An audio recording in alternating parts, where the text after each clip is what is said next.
Good morning. All right. Hello, hello, hello. I am a wee bit behind. I loved it because I was like, I'm going to get up early, which I did. I got up early. I'm going to set up all my stuff. There's a screen we're going to go to in a second. I was going to make a little pop up that went on the screen that said what game I was actively playing because I didn't realize until last night that it had a spot for that. And I was like, I'm tired. I just configured all these videos. Let's not worry about that right now. So, there's gonna be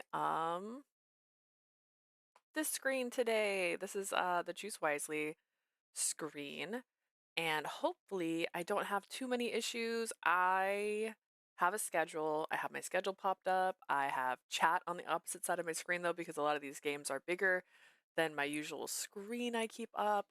Reminder, I need a second monitor. I'm also eating cheese right now because I was gonna have a snack before I started, and I totally forgot because I got so distracted setting everything up. So the official launch time for this is at 11 a.m. Right now it's 8 a.m. I am getting an early start to it because I want to play for 10 hours. So we're starting with Unmasked Truth Shattered Dreams. This one just had the demo release not too long ago. I was going to put notes underneath every single one of these. I had a big ambition when I started this.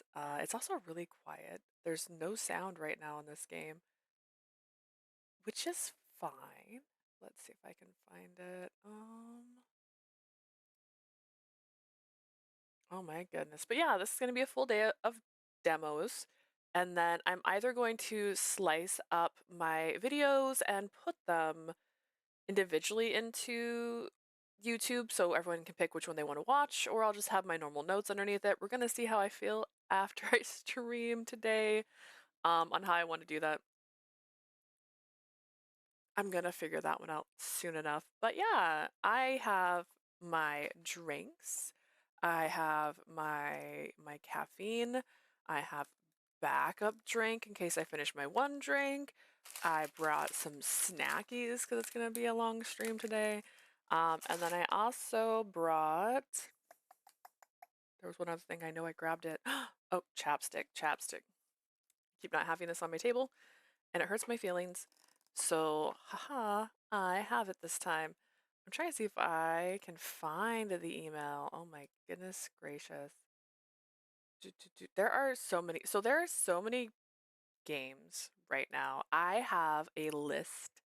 I know I'm kind of late to the starting. I was going to start early so I could have my little chat and it not interrupt the games, but I, I'm behind. I'm so behind. But there is a list of 7 games I'm trying to play today, and then I have overall on my complete list of games that I would like to play like 22 games. Some of them are complete games, which means I can't play those all the way through if I want to be responsible and an adult and not like overwhelm myself. But there may be one day where I'm not gonna have like an official big announcement stream, but I might just play one additional game.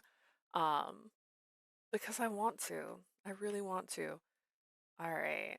I also had to mess with my chat bar for this so it would fit in this little thing over here without like sticking out too high. Girls got to do what a girl's got to do.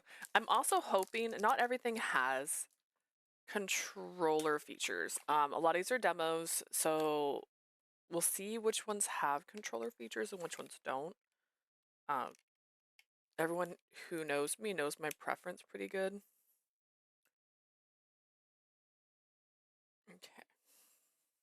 I also was charging my controllers because why wouldn't I? All right, so I'm going to put my notes together. I have a Word document which has my schedule on it, and then I have my notepad which has my goals on it, and everything's on the opposite side today. All right, so we're starting with Unmasked Truth Shattered Dreams, and this one I picked first because one, I had to make a small change to my schedule, but the reason I picked to do it today instead of tomorrow, after it came into my inbox, is it's got voice actors. I think that's a good way to start it. Let's have like a game that actually has voice actors in it. Um, Now it was was told it was like a 30 minutes demo, but then there were these 3 options, so I don't even know. With prologue? Mr. Lee, do you have a moment for a few questions from your adoring fans? Paparazzi.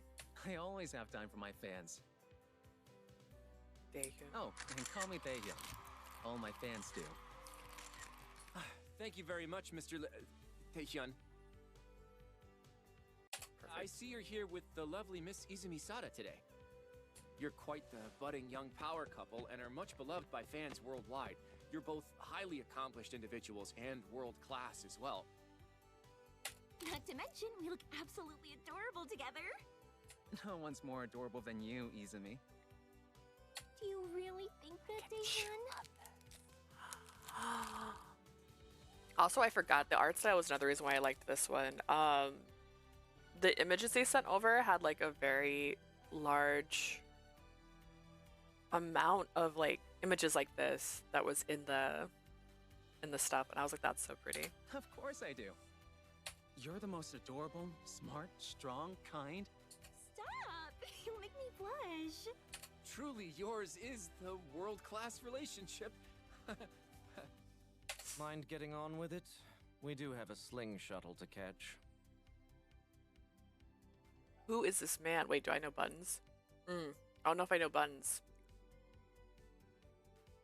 I just have auto and next down here. I think this one too, when I popped it up, it didn't have an option to make the screen smaller, so I had to do that manually.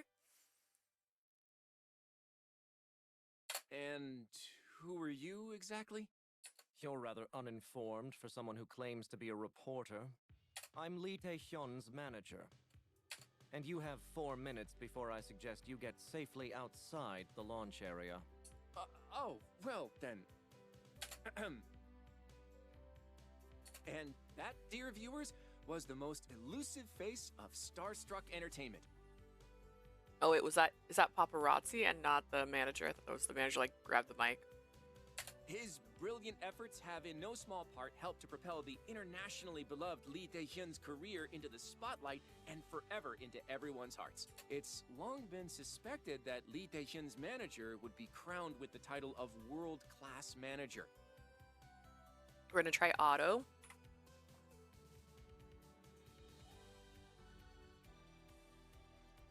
No? His presence here today alongside 2 of the world's darlings as they prepare to shoot for their place among the stars confirms his identity. Wait, he didn't tell me his name. 3 minutes. Right. Daehyun, would you mind reminding your fans who are watching us from home of why you're going on a 40-day hiatus in the middle of your worldwide Starstruck tour? I'd be happy to. It's no secret that our planet is full of world-class individuals possessing talents and skills that go far beyond the abilities of average citizens. Thanks to the efforts of people like my manager, sponsors, and especially my adoring A fans, fish in her hair. I've been acknowledged by the world-class college and accepted into their competency-based certification program for the world class.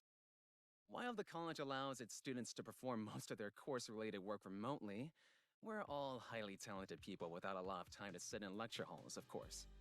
There is a one-time requirement to participate in the college's in-person world-class course before graduation.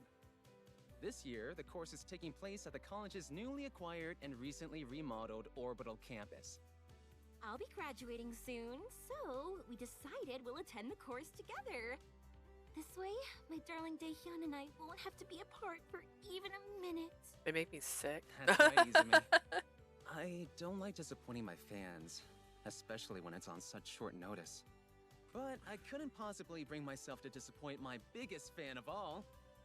I'm sure the rest of your fans understand. Everyone knows how in love we are. I don't get even a teeny bit jealous having to share you with the world. Surely the world won't get jealous of me just because I have you all to myself for a little while. She sounds like Twilight Sparkle a little bit. Well, it was an incredibly tough decision to put the worldwide Starstruck tour on a temporary hiatus. My manager also agreed now was the best time to attend the course together. We decided we'd all take the course at the same time so we can bring you something even more amazing upon our return. Aw. Oh? It's the first I'm hearing of news like this. It's an exclusive announcement just for the reporter who came all this way to see us off. Consider this the official announcement for my upcoming world-class worldwide Starstruck Tour. Yay! Go Taehyun! Brought to you in part by Banana Company, makers of super protein banana milk products. Their newest flavor, Hyper Red Beet. T-minus 180 seconds to orbital launch. All non-personnel are to exit the Sling Shuttle launch zone immediately. All remaining passengers, please proceed in an orderly fashion to your seats and await further instruction. Come on, Taehyun! We can't miss our shuttle! See you all again in 40 days. You saw it here first, Bye, everyone. Daehyun. Our world's biggest star is heading off into the stars. Papa Raz, We'll Rat. send you off to Oh the gosh. sounds of Lee Riz? Daehyun's No, hit that'd be single funnier. that's been #1 on the charts for the last 3 years running, Little Shiny Star.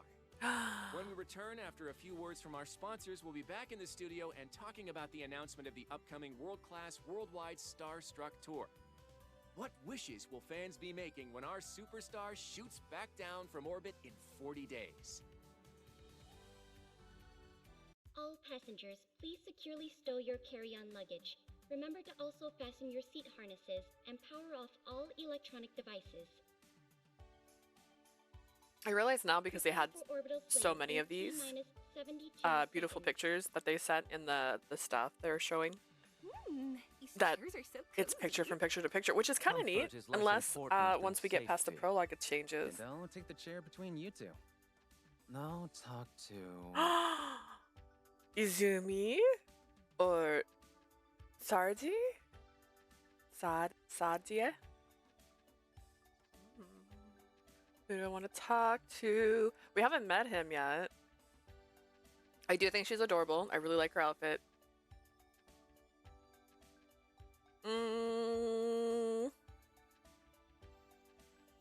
I mean, she said she's not jealous with sharing with the world, so sharing me with a guy with a neck tattoo? Is that my manager? If that one's not right, then... maybe this one. That one buckles into the other side. Where? It might be difficult to see from that angle. Here, I'll do it for you. How does that feel? Not too tight? It's perfect. Thanks for always helping me out, Sergey. That Sergey. goes without saying. Ah. You should be used to it by now. Feeling prepared? I've been training myself, both physically and mentally, throughout the last several weeks. I haven't eaten anything today either, so I shouldn't have any problems. Sergey? Taehyun? Could one of you please help me with these belts and things? Sure, I'll be there in just a second. You were absolutely amazing while making that announcement earlier, Taehyun. Thanks. That's certainly one thing taken care of. For most other idols, wouldn't it be the manager's job to make the first media announcements? Sergey's just camera shy. Always has been. Just leave the cameras and addressing the public to me. The camera loves you, your fans love you, and that means the sponsors love you even more. I feel like I don't see too many That is managers true. make announcements, so You can count on that me, feels right. Sergey. The spotlight is drawn to my adorable Taehyun. When we're standing together, nobody even notices gloomy old Sergey. It does help me out having everyone's attention focused wholly on the two of you. that's good. Thankfully, the campus is in a location where we can get away from the media, paparazzi, and some of your more outgoing fans for a while. It'll be a nice opportunity to relax and enjoy a change of pace. While this compulsory course is integral to certifying our world-class provisional licenses, I want you to take advantage of any downtime you can get. Enjoy this free time and relax, Taehyun. So, other than class, I don't have a schedule? That's right. The worldwide Starstruck Tour was something the advertisers insisted on. Dangling the carrot of finally gaining the necessary certification to add world class to a return tour was the only way I could get them to approve of a temporary hiatus. You've been working super hard. Thanks so much for everything, Sergey. I just did my job like always. Sponsors with pre-existing contract terms and obligations were the most difficult to negotiate with, but I managed to secure even better positions for us in the long run in exchange. You've pushed yourself for a long time too, Taehyun, even before the start of the worldwide Starstruck tour. You've more than earned yourself a true vacation, away from the spotlight. It doesn't feel like I've done much. Also, I not don't feel like compared to work you. is a vacation. I've just been doing what felt natural. School is work. While I agree that this is a great chance for us to have some alone time together, you worry far too much, Sergey. Daehyun is stronger than you think. Being the world-class idol is in his blood. He's made for the spotlight. For him, being the center of everyone's attention is as effortless as breathing. You make me sound so impressive, Izumi. No one is more impressive in my eyes than my darling Daehyun. It's been so long since I've had time off that I'm not even sure I remember how to take a break anymore. Taehyun, That's a mood. Maybe Daehyun wouldn't have to work so hard if a certain manager I know wouldn't avoid showing his face in public so much. For a while, some of the fans even mistook glimpses of a figure lurking behind Daehyun for the ghost of a fan haunting him. those rumors popped up on sensationalist media. No one took the stories seriously. Right? That's not the point. Right? If you really are aiming to get fully certified as the next world-class manager, then you shouldn't want to burden Daehyun by being a source of bad rumors. As one of the people closest to him, your actions greatly affect how people perceive him. All you have to do is put on a happy face when the cameras are around, and you'll instantly be more approachable. If it's looking into the cameras that makes you nervous, just shut your eyes like this. Unsolicited opinions on how I manage my and Taehyun's images aside, I'd still like Taehyun to try and relax. I'm not sure when we'll get another chance for a break like this.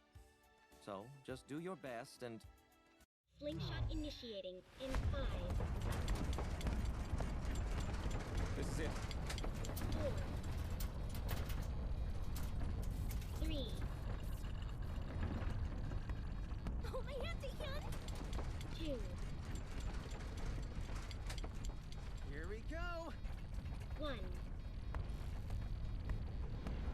Best roller coaster ever!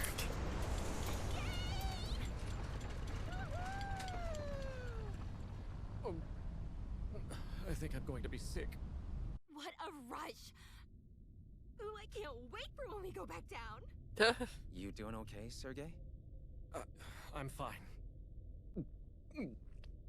Greetings and salutations. Hi. Where did you come from? Do you think she's a fan who snuck onto the shuttle? Her voice is the same as the one over the intercom. You're the artificial intelligence that manages the orbital campus, aren't you?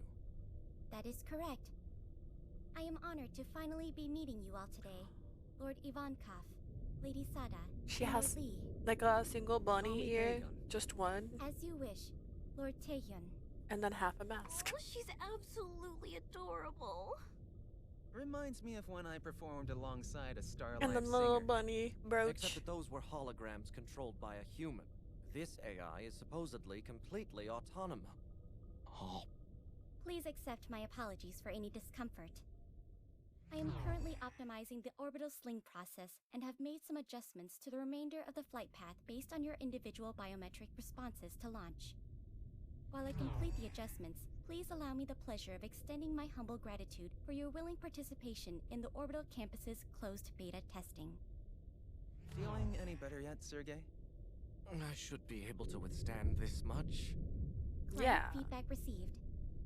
Please note that you will arrive at the orbital campus slightly behind schedule. What? I have already communicated this change in the timetable to the on-campus staff. My younger brother is also currently on standby and is eagerly awaiting your arrival. Thank you very much. Do you and your brother have names, Miss AI? My designation is Artificial Lead Intelligent Configuration Entity. My brother's is Transformed Host Object Macro Auxiliary Service. Thomas. Alice and Thomas. Adjustments to the sling path have been completed, and artificial gravity generators are now active. I welcome you to remove your harnesses and move about the cabin. The view of Earth is lovely from orbit. Wow. The Earth and Moon look like a couple of marbles. I never imagined that I'd one day witness a sight like this firsthand. You two are just like a couple of kids. I can't even recall the last time somebody told me that I looked like a kid. Wow. Would you prefer Gramps or Old Man instead? I think Uncle better suits my aesthetic. I've always loved the sound of Big Sister, but Aw. I'm an only child. I can't wait to hear the pitter-patter of tiny feet someday. Easy me. Have patience. Our approach to your relationship has only just gotten its footing in the public eye. A handful of sponsors have already locked in promotional exclusives for the next 3 years centered around you two while you're still in the dating phase. Dating phase? There's also your 2-year engagement after that, culminating in a world-class marriage extravaganza. Even our engagement and marriage? Come on, Sergey. Weren't you the one saying we should take a break from work? Right. Apparently, you're not the only one who's out of practice. Pardon the interruption. We are now approaching the orbital campus. It is Imagine required that all having that all passengers planned return out. to their seats prior to the shutdown of artificial gravity generators. Also, this is so If Lord pretty. Daehyun I would loved kindly it. sit here, it would assist me greatly in balancing the shuttle during landing. Sure. Thank you for your cooperation. I look forward to serving you even more throughout the course of your stay at the orbital campus.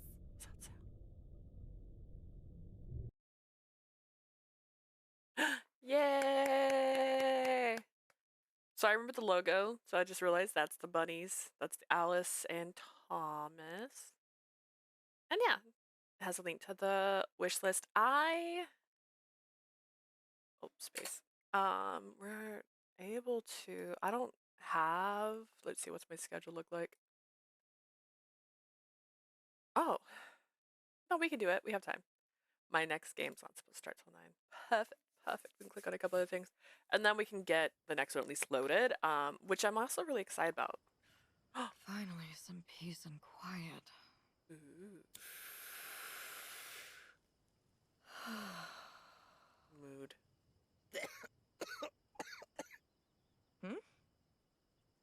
Ah, Lucienne. Didn't realize you were here. Has everyone else already left the cafe? Yeah, they called it a night a long time ago. Ah, I see. You're up rather late. Having trouble sleeping? I could ask you the same thing. Yeah. Touché. I suppose it was rather wishful thinking on my part, trying to clear the air before morning. I feel like I can't say enough just how remorseful I am about what happened. What happened? I already told you. You don't need to apologize for anything. What happened? It's your brother who needs to take responsibility for what he's done. Who's his not brother? You sound exactly like my brother. You. Hello. And you sound a lot like every busybody I've ever known. Apologies. Sorry. Leave it to a busybody to apologize for apologizing. How I wish that I could lift even a tiny fraction of the burden on my brother's shoulders. He's calmed down now at least. He may not show it well, but I know he feels absolutely awful over what he did. Yeah, karma's a real bitch to assholes. Mood. Please, don't. This And is Art called truly is Unmasked such a kind and Truths, gentle-hearted person. Shattered Dreams. It's the He's about demo. as kind and gentle as a rabid fox. And when you have family like that to constantly clean up after, who needs enemies? You're wrong about him. And it's fully All voiced, he wants to do which is very rare. Say whatever you want. I'll believe it when I see it. Was there something else you wanted? Oh gosh, it's Nothing so in pretty. particular. I was just admiring the view. Should she not be smoking? Are you alright? Yeah. Just forgot I wasn't a fish for a second. You were saying something about admiring a view? Oh, that. I was just contemplating how marvelous the view of the night sky is from here. You think? It doesn't seem all that special to me. Of course How long it have you is. been here? From the dawn of humankind, people have gazed up at the sky in wonder at the awe-inspiring heavenly bodies suspended there. Humans have reared entire It's like watching an cultures anime. around the Yeah, that's what worship it of the feels like. sun, moon, planets, and stars. It's the first time I could use They've even auto gone as far because as they're elevating talking. them to the status of gods over the eons in countless songs, stories, and especially poetry. Imagine what sort of culture might have arisen if humanity's sky cradled within it a planet like what's above us right now. The deep emerald greenery, vibrant blue seas, vast golden deserts, glittering white expanses. Toxic waste, bloody wars, murder, famine, disease, death. She's fun. I Any like it. otherworldly life form unlucky enough to see what happens behind closed doors in a world like that can forget about dreams of any heavenly bodies. It'd be like looking up and seeing a horde of demons rampaging around in hell. You certainly do present with a, unique perspective. Yeah. Yeah, I really shatter the mold, don't I? Pessimism. It's a character development trait. Does that actually help? Depends on your definition of the word help. It's usually considered an addiction, so that's fair. Okay, so that one was a little shorter. Oh yeah, so this is Alice and this is Thomas here, and they both have one ear. You can't see my mouse. I can see my mouse. All right, so this is was I no, because that says prologue, so that had to be first, right? Right? I'm not crazy.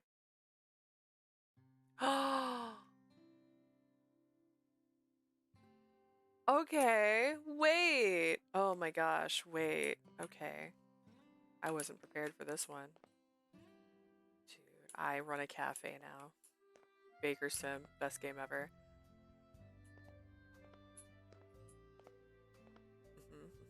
Ooh. Pretty good for reflecting. Alright, I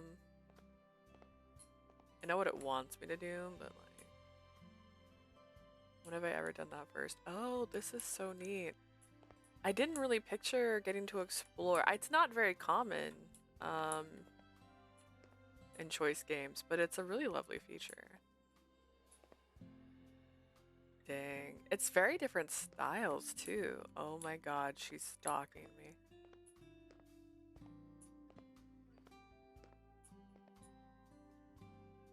Tarts, hot drinks, croissants, Zeb Star, cheesecake. Cheesecake. I have cheesecake. We went to eat with our friends and I totally got cheesecake and didn't eat it. Oh my gosh.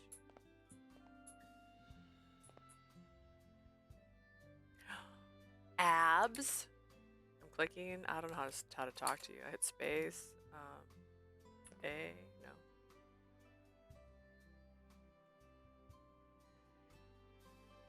Do I need...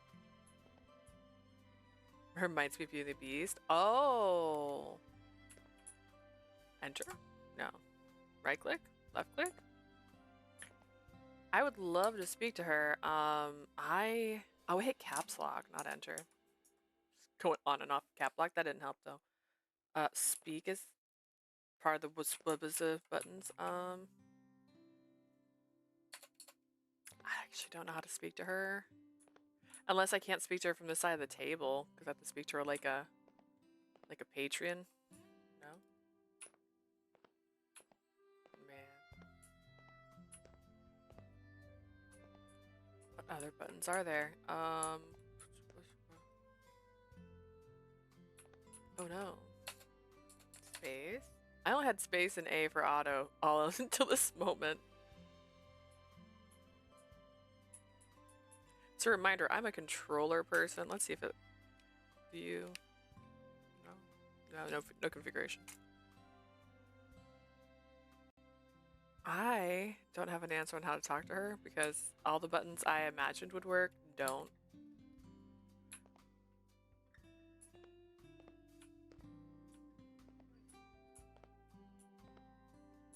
Maria, I would like to speak with you.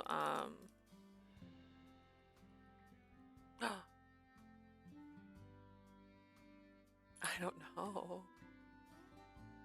Space, enter, shift, Z A B Z D C N L K J H K. F. Q-E-R. Cool coconut water base, freshly squeezed lime, a tablespoon of tart cherry juice, a E. dash of salt, and 3 crushed frozen tart cherries. Sorry for the wait, Maria. 1 vegan creamy tart cherry limeade with extra cherries. Oh, thanks, Lucy. Looks delicious. I thought you might enjoy having something other than a protein shake for a change. What are you planning on having? Nothing for me yet. I still have to check on the... Are you feeling okay, Lucy? Should we have started here? Lucy, It's just a headache. Ouch. you look pale. Have you been getting enough sleep? No more or less than usual. All right, madam. That's enough running around, taking care of everyone else but yourself for one day. But I still need to... The only but I want to hear about is how yours isn't leaving this chair for the rest of the evening. Fine, have it your way. Could you at least get my drink? It's in the back. Sure thing. Be back in a jiffy. Is it really just from lack of sleep? It could be. Or could it be because I'm dehydrated? I'm always dehydrated. Here you go. This isn't my drink. Isn't this just lemon water? If you seriously thought I would bring a chronically dehydrated and sleep-deprived person a spiked cappuccino, you really do need some rest. And it's not only lemon water. It has I ice? stowed in some sea salt and honey. Oh. It's an electrolyte and immune-boosting double punch that makes for a great afternoon pick-me-up. My friend would Ever the appreciate that. health She really conscious? adds salt to everything. I have to be if I want to always be on top of my game.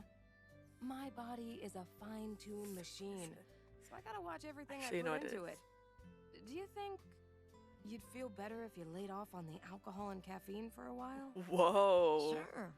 I should cut back on the smoking too while I'm at it, right? Yes. Well, maybe you could work on weaning yourself off one bad habit at a time and see how things go. Maybe. You want me to get you some painkillers? Or would ice work better? No. Don't worry about it. It's just an off day. I'm fine. Really.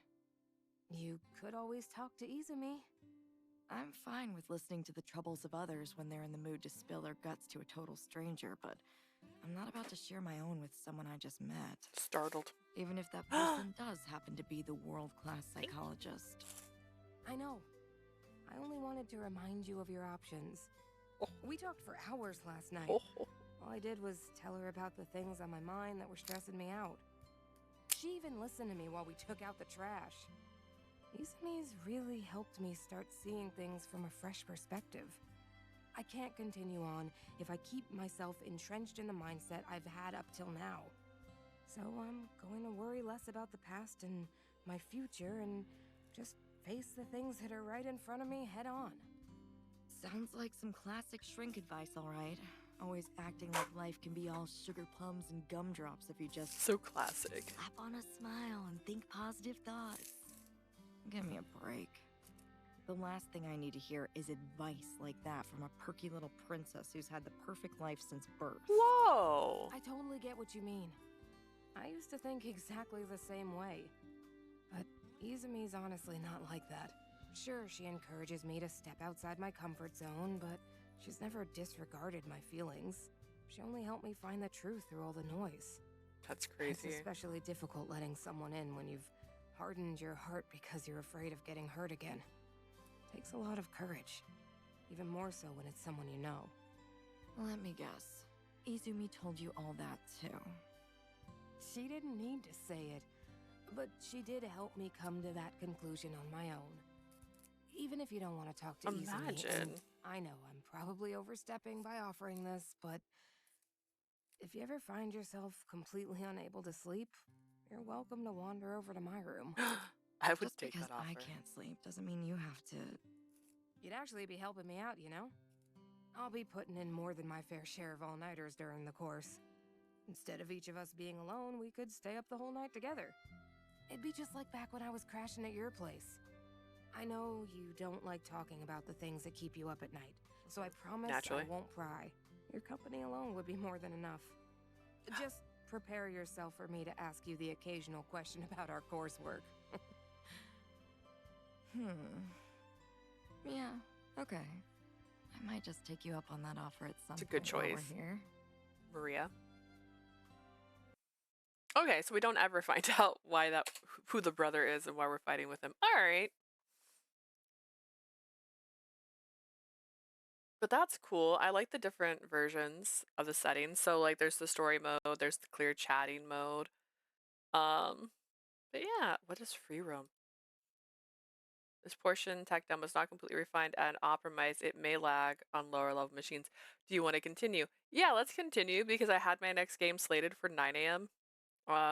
Might as well try. And it have the fair warning. It's probably going to lag. I assume it's going to be similar to... It feels like the back rooms. Hang on.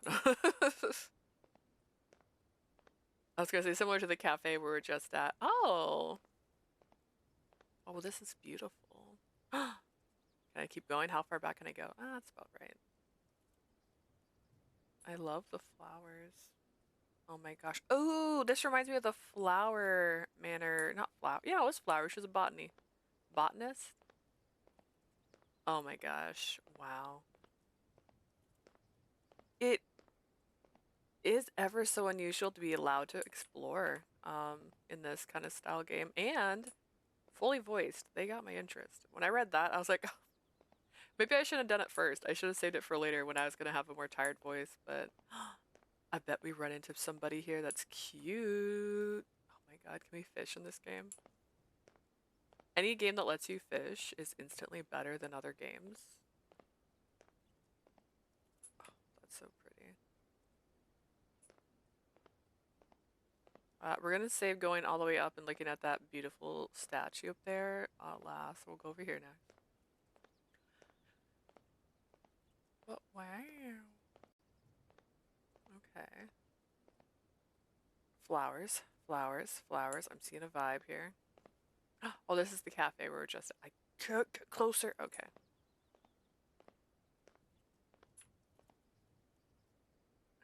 Wow.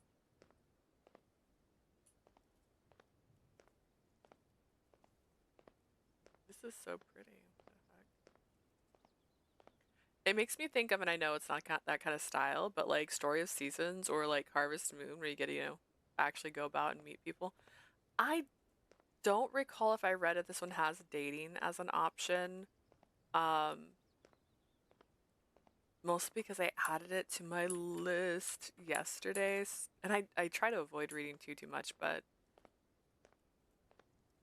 because I want to be surprised. I want to have a genuine reaction. I don't have genuine reactions if I knew too much about what's gonna happen. I can't. I'm a terrible actor. Oh my, I can walk in the flowers. Oh, this is just a grand time. All right. So I usually avoid reading too much. It just doesn't work for me. But yeah, they listed off some of the voice actors too, when in the email that I got for it. And I looked up a couple of them. I did not recognize them, only because if you know me well enough, I watch anime usually in Japanese. I have no problem with English dubs or anything like that. I just don't usually listen to it in English, thus I'm not familiar with who the characters are and what voices they do. Wow. The water feature. And you can sit over here in this archway and watch the water feature. I assume there'll be a sitting feature at some point. Maybe. They don't have to. You don't have to be allowed to sit, but like if you could imagine. Wow, that's super cool. They put so much work into like the images that they put on this. I didn't expect to be like in a world. Wow. Can I go inside? We'll try last. No, there's nothing else that way. Can I? Can I? Can I? Click, click, click. E.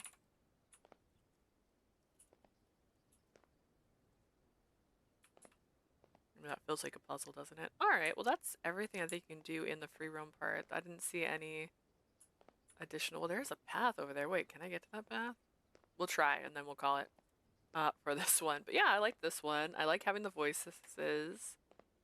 That's cool for me. It definitely means I'll be able to. There's no. It's closed unless I can open it. E for enter.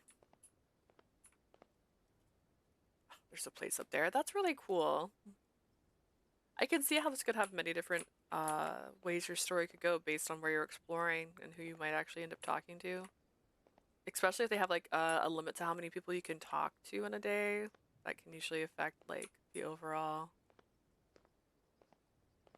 narrative. But yeah, I'm excited. That's fun.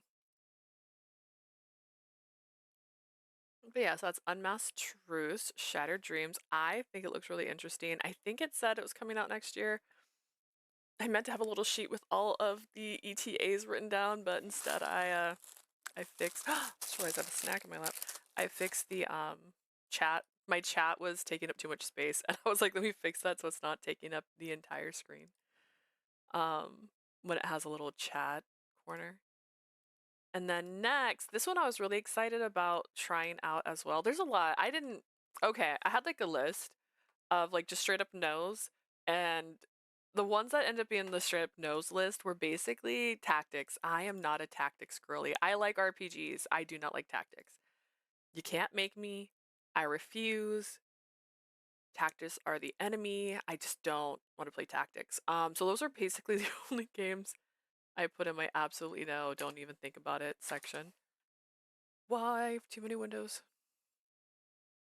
Well, this is a process in itself, by the way.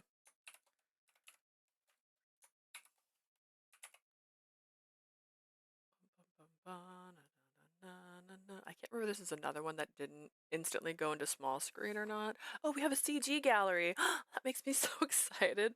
But this is made by a single person. So this is a solo game developed by one person.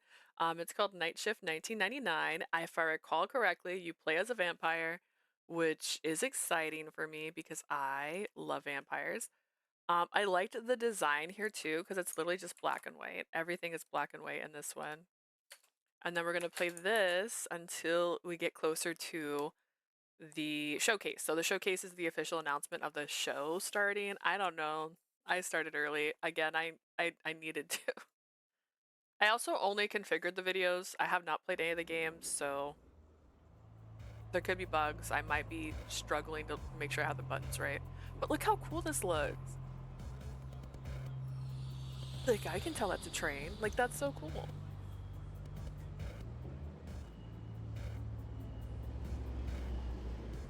Oh, you can see the mouse. Oh no, is that a setting I can fix?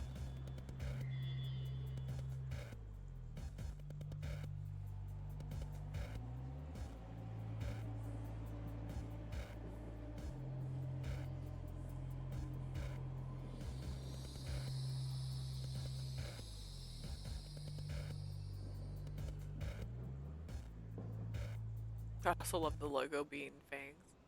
It's been a long time since I've been in a city like this one. Ooh, can I try it? I don't know if this will be on here. The kebab, Lebanese, Lovebird International, Pizza, Theodore Hotel. All right. No? No? Okay. Configuring it for a controller is an extra step. Not everyone's good. Oh, okay. Spacebar takes it away. Cool to know. Cool to know. Long enough that I can't recognize. I'm hiding my mouse here. Just so you know. I can't recognize the cars and buildings anymore. Trams, sure. Trains, I get to. But much different than before. But these things, the roads are cramped more than the sidewalks.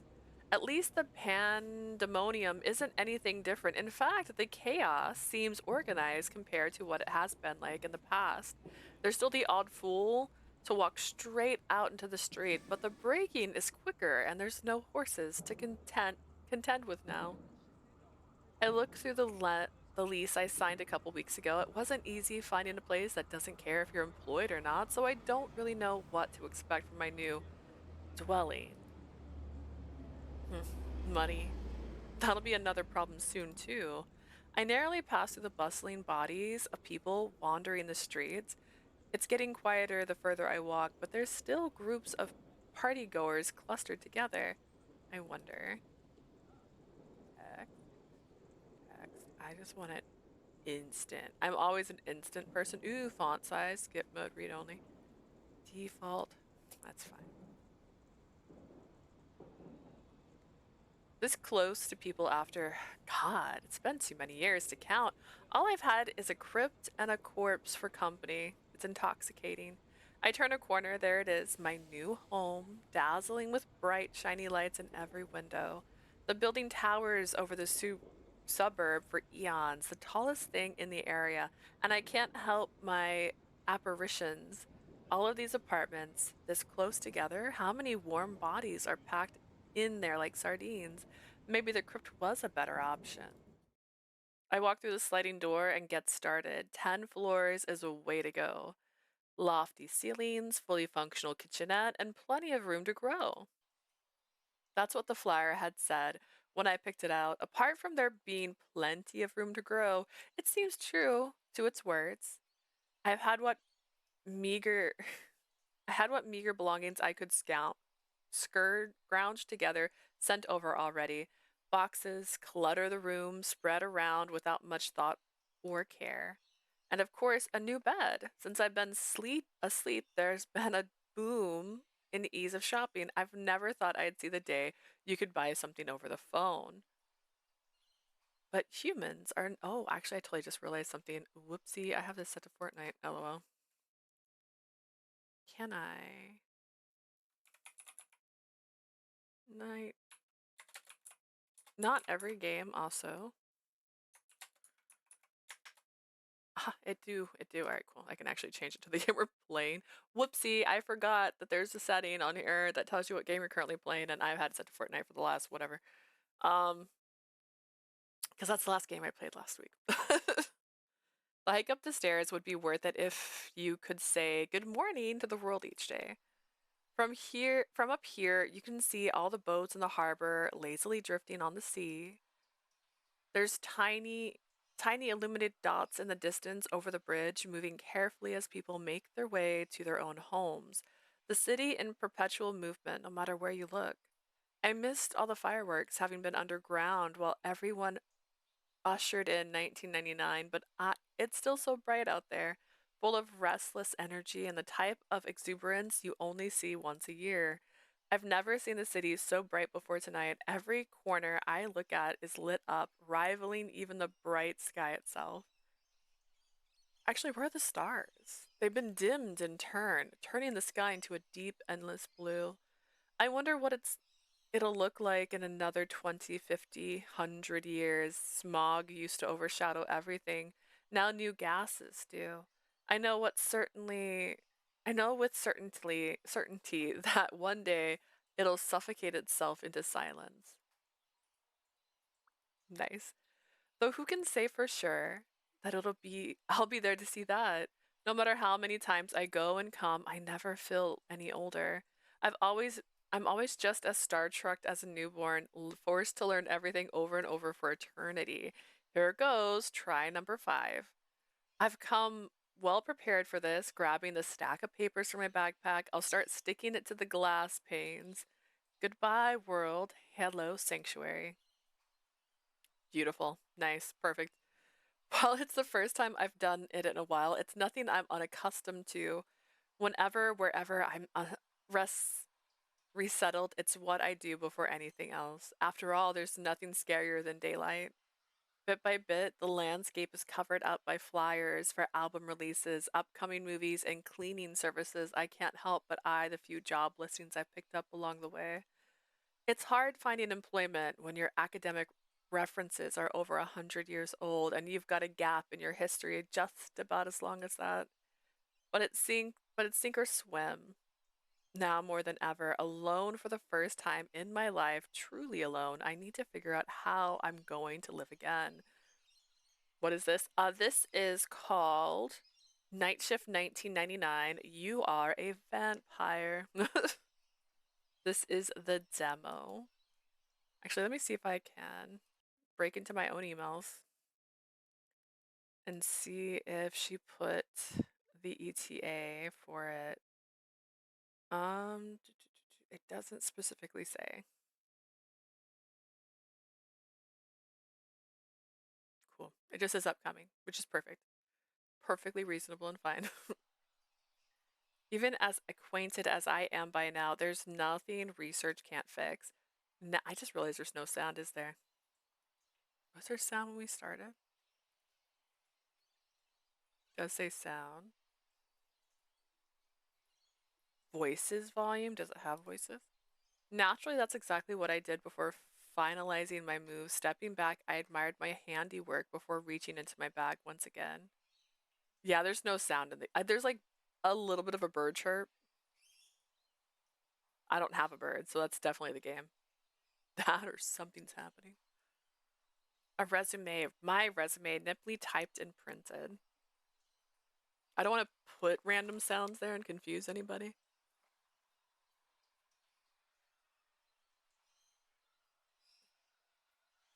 But yeah, this one was made by a solo developer.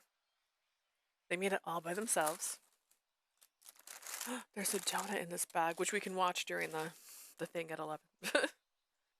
Got like an hour till. It'll be great. Also, I'm just gonna note, I might not finish every demo I play. I put out a schedule and I want to do my best to stay to the schedule, which means there is going to be times where I have to stop a game even if I'm not done so I can get to the next game. And that's going to be true for today and for tomorrow. And I think I wrote out tomorrow's schedule, but I wasn't going to post it till I end today's stream. So be prepared for that. There will be a stream tomorrow. That's going to have a bunch more games that I'm going to try. And one of the games, I didn't realize this. I did it wrong. They gave me codes to give out for their game, and I thought the code was for the demo because you know how sometimes demos are locked, you can't just play them. So I used one of them, and it's for the game, and the game's not out yet. So it's just like the game. You'll get the game when it comes out. I'm like, but how do I play this? I still haven't played Mistonia. I'm still in the demo, or not the demo. I'm still in the prologue right now for Mistonia. I've got to catch up, dude. I like it so far. It's been really fun. Um, with like the caveat to the fact that I oh gosh, what was the thought? I lost my literal thought just then. To the fact that I can't get through the I've done the 2 streams now and I'm still in the prologue and I don't even know if it's going to end up in a relationship or if I've messed up because I'm too much of a completionist to leave any gems not completed. So I don't know if doing all of them means I won't end up on a route or not, which would be hilarious.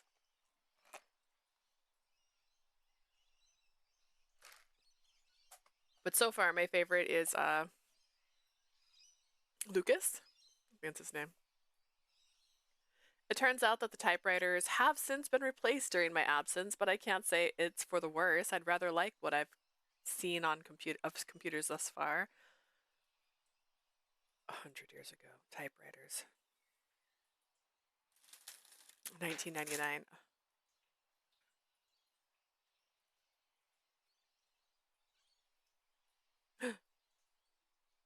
This is how I know I'm in trouble. I'm still getting like, hi, check out my game. And I'm really excited about games, by the way. When was typewriters invented? Is this a necessary Google? It is for me. 1868. Okay. Okay. And began mass production in 1874. Popularized the QWERTY layout. That's what we have right now. Is the prolonged like Tengoku struggle and Olympia soiree? I would say currently it feels like it because I believe my first 2 streams were about 3-ish hours each. So we're 6 hours in and we just got to the last one. So maybe not as long, but very close. Because like I was like, oh, we're gonna have a really long stream today, and I'm gonna get to the end of this prologue, and I'm still in the prologue. So I was hoping I'd have a route by now. But there's also open exploration in it, which makes it a little different. With some help from the internet cafe attendant who gave me more than a few confused glances, I was able to come up with this. They'll have to forgive my lack of a headshot, but really there's nothing I could do about that unless I meld the portrait my sire gave me along with it. Come tomorrow, I'll be dropping off my copies to every business in the area, but tonight I can relax. It'll be good to get a feel for this place. It's been a long journey here and an even longer journey before that. I think of my sire. I think of the first few months I was reintroduced to the world. I think of what it means to be without her now. But no matter, people come and go. A fresh start is exactly what I need to do exactly that. I climb into my coffin and close the lid. An early night sounds pretty good right now. As darkness, okay, but is it night or is it like the night before the dawn of day? As darkness welcomes me once again, sleep cast over me like a shroud. Despite it being the middle of winter, I can scarcely feel a chill. Scarcely feel a chill. There's nothing but an overwhelming numbness spreading across my body. Here, look, right there, on the side of the neck. And I bite. That's it? She slightly She sighs gently, letting out half a laugh. It's a bit more complicated than that, but yes, bite. The person under me can't do more than can't be a few. Oh goodness, the person under me can't be more than a few years older than I am right now. What is he? 28, 29? I bite down more than once, a lot more than once. All the while, my sire tries to guide my head to the right spot. She's speaking softly, her voice fading into the background as my ears fill with the rush of blood, a heartbeat thumbing hard and fast. It's not my own anymore. Mine stopped the day I was left in that shallow grave, a brick between my teeth and my hands tied behind my back, a false accusation, but people were scared and superstitious. Did they call you a witch? Ironic that I ended up turning into the very thing they were afraid of, a vampire, through and through. Oh, fair.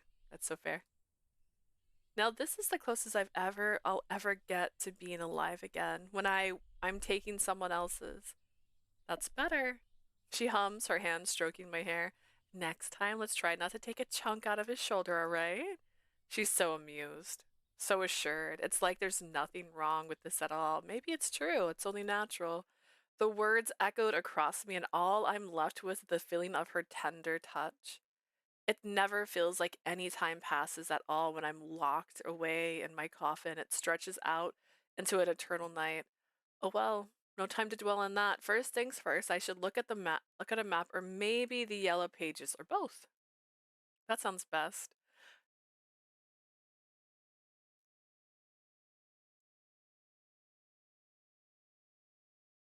When were yellow pages invented?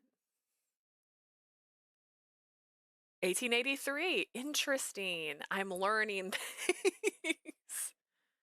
I know I want to take a look at the hospital down the road, Saints Finnecence. Finnecence? That sounds right. Now that my medical knowledge, not that my medical knowledge will do much good with how things have evolved since I was last practicing, but maybe that'll be some sort of vacancy, porter or cleaner or orderly. all the all this At this point anything will do. I'm also getting hungry. That's an understatement. It's been a few months since I last had anything at all, and absence is not my forte. Abstinence is the real word there. For all my years being submerged into this world, it's still my least favorite part. Deep down, I don't want to hurt anybody, but if I don't take care of this soon, there might be a bigger problem on my hands. I can look for something or someone down the road, but it'll be a bit close to home. Then there's the street that runs past the park, not to mention the coastline might be a safe bet too. I have a few options. Ooh, you don't hunt close to home, okay? That's just a rule. I mean, I'm not a vampire. But if I were, I would travel to a different city. It takes some time to move past the hustle and bustle of the roads, but as I turn downhill, there's a lot less people scattered and far more quiet. I know it's still the turn of the new year, but it's been a long time since I've lived somewhere as highly populated as this. It's nice to feel the thrum of the city, to feel the energy of every living being, but it can be overwhelming too. Everything is so new and shiny, it's hard to know where to look and what to do. I felt a slow, mounting pressure to get things done ever since I awoke from my slumber and began my plans to move here. And now that I've arrived, it feels like there's an entire world that I have to get to know before I can be accepted into it. I'm not sure if I'll ever truly be welcomed. It'd be nice to. I continue walking down the hill, feeling the crisp breeze of a summer's evenings blow past me. The best part of being awake at this hour is that the heat of the day has died down, leaving only its remnants now that the sun has set. It's still sticky and hot, but it's less oppressive, less demanding. Even though most of my automatic nerve system has been rerouted in my life, I still don't enjoy overheating. Mood. Perhaps it's just a hangover of a habit, something my body and mind got used to, but I'm not going to let go of it yet. It's nice to feel connected in ways such as these two. However, this might not be the best place to find a mill. There are houses, plenty, lights in the windows, and cars quietly parked for the night, but I don't feel like adding, breaking, and entering onto my resume, especially in a neighborhood I've only just joined. Well, you're already going to kill somebody. What does that even mean? I doubt anyone would suggest that as a way to meet people and make new friends. It's as it's as I'm approaching the coastline, do I notice a figure on the horizon? Someone's swimming. The lamps don't work down here, and the only light in the area is what the moon has decided to provide. Obscured by rocks and sea foam, I try to make out details of the silhouetted mystery. Call out to them, approach quietly. The thing is, like, if I plan on eating them, I don't want them to know I'm there. But also, what if they see me and I didn't say anything and I spook them? But, like, I don't know them. And just because I see them doesn't mean it should be apparent to them that they see me. This feels like every game where I die right away. Oh, gosh.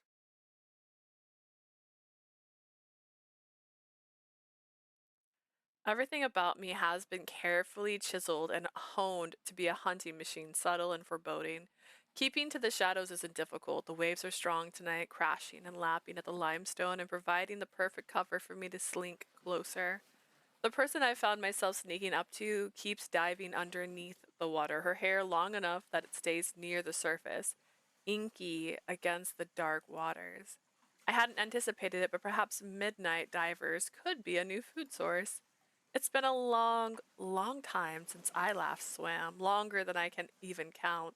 I can I can't tell anymore if the memories I have of sand underneath my feet and water rushing over them happened while I was alive or not. There's no myth I'm aware of that vampires can't swim, but tonight it seems it'll be put to the test.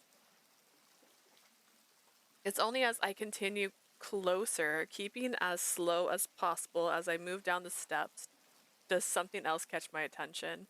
There's movement underneath the water, rhythmic yet powerful in its strokes, whatever. There's very little of this earth that can fight back. Everything I touch eventually comes under my control. In my haste, I managed to overlook it, moving quickly into the pounce as I leapt off the side into the water. Girl's gonna die! I knew it! Time seems to go to a stop, droplets sprinkling around us as the moonlight glistens, shine and scale. Scale? As I finally finish diving underneath, do I see exactly what I've interrupted? The woman's eyes widen, her gills pulsating, and the real star of the show, her tail, swinging directly at my head. I take the hit. Pure muscle that would have knocked me unconscious if I wasn't already dead. Instead, my ears ring and the world underwater spinning, but I stay alert. Okay, actually, if I had, she probably would have just gone somewhere, right? Somehow I find my way to the surface and feel the cool air of the evening greet me. It doesn't matter though, because I'm not up there for long. She grabs my waist and drags me back down, swimming faster than I could have imagined.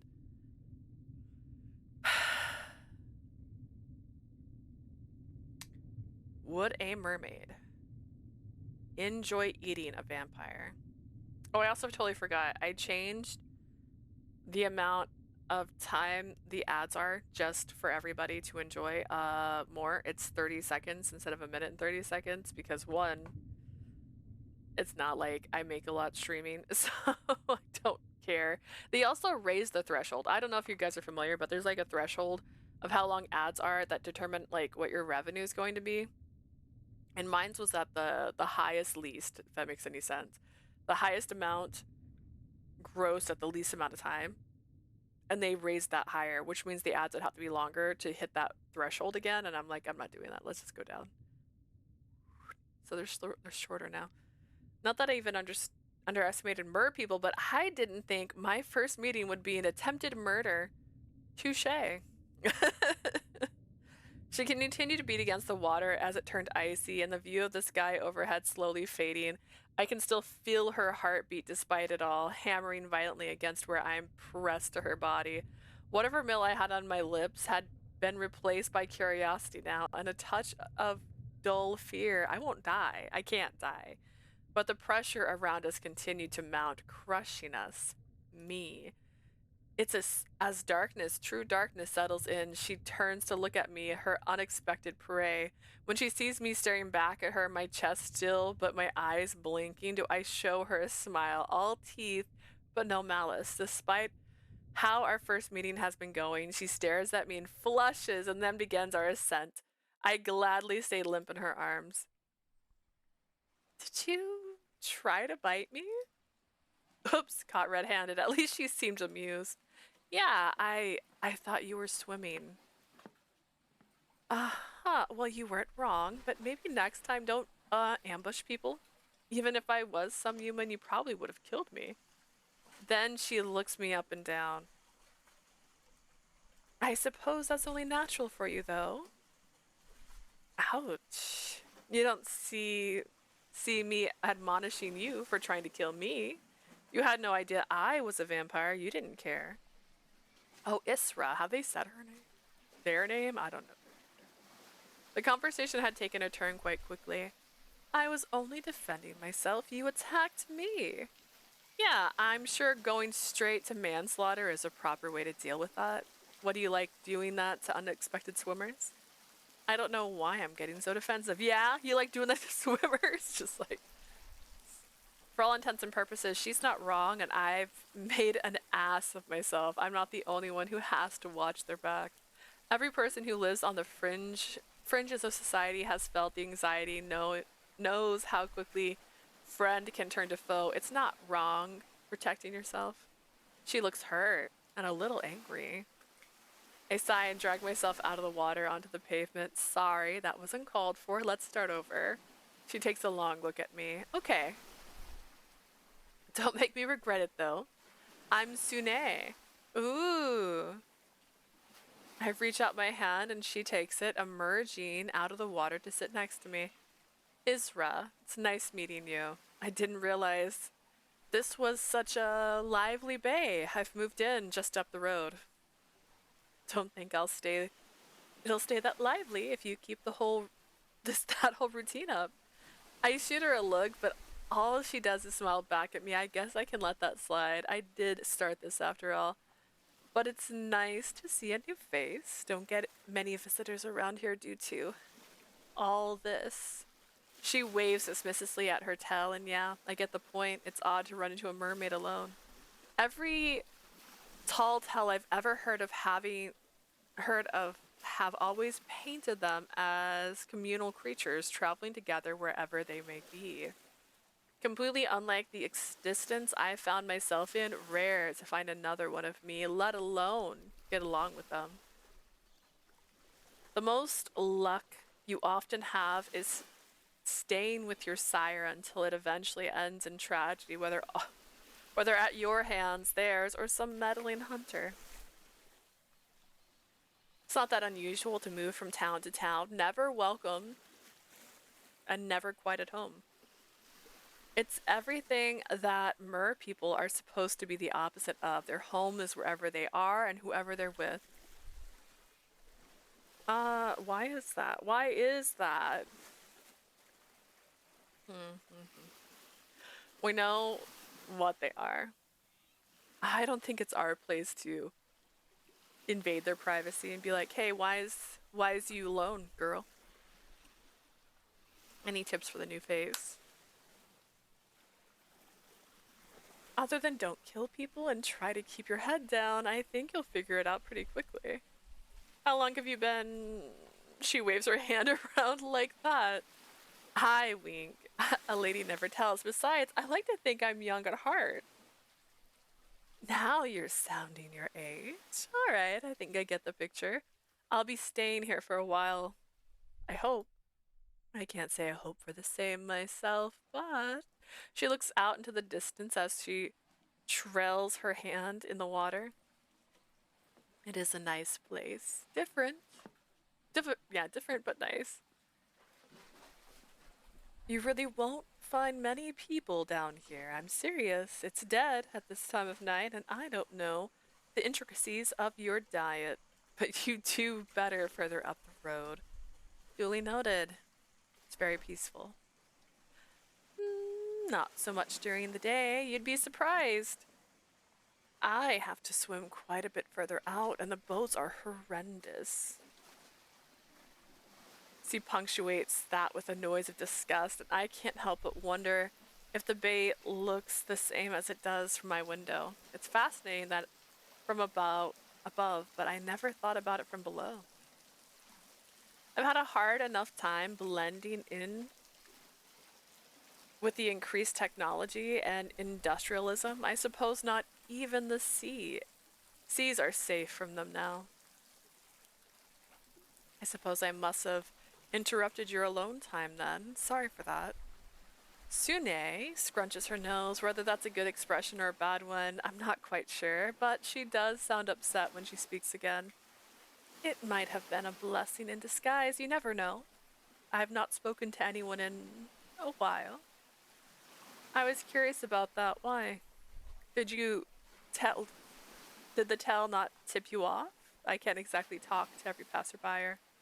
No, I didn't mean that. Where's the rest of your clutch? Let's open that wound, girl. Why are you alone? Where's your family?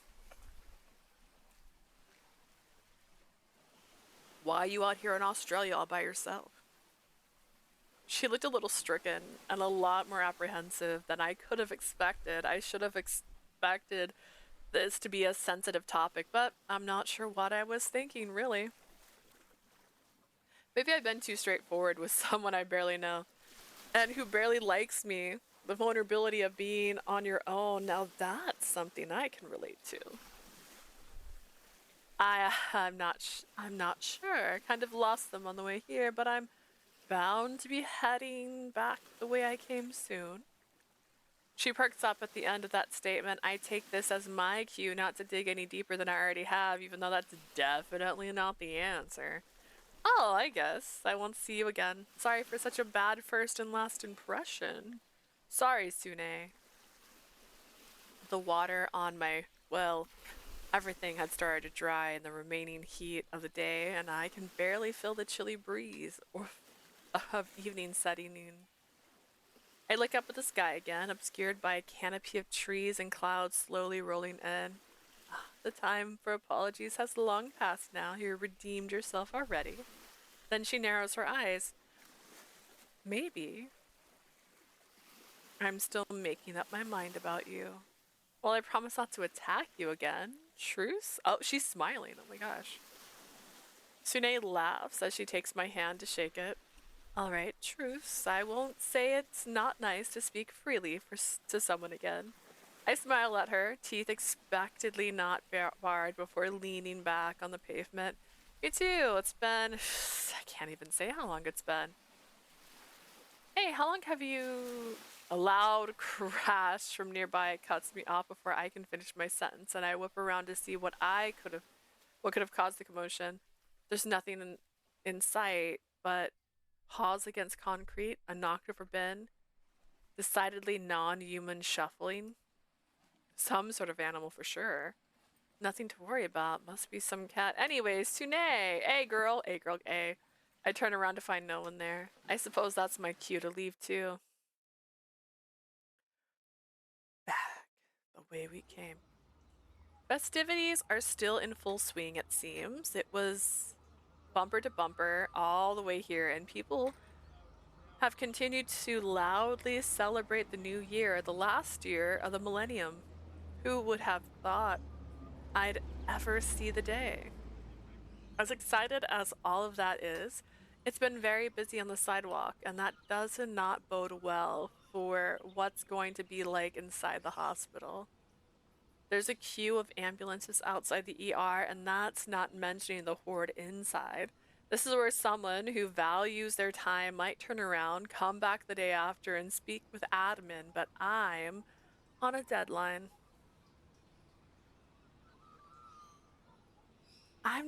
It's not like there's an abundance of cafes who desperately need someone working from 7 p.m. onward. Here goes nothing. And somehow I managed to walk straight into someone. Great. So much for inhuman resilience when I can't even manage to coordinate myself. Sorry, I didn't mean. It's fine. It's fine. Then he muttered, more to himself than anyone else. Not the first time it's happened today. The nurse I just crashed into doesn't look that upset, at least, mostly tired. There are dark rings under his eyes, and it looks like he might fall asleep where he's standing. And I don't know how long shifts last these days, but I wouldn't be surprised if he had ran into his 18th hour. More importantly, he's poised to keep on walking, and I look down at his name tag. Isaac. Before you go, I'm a little lost. Do you know where HR is? I'm trying to find the hiring manager. There's a beat of silence before he answers, almost like he's a million miles away. Then he snaps back. Yeah, go straight down the hall and then take a right.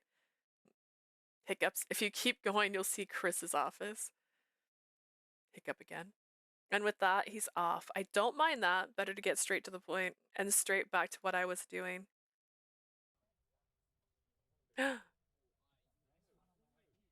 Oh, it's a gurney. I'm like, what is this? But that's like for the IV. His instructions were clear enough, but that's not why I meant meandering.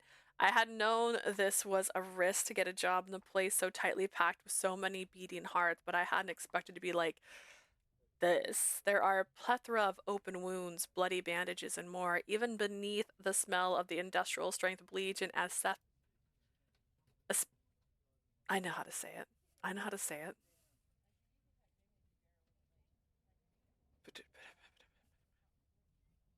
Antiseptic.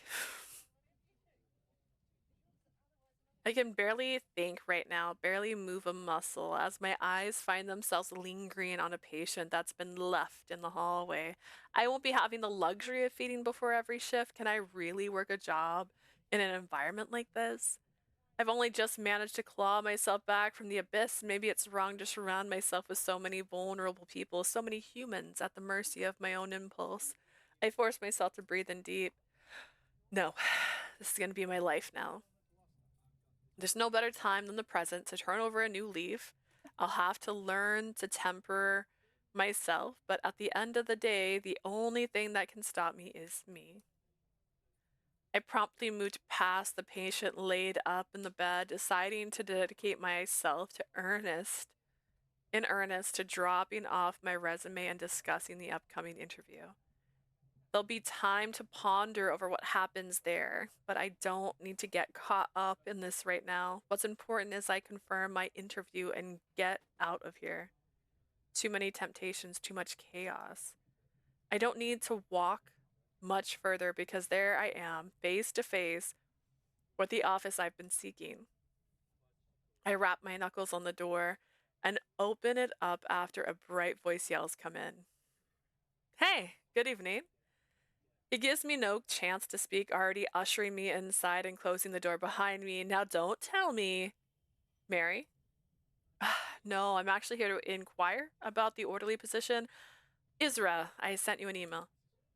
"Isra! Of course. Nice to put a face to the name. Here, hand that right over here. Leave it with me, and we'll be in touch about that interview." Taking a look at this already, he trails off, furrowing his brow as he heads through the paper. I brace myself. There's not a huge amount of experience I could put down, considering all my references are dead and my degree quite useless. Let's hope I don't have to bust out the fake birth certificate next, because as much as I've tried to make it bulletproof, I don't know how much it can hold up the security of an institution. Scrutiny. "I think you'll do just fine. You've got all your health and safety done. That's the important part, and we're happy to give people chances here." Then he drops his tone lower and winks. "And between you and me, there's not enough people lining up for the dirty work." Yeah, it's a buyer's economy. That's not what the saying means.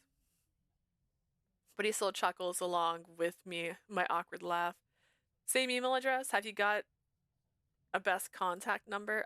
Not presently. I've recently moved and I'm still getting my line-to-line set up, so. "No cell? That's fine, that's fine. Keep an eye on your inbox and we'll talk then." That's right. Wait, 1990. Yeah, no, that's fine. 1999. I mean, cell phones in the 90s weren't that common, actually. I mean, I know a lot of people had them, but you had to pay for the minutes a lot. Although I'm not from Australia, so maybe it's different in Australia. I have a heating pad, by the way. Have I mentioned that today? I'm continuing to be an old woman who likes to have a heating pad on her back while she's sitting in chairs. Not to brag. As quick as he whisked me into the room, he sends me off on my way. Seems like a busy guy, but hey, I won't complain. At least it seems I've got a solid lead with this path. It's been a while since I worked a proper real job, but this will be nice change. Independence, productivity. Who could have seen me back here after all of this time? It's too early to think of the future or of continuing education and career paths and promotions, but it feels like the start of something good and new. Now, was there anything left on my to-do list? Reconvene.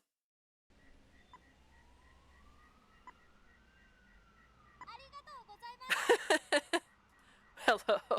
Hiding packs for the blanket for the front. That's actually true. Just to be clear, I've got both. Yes. My legs get cold. It's like there is a blanket on my lap. How did you know? Also, we did the Unmasked Truth demo. It was beautiful, by the way. Yeah, this is how I settle in. I have also have a pillow in front. I have like a little step stool, just so, not a step stool. What's that word? Ottoman? A little ottoman here too. I have everything I need to be comfy. There's hardly any time left in my day with the sun fast approaching and the world I've seen become estranged to has begun waking up. I can see the skies start to turn pale and blue. As much as I love the summer months, with everything around me blooming with life and color, I find myself being locked out of the very best of it. That is the common problem with being a vampire. What is this sound though?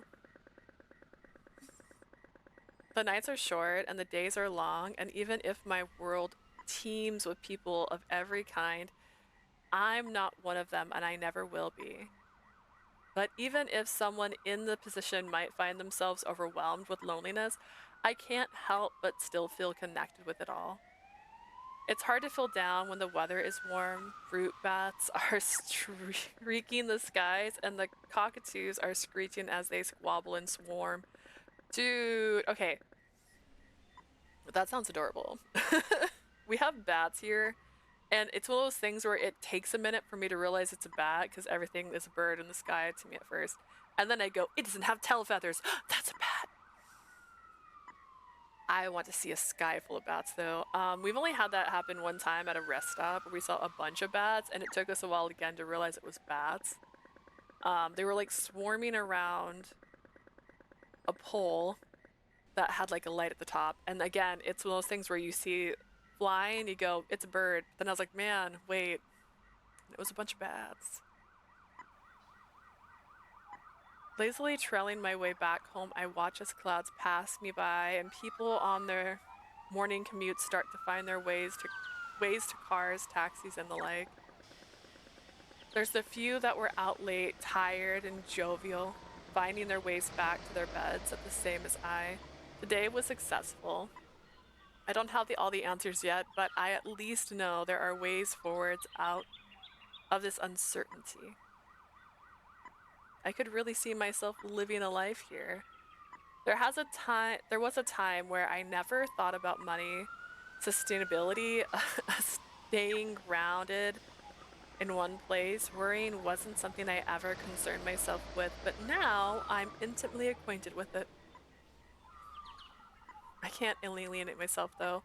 I know just as well as anyone else that if the bodies start piling up right outside my doorstep, I won't have a place to return to. With such a high concentration of, well, let's say strangeness in the area, I wouldn't be surprised if the other side of the coin has been attracted to this place too.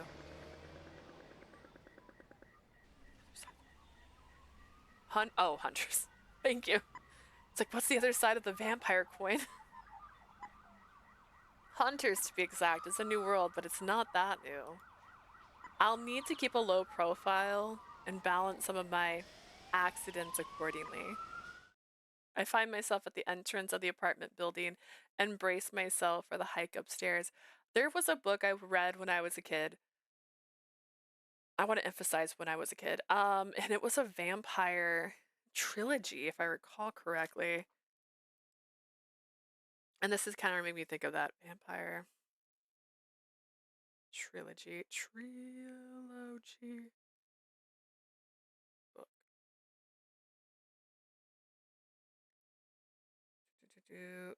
Not Interview with the Vampire, but I appreciate you thinking that right away.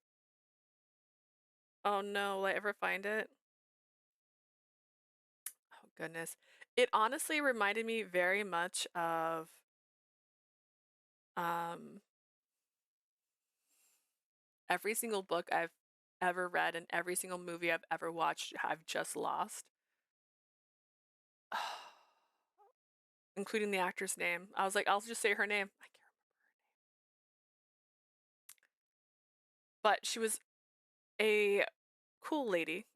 She had I'm like scrolling through this. I don't know. I could look up the 90s. I think it was in the 90s. From the 90s. Is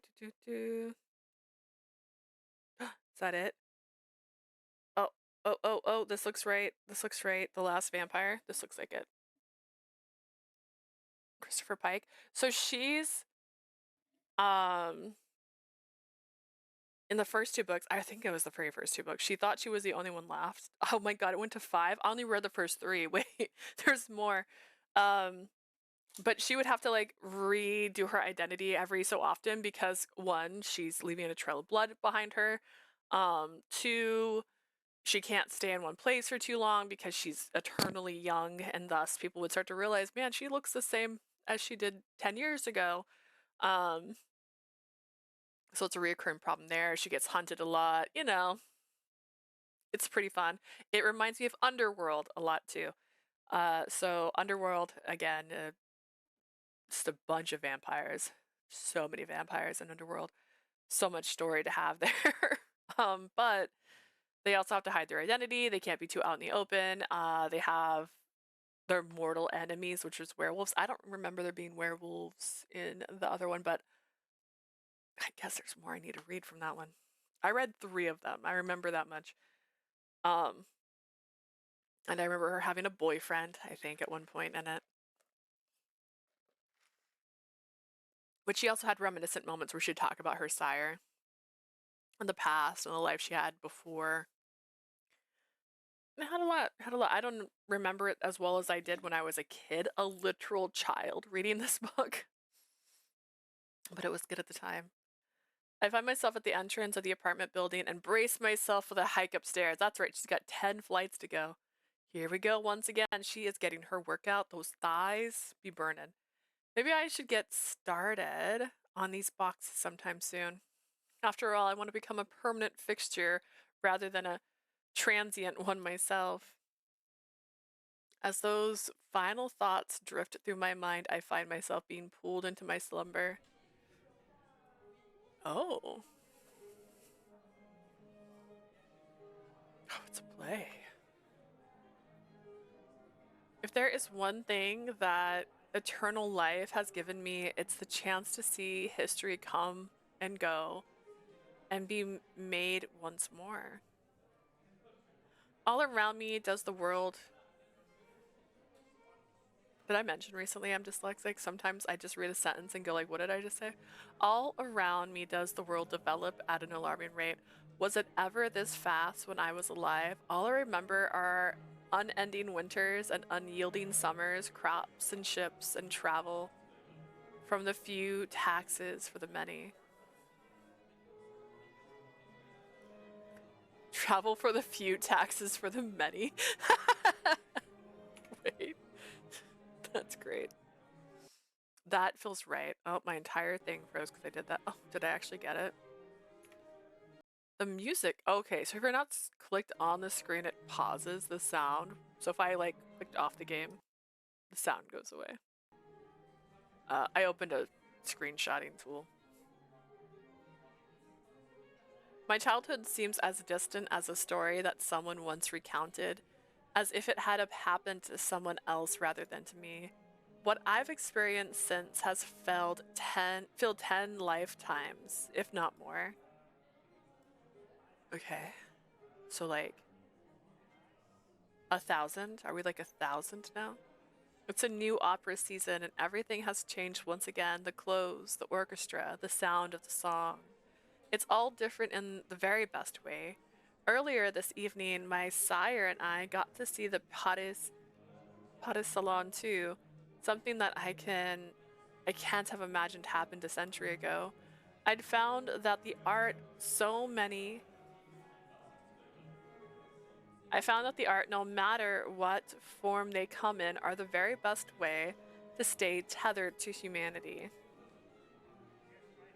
I lean over and whisper, Robert Le Diable, I wonder if this is how the Duke is going to be remembered even evermore. From the corner of my eye, I see a smile spread across her face. I fear that it's more than solidified at this stage. If it's inspired song and dance, humans always love to tell of a deal with the devil. Or the son of one, at least. That makes me wonder for a moment. Do you think you'll be remembered if I will? You're in a contemplative mood tonight. Is that what you want, to be remembered? No, I don't think so. I'd rather still be alive. Ha! Me too. I heard the rumble of the orchestra finish their warm-up and the crowd goes silent in turn. Here's to a night to remember. I blinked away the scene and find myself staring at the inside of my coffin. I can hear the strings and the violins ringing in my ears. Normally, I found my memory would fill me with a strange sense of melancholy and longing. I'll never forget her, but I don't know if that's what she would have wanted, or what I would have wanted either, for that matter. Ooh, something in my eye. Yes. Maybe it's better for the sands of time to wash over her, smoothing out her features and washing them out to sea. How do you remember someone who desperately wanted to live? How can I how can a memory even do that justice? It's a pale comparison of the woman that I used to know. Fine, I exit my bed and get started on what's to come. Exciting. I get to choose where to go. Is this where we are? Is that what that means? Or is that just. I've got some time to kill before my interview, but it never hurts getting there early. Not to mention, I don't want to accidentally lose track of time. I could also check out the bay again and see if Sune is still there. But I haven't had a chance to make a proper meal out of something, and I don't know how much longer I can last before that becomes a problem.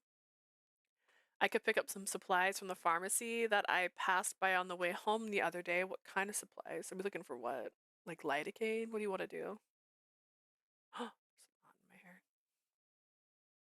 Doesn't hurt to have some backup in case anything else goes wrong during dinner one of these days.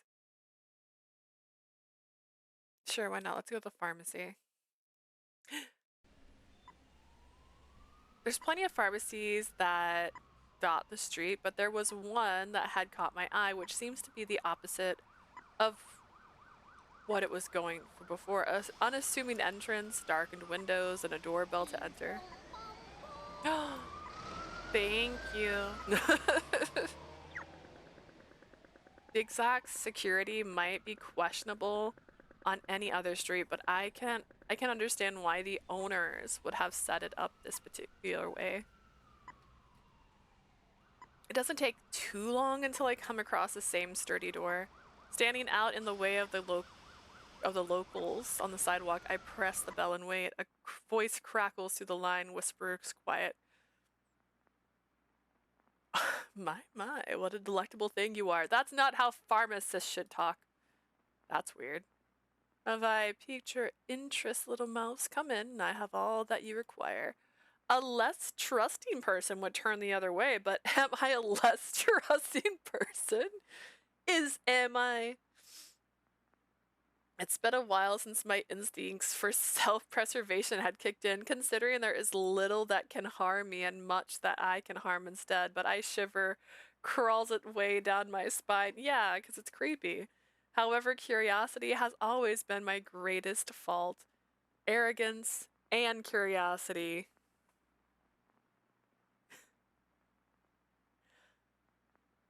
One against my better judgment, I enter the store.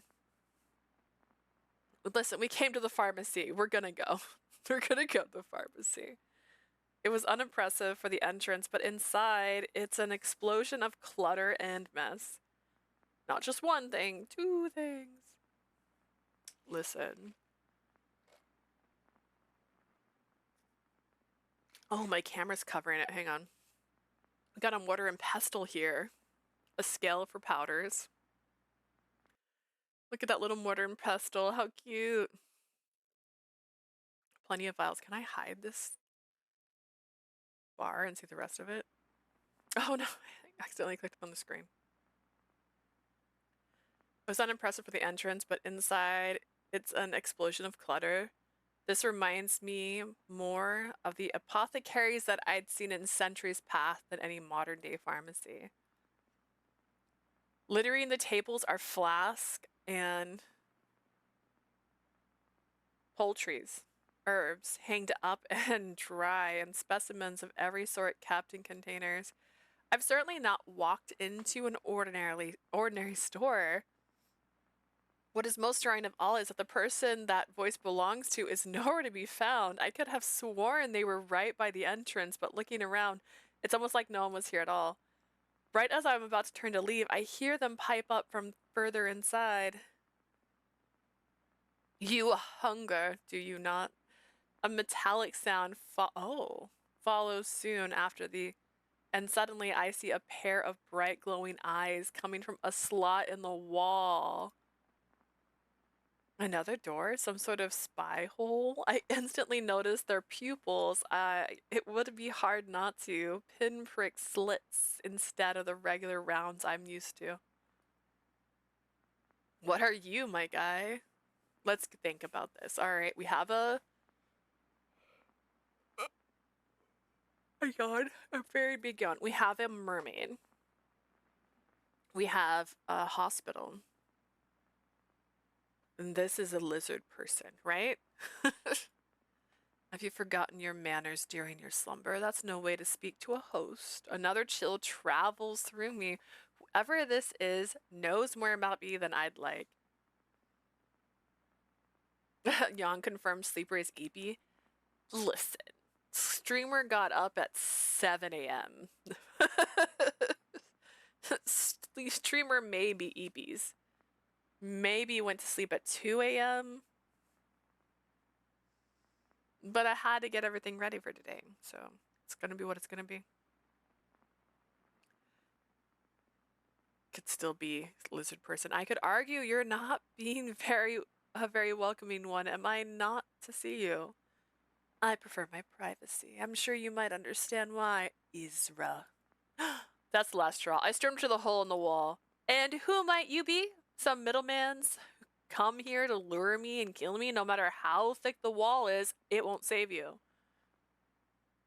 You've grown short in temper with your age. I thought you might enjoy the game more. If death is what you're worried for, worry no longer. I bring you the elixir of life. It's not like I have much room to talk considering I have an affinity for the dramatics, and I invited it wherever I go, but who the hell speaks like this? I could just leave. They know my name. Leaving means they know my name, right? As much as I hate to say it, I'm intrigued with this so-called elixir of life, too. Establishing a way to live anywhere, but especially in this era, is fraught and difficult. So many tools of surveillance and too many rules. It's part of why I left in the first place. It's only become worse since the last time I was awake. You lot are always predictable. Here, take a look. A. Blood type A, yo. Is that negative? A second slot opens in the wall, and with it, a tray peeks on with several key items on it. I'm still dubious. But I've been committed to this stupid idea of mine thus far, and it wouldn't hurt to take a look. There's a bag in the back labeled AB, and I grab it with haste. Maybe it makes me look a little desperate, but I'm past caring. With that, the tray gets snatched back and the slot closes again. I'm left standing eye to eye with whomever puppeteering this behind the wall. Should I ask you? Should I ask how you got your hands on this? Or maybe I say pause? You can say whatever you like. I'm looking forward to getting to know you, Isra. It's been too long since we had fresh blood around here. Judging by your wares, I'd wager you're lying. Are you still not going to tell me how you know my name? Yes, but you may know mine. Nyx. Nyx. Nyx.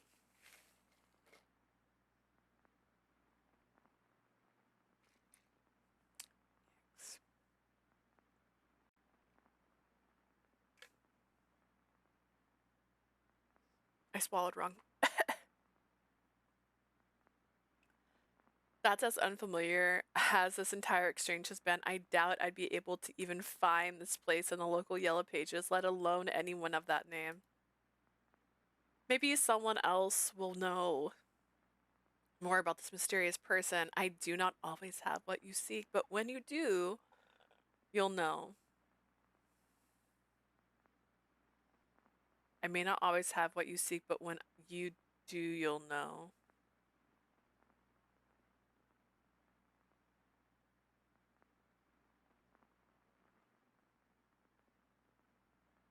It's been a pleasure doing business. You may go now. But I haven't paid. They don't need to tell me twice. I'm most certainly done don't want to stick around any longer. I tip my head in acknowledgement and turn to leave. At least I can go on with my evening now.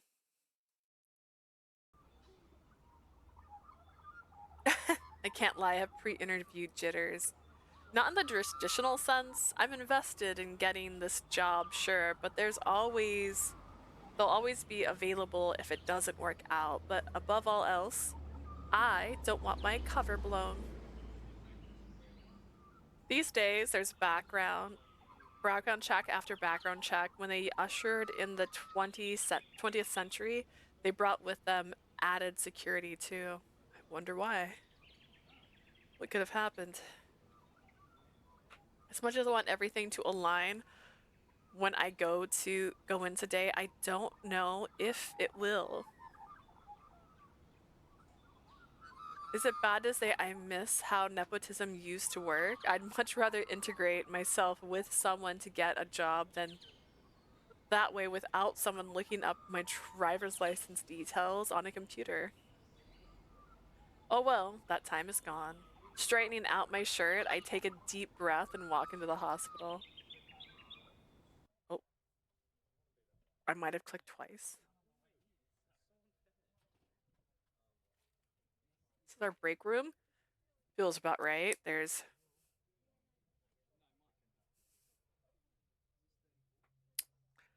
gonna go with, okay, we have a TV. We have right below the TV, potentially a fridge. And then to the left, like an automatic food dispenser thing. And then to the right, we have like a soda machine. To no one's surprise, he looks busy as he flips through some papers in his hands. I'm not sure what's good courtesy in this situation. Would it be fine? Would it be fine if I said hello? Fancy break room. Is it? I feel like it's pretty accurate or adequate. Just adequate enough. I don't want to encroach on his territory. I don't even know if I'll be working here, let alone seeing him on the daily, but it wouldn't hurt to reach out. Like, if it's time for your interview, go to your interview, girl.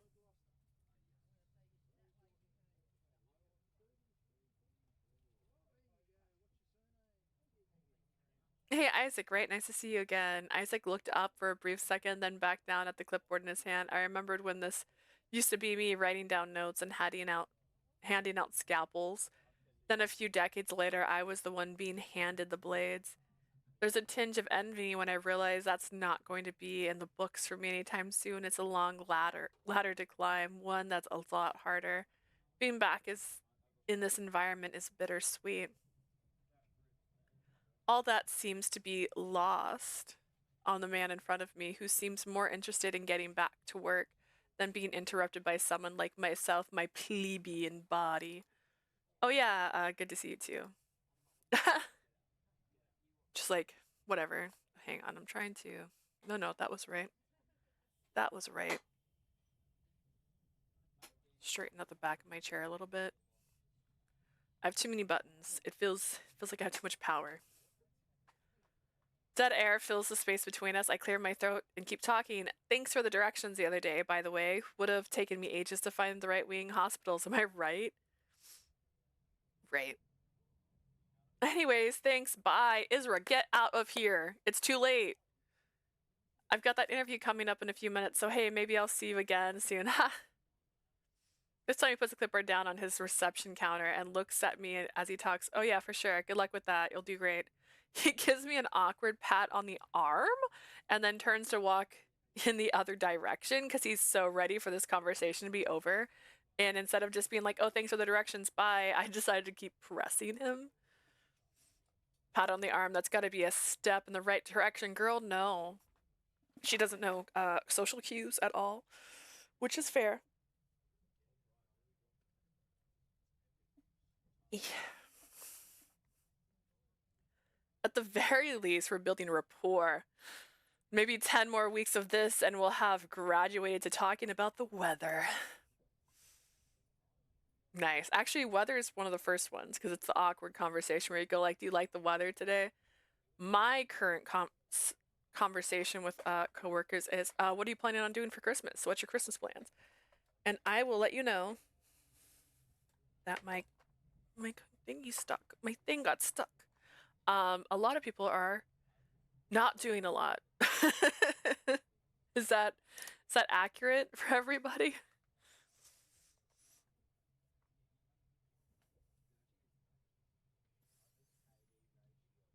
Ask them what their favorite Pokemon Mega Evolution is. So let me think about this. Who was it? Andrew? I only know like 2 of them know Pokemon, period.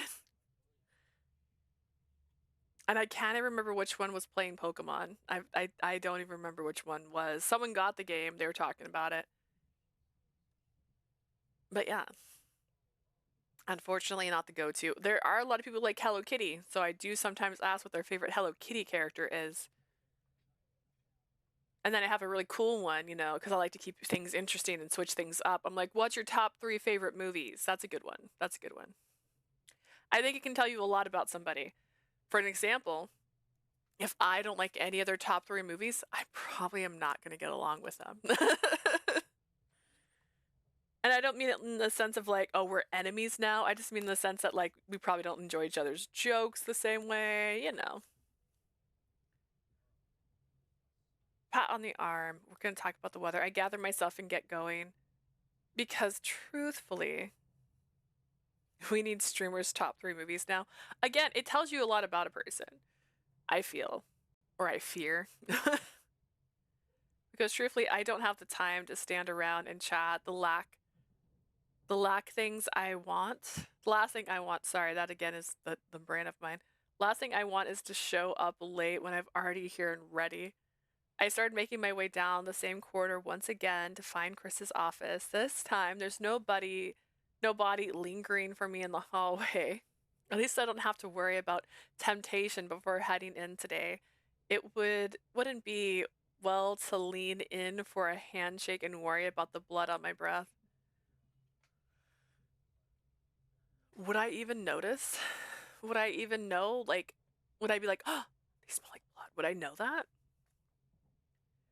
I pull on my jacket, the best suit I had in my closet, despite the moth holes around the sleeves, once, then twice, then a third time for good luck before I knock on the door of his office.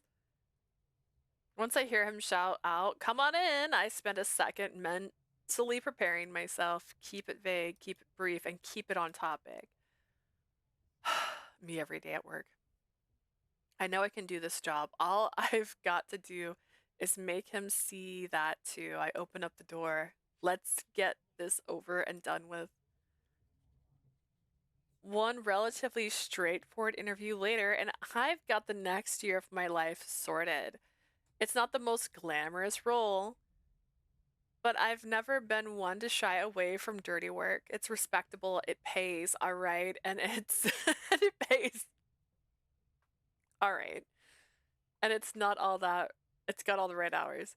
If push comes to shove, there'll be easier access to food too. No more people though. Blood bags only from now on.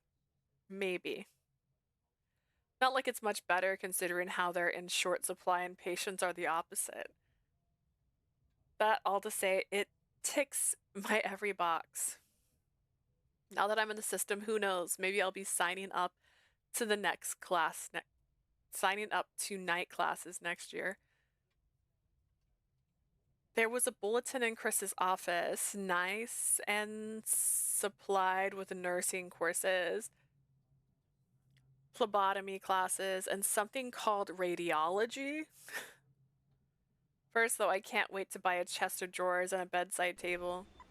I'm running out of time to get things done, and the last thing I want to see was my last sunrise again.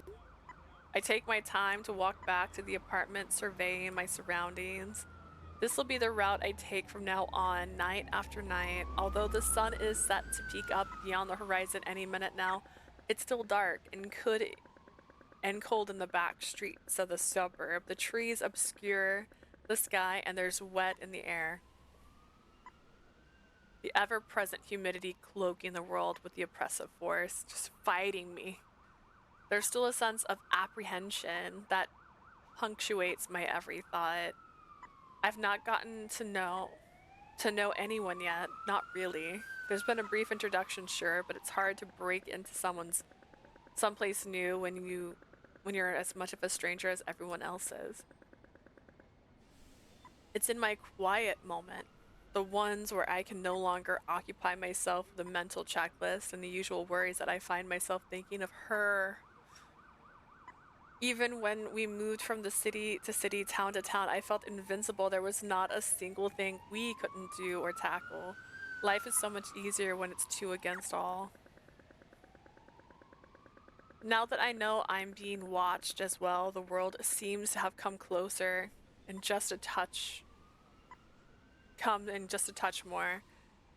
There's less room to breathe when I need to consider my every move. If that pharmacist, if I'm willing to call them that, has already gathered that much information on me, who else is out there keeping tabs? They didn't seem much of a threat yet, but I never anticipate my quiet lifestyle could garner so much attention. What will happen when I need to keep eating?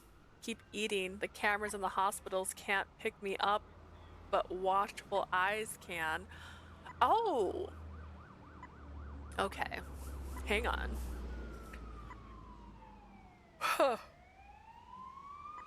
So, if they cannot be picked up on cameras and videos, then that'd be really weird because you have to usually get an orderly ID. There's a mixture of vampire lore that has this kind of like as a set point where they don't pick up on video, but it also goes deeper, right? Where its mirrors are made out of silver, or these have a silver backing, which cause the reflection, and thus because vampires are harmed by silver, thus they do not have a reflection in the silver. However, does that mean their clothes is visible? Are they like the invisible man on camera, or do their clothes also follows that line? There's a lot of questions I have about the invisibility factor. It's a very common vampire trope. It's not unusual to read about it, but I always think too much when I read it as the trope because of all these thought factors. And I'm going to be so real. At the heat of it all, or the heart of it all, modern technology doesn't use silver. So it shouldn't actually affect that. It all has to do with being unholy. And again, I also don't think it would be accurate regardless. Because if you cast a shadow, you should cast a reflection. And that's my TED Talk. But interesting. The concept that they don't appear on video would be very interesting. That's nothing I can solve now that my day is coming to an end. All I can do is make sure that my vulnerabilities are accounted for. I doubt there'll be anyone knocking down my door when I'm surrounded by people on all sides, but I'll need to figure something more bulletproof out. Maybe get to know people, really know them, should be a first step. There's likely to be someone out there who knows more than they're letting on, dodgy pharmacists not included. My windows are covered with more than what's necessary, but the room has become a bit brighter now that the day has started. That's my cue to get ready to sleep. I just realized, is the bed like a Murphy bed? I send out a silent hope that I won't see her in my dreams tonight, but I'd be wrong. Brr, brr, brr. I'd like to spend some time without the same memories playing on repeat. Have you got the documents? She calls out, her voice bouncing off the halls. I don't know what room she's in, but she sounds quite far. The house was practically been torn down by the seams. I'm pushing something so my camera might shake. With paintings strewn about the floor and clothes piling on the chase lounge. We don't have much time. I don't know how much time we have. It could be seconds or minutes or hours. We've had to do this so many times, but I move around the place with practice precision, smooth in my movement as I push down the panic that was threatening to boil over. I put them in the suitcase. We can go as soon as we've done one last round. Right now, I'm making sure there's no traces of where we're going, when we're leaving, or when you leave, you want to leave right.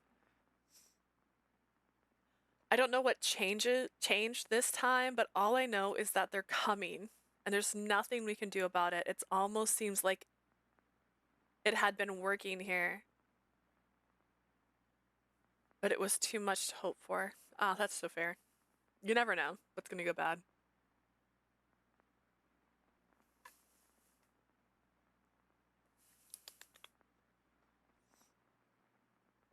I put the last few of my shirts in a bag. Normally, they'd be folded neatly, but tonight, they're shoved with careless abandon. Where are we going after this? There's no response, so I repeat myself a little louder. Nessar, where are we? I heard you. I'm. Her voice breaks as she trails off, and I find my feet taking me to her before I can even recognize what I'm doing. She's huddled in the center of the bed, a few framed photos surrounding her like a halo. I've never seen her look so small. I kneel in front of her, resting my hands on her knee. Hey, what's wrong? What's happened? She doesn't cry. I don't think I've ever seen her cry, but she looks like she is, regardless of the fact her cheeks are dry. I'm tired of this. I don't want to leave again. I'm pulling out of the dream with such a severity that it takes me a moment to realize I'm not looking directly at her anymore, that I never was in the first place. If I keep staring, I can almost see her outline in front of me in the darkness of my coffin. I can't even tell when that happened. There were so many repeats of the same scene, so many uncertainties in our lives that it's rare to remember the times we could stay somewhere than the times we were forced to leave. I try to push the memory out of my mind. It'll do me no good to dwell on the past, even if I can slowly feel it's beginning to repeat itself. I don't want to be forced to leave. Not without her, not ever again. I sigh and take my leave, ignoring the mess around me as I try to gather what wits I have left. It doesn't feel good starting my day this way, but what can I do? Life goes on. At least the good news is starting to dawn on me. I've got a job. I've got a job and I have some free time, bro. There's nothing pressing that I have to get done today, so I can take my time doing whatever I want. It'll be my last free moment before my week is structured and organized and my shifts established and steady. I think it might be nice to revisit someplace I've already seen. After all, it might be the last time in a while before I'm able to go there again. Well, so many choices. I'm not really excited to see Sune down here tonight, or anyone else for that matter, but the serenity of the bay is still alluring. It's good to get some fresh air too. There's a little reason for me to keep the traditional exercise. I lost the ability to change or develop a long time ago, but stretching my legs is nice after being cooped up inside a coffin. And if I'm being completely honest with myself, I wouldn't mind running into her again. Sune was a surprise, to say the least, and it would be nice to talk to her again without being interrupted this time. To be expected, the walk down the hill is peaceful and quiet. At this hour, there's few lights inside the windows, and most of the streets is dark, save for the lampposts. Darting across the sky are fruit bats, one after another. Despite being so close to the city, there's an impressive amount of wildlife. I became so used to smog-covered cities and soot-dusted trees that I forgot the world could be so vibrant and alive.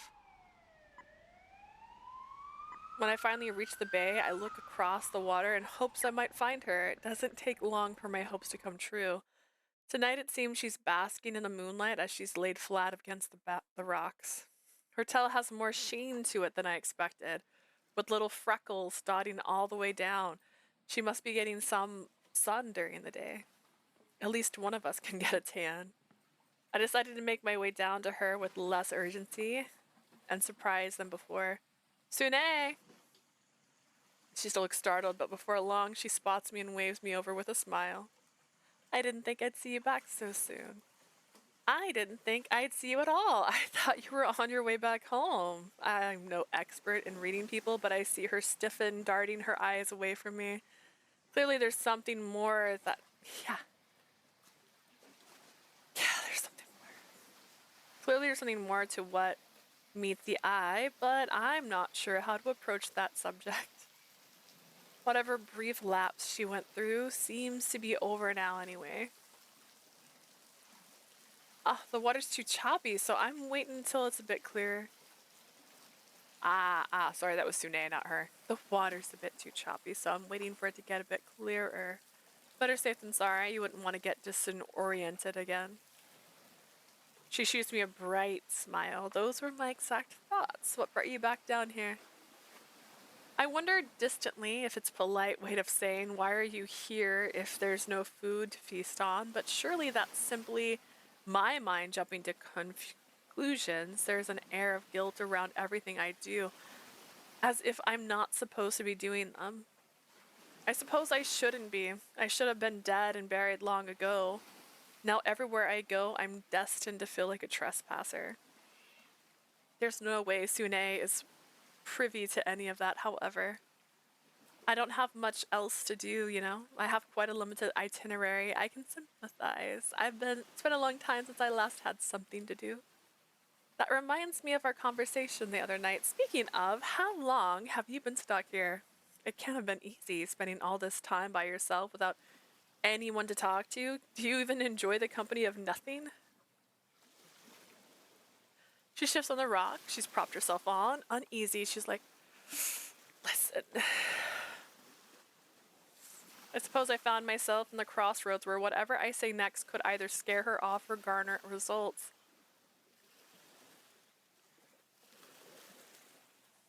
I'm rather new, but it's still been hard, girl. I had a creepy pharmacist who knows my name.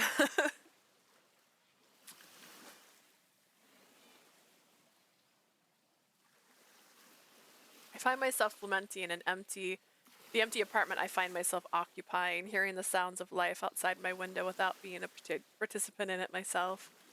There's a gaping hole where companionship used to nestle inside me, and no matter what I've done so far, there's no making it smaller. Instead, I find myself wandering aimlessly and going nowhere. It feels like an oversimplification to say it's been hard. I don't think it'll ever be easy again. That seems to do the trick, however. Sune is back to looking comfortable, her expression inviting. I've never spent so much time alone before. It looks like she wants to add something in that sentence, leaving it wide open for extra commentary. I try my hand at encouraging her a little further, but I've liked it. Kind of. There hasn't been a day since I was born that I was alone, and I thought I'd miss it more. Huh, I suppose that's fair. My wounds are still too fresh to relate. You don't know how fresh her wounds are. It could have been like 3 days. It could have been a half a year. You've been asleep for 100. Having only just realized how empty the world can be when you're the last remaining relic. But the heart desires what it can't have. Let me keep sipping my drinkies. I might need to add some lemon to one of these. Something. It only makes sense that Sune, I could do the thing that they did in the other game and put honey and sea salt in it and see what it tastes like. Do I have honey? I might have artificial honey, which might not break down as easy. I am hydrating.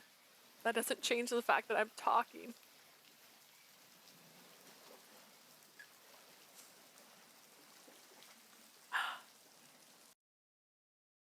I didn't move for that to get so quiet. I just wanted to drag that over more.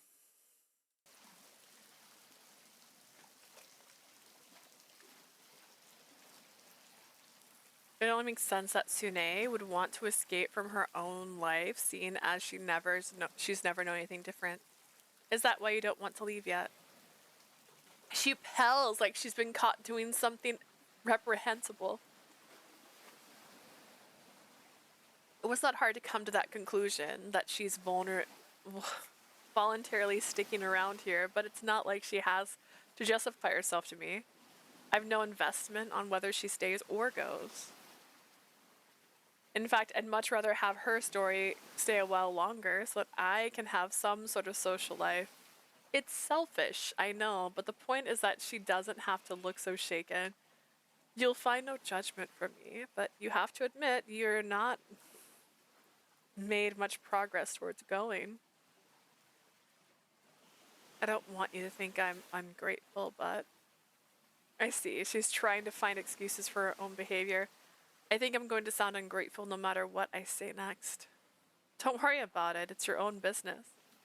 I'm not going to reprimand you for taking a holiday. Sune finally looks me in the eye, looking far braver than she had previously. At least it's out in the open, not that it ever had to be really, but she doesn't have to pretend that she's left the bay or something. Thank you for that. I don't know why I lied to you before. I feel silly about it now.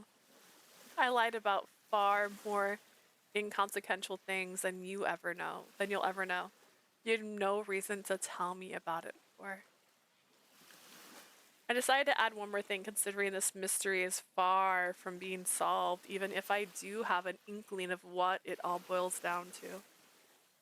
But you have to tell me more about this impromptu holiday later.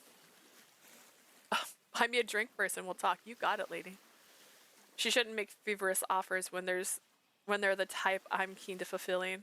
Have you had a drink before? A drink from up here? I don't really know how any of this works for you. Things are largely the same in theory, but yes, I may or may not have taken someone's drink when they weren't looking. I didn't know you had it in you. It seems there's a lot more to you than what meets the eye. You'll have to come back again to find out more then. We slide into an easy rhythm after that, bouncing off one another until we both realize we've other places to be. Where does she have to go? I'll definitely have to ask more about where she runs off to when the thought fairs become busy, and how she bides her time. Bribes. She's just out here bribing everybody. I've grown stir crazy in the short while I've lived here, but then again, she has an entire ocean to keep her occupied, and me a simple coffin and some trinkets. Yeah, but she's staying in the bay. I take my leave soon after, relishing in the fragile connections we've made and the promise of what it is to become. There's a growing number of matters that I have to attend to right now. It's enough to think of what we can do the next time I see her. Maybe I'll bring her that drink. Yeah, bring her a drink. She's a grown mermaid. See, mermaids also are interesting because some of them have stories where they either, what's that word, don't age, kind of like vampires do, or where they have a limited amount of life, like humans do.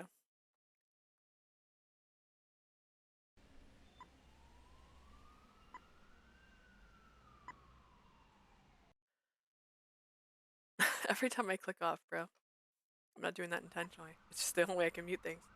Today has felt like a triumph, as long overdue as it is satisfying. As I walk home, there's little that could bring me down, where once the world had dimmed darker around the edges, it's becoming wide open. I'm grounded in a way that I hadn't been in recent memory. There's no gnawing hole inside, no hunger, no pain, but I can still feel the edges of it, the sharp of it. The shape of it so familiar that it feels strange to be without it. It feels strange to be without it. I could travel 1,000,000 miles and live 1,000,000 years, and I think there's still there'd still be the backdrop of otherness I've had to contend with my whole life. What is it to be a person when you aren't? What does it mean to be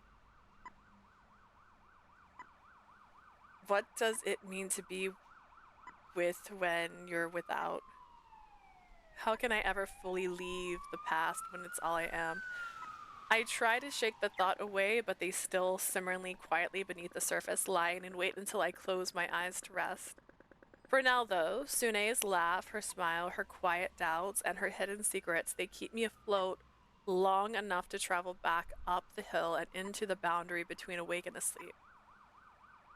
That's what this entire city is. It's always awake and asleep between every empty street. The air is still and silent. There's this brutal triumph of life. It's ever restless. I finally feel at ease with my choice I've made to come here. I can't help but wonder if it's the same for Sune. She watches on from the peripherals, obscured and unobtrusive. Is the world she's privy to, the one underneath the surface and away from the beating hearts of men, any different than my own? Deep within, I keep poking at an old wound, one where I'm without family in a brand new world. But that doesn't seem to be the case for Sune. I wonder what would she sustained to want to what? I wonder what wound she sustained to want to run from them instead, or if there was even a wound at all. And I wonder too if she's happy to observe life from her perch rather than be included in it. This life, at least. Even as the thoughts whirl by, I can see the unfairness in them. To treat living here as somehow more than down there. I'll have to ask her next time if she's content, and I'll have to I'll have to satiate my own curiosity at the same time too. After all, I have as many questions about what brought her as I do about why she stays.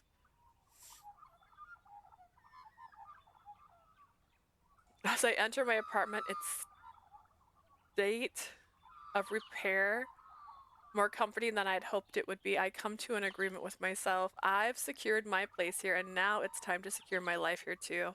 There's no reason to keep myself in this tragic state of feeling sorry for myself and living between the clutter that threatens to overwhelm me. I know why I've been dragging my feet, avoiding the very thing that I chose to bring with me. Everywhere I look, every box, I feel that bullet to unpack. It all takes me back to her. I thought grief would be uniquely human, something that I'd lost the capability for long after my own heart stopped beating.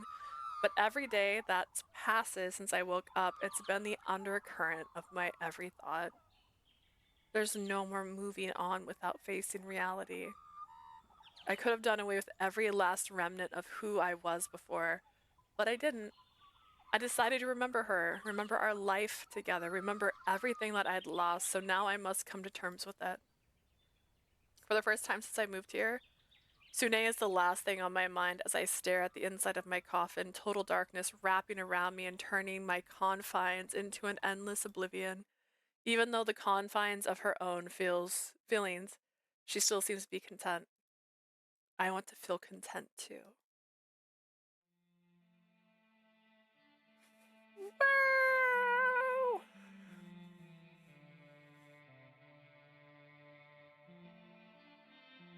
Thank you for playing. Georgino, Owasopian, so sorry, with music produced from Freesound, made with support from, you go like,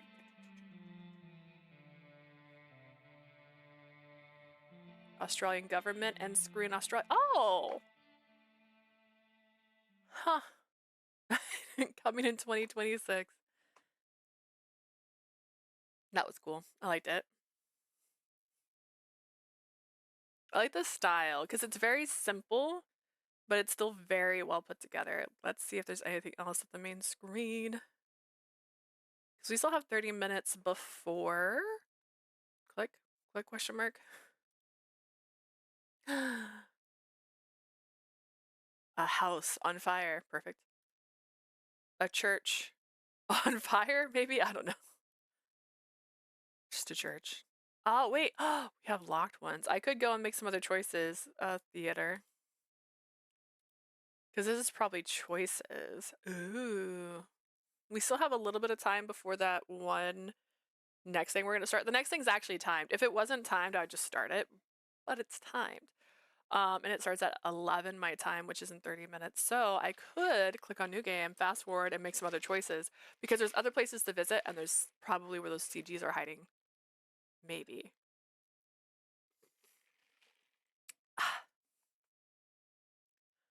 See, continue. Aha.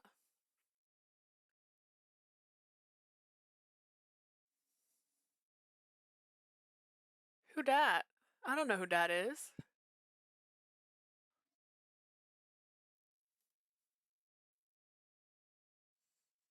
That's today. Wait, what? And were those eyes? I don't recognize that person.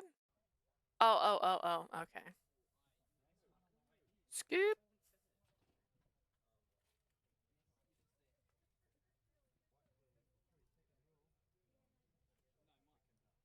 Oh, maybe, yeah. Or maybe because it's in the middle of a choice. Yeah.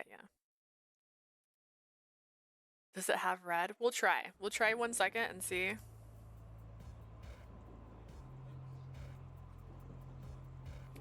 Just because we have extra time. Otherwise, I could start our next game. What's next on our list? Do you progress when I'm not clicked on you? Do I have to be clicked on you? Butter side down, which looks really funny.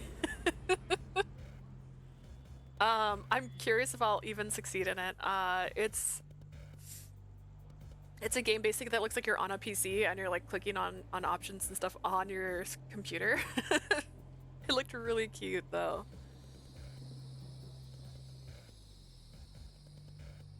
I wanted to put a mix of things in here that were a little different because I have Otome, obviously. That's my favorite thing in the whole wide world. Okay, so instead of going to the bay, we could go to Park Street or, ooh, let's go to this one. Let's go to Darlinghurst Road. Maybe we'll die. Maybe in this scenario we'll die. But Buttered Size Down looked really cute. I was really excited to add that one to the list. Even though I paced this very long road, the very night before, it twists into a vastly different scene. The shapes warp and turn, becoming nothing but a nightlight for the weak and the scared. This isn't the same Langard Purcell I had yesterday. Purcell.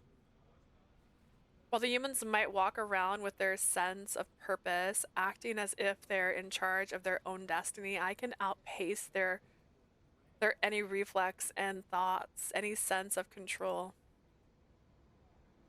I can't behave like this in front of the entire world. As much of a lone wolf as I am, there's the bigger picture I always have to consider. Blowing my cover is one thing, but blowing everyone else's?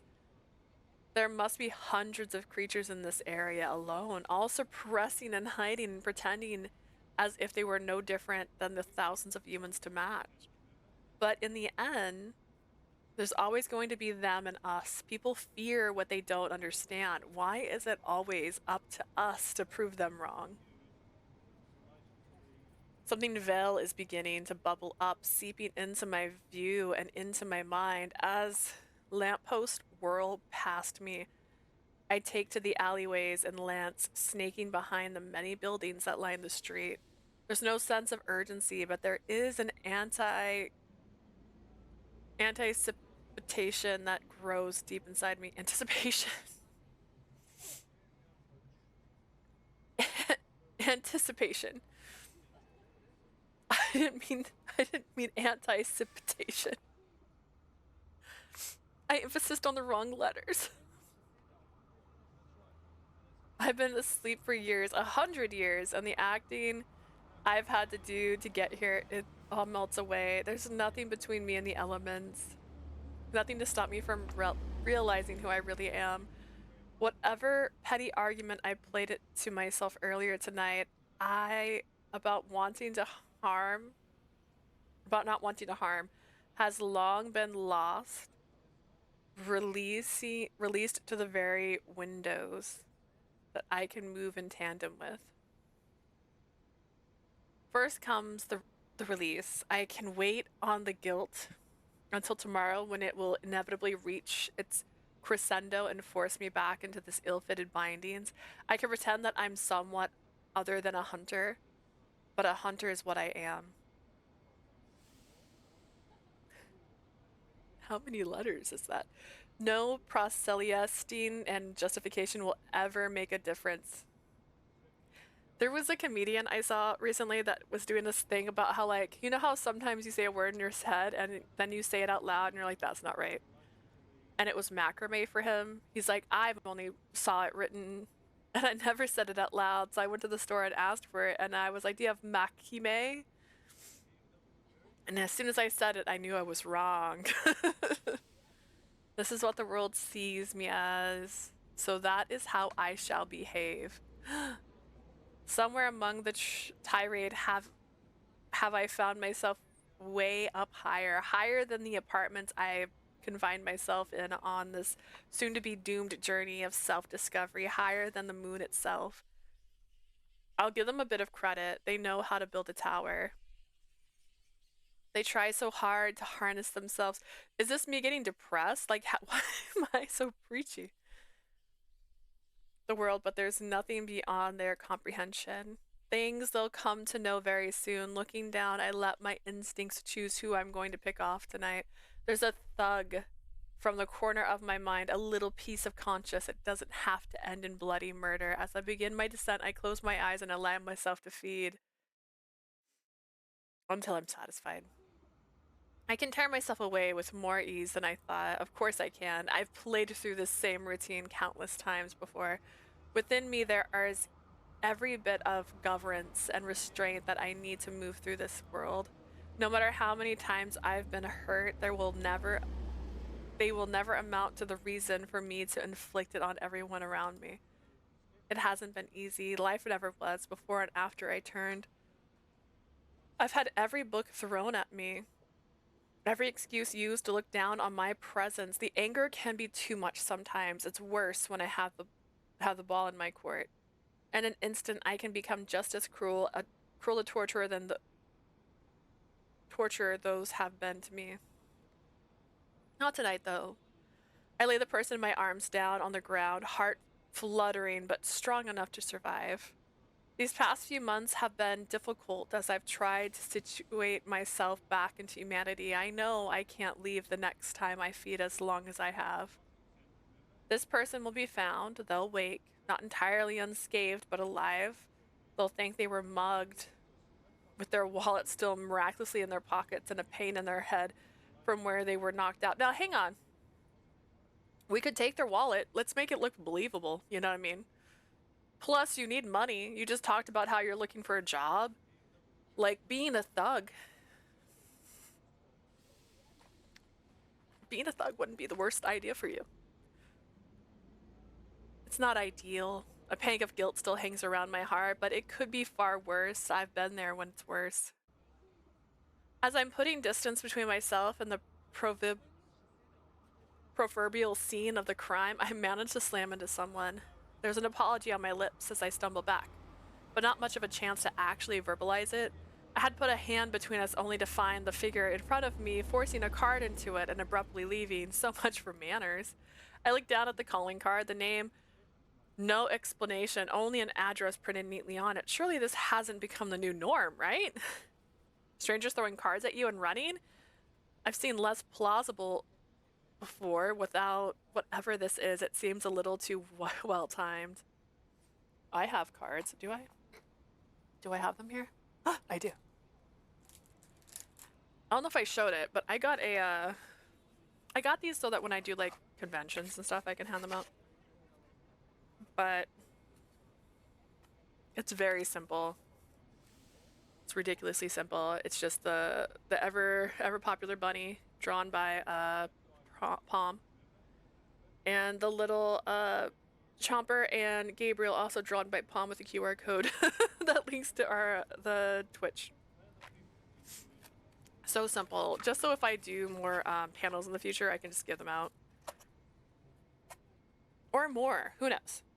I was debating doing a couple at the next convention, because that way I can make them Otome themed and do maybe Jeopardy and something fun.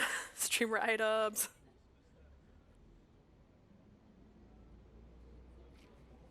I mean, I have her now. She's fully in bunny cosplay. She's a bunny cosplay doll. There's far more of this on this planet than what even I can comprehend, and I've met.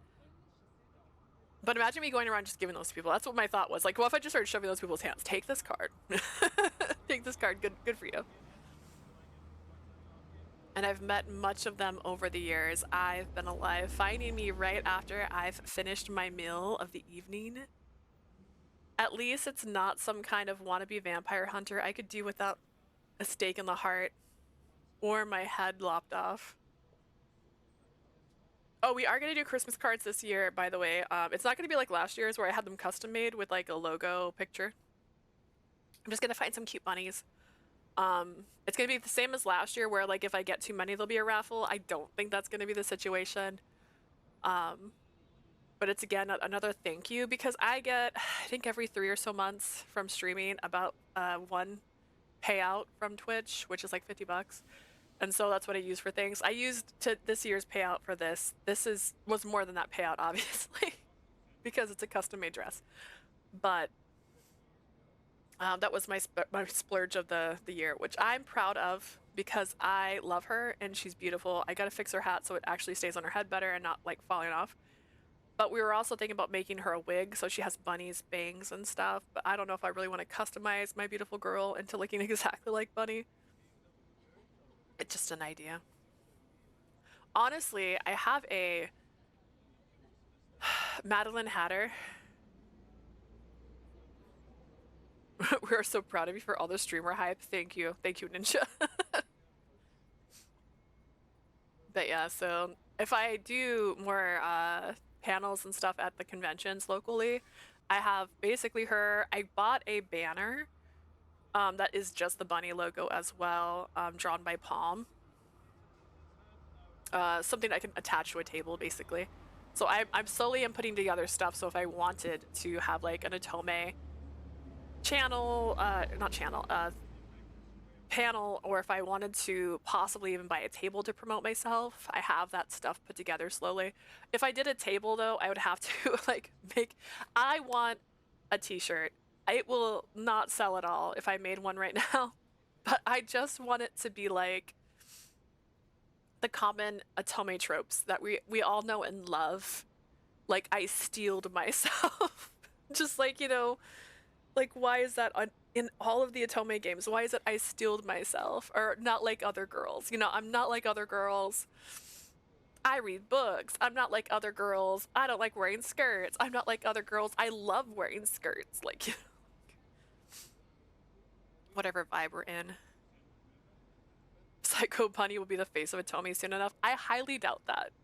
But I do feel very blessed and lucky that I've had the small amount of success I have, like where I do get sent games now and I get a collab with people who do Otome. Like, it makes me happy. In fact, I was told by one of the companies that if I reached out to them and I did panels, that they would give me codes. Like, imagine. Like, that's so rare. It makes me really happy. I'm a big baby, though. I cry easily. But yeah, some common tropes on t-shirts if I had an actual stall set up with Psycho Bunny set up there. But I'm not famous. And if I did it, I know it would be a very quiet stall at a convention, which is why I like doing panels, because at least then I'm talking. And I can talk all day. As seen here. My throat's a little sore today, but I can talk. Maybe it's arrogant, maybe it's down to my wealth of experience, but there's not much I can do, I can't handle, and there's not much I will leave uncovered. Ooh. So yes, the prospect of going to this address has piqued my interest. It's not too far from my own flat. It's only a couple minutes down the road. In fact, it's only a few buildings from this very alleyway I found myself in. Taking another minute to debate myself, I already know what part is winning this fight. I take off in the right direction and start counting down the numbers of the establishments I pass. This haven, I said it right, that humanity has created for music, debauchery, and, well, it's uncertainly not the love, but something else starting with the letter L. Lust. It's quite the mesmerizing little spot. Oh, I also have my rap for Twitch. I was debating if I should do it here or if I should wait till I play Miss Jonia next, but so mesmerizing, in fact, that it seems like it's attracted its own set of unique guests. No wonder I found my way here too. I arrive at the destination, and the inkling I had before has well and truly been confirmed. It's a small hole in the wall, an inconspicuous entrance, and the door is all painted black. Whatever it houses, though, even from out here, I can smell the mess of aroma from deep within the walls. There's nothing human about it. When I listen closely enough, there's a thrum unlike anything out on the streets. It's loud and infectious and mean. And then there's a howl, filtering through the air, unheard over the noise of the city and its own beat. Werewolves, clearly, not that I mind, they always are the most fun. Lights, camera, action. Oh, see, here's a new CG. We didn't get this one before. There are bright flashes all around me and strobes flickering in the darkness, making the sea of figures move in snapshot perfection. There's people in the state of transformation, their bodies merging into a beast of its own, but it doesn't look like it's only werewolves in here. There's the odd apparition, translucent and reflecting. Lots of smoke, too. It's wafting through the air, obscuring the true depths of this den that I found myself stumbling into. The ingenuity of my own kin never fails to surprise me. Ingenuity. Ingenuity. If I say it wrong, and I think that didn't sound right, I will read it again. I'm not exactly dressed for the occasion, seeing as half my wardrobe is from the last century and the other half managed to get lost at sea. But no matter, the music is vibrant and powerful, loud enough that it vibrates right through me. It's impossible to resist, and soon I find myself shutting my eyes, allowing the waves of those around me to guide my movements. It's a peaceful few moments, enough to lose myself in so that I can forget about the hunger deep inside that's already mounting again until someone taps me on the shoulder, dragging me back to the world of the living. I remember her. I don't think I've seen you around, little vampling. She's tall, so much taller than I am. Everything about her is sharp edges and danger, and the spikes on her lapel to the hand of her hips. It only takes me a second to assess and resume what I was doing before eyeing her as we begin following the rhythm of the music. And I assume you're the muscle of the place. You don't do well enough keeping me out if that was your job. She snorts steadfast and still as a rock. Everyone around her seems to be repelled, as if she has got an atmosphere of her own. There's no stopping her, it seems. That's a poor observation on your behalf. If I were involved, you wouldn't have even reached the front door. Despite her proclamation that she's not security, she still looks me up and down, and then once more for good measure. You don't cause any trouble, and there won't be any trouble for you. Her accent sounds thicker. Oh no, I didn't give her an accent. Forcing the words out. I don't want to do an Australian accent, just to be very clear. I know they're in Australia. Alright? And I'm not doing good day, mate. I'm not doing it. I don't even think I said it with an accent, I just kind of said it. Forcing the words out with such heat that it would almost be enough to bring me back to life. Almost, though. Feisty, but not without good reason. Cross my heart and hope to die. That doesn't amuse her, of course it wouldn't, but she still releases a sigh, barely audible, if not for my keen perception. It seems that I've passed whatever little test she had set for me. The bar's over there. She flicks her hair. I can't. Ugh. She flicks her hair in the direction, and somehow larger groups of people all buzz around what must be the so-called bar. I'm not sure what it is that starved dogs eat, but I forgot the werewolves.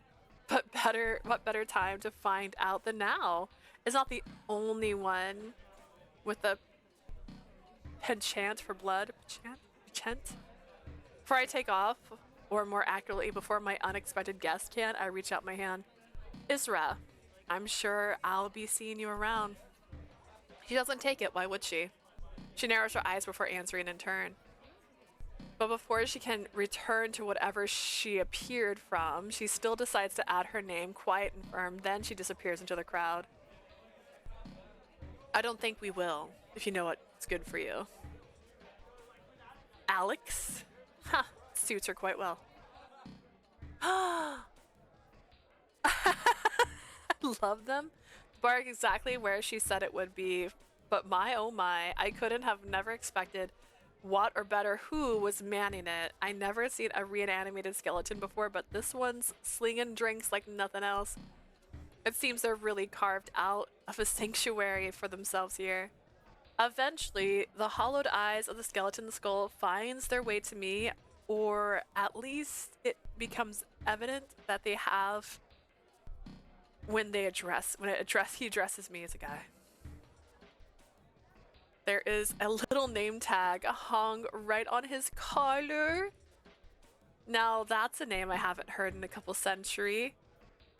Welcome to Sweetheart's basement. Oh, you're looking rosy. Found a patron of yours, a patron to sink your teeth into, eh? Or Aurelius? Almost like Cornelius, Aurelius. No matter, what can I get for ya? Looking for seconds? I'd never. I'm not sure why that flustered me, considering I wasn't hunting in the club, but most definitely in the vicinity of it.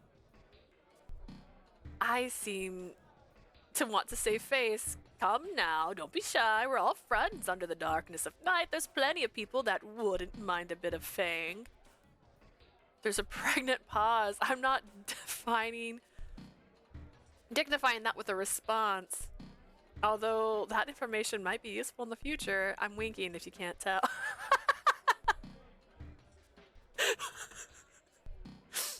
Hang on, I'm screenshotting that one.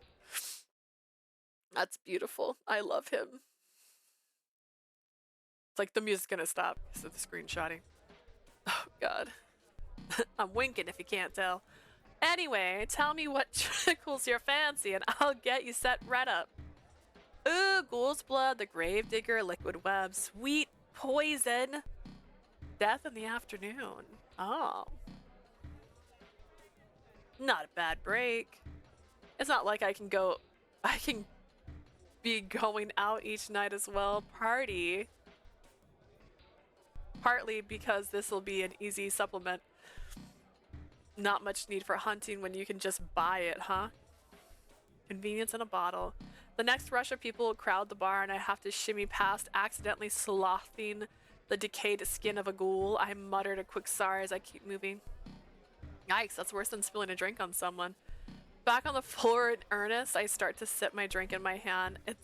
I'm not in dire need of it anymore, but the hunger is always persistent and always there, hanging around in the back of my mind.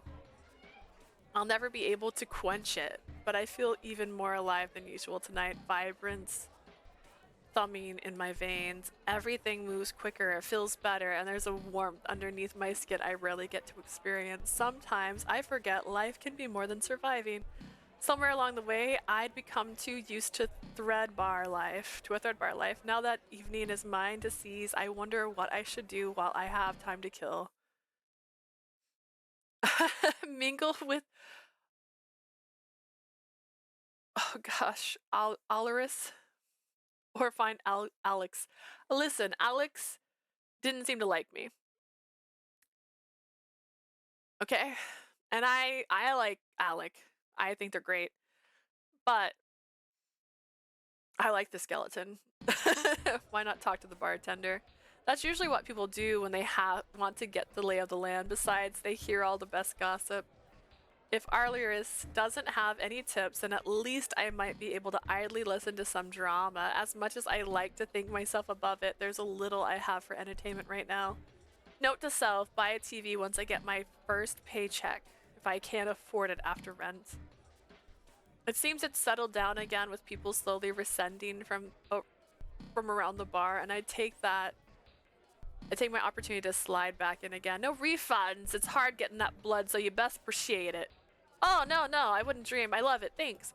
It's hard to get a read on someone with holes for eyes, but I suppose I'd say he looks at me inquisitively. He gets back to cleaning off the counter and organizing some of the glasses that have been delivered to him from the backstage. Are you planning on sticking around here all night or what? Spit it out, will ya? I was hoping you might have some advice for new faces and all. I don't know too many people around here. What, never been in a city before? Keep your head down, get to work, and get loose on the weekends. That's not that hard to stick to, eh? I suppose I was hoping for more tangible advice. There's a lot of... I wave my hands trying to get the point across. In all my years, I've never quite found the right words to describe our lots. Monsters is too loaded and creatures too cruel. Anyways, I was wondering if we have anything to worry about. Wherever we are, there's always something to worry about, but it's easier these days. Phew, 50 years ago, we'd have to have a different conversation. And 100 years ago would have been an even worse one. Nothing that I wouldn't have heard before. I guess you know what that nasty business is all too well. Things can be complicated, but no one's dying from that anymore. Dying from what? He slings a cloth over his shoulder and leans in close. The music is still thumping loudly, loud enough to cover up the conversation, but I don't blame him. I wouldn't push it though. You never know what could tip the scales. It's been peaceful times. I've been hostile. I can change just like that. He snaps his fingers as punctuation before leaning back out. I hear you loud and clear. No murder on your doorsteps. But is that really a promise I can keep? I suppose I have to. If not for my own safety, but for theirs. That seems to be the sobering enough for my taste. I finish my drink and leave the glass on the table, waving goodbye to Arlie. Can I date him? And then we go skip. No? Oh. Festivities are in full swing. It was bumper to bumper all the way here, and people have continued to loudly celebrate the new year. I feel like I should be able to skip. Something about inside the hospital. Something about this time. We did this. It let me skip earlier, but maybe... Oh well, that's okay. We saw the new scene. Yeah, sure, why not? Did I get the CGs? Oh, they still show locked, but they were real. I got them. I technically got them. That's weird, but that's also a setting thing, so... It is time to set up for the streamy thing. But yeah, that was really cool. I like the art style so much. Oh, I have responses to emails I was sending. Not what I was expecting. All right. Man, I'm gonna drown at some point. There's so many good games. There's so many good games. And I'm trying not to have too many games on my list. All right, so nope, not what I meant to copy. I'm copying too many words.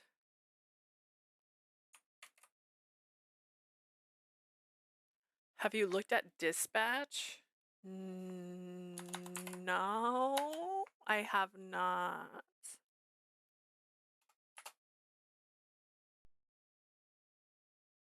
Should I go to the YouTube one? Okay, we're gonna turn that down.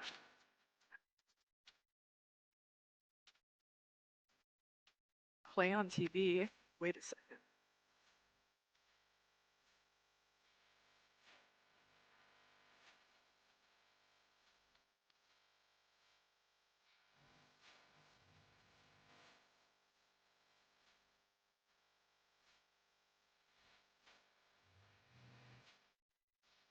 Uh,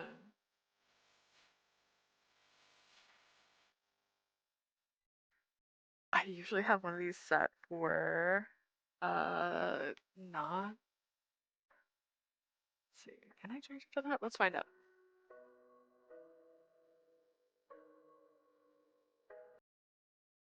No. Okay, that's weird. I usually have. Oh, screen too. Okay.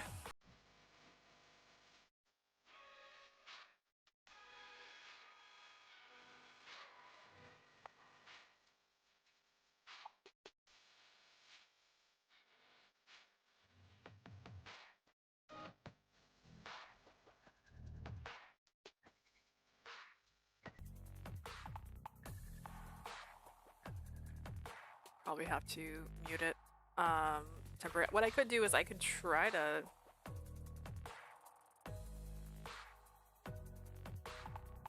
that feel right? Is that feel wrong? I can't tell.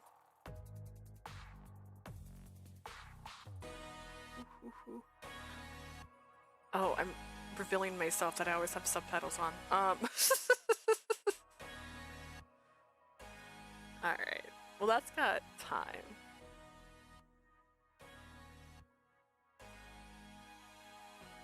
Alright, we'll mute that temporarily. What I can do is hop back into this while we're waiting. A bit above this. And then what I don't understand is the random saves. This one, again, this is a new game, so there's going to be some little things like that. I don't know what it's saving. And I can't skip. And then when you go to these random saves, it doesn't let you continue. So I don't know why they exist, but load. Oh, Q load? I don't know. And then it only let me skip at the very beginning of this. We're only doing this because I still have like minutes before. I guess I could set up my next game just to get it ready too.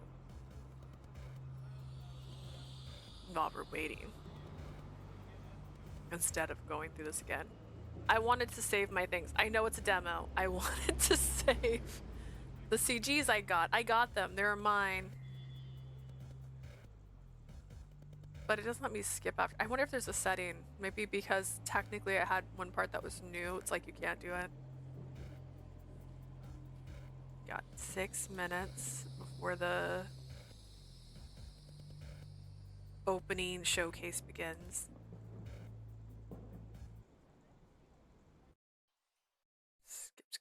Skip. We're gonna go, we can go back to the road. Skip. Till I'm satisfied. Skip. Skip. We'll get the same drink just because. Skip.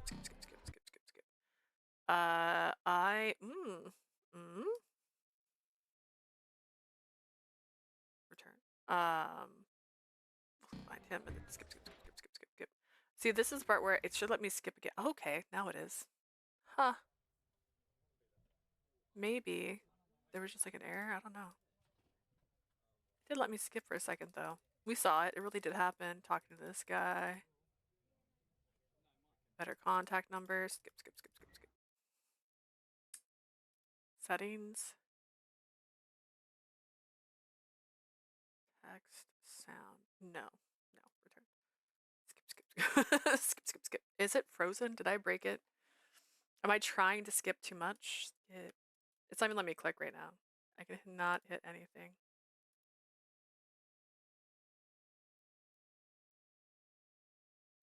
Boop. Maybe I have to wait a second. We'll just wait a second and then hit skip.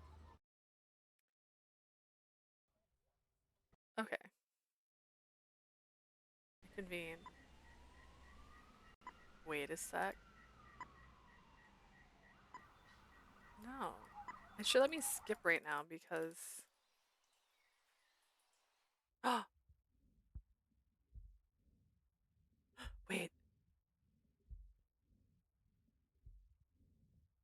this new? Her voice is gentle. Come with me, and it's been a long time since you've stretched your legs. Should make those eyes. If you eat, you'll feel better. There's little wonder you're so fatigued. Please come with me. Tonight won't be the same. Blood. It's always blood. Oh, this is new. Because we went somewhere else, so we have a different conversation happening. It's my never-ending curse, the final barrier between oblivion and all I can ever seem to do is rip it away from my own selfish desires. I turn away, shutting my eyes closed and focusing on the outline of life left in my vision. I miss the sun. I miss the day. I miss feeling warmth on my skin and warmth on me. Eventually, she leaves my side, although when I cannot be sure. Minutes and days are one of the same in this eternal life I found myself in. I blink away. The memory used to fill with melancholy forced me back into the same sadness I found myself wasting the days with, but not so much. Oh, no, it's fair enough. The past is no longer to hurt me. I can't allow myself to be chained to what happened to me. I can only make myself move forward. Interesting. Oh, that's really cool. Okay. Well, that's neat. At the same time, somewhere deep inside of me, there is a coldness that I can't quite shake. Sighing, I exit my bed and get started on what's to come. Skip now? No. I could also check out the club again. Oh, yeah, because that's new. Few locals. I could pick up some supplies in the pharmacy. We did the pharmacy last time. Sweetheart's basement. Park Street. I wonder if we go now to the bay if we'd have the same scene we had last time. No. Move past people in a hustle. I'm not sure I'll ever truly be welcome, but it would be nice. Less oppressive. It's nice to feel a connection. We're kind of skipping right now because I'm just killing a little bit of time. Let's approach the continent at the horizon. Someone's swimming. See? Call out. There's no point in getting messy when there will be plenty more opportunities to figure something else out. I don't need to go accosting every lone person I come across. After all, I might be able to find out more about this place through talking rather than biting. I kick the desk. I call out to them while I pace down the stairs, waving them over. Immediately the water goes still, and whoever was making the splash has dived down deep underneath the waves. That's rather odd. I suppose I wouldn't much like being interrupted by some over-enthusiastic stranger, especially at this time of night. They were probably seeking some type of peace and quiet. I go over to the edge of the water, staring into it where my own reflection should be at the water ripples and wanes. We don't have a reflection in water. The night sky dances along with it. The dotted stars look like islands on the sea foam, and the moon, a bright spotlight beaming straight into my back. Hang on, isn't this taking a little too long? Did I imagine someone was swimming here, or are they in serious risk of drowning? Hey, is anyone there? I don't know if my voice can reach whoever was hanging around here earlier, but it would least I can do, right? I wasn't hoping to plunge into the water tonight. I don't even know if the myth of running water applies to the sea, but what else am I supposed to do if someone's in trouble? I've been the cause of so much despair, but I couldn't live with myself if those were the circumstances that I led to someone's demise. As I prepare myself to jump in, bubbles start to reach the surface and a person breaks through. I'm alright. I'm alright, no need to get worked up. It's almost like she could tell I was about to come diving in for her. I wouldn't put it past her to have watched me internal debate from the outside. Are you alright? What are you doing out here at this time of night? She looked back at me bemused. Like she's on some joke that excuses only. Oh,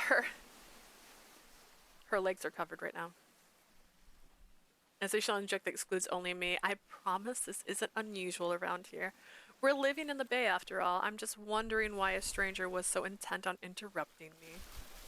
Dun dun dun dun. I can hit save, and I can come back to that later. I saved. I can't lose my progress. It's real. Boom. Hello, and welcome to the first edition of the Choose Wisely Festival Showcase. The Choose Wisely Festival is a week-long digital event dedicated to celebrating branching narrative in games. Here, your choices have consequences. My name is Anita, and I am the founder of narrative game studio, Studio Efwa, and I'll be your host for the festival and showcase. Now, you might be thinking, hey, there's already been a lot of indie game showcases, and they get a lot of views. In fact, I've never heard of a Choose Wisely festival, and you would be right. While there are already festivals and showcases, plenty of which do amazing work, none of them are centered around the reason I fell in love with games, and that was choice. In fact, you and I may play the same game and have very different experiences. Sure, we started off in the same main menu, but our endings were drastically different. I still remember the first time I made a decision in a game and realized not only are these characters going to remember this, they're going to act on it. In fact, I can't even go back to that town because it's destroyed now. And so now, there are parts of the game that if I want to experience, I'll need to finish the game and play it again, sometimes taking an entirely different route. Live, right now on Steam, there are over 390 curated games that invoke that same experience. But you're not here to hear about why I love games. You're here to actually see some games. So, over the next hour, I'll be showing you 50 trailers from games in every genre, in every setting, for almost every player. Some of which will be very familiar to you. Others are just as new as this festival. All of them are games where your choices matter. I honestly thought this would be a Right. Are you 30-minute sitting opening. comfortably? That's amazing. We're about to start and cover a lot of ground. Because not only are all the games you're about to see available on Steam during our week-long festival, but they are coming to you with new updates, new announcements, and special reveals, and maybe even some exclusive content. Without wasting more of your time, let's get started with someone who sounds a little more familiar. Welcome, Tavern Keeper. What dreams brought you here today? Dreams of love and friendship?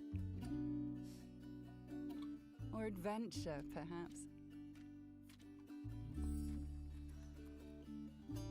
Whose life will you change today?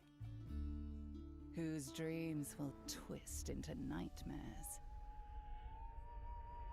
But don't worry. Oh my god. I'm sure your drinks will change their fate.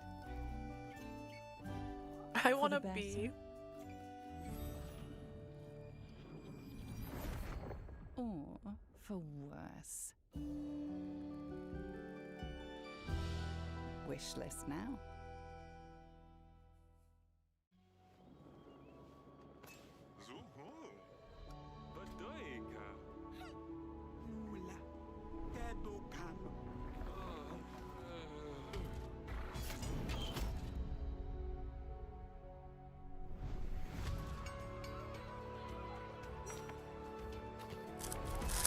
Trying to make a loud noise so I muted myself, but then stuff was happening. Decide. Do we have a deal? Yes, no.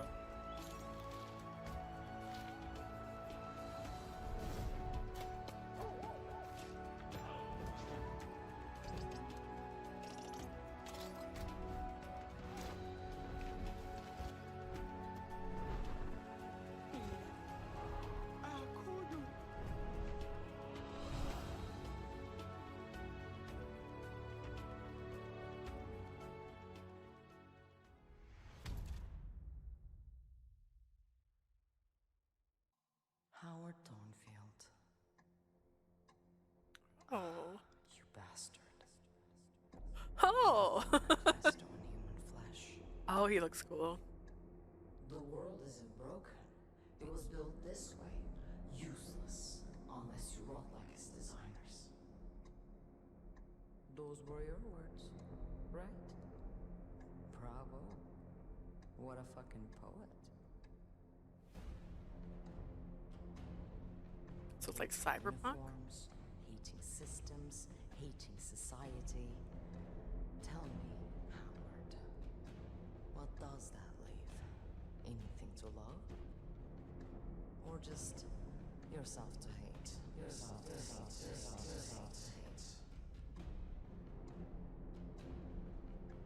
Ex-cop, ex-soldier, ex-everything. Hunting concepts. Fear, guilt, obedience, euphoria.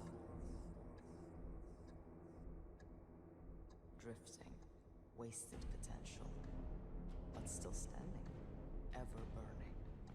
Haunting liars, cleaners, rot spreaders. No. You don't want to end it. You want to drag it into the fire with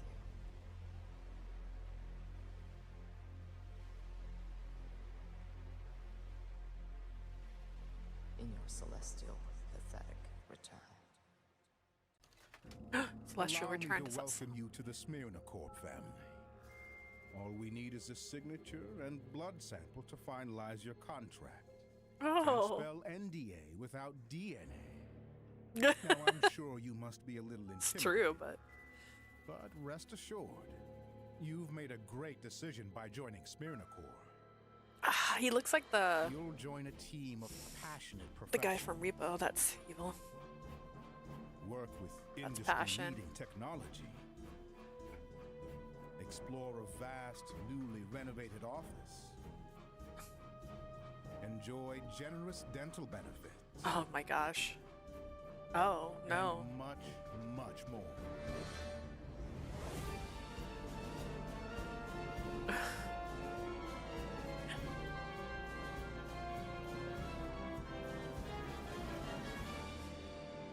So, what are you waiting for?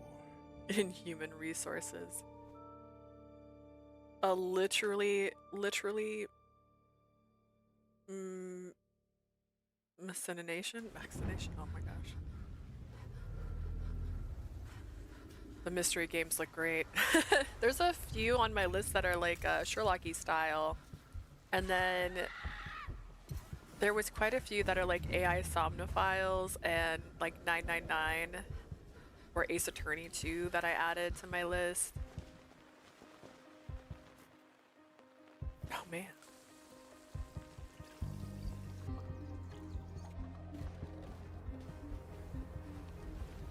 Oh, I thought did I not change this to just chatting?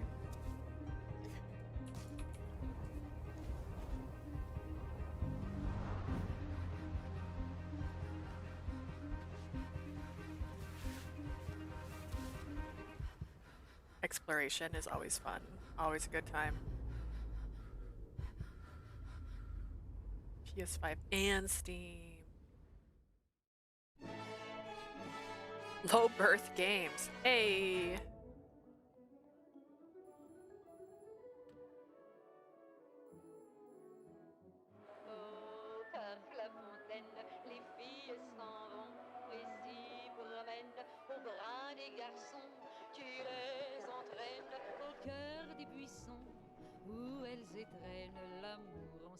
The graphics completely, yeah, it makes me think of a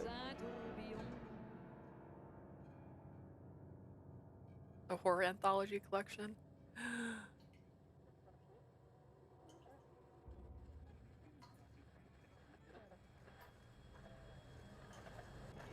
Oh.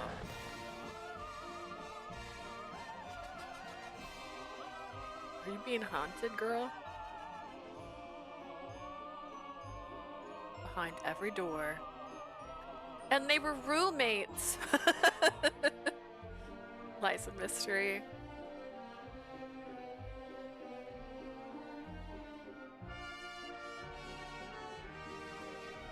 This bed we made. Oh, it's on everything. Except for Switch. This one's on my list. If you're reading these lines, it means there's still something inside your heart. We're playing that one belongs tomorrow. to me. I only have it slotted As for an I've always hour, told but you, death is far too ordinary a thing to keep us apart. I will give birth to our creation in our home, beneath the place we once shared, because our creation cannot be dude, do I need to give this more than an hour? I really want to play it. We were always meant to be one, and we still can be, my love. I am weak. I'm really excited to play that one. I was trying to make tomorrow a more spooky stream, and it was actually this was the starter for that.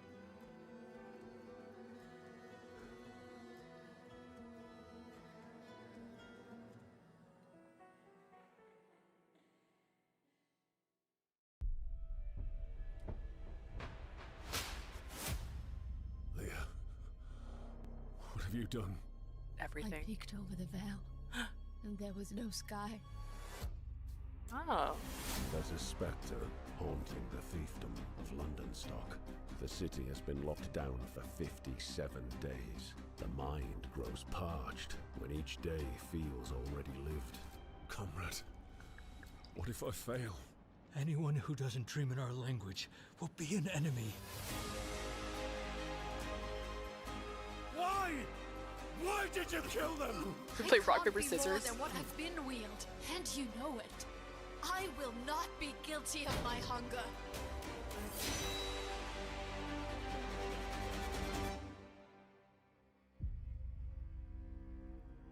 Don't throw stones. You live in a glass house.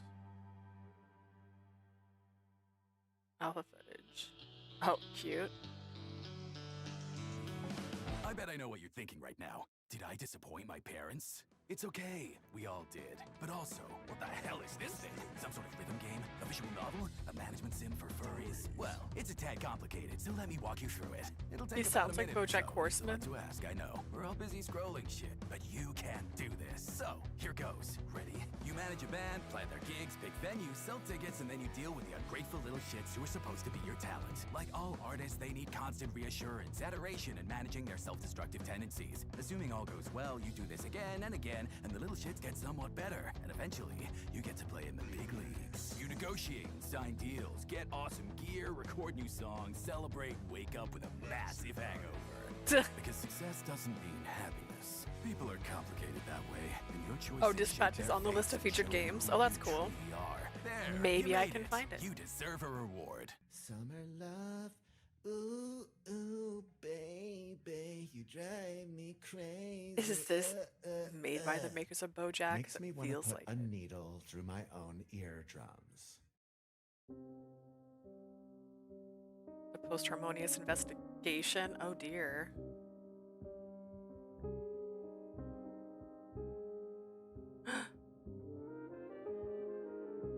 For die and have to solve your own death. I played that before. It was called Murdered Sole Suspect. It was pretty fun.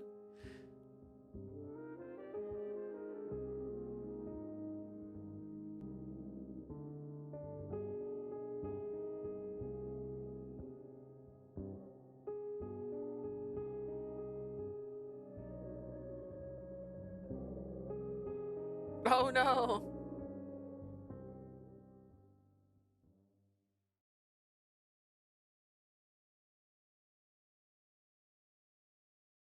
Mother Gaia.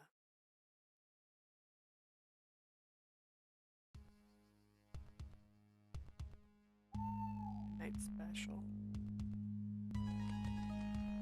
Yahada.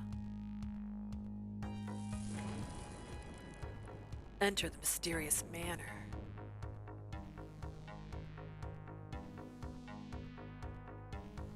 Oh, that's cool. That feels like so many games I played as a kid.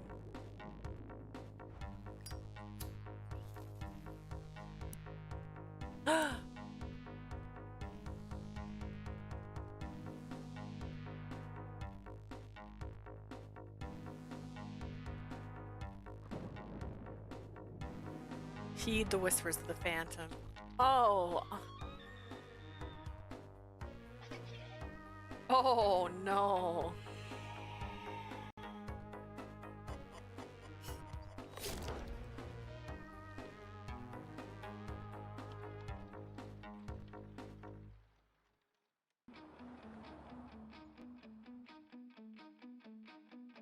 Sister Ray.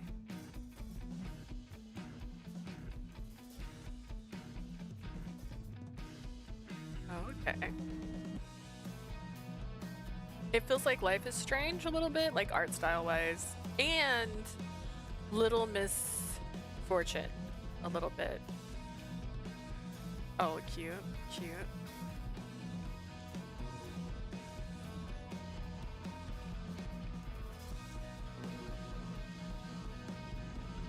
That is a lot of stats. Oh my gosh.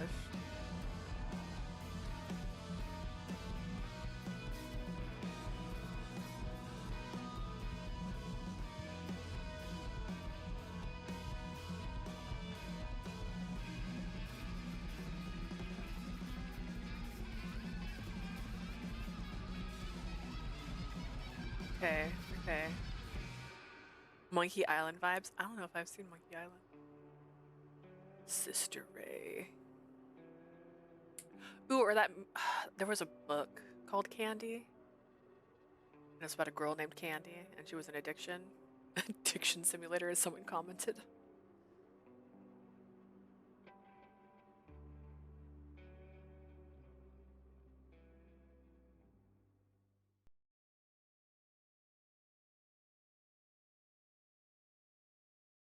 All our broken parts.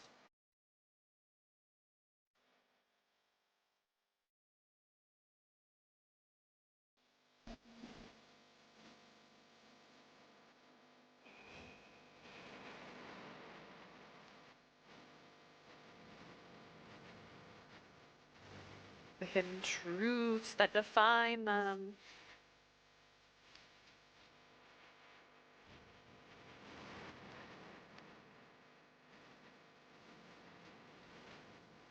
I know I said this, but I have like 20-ish games. I have already forgotten half their names. I don't think this is one of them, but that character looked like one of them.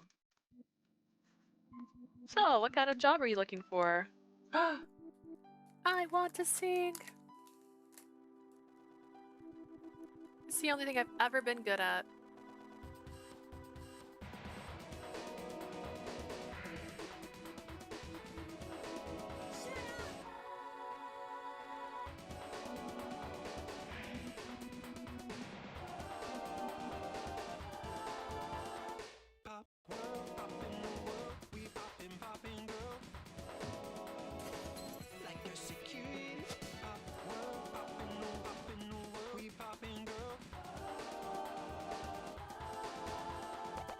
Uh-oh.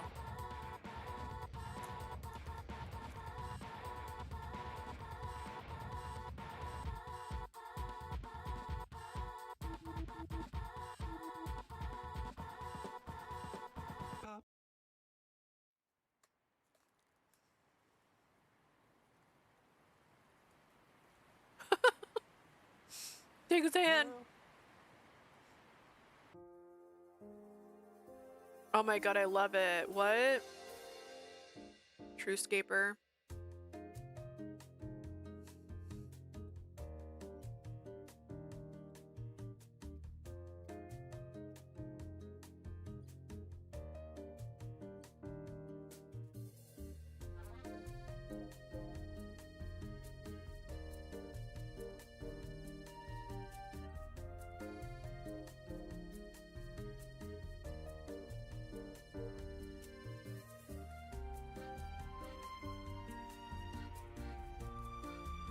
This is really cool. I like this.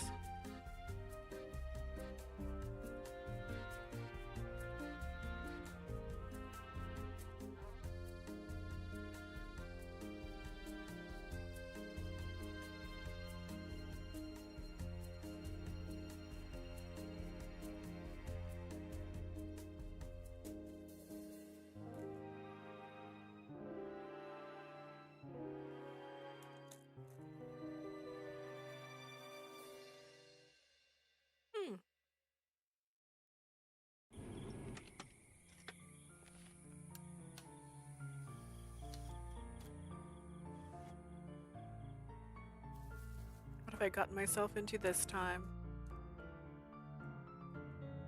Well, that's cool.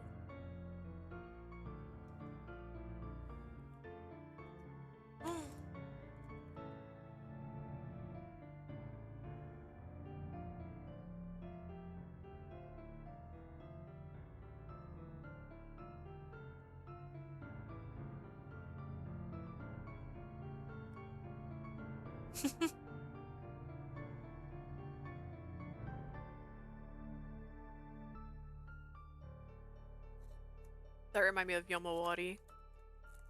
With the book, I jump scared so hard, but my reaction wasn't dramatic enough for it to be shown how scared I was. Oh my god, what?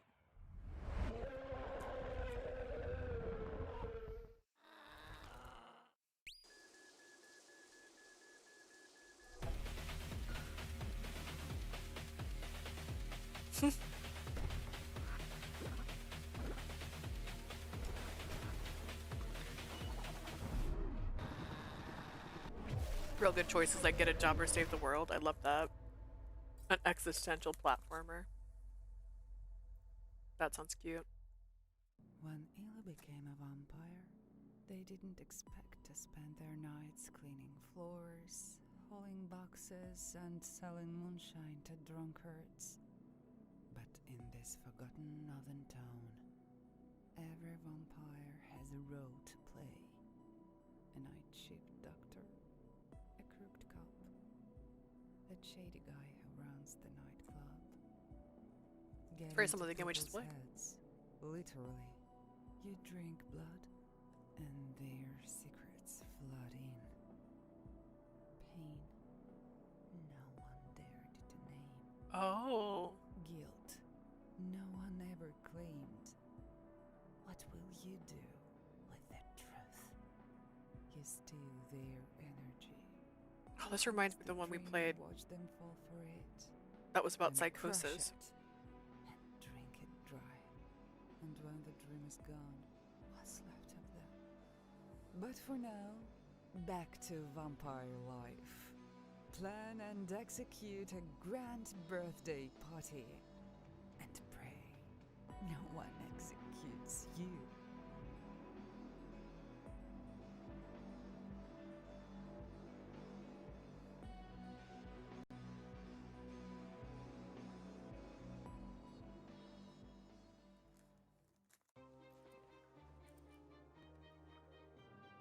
That's Stonier.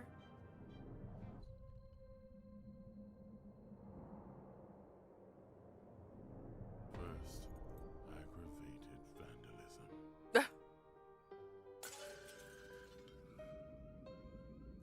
Then theft.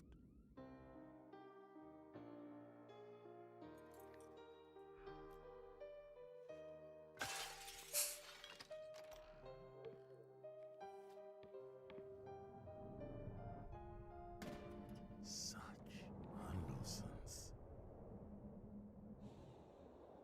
And worst of all,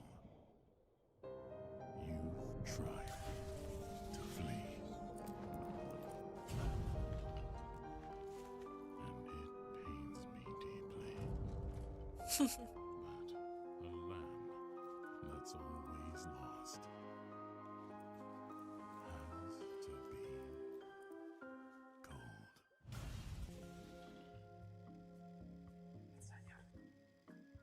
That's terrifying. I've seen this one. Someone in the comments says I like the new Attack on Titan sequel in the on YouTube.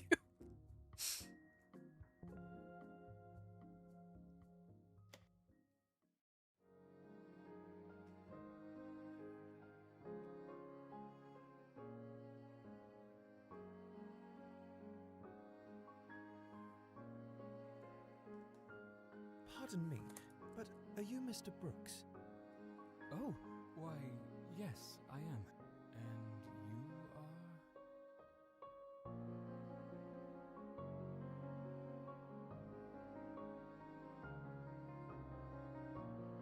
Bridgerton, but if you're this guy.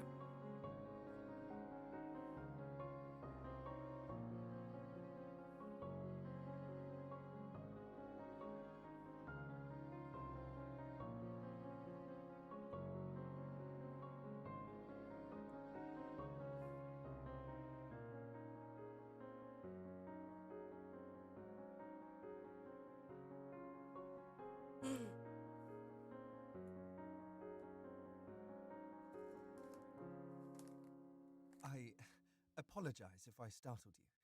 I Of sense and soul. had to be sure I had found you. That's cute. Coffee Talks Tokyo! Let's go!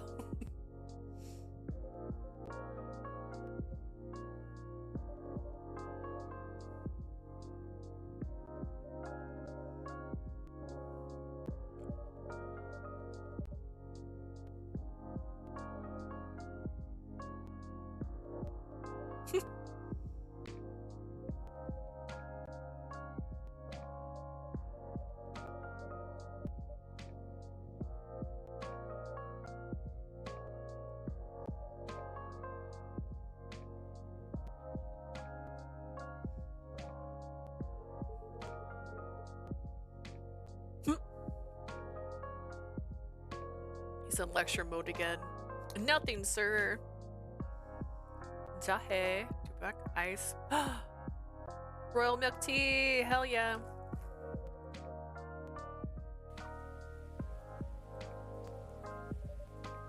It's so good. Aww. Oh, she's blushing.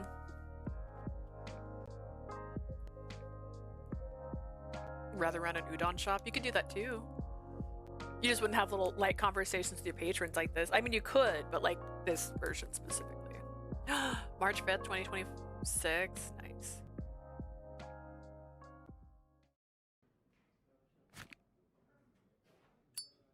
Nice. Mmm.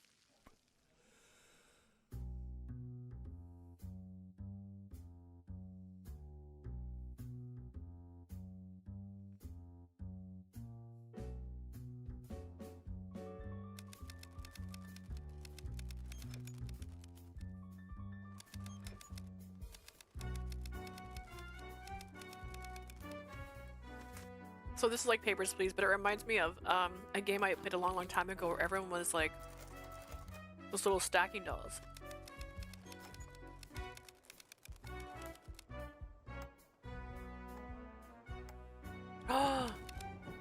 Legit have to be an actual teller.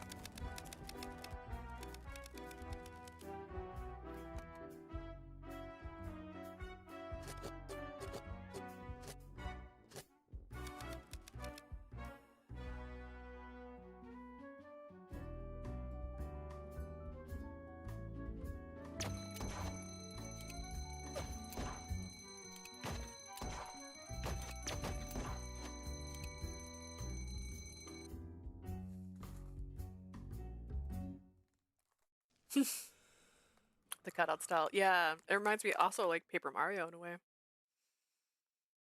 A teller's duty is to shoot bank robbers. Let's take you back to Lake! 1986. Aw, in this man. pretty little lake town called Providence Oaks.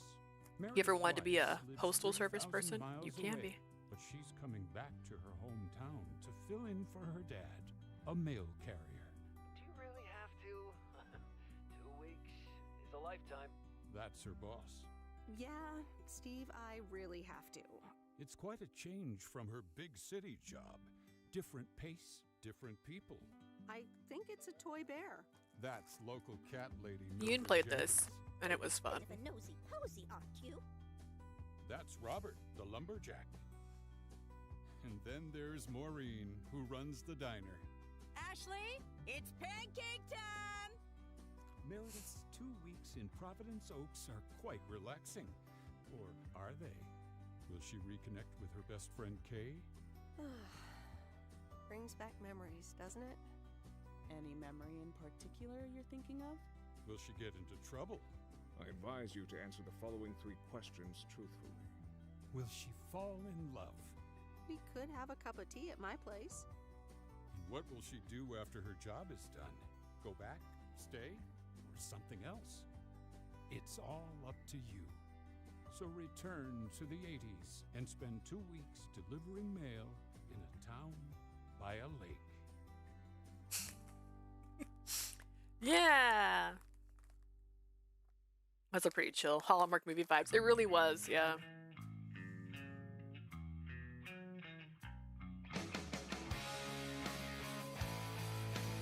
We're kidnapping people? The demons told me to make this game.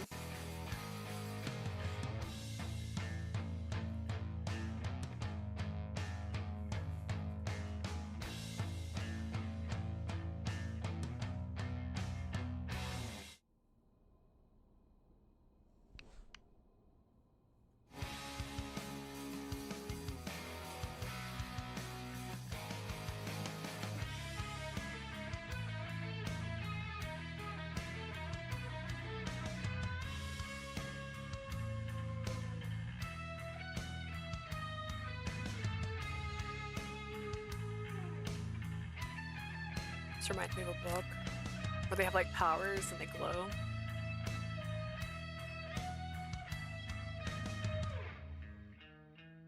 Mm.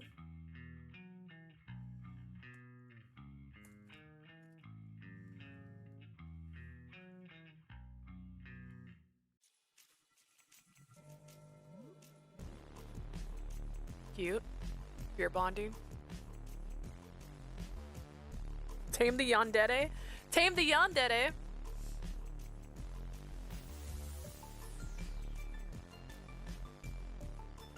You don't tame yanderes, they kill you. I'm hungry. I'm so hungry. And now, a word from our sponsors.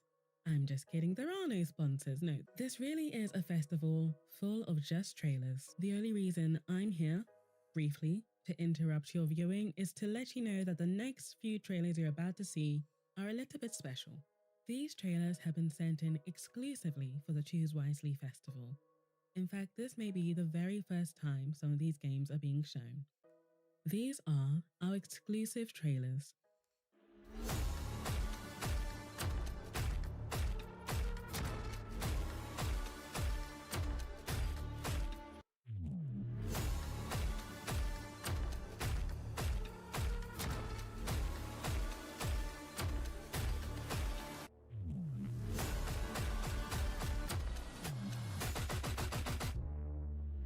They did good on that one. Shadow of the Road.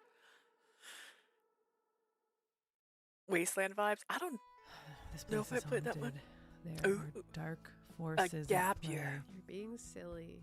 It's your first apartment. That's exciting. Do you remember your first apartment? Of course. It was above a shop that sold flowers and fruits and vegetables. And around the side of the building, there was a comic book shop in the basement. But it was going out of business. This is weirdly soothing. Tell me more. Well, I loved being on my own. I was away from home and I felt like I could disappear into my comic books and my weirdo hobbies. Sounds pretty idyllic. At first. Then suddenly life is happening and everything turns upside down. People come in and out of your life in ways you don't expect. But I got through it. And you will too. Thanks, Mom. Hang in there, kiddo. Did the house catch on fire because they knocked down the fire alarm?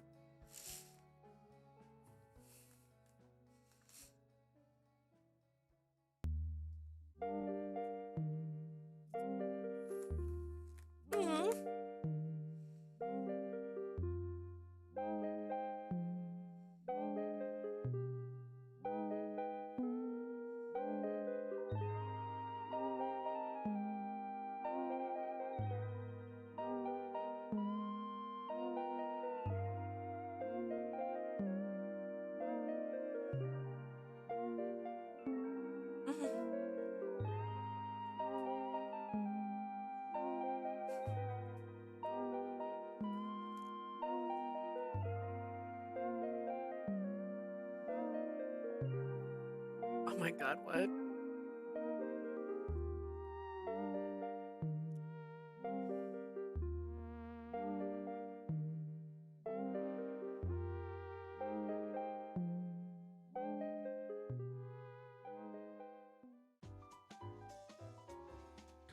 Such a friendly town, its people smile and never frown. Your permanent job is just a friendly call away.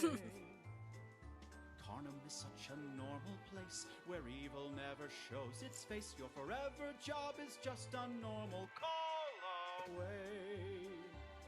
You're Oh my god. permanently hired, never fired or retired. And whether or not you want to stay, you'll stamp and sort your days away. You're totally normal, happy not dismal, friendly and formal. Job is just a call away. This song is catchy, yeah.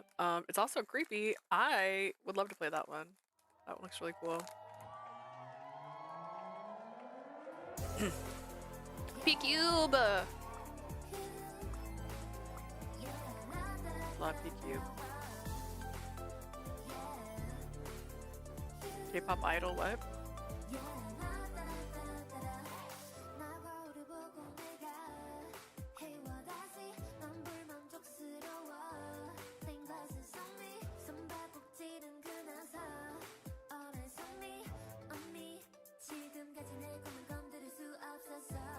Oh my god, we're gonna make food, guys. You received a bottle?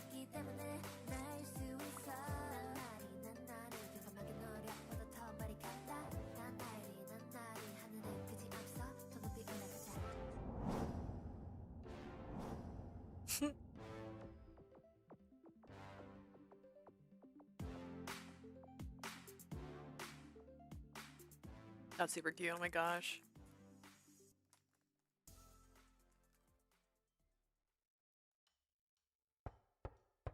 Some knocks are just a postman. The others mean trouble. At first glance, all babies look the same. But every baby is unique. You just need to find in which way. Even if someone tries to convince you otherwise. The state is watching you. The parents are the key. But the fire took all the answers with it. I'm confident in my choice, but I'm not sure it was mine to make. Welcome to Port Victoria. Oh! The Ministry of Order awaits your report. I do enjoy games where it's like, figure out the answer, find the clues, follow the trails, you know, it's fun.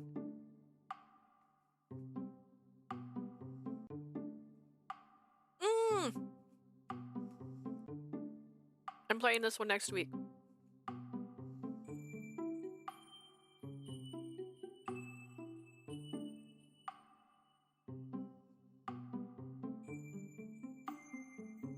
I want this to be the last game I play, so this is going to be the game I play next week on Monday.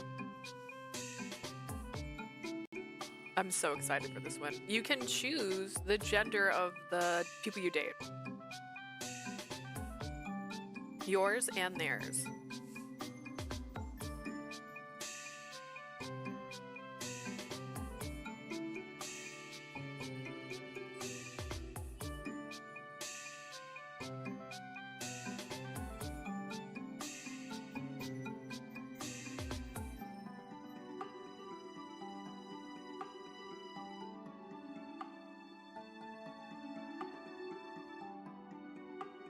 Me too, I said coolly.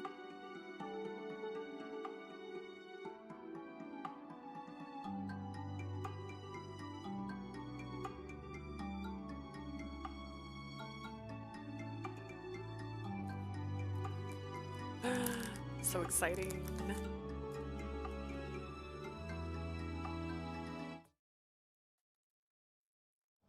Yeah, I'm extremely excited to play that one. Europe is aflame. It slowly but surely succumbs to the invasion. Yet there are some who still believe in the crusade against evil. We've sworn an oath to defend this land against any form of villainy, be it common thieves, sinful heretics,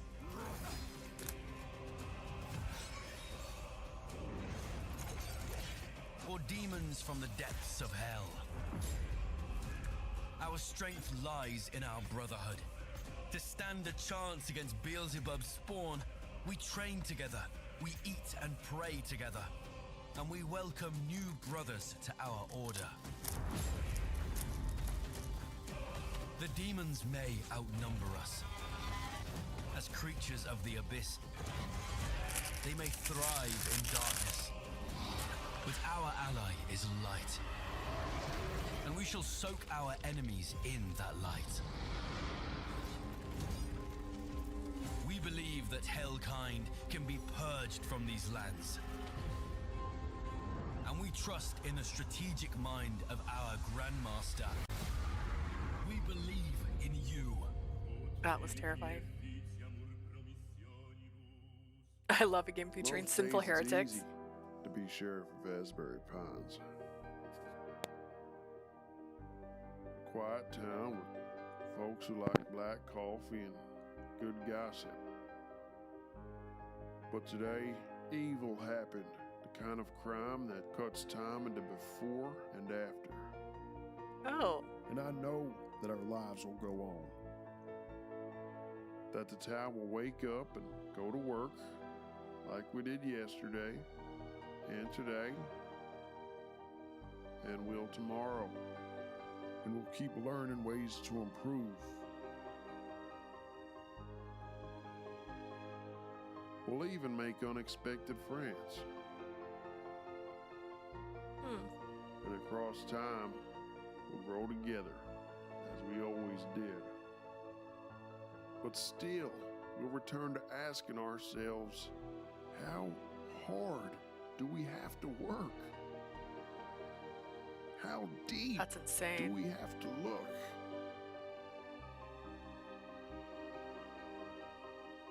To understand this terrible mystery in our quiet town of Asbury Pines. Interesting.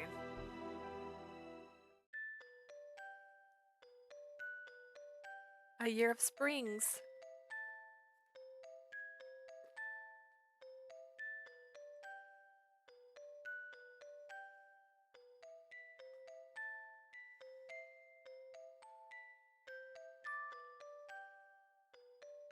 Oh my god, that's so cute.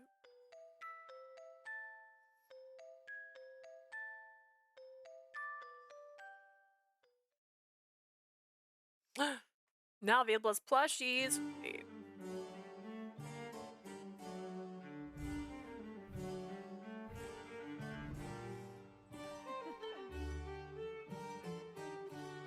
What, they have a stat bar? Dress to for success, dress to deceive.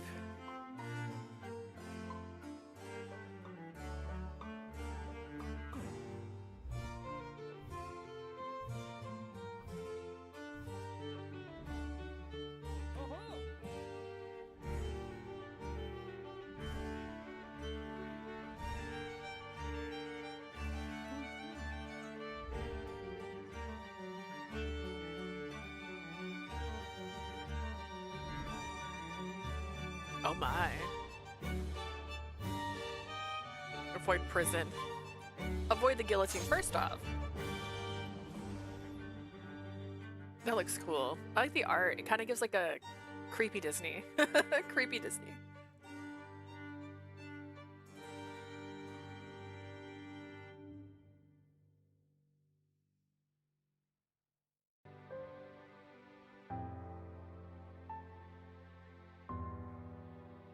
Oh, this one's on my list of plays. So Crimson Waves of the Emerald Sea. It's vampire. It's a Victorian vampire tome is what I was told. And I was like, you got it. I'm so there.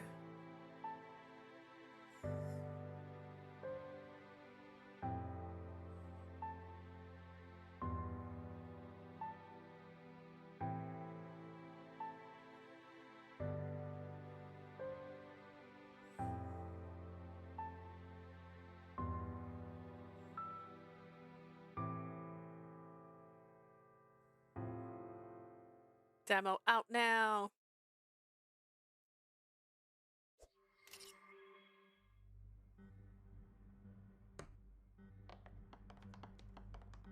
And that's how you almost died. But that was last session. Today, life goes on, and it's time for a new quest. A quest for love. So, come to the tavern and join the party. I bet Zhao will be cheering everyone up with their tunes. Kara must have drunk several pints already. That party animal. Nox will surely be using every opportunity to get a little bit richer. While Obby's distracted, blowing off some steam after a long day of work. At least you can count on Lily to keep the peace at the table. Aww. That is, if Ravi doesn't make anything explode, of course. Take Classic. a seat then, and get ready for the most romantic adventure of your life. Choose who you want to be, grab your character sheet, and join their quests. Bond with them as you unravel the mysteries of Hordecliff, explore threatening dungeons, and face all kinds of monsters, challenges, and traps. Find out what your crush likes and hates, so you can always make the right choice and have them fall madly in love with you. Find your playstyle, boost your stats, gather your gear, remember to loot, and when things go south, because, let's face it, they will, you can always blame the dice. Will you secure your happily ever after? Or will you surrender to heartbreak? Will you find every secret? Collect every item? Explore every path? Roll the dice and find out. In Dating and Dragons, a love quest. That's adorable. I like that.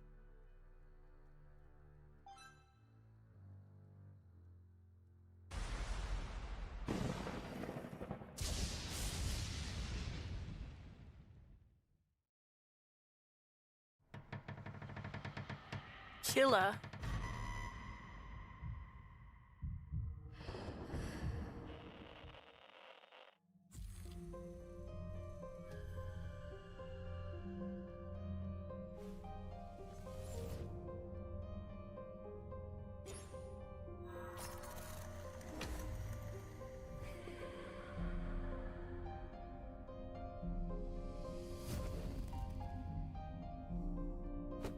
Oh my god! Sold.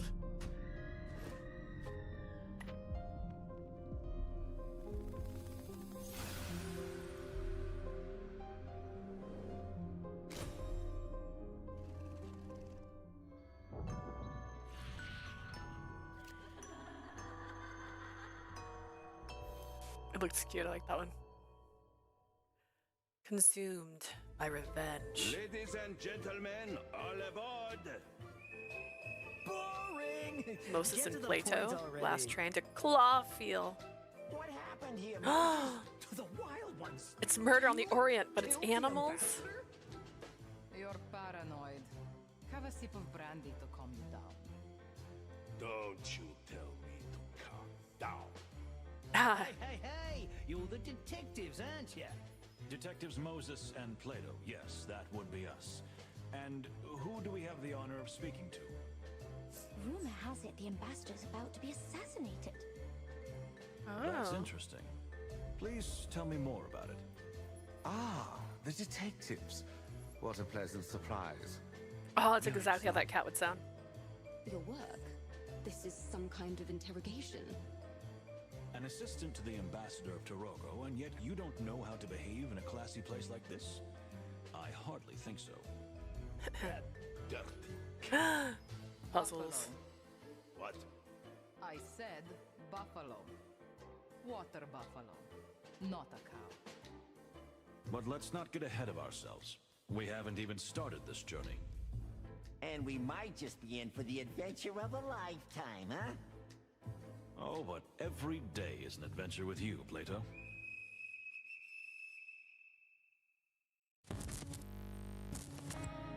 Hello? Oh no. No, I'm not a human. Oh no.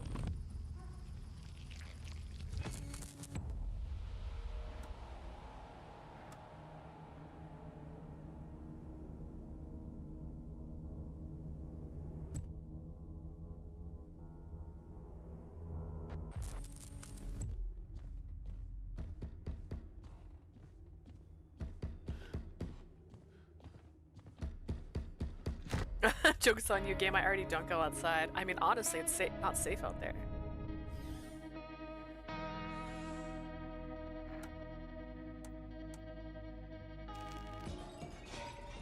What was that?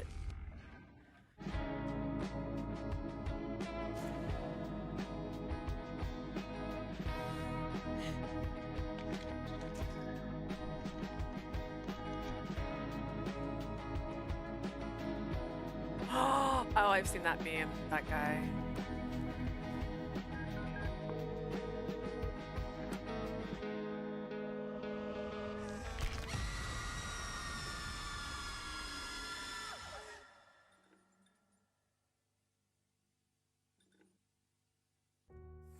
Decisions are the essence of who we are. Every day, every hour, every heartbeat, we choose. Most choices go unnoticed. A glance, a word, a hesitation. But each one shapes something. And once made, they cannot be undone. Oh no. Some are direct and straightforward, mesmerizing in their simplicity. Others are more blurred, twisted, They change you, bend the world around you. And then there are the dark ones. The ones that claw at the edges of your sanity. Drastic, sadistic, final. Every single choice opens a door and closes another. Sometimes forever. So ask yourself, what would you do if the only way forward was to answer a simple question? What would you become when faced with the consequences? Because in this story, every decision is absolute. Oh my god. That's terrifying. You are called to fulfill a mission. You can't fail. If you want to return to your world, my wife is a spy. Transparent games. Caught in a game of politics. Oh wait, I think maybe.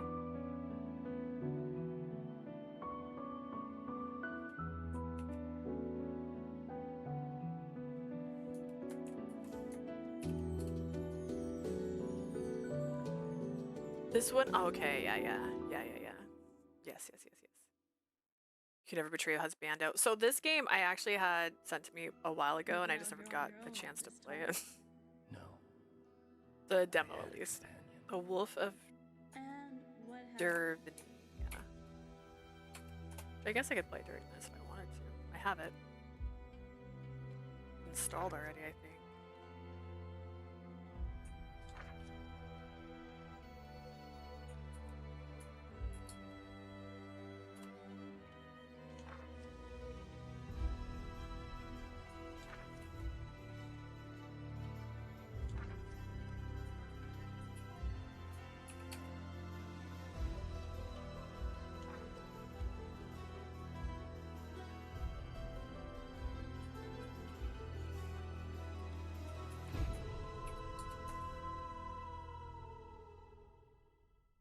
Spring 2023. Nice. An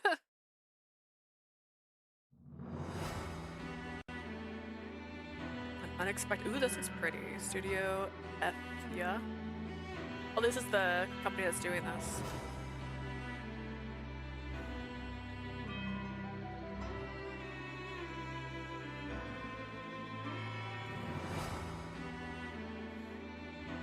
Oh. It's not often someone surprises me because I'm not like other girls.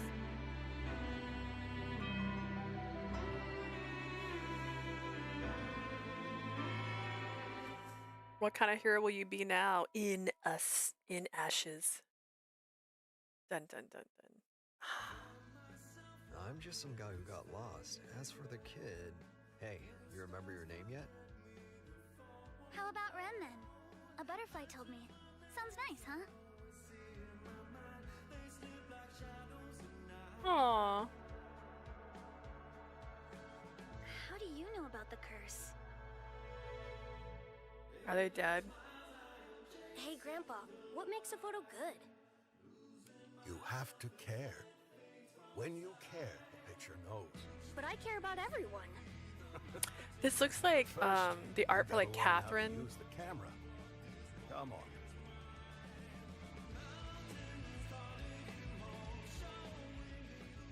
You're coming with me? Can't exactly let a kid go off on her own. I'm not miserable. Wish I could say the same.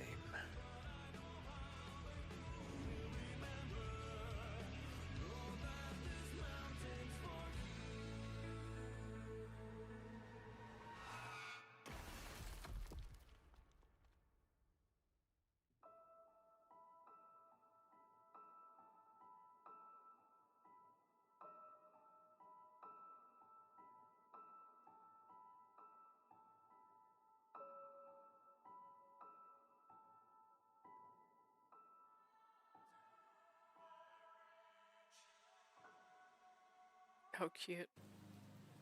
Ooh. Hi. The village of Chandley is small, complicated, and everyone's got their own story. For 100 years, the practice of horticulture has been under a curse, making even the simplest act of cultivation unpredictable. But you come from a long line of sorcerers steeped in the green and growing arts. Your family's old lodge has been empty for a long time, so don't expect airs and graces. Chandley may be small, but it's thick with secrets and set in its ways. Is it ready for the return of a mandrake? A mandrake? Ah. Okay, no. Deep pixel melancholia. Melancholy.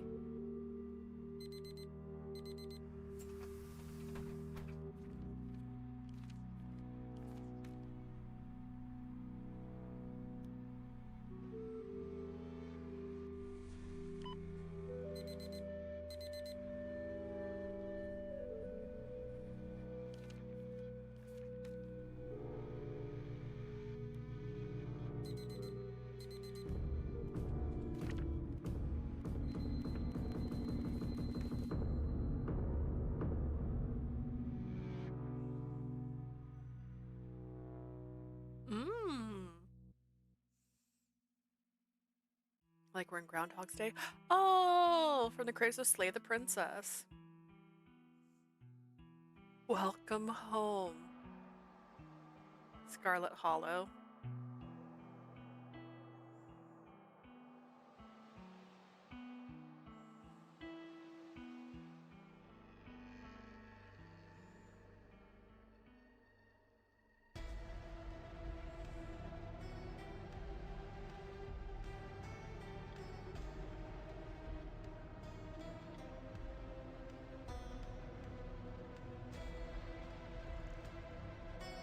Sorry, too late to stop what's going on, but it might not be too late to save yourself. Rescue Me, episode 5, Friday the 13th, February 26th. Dispatch! Take your clothes off. What's happening right now? It's better if you keep your identity a secret. Here. I remembered you being bigger. I was a little drunk.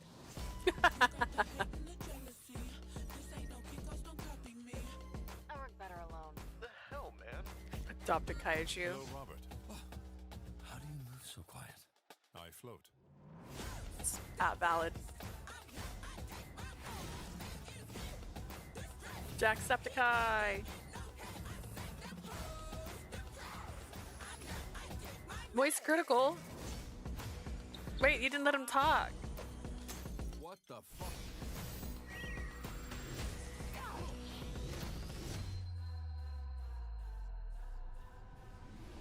I only came in as I thought we were playing Magic the Gathering tonight. I am hoping we still may. Nice. And that brings us to the end of our first showcase. You can find all the games you've seen today, as well as over 300 other titles, right now on our Steam Festival page. So go ahead, fill up your wish list, or even better, download a demo and add to your basket to make use of the holiday sales come early. And if you're watching from one of our lovely co-streamers, thank you. To both content creators and viewers, thank you for being a part of the first festival. This festival is only happening because enough people said they love games where choices matter. So now it's your time to prove it. Seriously, stop watching the stream. Go get a game. Go get several games. So meta. Tell your friends which of the games you saw today you love the most. And don't beat yourself up for the ones you didn't know. Nice. Yay. Yeah. So it showed a few of the games I have currently on my list. Well, you're still here and you haven't closed the stream, so what gives? The credits are rolling now. It's a good sign for you to close out. Alright, maybe you're away from your desk and this is just background noise. You've probably left me running in the background. You've gone to do some chores, you stepped away from your desk. You're probably not even really listening to this. Maybe you've muted the tab. but I'll just say a few more words before we really do end the stream. You have just watched 50 trailers of good, branching narrative games. Now, these top weren't five. randomly selected or picked off YouTube and thrown together. They were submitted by the developers to be a part of the showcase and entrusted me to share these games with you for the first Choose Wisely showcase. Games from developers who, maybe once like you, picked up a game on sale and had their brain chemistry permanently altered by a good game experience. And let's be honest, the last few years for games have not been great. The game industry has been a tumultuous landscape. We've had layoffs, cancellations, storefronts full of AI slop, even a release or two that fell short of what was promised. And for you, listener, maybe you feel games don't feel like they used to. But each and every one of these games shown today was created by an individual or team that has one thing in common. They love games. They love a good narrative game. And that is the only reason this festival exists. To shine a light on games like these. To bring together people who sit down and create an experience that could only be created by humans and stories we have to tell and share. And so, on that note, I do have one more favor to ask of you. Leave the stream and please enjoy the rest of the Choose Wisely Festival. It's wonderful.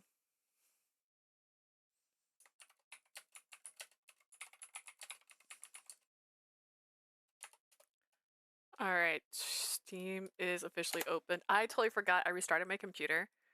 What did I click on? Welcome Don't to click the on party. random things. Shauna, the mom, is a great person to watch, though. I was gonna see if they have the link to the Steam Power here while things are loading. I forgot I restarted my computer. Dispatch has you playing as a dispatch manager for a superhero team. It has a lot of famous voice actors for the characters. Well, I would argue it also has a lot of streamers in it, which is kind of fun. Just make this smaller so it fits in the screen all the way. Reset. There we go. So you just watched the opening thing. Does it have showcase discounts? So they have discounts and stuff. That's a really good price. Lake's only $5.99. That's a really good price. And it's fun. I might end up. I only have games on lists from publishers who like reached out to me. I didn't add anything else. One, there was a lot, so I was like, I'll be good. But yeah, there was a lot of good ones on here that they showed. Honestly, I thought they were really cool. Ones I would like to play as well. So that's really fun. But the next one we're gonna play is Butter Side Up, which is on Steam. So I'm going to open that one up. Or sorry, Butter Side Down, not up, just down. Just down. I was supposed to start this one. Are you updating stuff right now? Guys, Death and Faeology has an update. We just got here, guys. What are you updating? How do you have updates? I updated everything last night. Why do you have more? Everything's freezing. Oh no. Okay, we're fine. Are we though? I also like made sure everything was set to smaller screen last night, but because I restarted, it might have defaulted back to full screen, so we'll get there. I'm not stressed. It's just a black screen of darkness right now on me. It'll be okay. Alright, so we're gonna go to options. This one I thought looked really cool just because it was quite literally like a giant screen. Can I make this smaller? Hang on, I can't. It's so big right now. Hang on. It's gonna look weird for a second as it resets. And then I'm gonna it. There was a button on here yesterday. Okay. I learned it all yesterday, lol. Okay, let's see. Can I make you a little bit smaller so I can see everything? I can, but it's gonna cost me things. Okay, let's fix that. I basically made a bunch of screens yesterday so that everything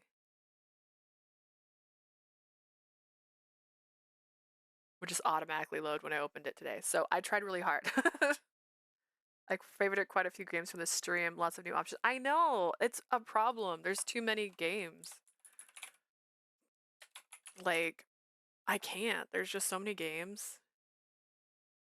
So yeah, I had, how many did I have originally? Actually, I have I made a Word document just so I could keep track of everything. And in this Word document, I have the name of the game, if I've installed the game, if I've made a thumbnail for the game, how long the game is, if they added that in the messages or if I saw it somewhere, a link to the Steam's page, or like if they have an itch.io page or if they have like a main web page, I have that linked in that in this message like selection first. And I had, how many did I have when I was like, all right, I think I'm good? I had 15 games. I had 15 games. I was like, perfect. And then I forgot what happened, but I hadn't been on my computer for a couple days. I was working on the plan for today, and my computer crashed at the end of that because why wouldn't it? After I made the document, so I never uploaded the document. And then I came back and like I had 1, 2, 3, 4, 5, 6, 7, 8 more emails. More than 8 actually, but 8 more emails of games that I'm like, oh man, I'd like to play that. And I thought 15 was too many already. I was like, I'm not adding anything else to this list. And then I was like, ooh, that sounds fun. Unmasked is one of those. That one was not on my original list. But they reached out and I had to move something around and I was like, ooh, it's only 40-ish minutes. And the game slot I had for it was about an hour, so perfect. Yeah. I was in a spot. So this is butter sized down. I can't tell you too much about it. Again, I try to avoid as much spoilers as I can before I play a game, so I wasn't looking at too much, but it looked really fun from all the things I'm trying to click on something.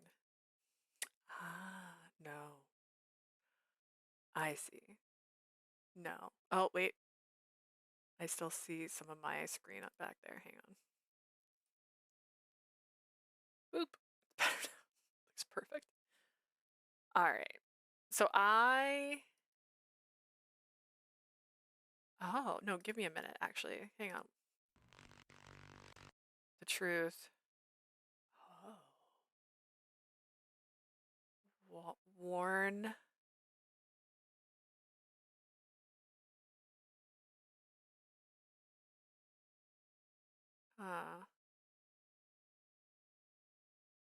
Per the getting started guide, how many things can be folded in?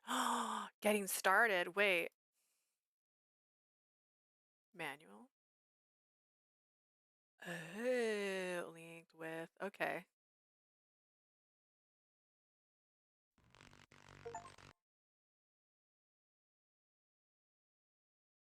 Find your first glitch. Oh, Deja, I was like, I shouldn't have any notifications. It's cutting off that corner. I was like, what? I turned off all notifications on Steam. Press the power button. Cover microphone. Bridge circuits, toggle exhaust fan. Okay, so 1, press power button. 2, cover microphone. Just like, the bridge circuits, toggle exhaust fan. What? Press there's no power button here. This is like if I was, okay. About this computer. BC30508 version something. Oh. Oh, I forget when I start a new game, I'm supposed to put that down. LOL. It's gonna be fine. We're gonna be fine. I'm gonna change the time to 10, question mark.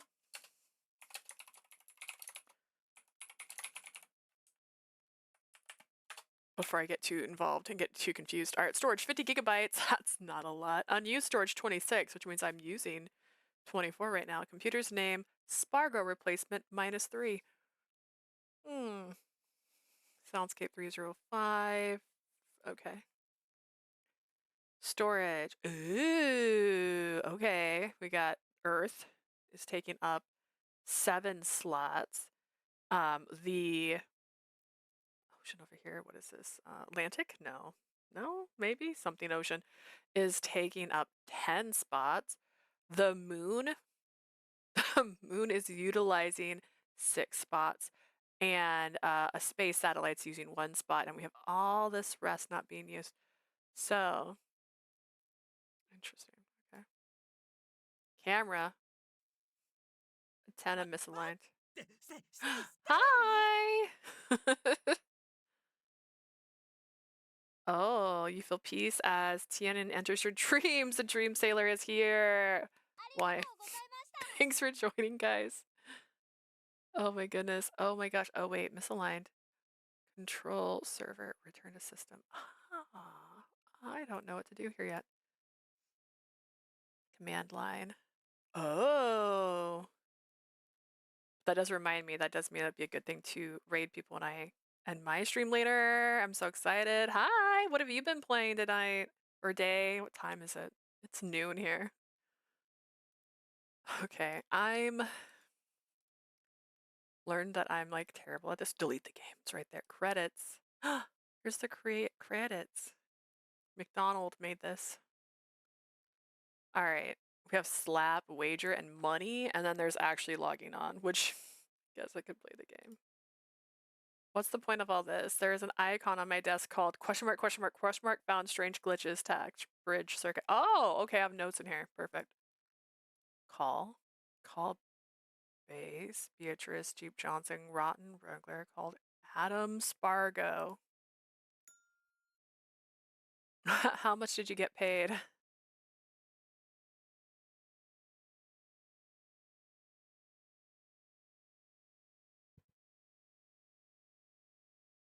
What would you say you do here? I played the demo of Good News. Oh, and the Many Deaths of Lee Kosen. Both are part of the Choose Wisely Fest. I'm playing Good News tomorrow.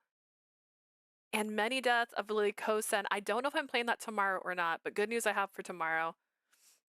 I'm excited about that one. Oh my goodness. I don't have responses. They're not speaking to me. Do I need to say what's up, yo? What's up? Does he not know me? Hope you enjoy your stream. Thank you. I hope you enjoy your day. Thank you for raiding. I appreciate it. All right, let's see. I'll just bug everybody. Oh, Mr. Adam Spargo. What can I do for you? What's up? I just got out of a meeting. I need to cool off. Want to talk? Are you on your break? I'm always on my break. Yeah, I got time. Let's just talk about movies or something. Did you ever get around to The Matrix 2? Yeah, last weekend. I loved it. That freeway chase, right? Right? Crazy. Crazy. I really want to watch the third one. You want to borrow my DVD? Sure, maybe you can bring it over later. Totally. Totally. I'm gonna have to pop some popcorn. You're gonna love it. I don't know if you're gonna love it. I wish I lived in the Matrix. Hell yeah. No, you don't. I'm feeling a lot better now, thanks. No problemo. You want to talk about something else? Sure. Ooh, dialogue. Dialogue. What can I do for you? Can I ask you about your helmet? My helmet, it's just a keyboard. Is it? Oh, telepathy. Yeah, it reads my thoughts. It does. I could never use a filthy finger keyboard. Why? They're not that bad. Yeah, mine's is pink. Look at this. Look at this. This is not my keyboard. I don't want to pick it up. It's got a lot of cables attached to it. I just realized I'm covering someone's face. All right. Think about all the germs between the keys. The germs. Yeah, but I have like Clorox wipes. Yuck, I'll just stick with my helmet. Yeah, but do you wash it every time? Okay, sure. Let's talk about something else, huh? Whatever, whatever. What can I do for you? What's up? How much what'd you say you do here? I manage all of the individual departments. All of them. Do you have a favorite? No, I can't play favorites. Is that the FACTS department? Is it the Mighty Men? Is it the Union? Is it the Company of Gestures? Is it the Fax department? Adam, I can't play favorites, so you don't like the Fax department? I like them just fine. They're good workers, but not good enough to be your favorite. Adam, let's talk about something else. Okay, okay.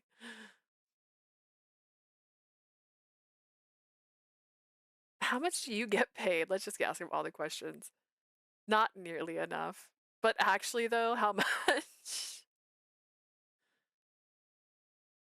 Like 32,000 pounds? Oh, I thought you made a lot more than that. That's only slightly more than I make. How much do you make? 30. Weird. I thought we made the same amount. They pay us all slightly different amounts.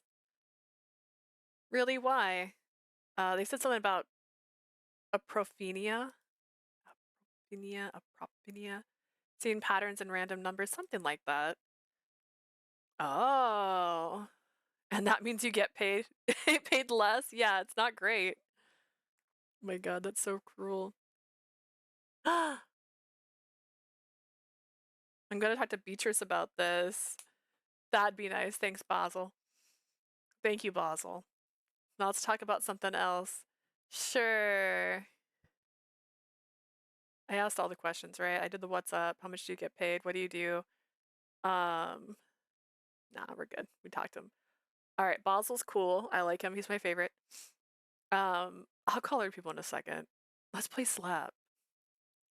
Sacramento Slap. Play game. How to play.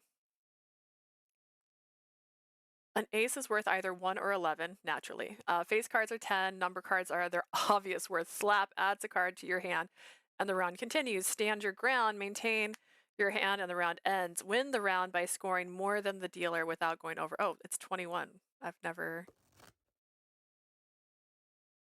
Adam Spargo, ready to play some cards? Number of decks, 6. Oh, this is in case you want to cheat. I get it. Okay. 308 cards remain in the pot. Money is 50 pounds. Pot is 100 pounds. Dealer 4 of hearts, question mark. Player. Stand your ground. All right. Another round. No. We're not going to do that. We're not going to, you don't, just because you win does not mean you wager higher. That's not how we do this here. All right. A 3 and a whatever. Slap me. Slap me again. It's fine. I had to. All right. Another round. We got 20. We're going to stand. Perfect. It really wants me to go up. I don't know. I don't want to go up. That's fine. We'll do it. We'll do it. We're at a 15. Slap me. Shoot. Well, it's fine. We're at... Oh, no. He would have bursted on another round. Another round. We're going to do Biddy again. I should have done 50 the first time. It would have been same. All right. Oh, slap me. Shoot. Burst. I bursted. Call it quits. All right. I'll stop spending money. Mr. Amsfinger, ready to get started? Yeah, let's get started.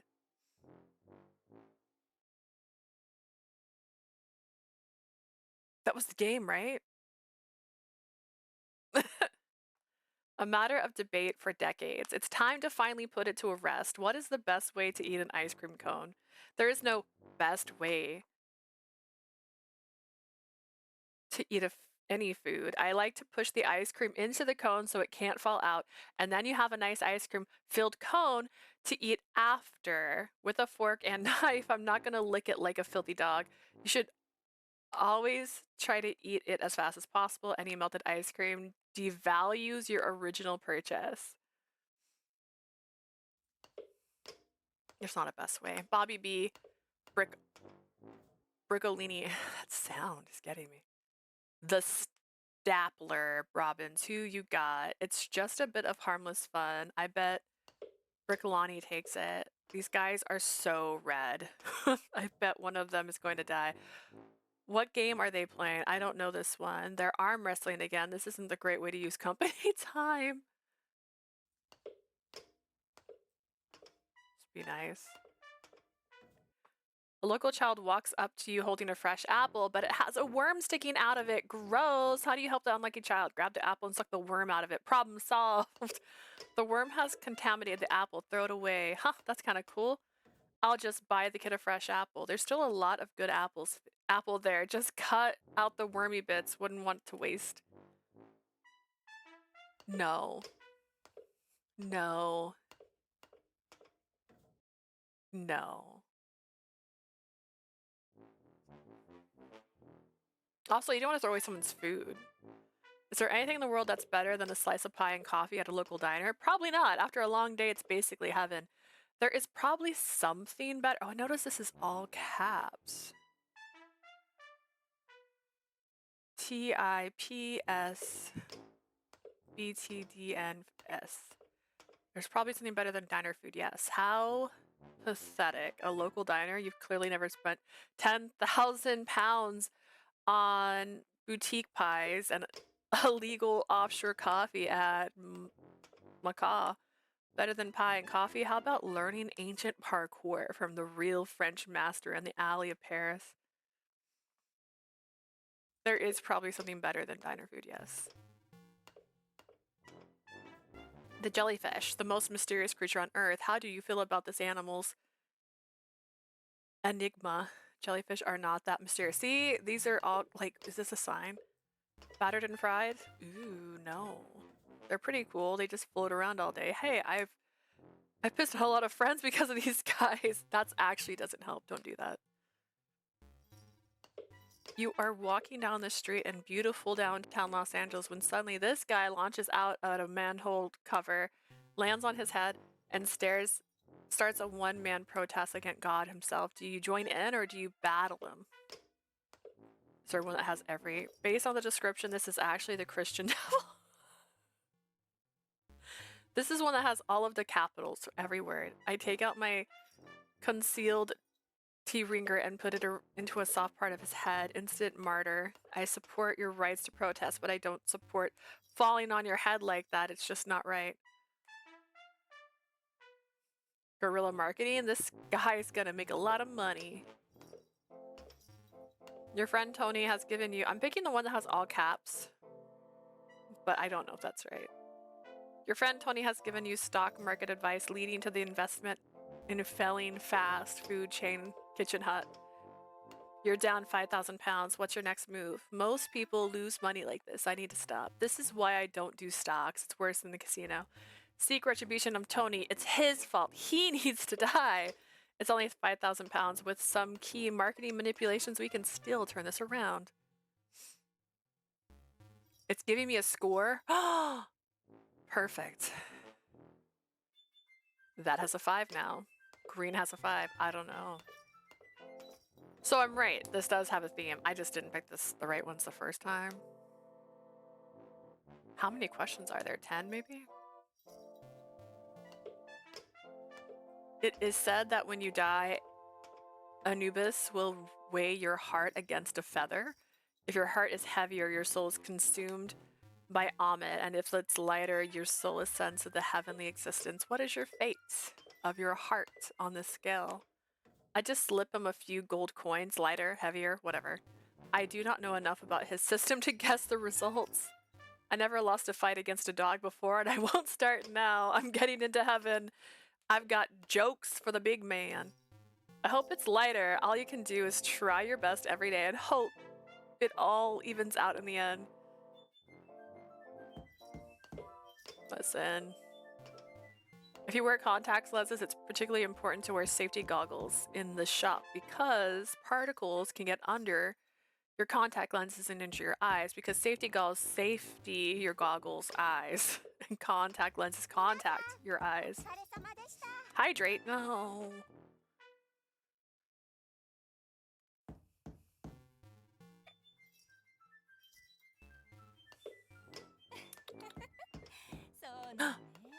Blue. It's your contact lenses could fall out and bounce around the floor, costing you time and money. It can be hard to see small objects without safety goggles. That is wild. That's a wild choice. I feel like the capital every letter is.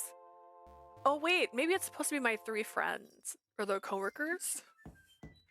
Chimp soda, take a slurp. Chimp soda literally bribed me. I love chimp soda. Literally bribed me. Monkey water. What about it? What is the question? Is this an ad? On the work computer? Incoming call, Alan. My therapist keeps trying to convince me that I'm not crazy. Does that seem right to you? What are we doing? We are currently taking part in the Choose Wisely Festival. And so I have a collection of games that I'm playing today. Currently we're doing Butter Side Down. And I don't actually know what the goal is. We have 8 greens and 1 red and 1 yellow. So. Trying to seem right to you. Alan, are you trapped in a book again? I can barely hear you. Your therapist is professional. There is no reason to not believe him. Like, trying to convince me I'm not crazy. Is there a link? Oh, I wonder if I can share it. There is one for the Steam event. I can also post it in the Discord. That's the main page. So they have some games that are on sale right now too, as part of the festival.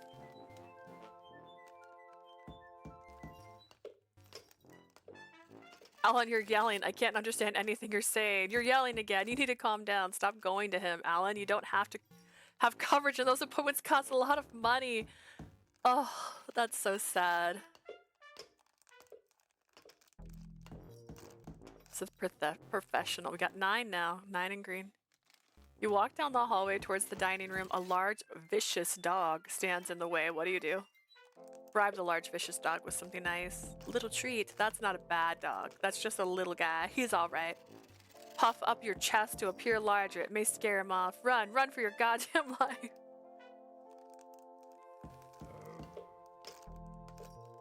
I couldn't. I can't be bigger. So many demos. Yeah! We're doing, I think, a total of 7 today. And I think one of them isn't a demo, but we're only going to play, like, a bit of it, not the whole thing. It's the only way I can finish my goals. In fact, we're currently behind schedule because I thought the showcase was going to be 30 minutes, but it was an hour. And so I have 30-ish minutes for this right now. We'll see. This was supposed to be longer than that. Your upstairs neighbor has finally done it. Yeah, I'm not paying for that. This is obviously sucks, but I should make sure he's not dead. Human legs are dangling from my ceiling.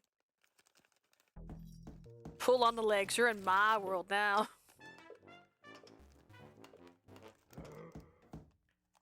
The Union. You remember to take your 15-minute break every 15 minutes, right? If you don't use it, we lose it. That seems really, really bad for business. Oh, I don't work here. I'm just coming here to use the computer. I should take more breaks so that they're not taken away. Break time. Do I close this? How do I close it?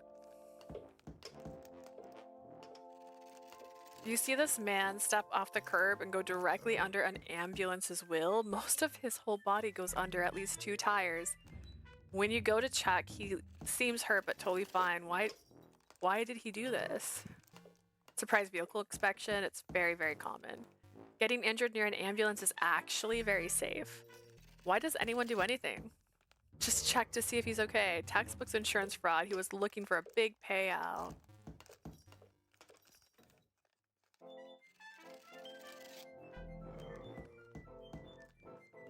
Are you tired of being nice?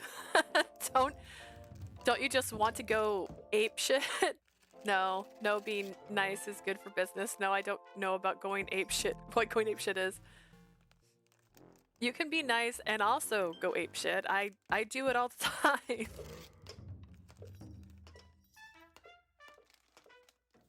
Streamer said a bad word. I say so many bad words. Like, you wouldn't even believe.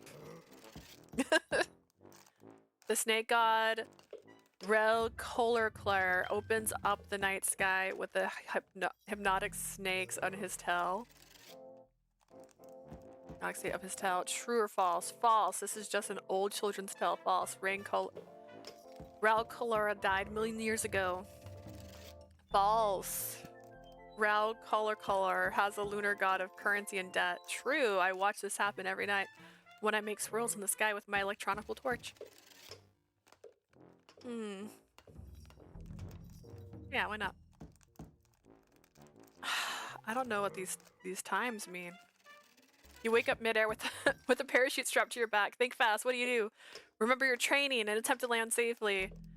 Call your lawyer. Someone is gonna pay for this. I don't know how I got here. I think I'm fine just to die. Assess your surroundings. Try to think about how this could have happened.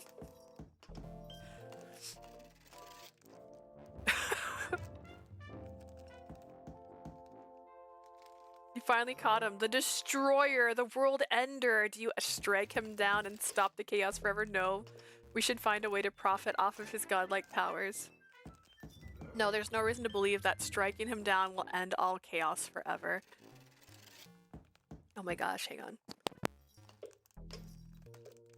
I can't believe this little guy could be World Ender. Striking him down is going too far. Kill the bastard, shoot him out of a cannon, throw him into a lion's mouth, make an elephant stomp on him.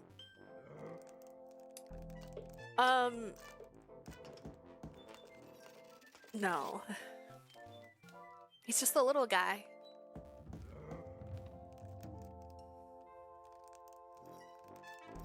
You just received a medal for bombing a hospital. What do you say in your speech? Well, I think we all know they had it coming. This must be some sort of mistake. I would never bomb a hospital. They make so much money. What is this shit? Why are you asking me questions like this? Bombing a hospital? Only a monster would bomb a hospital. I didn't receive a medal for that. This never happened.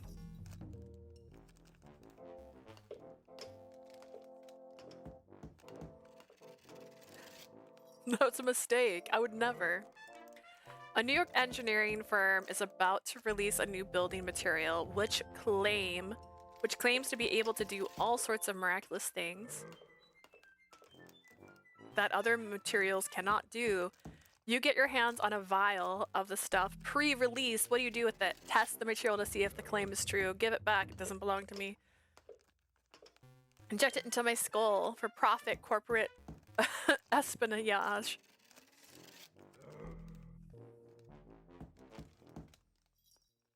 Oh, interesting. These two are both in capitals.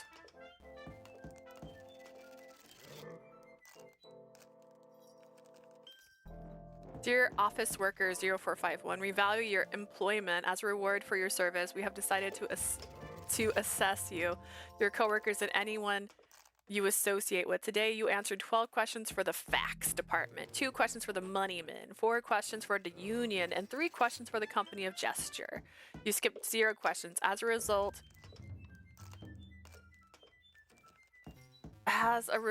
of your work today, Gray Michael deployed operations disinformation, information nuke, fact-checking is now a real and effective political strategy. That was some bullshit. Ending 11 of 45. Beatrice was asked to make cuts and reduce the office headcount. Her solution: liquidate the cleaning staff.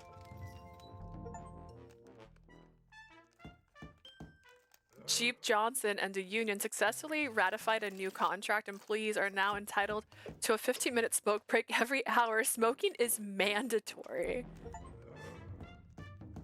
Rotten Ruggero quickly and quietly cleaned out his desk, evacuated the building, and buried himself alive in the parking lot.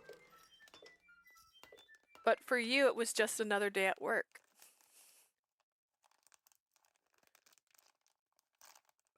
I'm sorry, what? Let's play music. Sample.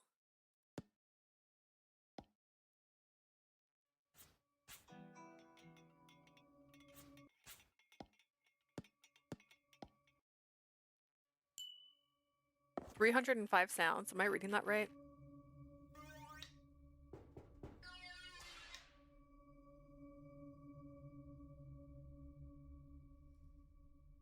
Let's play this again. We'll do 10. We'll do 10. Slap me. Slap me. Dang, I can't win. Do 5. We'll do 5. Got 20. Got a perfect 20. I'll never win. I'm not even making money anymore.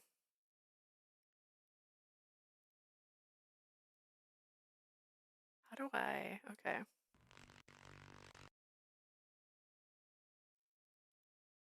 Press the power button. How do I do that? It's called Beatrice. Spargo, what's up? What's up? Not too much. Just setting up a dead drop. A dead drop? Any weekend plans?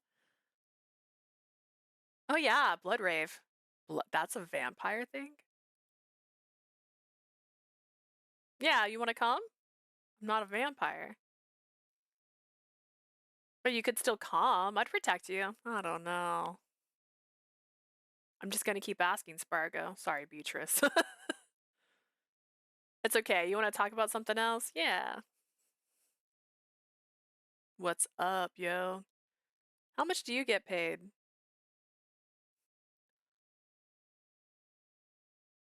I get around 100 million pounds a year. 100 million pounds a year? Yeah, why? How much do you get? I only get... You make 100,000 a year? I should know. I write my own paychecks. Are you paying yourself 100,000? 100 million a year? I can't. Yeah, why not? I'm worth it. You are unbelievable. I know. Wow. Let's talk about something else, huh? Okay. Actually, let's try that one more time. How much you get paid? And she says 100,000. And then I go like, wow, crazy. And then I say, I only get around 30,000. 3,000. Yeah, 30,000. Yeah. For the whole year? Yes. How are you even alive? Beatrice, 30K is well above average. Good one, Spargo. I'm so confused.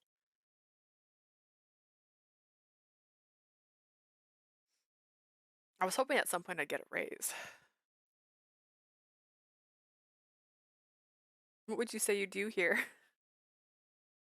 I deal with the money. I bet Beatrice is related to the dialogue choices about having a bunch of money. Probably. I deal with the money, all the money, and the money men. Yes, my money men. You lead them? Yes, they follow me. Would they follow you to battle? They would. Would they die for you? They already have. Oh, right, vampires. Yes, vampires. Spooky. Let's talk about something else. Okay, Beatrice. What is up, yo? Can I ask you about vampire stuff? You want to interview the vampire? Yeah. What do you want to know? Is it true that vampires drink blood? Do you have any special vampire abilities? Yeah, I turn into a bat. Anything else? Strength, speed, telekinesis, invisibility. That's so cool. But if I step into the sun, I die instantly. Oh yeah. It's kind of a big trade-off. Yeah. That's so fair. You want to talk about something else? I wish I had no and I could just end the call. Okay, anything else you want to ask Beatrice? Nah. Okay. Gray Michael. Ah, Adam, my beautiful friend, what is up? What's up, my guy? I am working on some fax reports. And it's going well. Any weekend plans?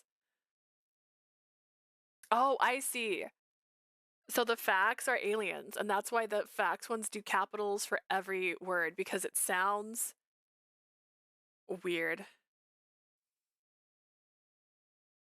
I have some accounting to do and CCXVBM.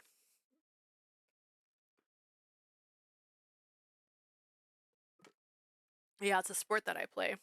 Oh, I haven't heard of that one. It's an ancient alien sport. Oh, and you play it professionally. It just made sense for the human legs. That's cool. You've got to show me sometime. No, I play it recreationally on weekends. Cool. Are you available next weekend? Oh, I'll have to check my schedule. Do you know my schedule? Okay. Are you checking?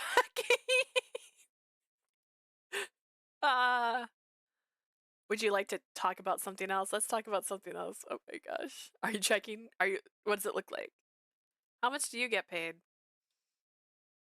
Every year I am paid 1,000 scoldens. You're not paid in pounds sterlings? No, I have no use for that strange currency. How do you pay for things? Most places take scoldings nowadays, but what if they don't? Then I just walk away. Is that why you're having tax problems? I need an Atome game where we romance different aliens, male, females, and non-binary. I swear there was a game where it was like dating 3 different aliens and like they were different colored skins even. So there was like the grays and there was a blue and there was like another color. We would be an alien too, or humans, you know? It could go both ways. You could be an alien or a human and you could date, there'd be like maybe 3 aliens and then like 1 human option. Oh my god, I refilled my water too much. Oh no. It spilled. Oh no.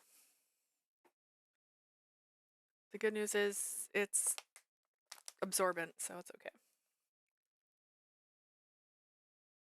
It is entirely unrelated. Is it though?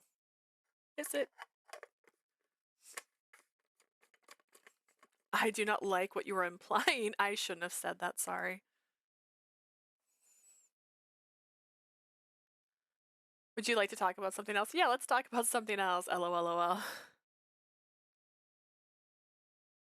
Can I ask you about aliens? What would you like to know? What planet do you come from? Do you have any special alien abilities? No, what abilities would I have? Invisibility, regeneration, regeneration. I cannot regenerate. What if you got shot by an energy weapon?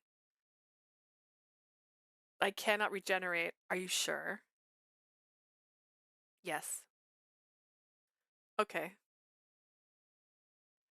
Would you like to that's so funny. Oh my gosh. All right. Well, I know him now. He's Gray. His name's Gray. It makes sense. Jeep Johnson. Oh, wait. This was me calling myself. That's why nothing was happening.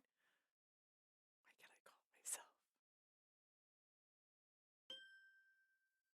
The great Adam Spargo. What can I do for you? What's up, bro? Just working on some safety reports. Is everything safe? No, not really, no. Oh, that's not good. Yeah, this place is a nightmare. Is there anything I can do to help? What's my job? Not really, just stay out of trouble. I can do that, maybe. Good. Now let's talk about something else. Okay, you got it. How much do you get paid? The union wage about 34K a year. That's more than I make. You deserve it. We'd all be dead without you. You really shouldn't say things like that, Adam. It's true though. Have you seen what goes on around here? I have. It haunts me. It's not great. Maybe you guys would all be dead without me. I almost guarantee it. I wish you guys would care more about safety. Sorry, Jeep. Don't be sorry, just be better. Okay, Jeep. Now let's talk about something else. Huh? Okay. That's so funny.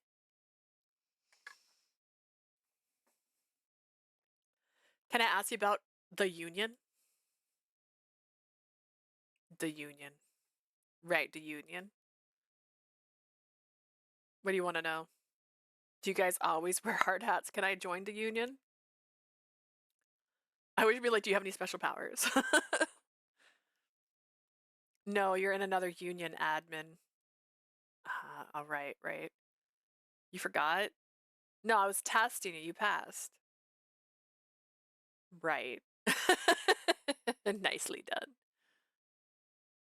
Let's talk about something else, huh? All right, all right. Let's try that one more time and get the other choice. The union. Do you always wear hard hats? Always. Even in the toilet? Especially in the toilet. Wow. Let's talk about something else. No, we're good. We're good. We'll end that one. Rotten Rugario? Adam Spargo, is that really you? Oh my gosh, what is this? What game am I playing? Oh, I'm just working on some new pranks. Shouldn't you be working? Oh, I don't work here. Huh? I just come in to use the computer. Okay, so I can try. Maybe I can try and get all one answers. You do work here, though. What's so great about the computers here? Nothing. I just don't have one at home. That makes sense. I always assumed you were homeless. I said it too fast. Yeah, yeah.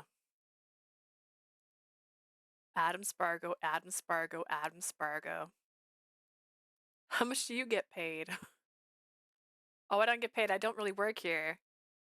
But you're here every day. Oh, yeah, I just come to use the computer. Oh, okay. You really don't work here. I clicked on the wrong one, I guess. I don't think so. I never been paid. You never been paid. Nope, Beatrice doesn't like me. Do you want me to talk to her? No, whatever. Let's talk about something else. Okay.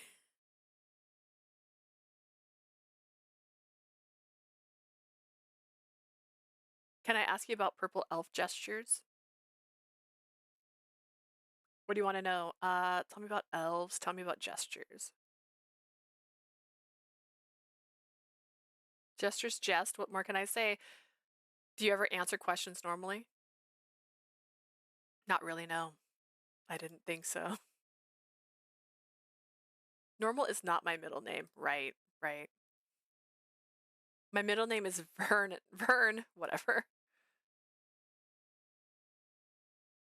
Okay. All right. And then we have this about this computer. Clicking on things, seeing if something unlocks something. Return my notes. Bridge circuit is like my only thing.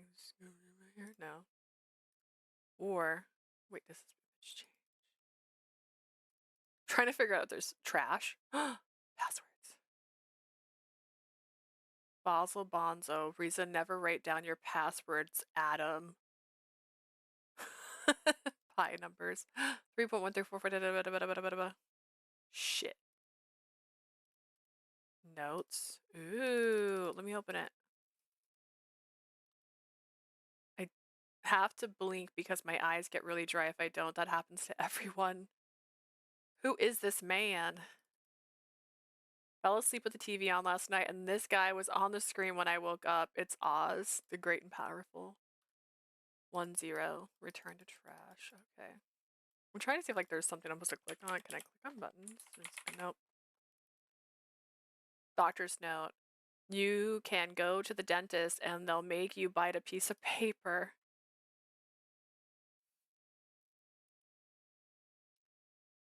Atomic weight. One of the building's blocks of life itself. Sulfur is not attached to magnets. Sulfagan. The sulfagan appears to be taking action almost immediately. Lens, brow, and cheek became clammy. Lens concentrates on the tube's beams emerges. Favorite movies? The Matrix trilogy. 1551. No questions. Perfect.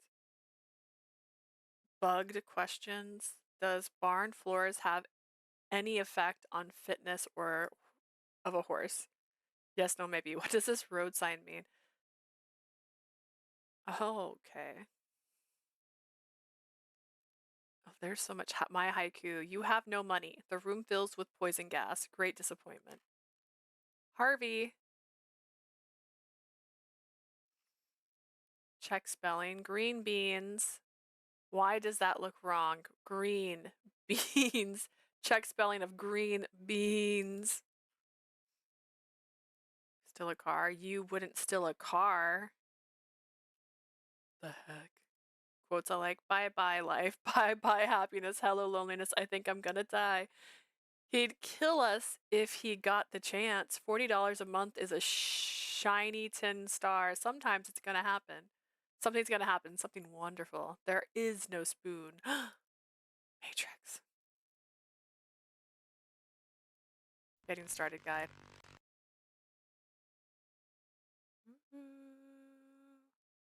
25 differences. Can easily and effortlessly hold up to 25 different things. Okay. Clicking around the OS, the desktop. Quick access to all of your programs and folders. Simply click a program. Desktop into trash after 1 week. Oh. Programming utilities the power of the runs a program and fulfill its potential. Folders can take. You can put things in folders. Files, notes, and even other folders. Cool. Folders can easily and effortlessly hold up to 25 different things. Log on. Ready to start your day. Click log on program and you work the day will begin. Everything else will be handled automatically, connecting you with the network. Have fun. Never forget that we were put on this earth to have fun. Don't let anyone or anything get in the way of that. You never know which day will be your last. Thank you very much for reading this getting started guide. I hope you enjoy your journey and I hope you have a wonderful life. I don't like that. Sketch Tuesday. That's right. That's it. Email program deactivated by admin B Bonner. Reason intra office call. Atom chess prototype board done. Pieces logic code. Oh, okay. Bugged question. Interesting. Okay. My note should have another note. 25 different things. Found strange glitches. Perfect. Operation Disinformation. Nuke. Per the Getting Started guide, how many things can be found in a folder? What is described in figure 3 of the second page of the operation manual? Bridging the power circuits. Who sacked the satellite uplink? Oh. Oh, okay. That was here. Command lines.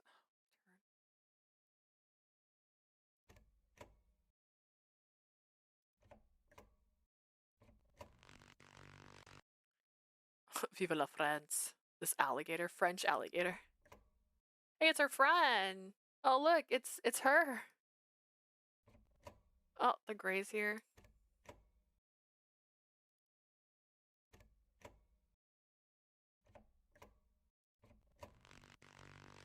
Viva la French alligator.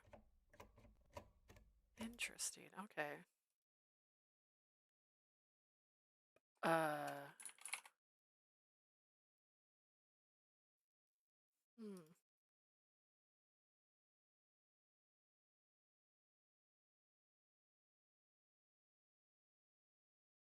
I'm sure there's more hiding here, right? Maybe the games even.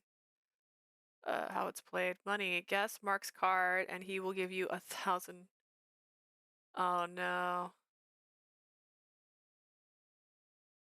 Guess my card, and I'll give you 1,000 pounds. I can't play that one. How's it played? An ace is worth 1 or 11. Punch adds a card to your hand, and the round continues. Win the round by scoring more than the dealer without going over 21. That's the same as slap.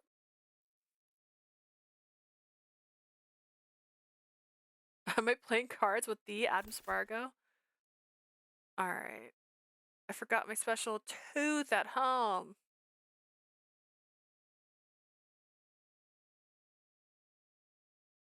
Weird. First snipe. It's minus. It's just negative.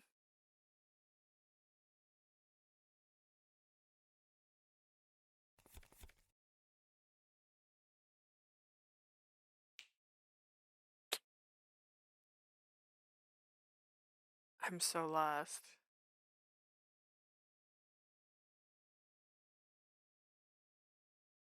Eight minus 3 is -3. Wait! I'm so lost. By scoring more than the dealer without going over 21 or under 21. More without going under? Oh my god, wait. Adam, how much currency are we playing for?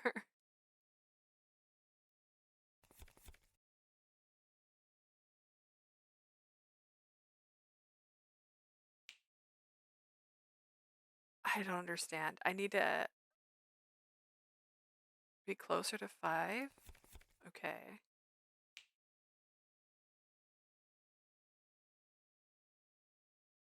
He's got a 0. How is that? God. Lose all my money. Lose all of your money? I haven't lost it yet.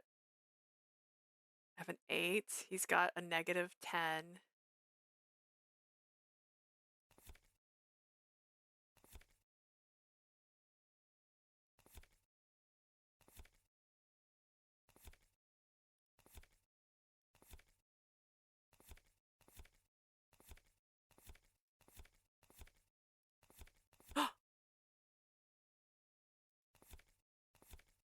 I had a good number, and I'm silly.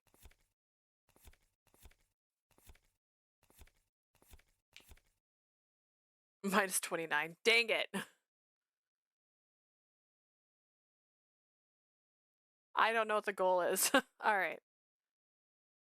Let's see. It's after 1. We're supposed to start our next game. Should I do... I'm gonna do this one more time, and then then we'll go.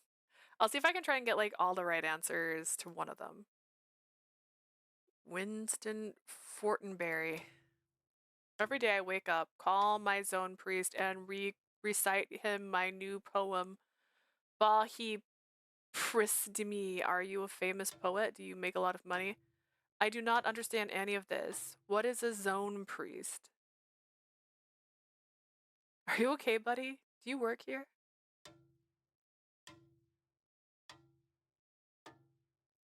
That. Okay. Jellyfish are not that mysterious. We had that one already. You heard about a mugging that happened earlier in the day. There were a few people standing nearby when it happened, but nobody did anything to stop it. Why might this happen? They were waiting for the authorities to arrive. I needed some extra cash. I couldn't happen anymore to anyone. Nobody was offered a reward to help out. There's no incentive. It's called the bystander effect. A group of people can seem to be unwilling to help unless prompted by someone taking charge. This is why you always have to act first. Incoming call from Titus. What are stars, and how big are they? A star is a luminous celestial sphere of plasma held together by self-gravity. They are unfathomably large. Stars are like huge fusion reactions in space. Stars are like huge energy. I don't know, it's all about my pay grade, honestly. Stars, they're holes in the celestial sphere, holes through which the light of the heavens shine, and they're big. They only seem small to us because they're hundreds of miles away. What's the origin of the phrasing, tilting the windmill? From the blades of the windmill, tilting through the air. Oh, I like the tilting at windmills. It makes a good investor. I think it has something to do with Renaissance books about a guy riding a horse and at a windmill. I think he was hallucinating. What does this picture of a giant have to do with the phrase? Usually the picture is related. Haha, anyways, this picture is really pissing me off. I need to go find my lance. What? Of a giant? I'm trying to see what this thing's seeing. Like, maybe hands?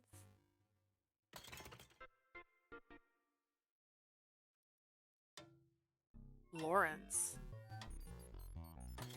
Is this thing on? Is anyone there? It's Lawrence. Why aren't you saying anything? I'm gonna hang up, breathe heavily, say nothing. You have not given me an opportunity to speak. I was waiting.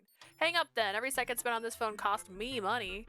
Hello, the signal must be bad. It was different. I was definitely talking just then. Are you in a loud room? Are you there? What does it mean when someone says make like a tree and leave? It's a pun. Leaf, leave, tree, have leaves. I believe that it's the human's way of telling me to piss off. It's a reference to doing as the tree does, making leaves, also known as cash, and moolah or green.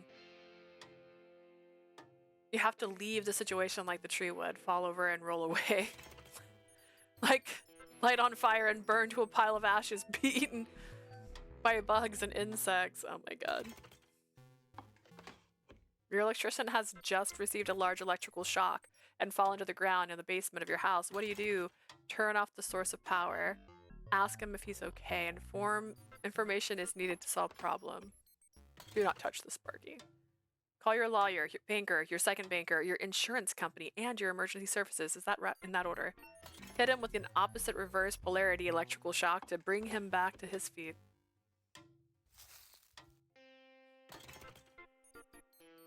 What should you do if you suspect someone is experiencing alcohol poison? Force the victim to admit that they have a problem. Call 999 or the poison help hotline. Take the victim's wallet to prevent them purchasing more alcohol. Perform CPR. Oh my god. We're picking everything that's capital. So all the words are capital. Try and get the score to be all the same number. If a baseball player could get 3 wishes, what would it be? If I had to guess, probably unbreakable bats, never getting hit by a ball, and no career-ending injuries. Kill the umpire, hit the pitcher with a bat, drink big beers on the field without consequences. Higher ticket prices, higher hot dog prices, more ads in the stadium. All 3 wishes would ask for more home runs. What do you think about the current state of hot dogs in America, HDIA? Hot dogs are a top-selling item in America. Who is sending me this? Why are you wasting my time? I can never remember all the states. Is that near Rhode Island? The way sell condiments with a dog is genius. Create the sickness, sell the cure. It's late at night and the power has gone out, leaving you blind in pitch blackness. What type of electrical torch do you bring in the preparation for this scenario? I did not know I needed to bring a torch today, sorry. Oh, I got a great deal on one from this huge company of torches. You really don't need to waste your money on torches. Just let your eyes adjust to the small amount of natural light. I got one of those excessively bright spotlight torches so that I can blind people with it. Looks in people's windows, burn myself on the battery. Another rotten hand, 60k down the drain. What do I do? What the hell do I do? Don't give up. One lucky win and you're back on in the green. Look at the cards again, boss. That's a winning hand.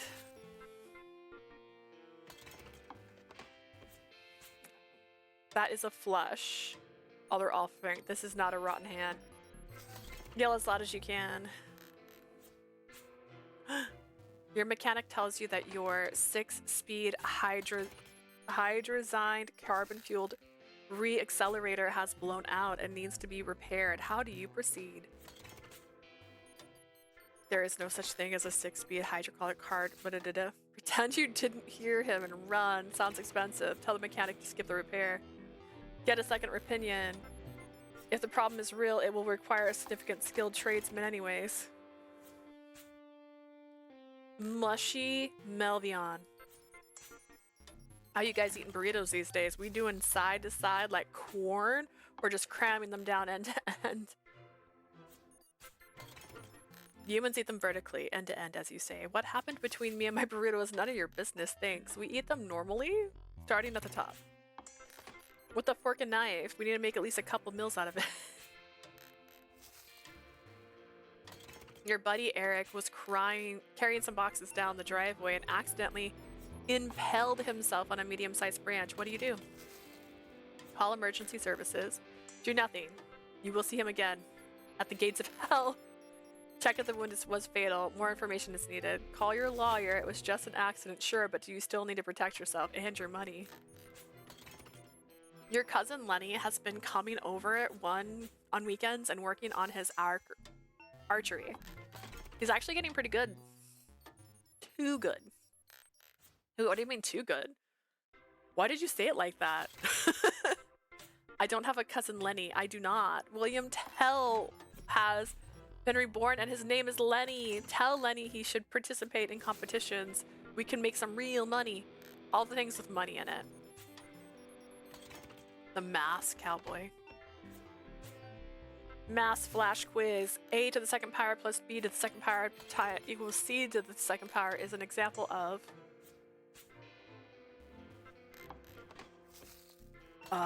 Pythagorean theorem. Oh, that's Pythagorean equation. I use that all the time. Example of what? Example of what? You trailed off. The Millennium Prize problem. I heard you get $1 million if you can solve one of those. Office Bird Cam 1.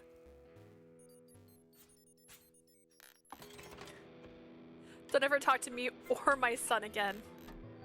Who are you? Who is your son? Sorry, boss, didn't mean to offend. What happened again? Oh yeah, how about you don't talk to me and my son ever again? I knew we shouldn't have installed those bird cams. Waste more money. What is the first skateboard trick ever performed? Christ Air, the ollie? Oh no, the jump? The skateboard is cool and worth— oh no, this is a hard one, because all of them are all capital. Christ Air? I'm gonna go with the ollie.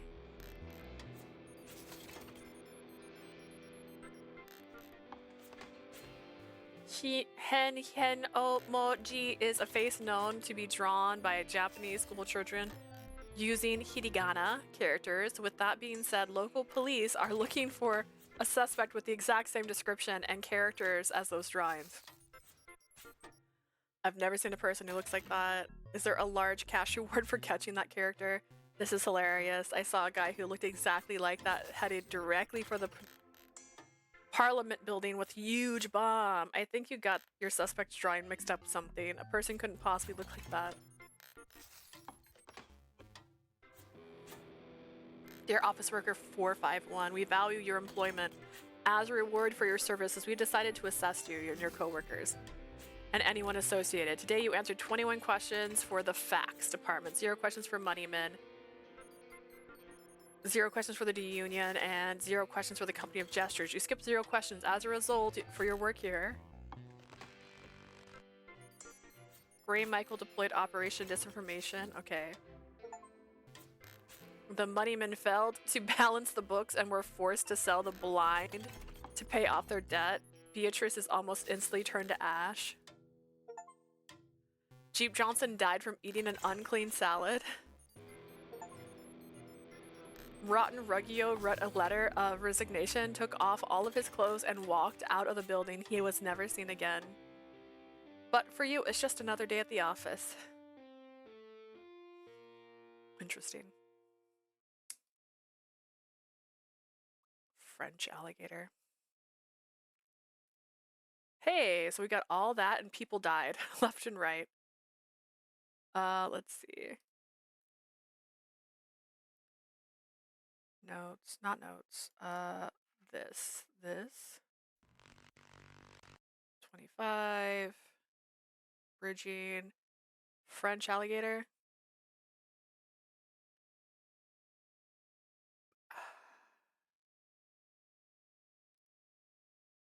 I don't know, man. Manual notes.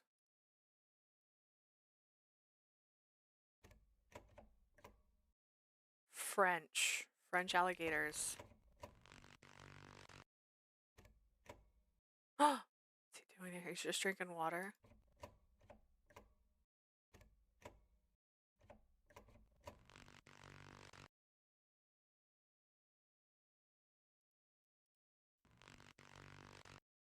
"25 things.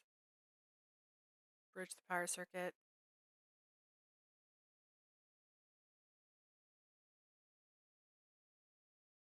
Borrow money to buy a computer. Adam, what begins the war for the truth?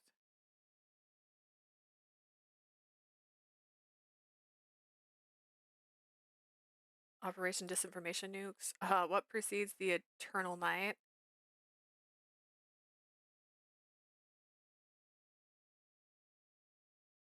Dance of Darkness. I don't know. What is the name of the Jeep Johnson hard hat program? Hard hat for you. Protect your head. Who is the lord of the underworld? Satan. Ilbus, the red dragon. Beelzebub. Skip the question and be fired by Oscar? Nope. Nope. Okay. Well, I tried. See ya. We will I'll probably try that again. That was funny though. I liked it. All right, now for our next game, we're doing Talewarden.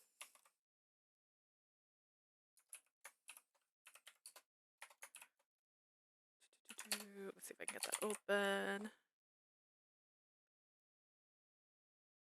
Y'all really out here trying to update things. I updated everything yesterday. I can't believe it's doing updates now. This one has to update because I'm playing it today, y'all.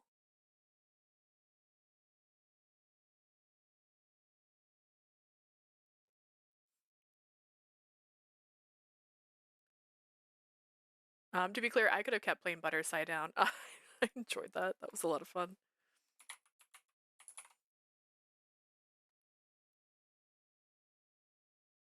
Why didn't you actually update?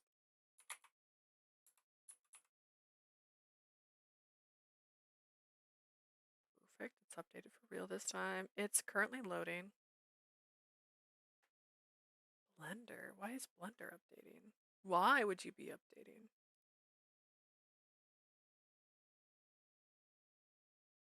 It's so quiet. My game is loading actively as I speak, just for clarity.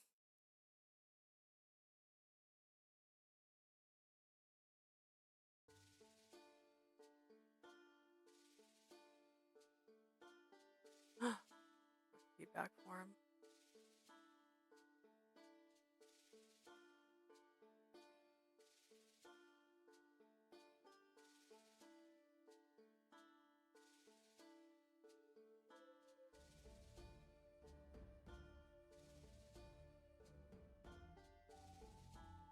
It's loaded, but at what cost?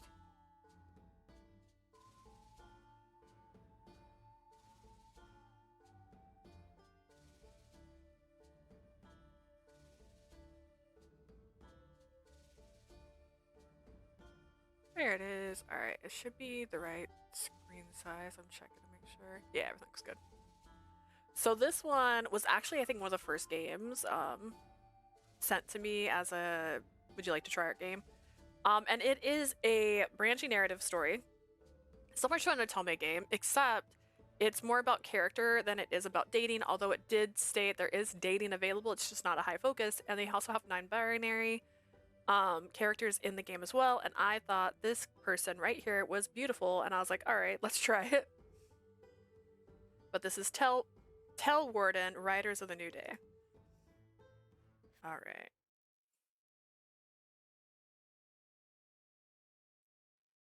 Demo. This is a version. We take the player through a very first moments of the game. After that, we skip some content to present the campfire mechanism where you can talk to your companions. Understood. Does every existence have a purpose? Does creation have a purpose? Do you have one? We want to create. We want our story to exist. Will you exist for us, Talewarden? You are falling. A moment ago, you were in a different place, your home, your room, but now something is dragging you down. We are.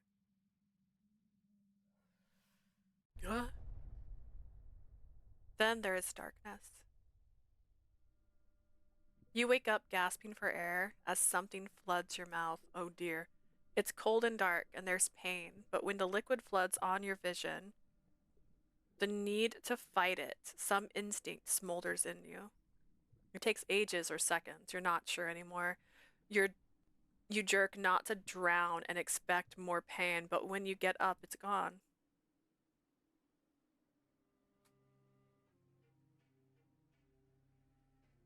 You cautiously survey your surroundings. The fear grips you so tightly that you dare to dwell on one thought only. What is happening? You look at your reflection distorted by ripples. You remember. Your name is let's go with the normal Leah. Leah, we should address you by she, her. Perfect. They didn't say there was a specific, so I'm going with defaults. What's going on? Where am I? You considered calling for help? Silence reigns here, as if this place lay at the bottom of a forgotten chest. Interrupting this tranquility seems unwise. You decide to stay silent or scream for help. Save? Well, I'm in a giant hole. Let's scream for help. Hello? Can someone help me? Should you call again? Maybe you should climb and look around. You wait for something to happen. You're not even sure what exactly, but this world is deaf to your presence for now. You push yourself to climb.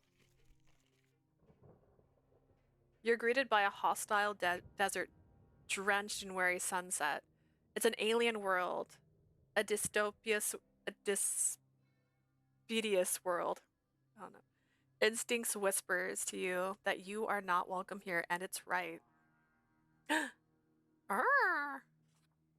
at the root. Look at the roots.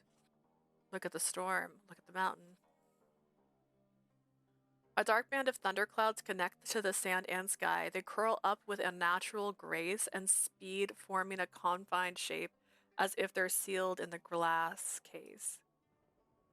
The storm seems to be approaching you. You can't tell how far away the mountains are, but you can fear. But you fear you wouldn't reach them until the storm reaches. Besides, you might not be the only one considering the mountains as shelter. Your last resort would be to hide in a nearby building, but without a roof, it's not very tempting. Tall roots are sticking out from under the sand, like the spines of underwater creatures, hard and dry, pockmarked like coral. I can't move anywhere else. History. You're greeted by a hostile environment. Okay. Just normal history. Cute. As you stand in the desert, you feel an inexplicable pressure. It's fear. How could it not be? But partially, it's a peculiar sense of being observed. There's no wind, and the air is odorless. Your ears ring from the uninterrupted silence of nothingness. Soon the wind rises, and the first thunder rumbles in the distance. The storm is getting closer. But storms don't move so fast across the sky, at least not in your world. Should you hide? There's nothing around that can shield you from the storm. The best thing to do is hide in the crater and wait it out. But what if the lightning strikes while you're knee deep in the liquid? As if mocking you, lightning cuts the sky. You risk your chance getting get in the crater. When you listen to the sound of approaching thunder, a new sound catches your attention, the muffled shouts of the rustle of sand. Something else is coming for you. You twitch as two riders appear at the edge of the crater. Their mounts are barely visible in the cloud of dust. One figure is holding a crossbow, the other is tilting their head and inspecting the bottom of the crater as if looking for something. When they see you, they smile in surprise. They both jump off their mounts. Run, girl. We heard you cry, even from afar. Silly, silly, something else could have answered you. Good thing it was just us. We helped the lost and the new. And you're already drawn the attention of the storm. We better hurry now.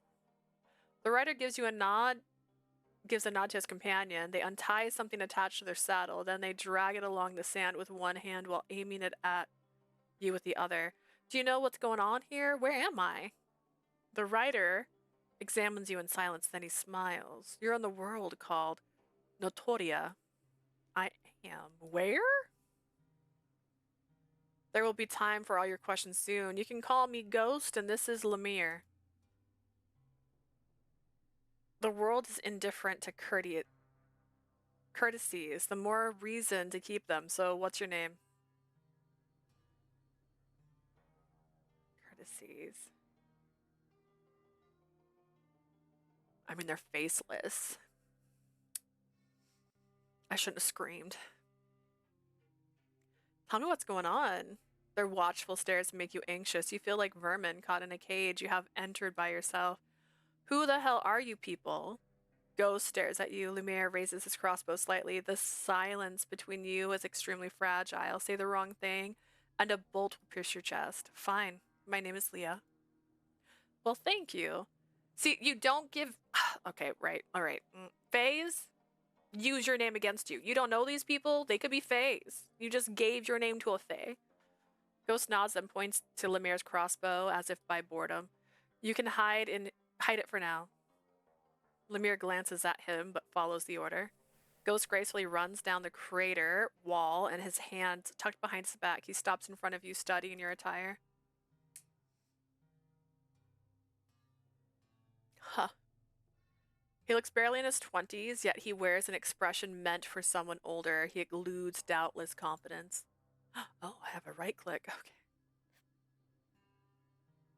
A necklace with a mirror pendant hangs around his neck. In his reflection, something shifts, an image that doesn't belong there. But the scene changes quickly, revealing your face. My face?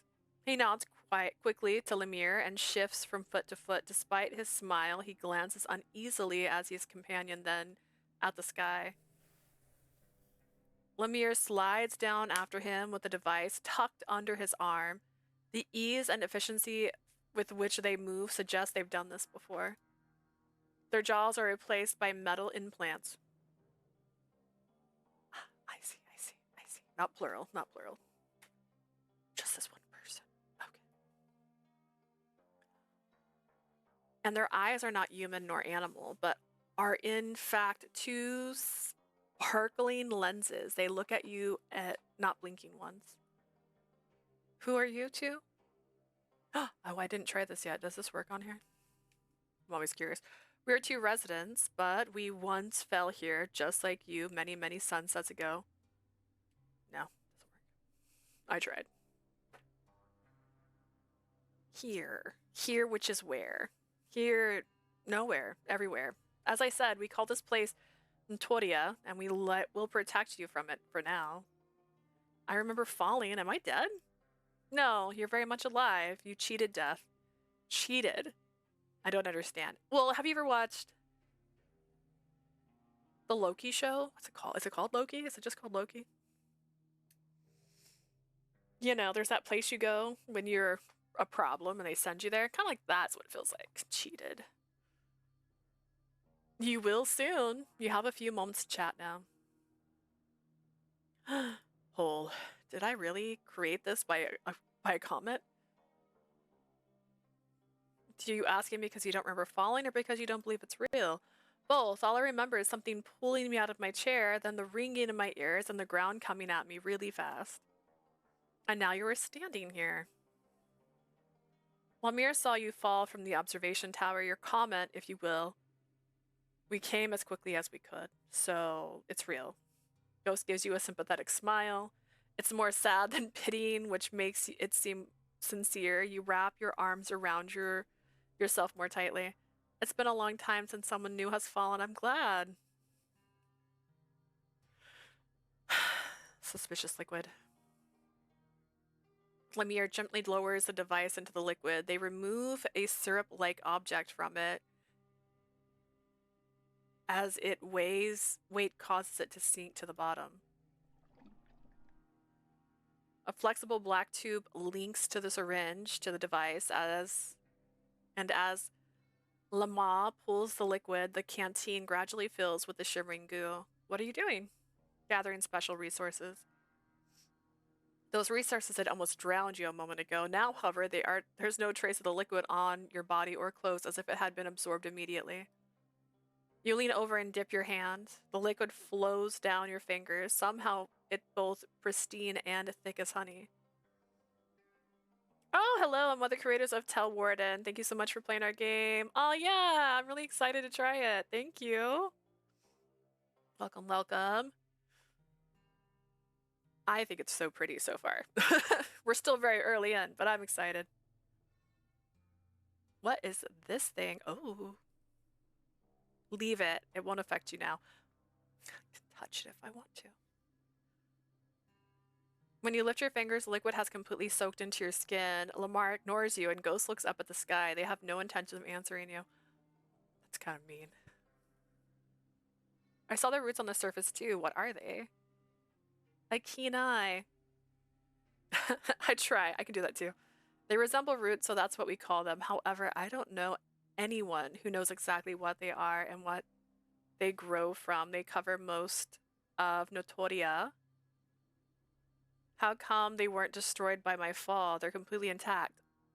Notoria has many secrets. Oh ho ho. Beautiful. This just looks unsafe, though. I feel like I wouldn't get out of this alive. Canteen's full. Do we have another? No, I don't travel with more than just one nowadays. I mean, what for? Shit, if only she had shown up. We could have returned her later. One canteen won't be enough. If she...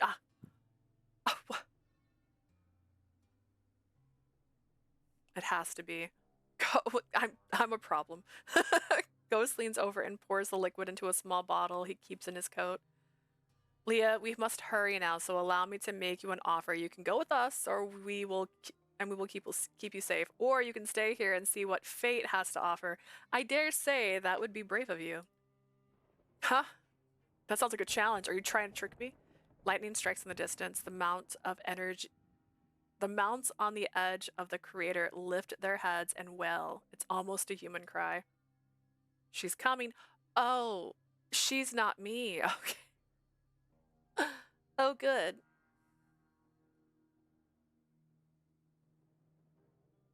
I could stay in the crater. Be like, no, you're not answering questions for me. I'm just gonna stay here. Let me die.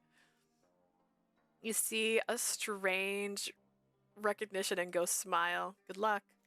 Ghost and Lema make their way up to the surface. Lema attaches the canteen to the saddle, and after a while, they ride away.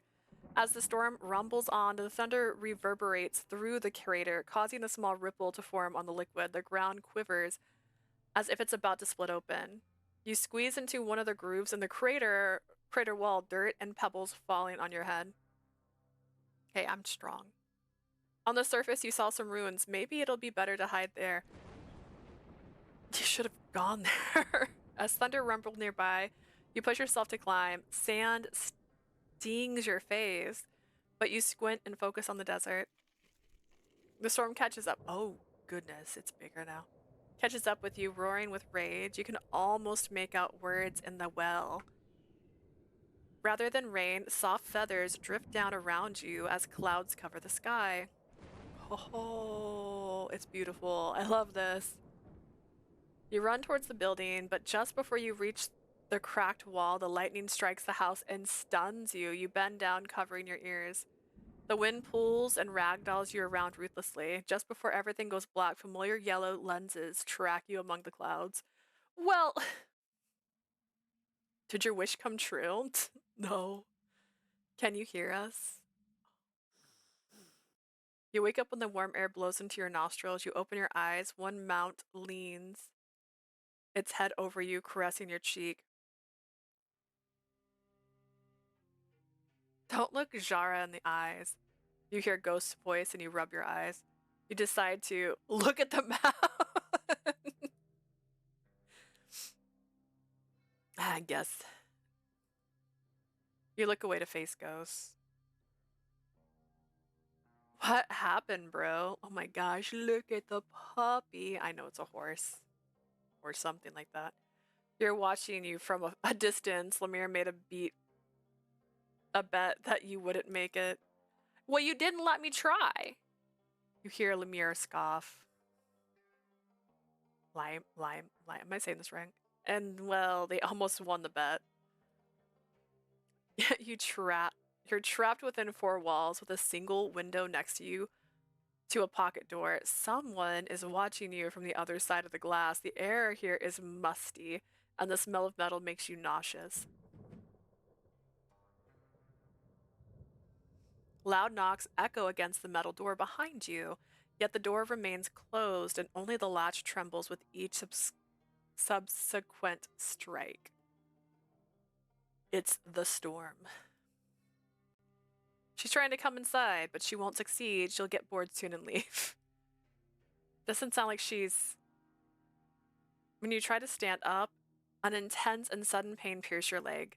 Be careful now, you just fainted. And you haven't even lost that much blood. Does this happen to you often? You look down where it hurts. Blood has stained your clothes and seeped into the ground. Oh, please don't panic. Panic! Don't panic. Groan in disgust. Panic so much. Hi, you look so mad. Blech, I hate blood. Run a simplified admission procedure, but Sheriff, she's still bleeding. Now? Oh. Lima's voice is cold and mechanical. They lean over you and one of their lenses turns red. A focused beam of light runs over your body. DNA scan reveals she's a human. No weapons, no implants. What is the name of your home planet or world? I'm from Earth? Do you have any possessions with you? Why are you asking? It's part of the procedure. Lima's ensures that no one who enters the town possesses a threat to our people. Crossbow. If you don't cooperate, I'll have to search you myself, even in this state. Fine. I don't have anything with me. How can you contribute to... Okay. How can you... Cradle Town?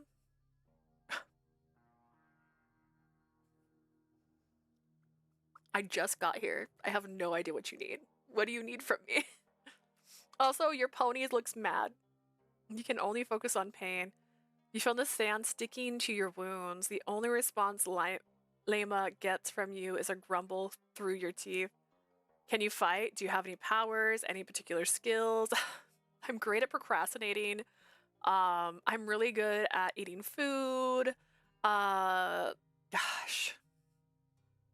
Powers? I don't have any. Powers? I'm just average. A normal gal. I'm a normal girl.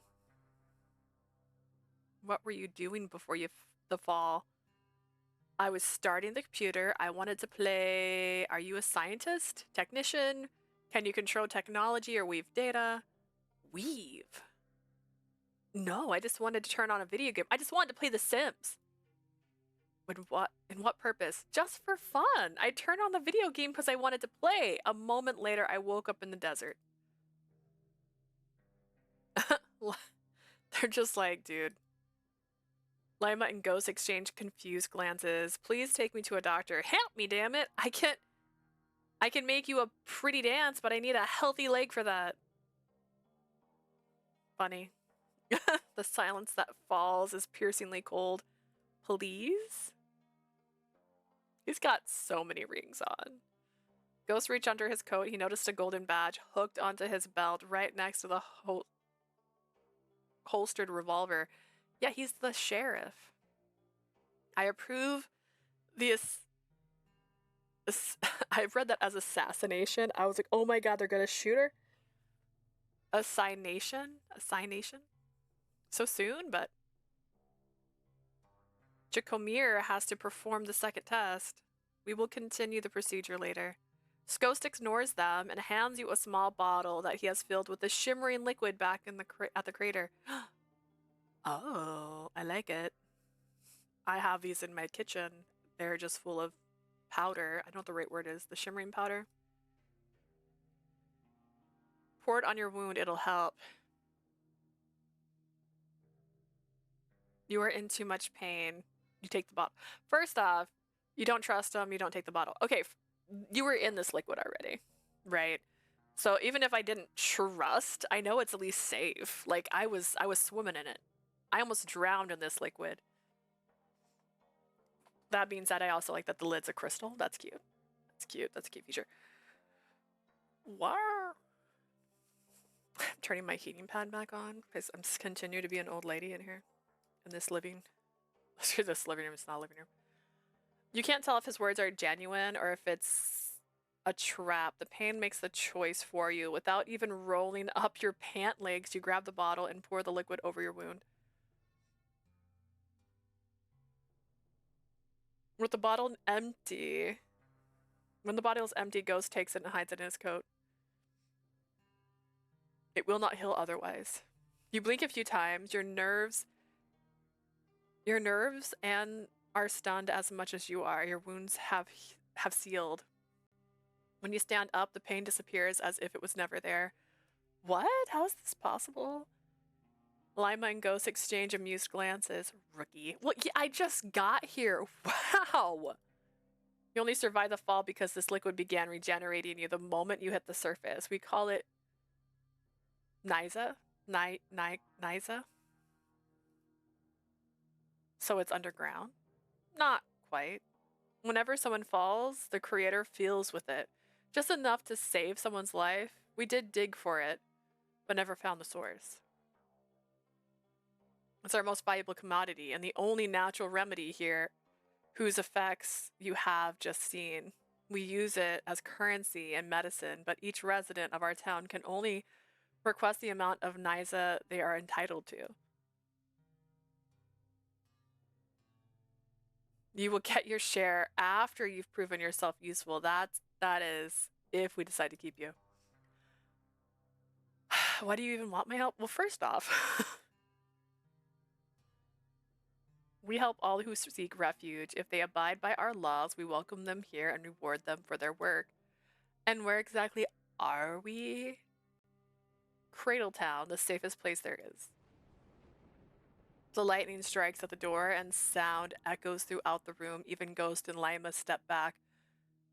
And the mounts whines. What will happen to me? So now I'm your prisoner. Thanks for the unusual welcome. That's just kind of fun. That's just the kind of fun I'm into.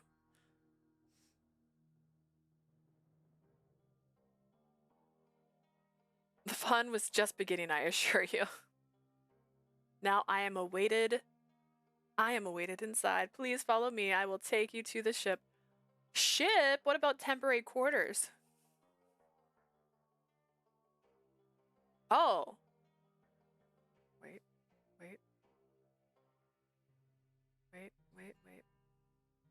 Okay. I was like, I thought I said that. I want to keep this one close. Wink. Lima grabs Zara's reins.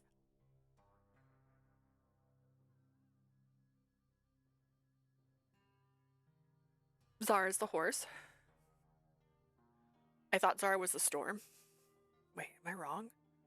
And they both headed towards the entrance by the window. The door opens with a buzz. You follow them in silence. Woo! You walk through the tunnel. Ghost sets the path before you, and Lima watches your back. The mounts follow you calmly. I read mounts, and I thought that was just a fun way of talking about the storm. My apologies. I thought it was the storm. I get it now. Everything makes sense. The walls are quite uneven, as if the tunnel... Zara's are the horsies. Okay. I realize now. I'm like, oh no. I thought the storm was called a mount. Like a mount of sand is what I was picturing. Well, that's even better. I love it. All right. The walls are quite uneven, as if the tunnel has been dug up and sculpted by hand. Several flora bulbs, which have been hung using a string, illuminate your path. You raise your hand to touch them. I'm a very curious person. I would not just touch things. I wouldn't do that. They can swallow your fingers. Touch it anyways. Just prove to be like the worst person they could have bring in here. You slide your finger over the flower quickly so that it cannot retaliate for your rudeness, but the flower seems dead. You glance mistrustfully at Lima. They flash their lens in response. Boo. Ahead of you, another door emerges from the darkness. Ghost unlocks them with the door control panel, and they slide open. It's like, listen, they challenged me before. They were like, you don't want to stay in this crater. I'm like, I do want to stay in this crater. You don't want to touch that? I do want to touch that. Listen, I said I wouldn't touch it, but you're going to tell me not to. I'm going to touch it. Before you Cradle Town stands. Okay. Wanted alive. Wanted alive. Expeditions, repair, magic, saloon. Depot. Got a bird skull. A man using something that floats in the air. Actually, I can't tell if it's a man. A centaur. Some little guys. I don't know who they are. And more flora. More flora. And back. This game looks neat. Yeah, I really like the art so far. I didn't know you left, Ninja. How could you? The air is thick with the warm, comforting scent of wood, blended with a subtle sweetness that's hard to pin down. Strings of lamps stretch between buildings, illuminating the townfolk sitting on their porches. After a few moments, a few of them turn their gaze to you, lenses flash and pupils widen. Some twist their necks at unnatural angles to get a better look. Oh. This way, This is that moment like when they're like, and everyone's staring at you, and I'm like, I don't wanna. Ghost leads you towards a narrow alley. You walk quickly, not bothering to hide his haste. Lima says their goodbye and leaves, taking the mounts. Oh, wow. This is cute. Oh my god, the little stars. You stroll down the littered street, discarded cans and crumpled papers strewn across the ground. The writing on the papers resembles magical runes. You can't decipher it. Show it to me. I'll try. As you walk by a dimly lit porch, a couple sitting in rocking chairs notices you. One of them is missing a nose and a small indentation on their face amidst a puff of smoke. Hey, Sheriff, found us a salvation yet? It takes time. Preach. Instance. Had some work issues? Oh no. Yeah, so does the waiting. Yo ho, who's that? The other person leans in. Their skin is a deep shade of blue and is covered with tiny scales. They have fins for ears. Surprise blossoms on their face at the sight of you, and their cheeks blush a warm lavender color. Oh, they're shy. Do not concern yourself with us. Work. Wait, are you working? Are you working from home or are you working from working? Residents immediately look away and indulge in whispers. As I said before, it's been a long time since anyone new arrived. You're sure to catch a few glimpses.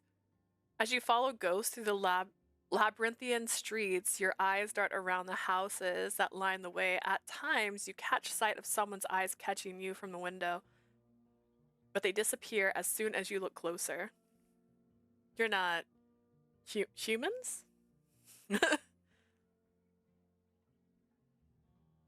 6 to 5, Monday through Friday, working from work. Oh, man. 6 to 5?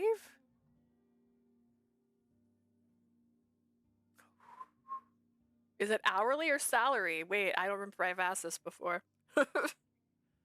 Humans, some residents are like you and me, but others aren't. Hourly. Okay, that's fine. I was going to say, you're working 11 hours, you best be getting paid hourly. Oh, so you're human. What a weird conversation to have. So you. Are you disturbed by people who are different from you? Oh, that's rude. Oh, he asked me. Like, people can be different. Of course not. I never believed in aliens. Of course not. Besides, they aren't my biggest concern at the moment. Ah, you're not interested in who we are, but rather why we're here. Believe me, I wish I knew that too. Have you all fallen here the same way I did? Yes, we all did. When you say it like that, like, no, are you sure? But wait, if you're human, then you know what video games are. You knew what video games were. You were just messing with me. Unless you're from a different time. I mean, you are dressed like a literal, but this has a Wild West look to it. But I mean, if you fall here and it's like a Wild West set, like, do you instantly have Wild West clothing, or did you change into these Wild West clothing? Is the wolf cut natural? I need to know some things. Tomorrow we finish the admission procedure, and I'll introduce you to townfolk and show you around. Why not now? Because we don't know you. I have other duties to attend to. Here we are. You can put me in a cage. Huh. You leave the tangle of alleys onto the starship. It seems as if the starship collided here on the mountain. While some of its walls have been patched up with metal scraps, the cockpit is completely destroyed.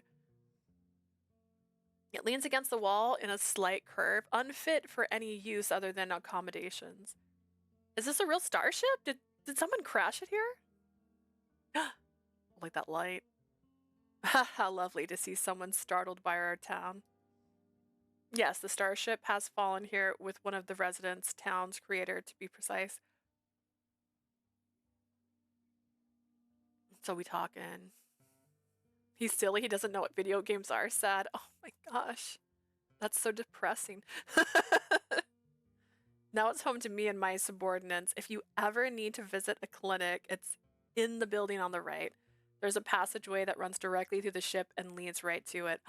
Cool. Oh, I see it. I see the clinic. It's right here. And this is cute. I mean, this could make me believe time travel's real. I was like, how are we all getting here? So you do have a doctor here? Not only Nixa? We have a healer. She treats minor injuries. For more severe wounds, like the one on your legs, we turned to Nixa. Okay, so I messed up, I guess, and I should have just trusted them, and then I would have gotten a bunch of wounds on my legs. Maybe. But I thought I was gonna stay in the craters. We approach the starship. Ghost clicks something on the panel next to the pocket door, which after a moment slides open. Ah. Man, I love strings, I guess. So many strings. No people. And a money tree. Ghost leads you into a corridor illuminated by fluorescent lights at the ceiling. He gestures for you to go on, and as you do, something flashes at the end of the hall. Wait, is there a note here? Wait.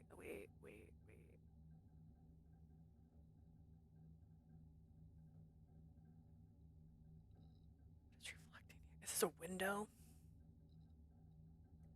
A mirror of slightly crooked legs with a golden frame. A crack spread across the mirror with like a scar, cutting your reflection in half. Why would anyone put it there?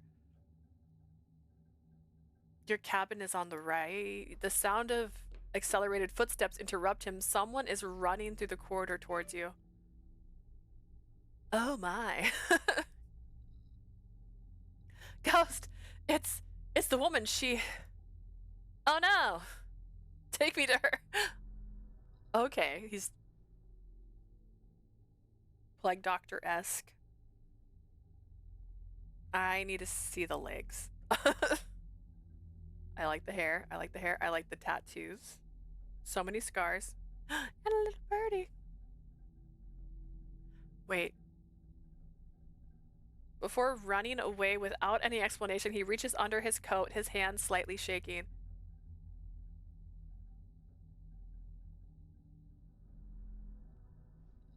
Don't wander. Don't tell me what to do. I do the opposite of everything you tell me to do.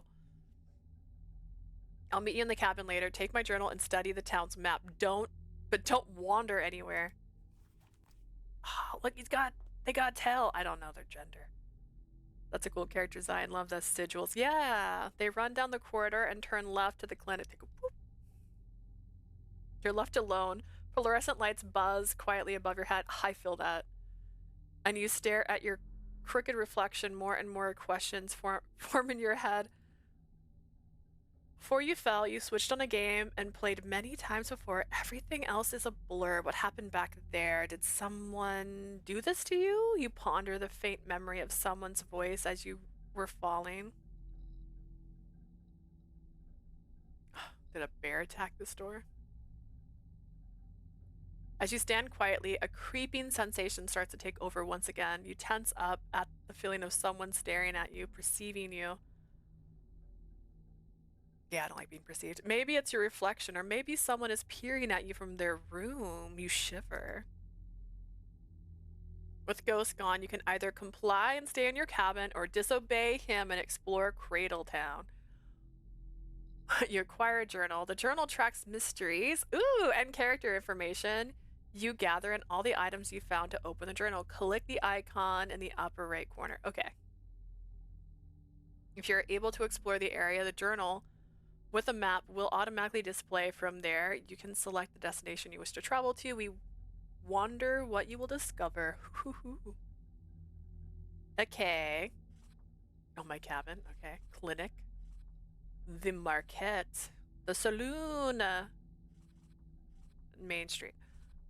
Ah. Mysteries. I want to... Oh. It's like, I want to go on. Let me click on all the things. You know, I'll be good. I'll go to my cabin. Are you sure going to the cabin will end your first sunset? Oh, no, I want to explore. Just kidding. Let's explore. The saloon, Main Street. The thing is, right? I don't know how they want to make sure they can trust me, which means I should imply that they're not going to hurt me because they want people to be safe in this town. However, that does not mean that everyone is genuine. I've been murdered in so many games from exploring. I'm just not trusting. I have no money to go to the market. I could go to the clinic. You make your way down the corridor, your footsteps echoing against the metal floor. It's so incredibly quiet here. It's a different kind of train. I didn't save a tranquility from that eerie stillness of the desert. Here, the silence is sedating. There it was perilous. 2 plagues hang above the mirror. Plaques, sorry. Clinic and warehouse. Oh, warehouse. You peek into the warehouse. The room is pitch black. You can't see a single shape. Yeah, but like...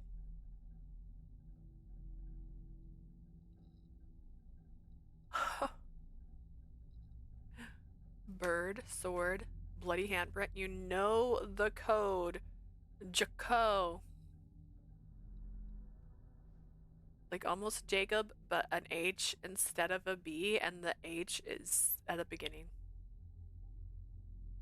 You turn towards a slightly ajar door, which reveals the interior of the clinic.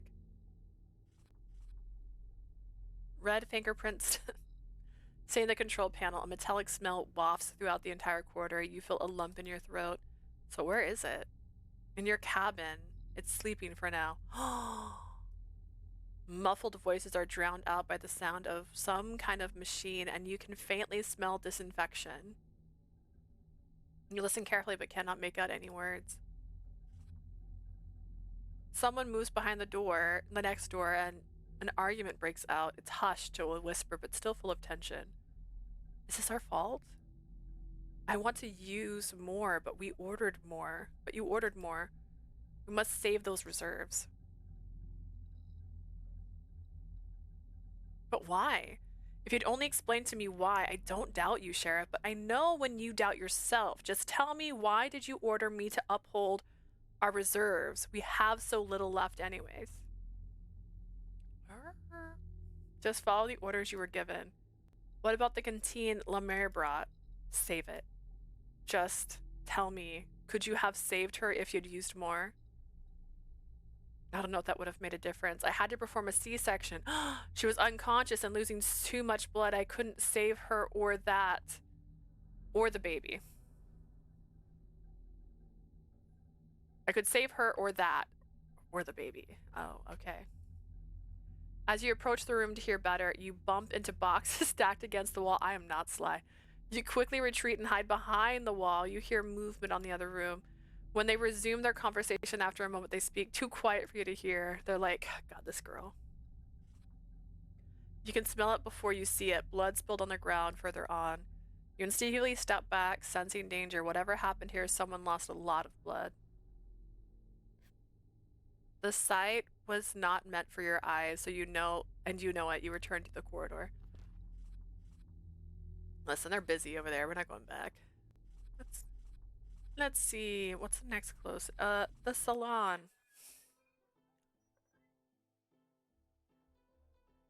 You push the batwing doors. Oh, batwings! Open. You imagine the stairs you'll receive as soon as you walk in, just like in the movies. However, the noise and bustle help you slip into the bar unnoticed. Heavy cigar smoke scratches your throat as you move through the crowd. The smell here is not only of smoke, but also of something soapy. Soapy? I'm trying to think what would be considered soapy.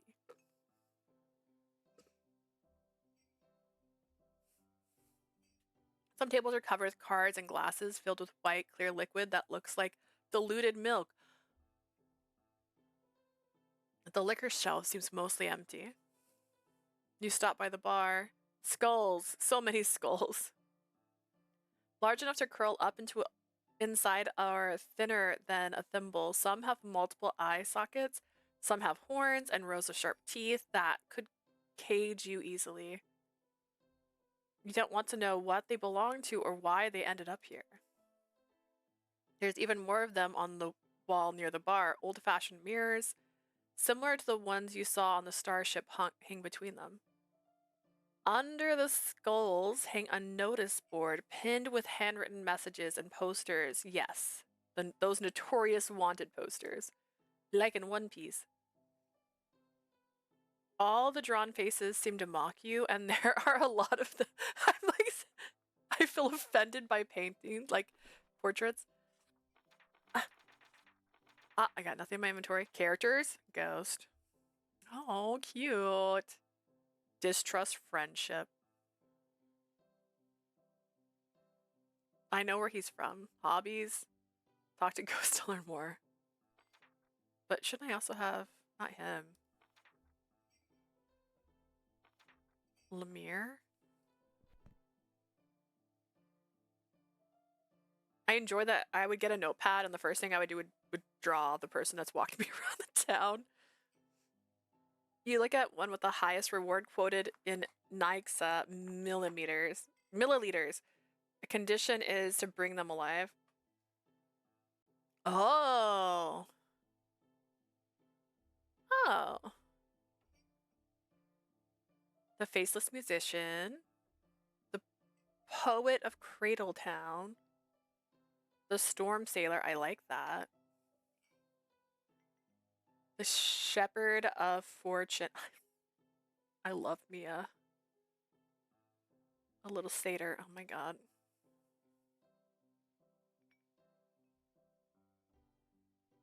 A shepherdess with a mantle over her shoulder. A woman adorned with jewelry and peculiar tattoos on her neck. Oh, that's a tattoo? I thought it was one of those necklaces. A robot covered in moss with the one eye broken and a man with large, thick scars as if his face was chopped in half. He looks like he's made of porcelain. Can I help you?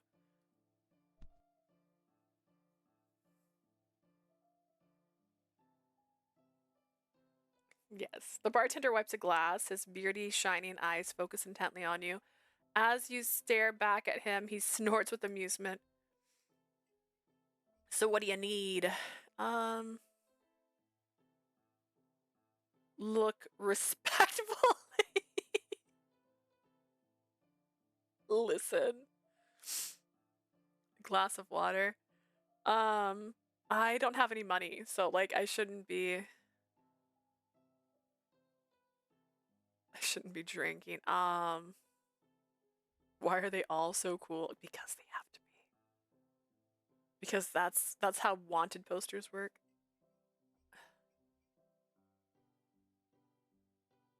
You stare at him a little too long. Did you say something? Bartender breathes heavily through his nostrils displaying his annoyance. I'm Bell-Bell? Bell-Bell? Bell-Bell! I see you're a newcomer. The word of the new comet has not reached me yet. Did you get an expedited admission procedure or something? I guess so. The storm caught up to us and the sheriff was busy.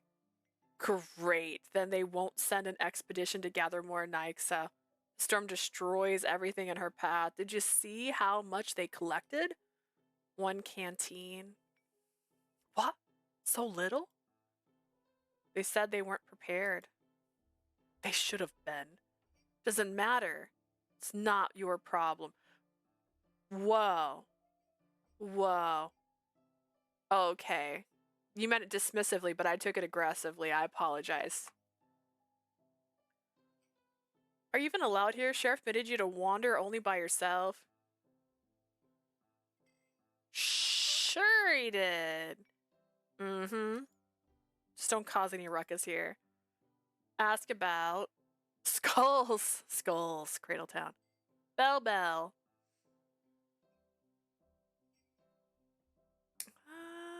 Cradletown. It's a town, you're in it. Hot dog. I don't know what else to tell you. It has lasted longer than any other town on Notoria that I know of. That's because it has good rules. The sheriff doesn't hesitate to kick out anyone who causes problems. It's a good way to prevent overpopulation. There's also plenty of work here, which keeps people busy. On Notoria, there aren't many things to do. You can either work in a town or commune, or live as a solverant on the surface at the mercy of the desert. I choose Cradletown. What can you do in here? You can go entertain yourself, look for a job on notice boards. Hell, you can even stand on the main street and sing. Some folks do that just out of boredom. Every resident is either entertaining others or creating something. Any novelty gets an applause. And a ghost allows you to stay. You can volunteer for expeditions. At least that was the cause until recently. Ghost suspended all expeditions some time ago. Ask about skulls. These are trophies brought by hunters from the expeditions. They bring you skulls? No. I harvest skulls from what they bring me. That's so fair. You give the bartender a look of mild horror mixed with disgust. It forces him to elaborate. It's a little hobby of mine, and I have a creative soul. No, I respect that. No, I want to learn how to do that. Bleaching bones and all that jazz. What of him? I don't know. Doesn't he seem a little young? Everyone thought so too. No one took him seriously when the founder of Cradletown announced that he wanted to grant ghosts authority. Many opposed the idea, but by submitting their candidacy. One sunset before the founder made a decision, Ghost revealed the secret of each candidate, things no one should have known, which humiliated them in the eyes of everyone. He promised that no one would be harmed or suffer injustice under his protection. He knows that the laws can't be just bureaucracy, and he won. Till this sunset, he did keep his word. Whenever trouble starts, he shows up right away with Lima, oh, and Jaco, and they quickly settle the matter. But bartender leans closer in and whispers, covering his snout with a handkerchief.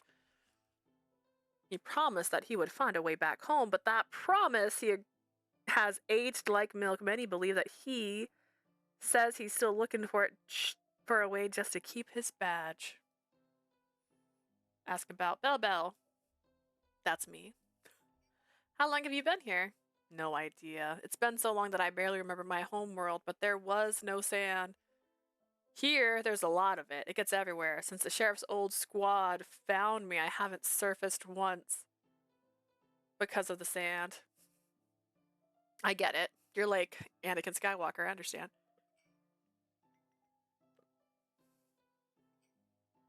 What do you do here all day? Like everyone else, I try to stay sane. Liquor helps. And besides that, I visit my partners. Polyamorous. So you never surface. No, too much sand and monsters. I think I'll be going. Be careful if you wander around. You're sure to cause quite a stir. Everyone saw the sheriff and Lamire leave in a hurry. Once they realize you're the reason why, they'll become their biggest attraction. A symbol of hope, even. Hope for what? For change. No one talks about it out loud because Ghost has the means to hear everything, but people whisper about the need for change, and the bartender listens. Recently, Ghost hasn't made any effort to send us back home. In fact, he has become even more avoidant since the Wanderer arrived in the town. Wanderer. Who was that? He was a solvent, came here to trade, but instead of following the proper procedures, he came to my saloon and caused trouble. He said that he was kicked out of his village for a crime that he claimed he didn't commit, but there was guilt in his eyes. Then Ghost came for him and kicked him out of the town. After that, the sheriff started leaving his office even less than before. He was constantly busy and suspended the expeditions. No one knows why. Journal entry updated. Mysterious man. Anyways, I hope you prove to be better than the Wanderer. If so, the saloon is open all sunset. All sunset. Yep. Actually, if you're so eager to explore, you could check the schedule at the Expedition HQ for me. I want to know if anything changed. Okay. Thanks, kiddo. The bartender never leaves his saloon. You just said you hang out with your partners. You decide to head out, but as you turn to leave, you catch a glimpse of movement in one of the mirrors. You thought you just saw the silhouette of a man, but when you quickly search for a reflection, you see no one. But others see you. Someone even invites you to a table when you walk through the bar. Bat wing door. You call Ghost commands to stay in the starship. You recall Ghost's command to stay in the starship. Despite Ghost's young appearance, he exudes an air of authority that is hard to ignore, and you consider coming back and feeling that you are breaking some unspecified law haunts you. But not too much. Maybe exploring the town a little longer won't cause any harm. He's dealing with things. He's got stuff. Where would the HQ be? Not there. Maybe the market? Main Street? A little longer walk couldn't hurt anybody. Ghost can wait. Empty alleys lead you to the main street. You whisper, "It's Hanu," and raise your invisible gun. Coincidentally, a tumbleweed rolls across the street. As you glance at the signs of the building, tattoo animations spells undo and repair magic, you feel confused. As you stroll, you pass by a large repair shop. You glance inside at the pieces displayed in the front window. They all seem like things of fiction. Tucked away behind the bustling main street, they find a stable. that shelters a small group of Zades, quietly facing the wall as if drawn to something within the stone. The stale scent of dry hay hangs in the air, emphasizing the unsettling absence of food and water in the thought. Zara's remain quiet, gazing in one direction only. Look at the town, folks. Don't look at people. Look at the notice board.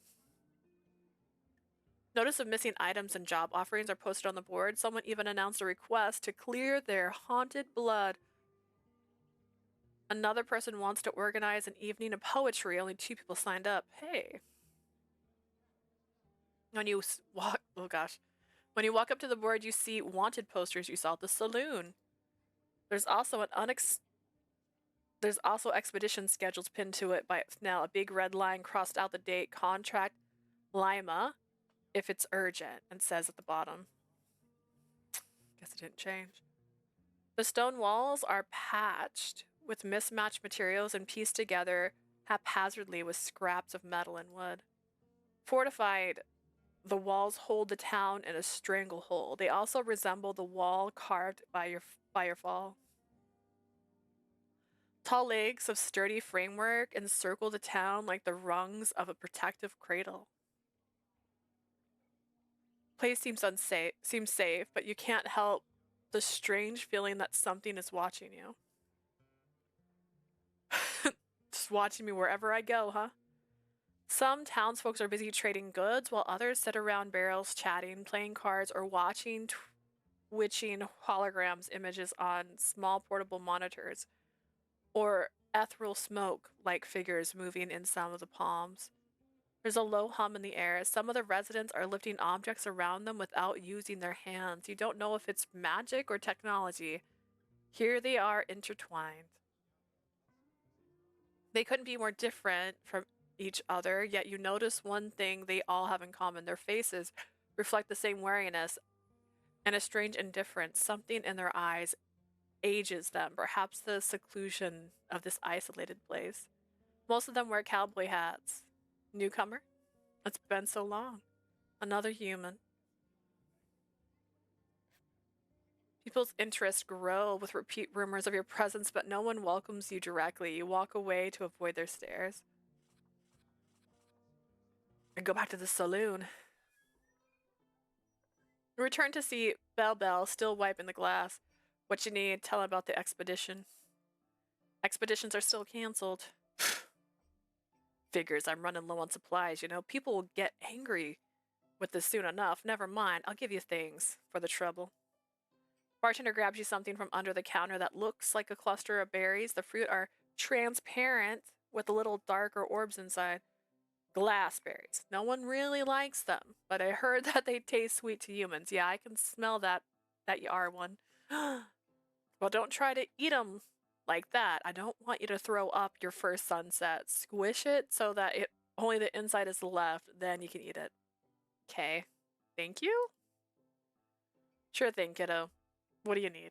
Never mind. Bell just wags his tail in response. Swats his tail at you. Go back to the market. I can go back to the market. No, I haven't gone to the market. Ooh.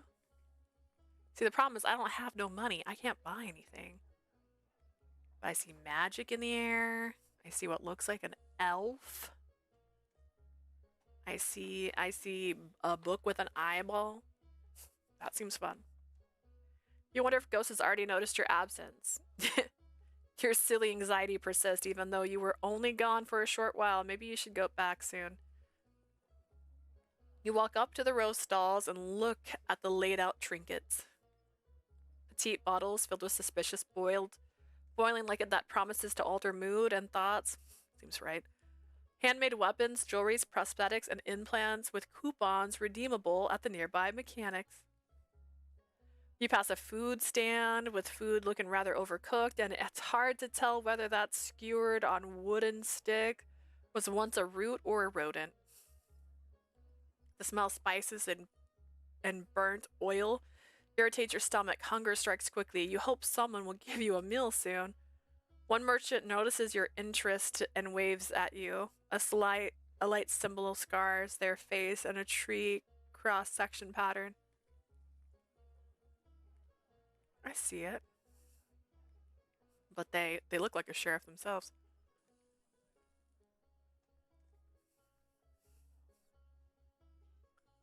They respond favorably to your glance. They pick up a pair of boots and say they're perfect for running away from a sand weaver. Whatever that means. They try to sell them to you enthusiastically. You politely refuse, explaining you have nothing in exchange. You look at other things they have on display. How can I pay you for your stuff? Do you sell food here? I'll accept items of similar value for an exchange, but the value is for me to determine, as my stuff is the most wonderful there is. You politely refuse, explaining you have nothing to exchange. Oh, I already said that.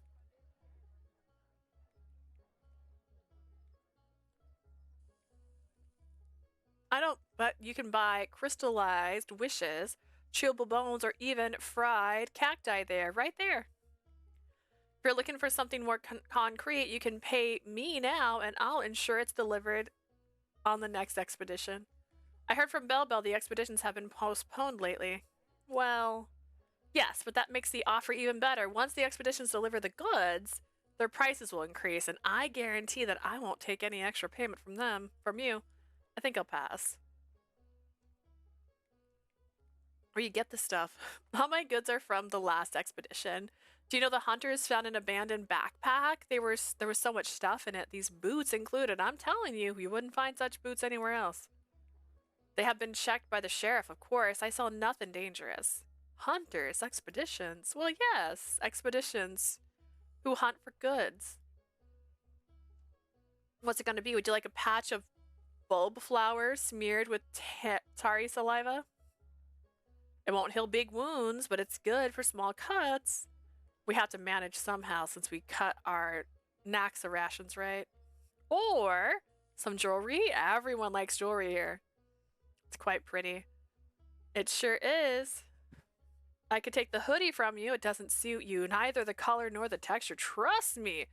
I'll be doing you a favor by taking it from you. What do you say? A hoodie for a bracelet? You could give it to someone beloved. I might need it later. Psst, you're a loss.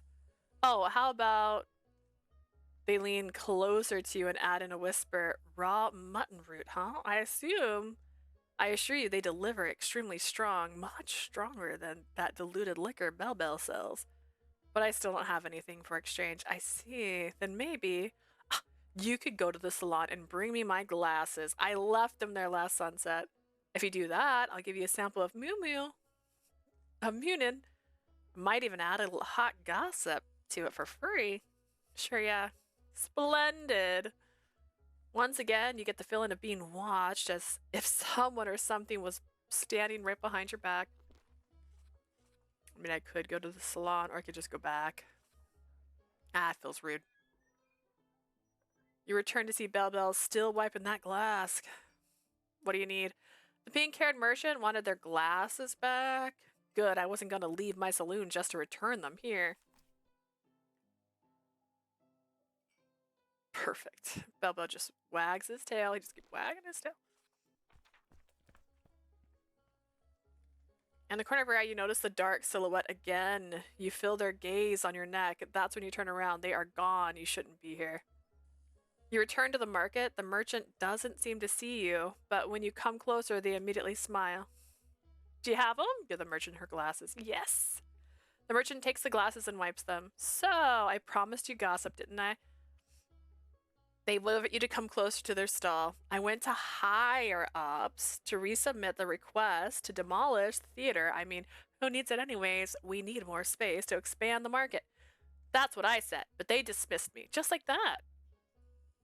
They told me that the sheriff has postponed all requests for another week, yet he had already dismissed me 3 times in the past month. Want to know my opinion? Puts on glasses and leans for something hidden under their stall. I think he grew even more bitter after this shooting incident. Shooting incident? Oh, you know? When he allegedly shot one of his old crew? They hand you something small shaped like a snail shell, a root of some kind. Don't take a bite. You won't eat it. It smells sour and potent like fermented apples. What is this? It's raw Mew Mew root. Town's favorite. How come you don't know this? I do. I just forgot. Is it edible? Yes, but you have to cook it first. The merchant squints their eyes and looks at your face for the first time with glasses on. Wait a minute. You're not from around here. You don't want your presence to cause any gossip that reaches ghost ears, so you decide to run away. Sorry, I need to go. Bye. We did it. We explored. Yeah, I did it. You sneak again into the ship. Doo-doo-doo. You find your cabin ready to rest. The door next to you opens slightly. Something stirs in the darkness. It mumbles. You freeze and listen. A clap. Then a sharp snap as if something is being ripped apart. You completed the first act of Act 1. After the events in Act 1, you will be sent to the surface to find the notorious Riders of the Night. They'll be your companion throughout the game. We'll introduce you to the campfire, a major mechanism that's begins in Act 2. Oh! Hover over the characters you want to talk to. You can talk to all of them or skip the campfire altogether by clicking the fire. Engaging in conversation will increase your affection, which will have big impacts on your story. These are all the people that ran away. And him. Or them. Will you join the riders or will you rest? Ah. Do I have... Just ghost? Okay. Map of the town, inventory. Notes. Mysterious man.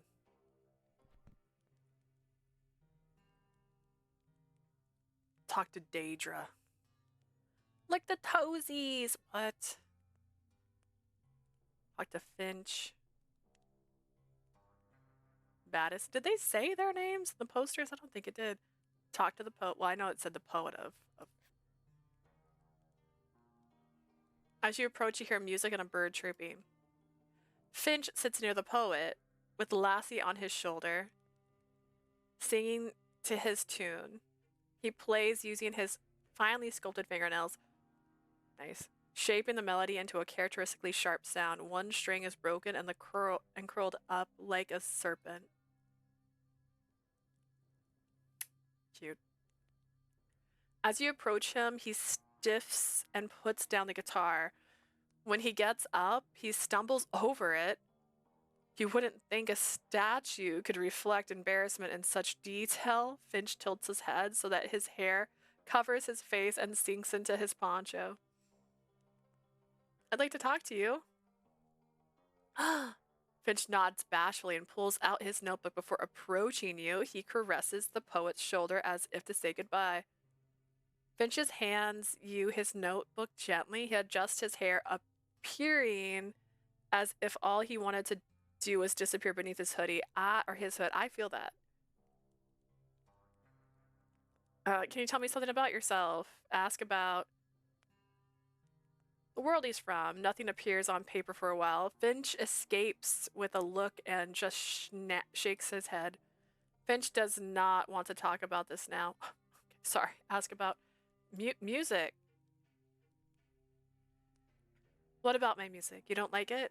I can stop playing at the fire camps if it bothers you. It's not that. I just want to know what it means to you. Oh. I just use it to weigh loss. I found this guitar on the surface once and it became my voice. Way less? Way less.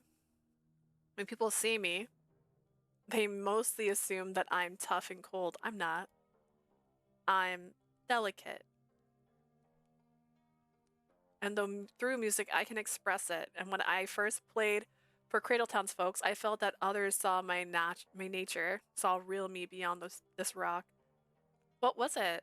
The song that you played for them? It was a simple love song I remember from my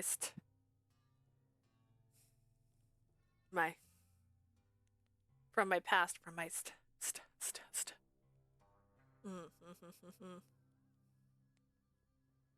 student. Can you play it now? Now? For you? No, no. I don't know you.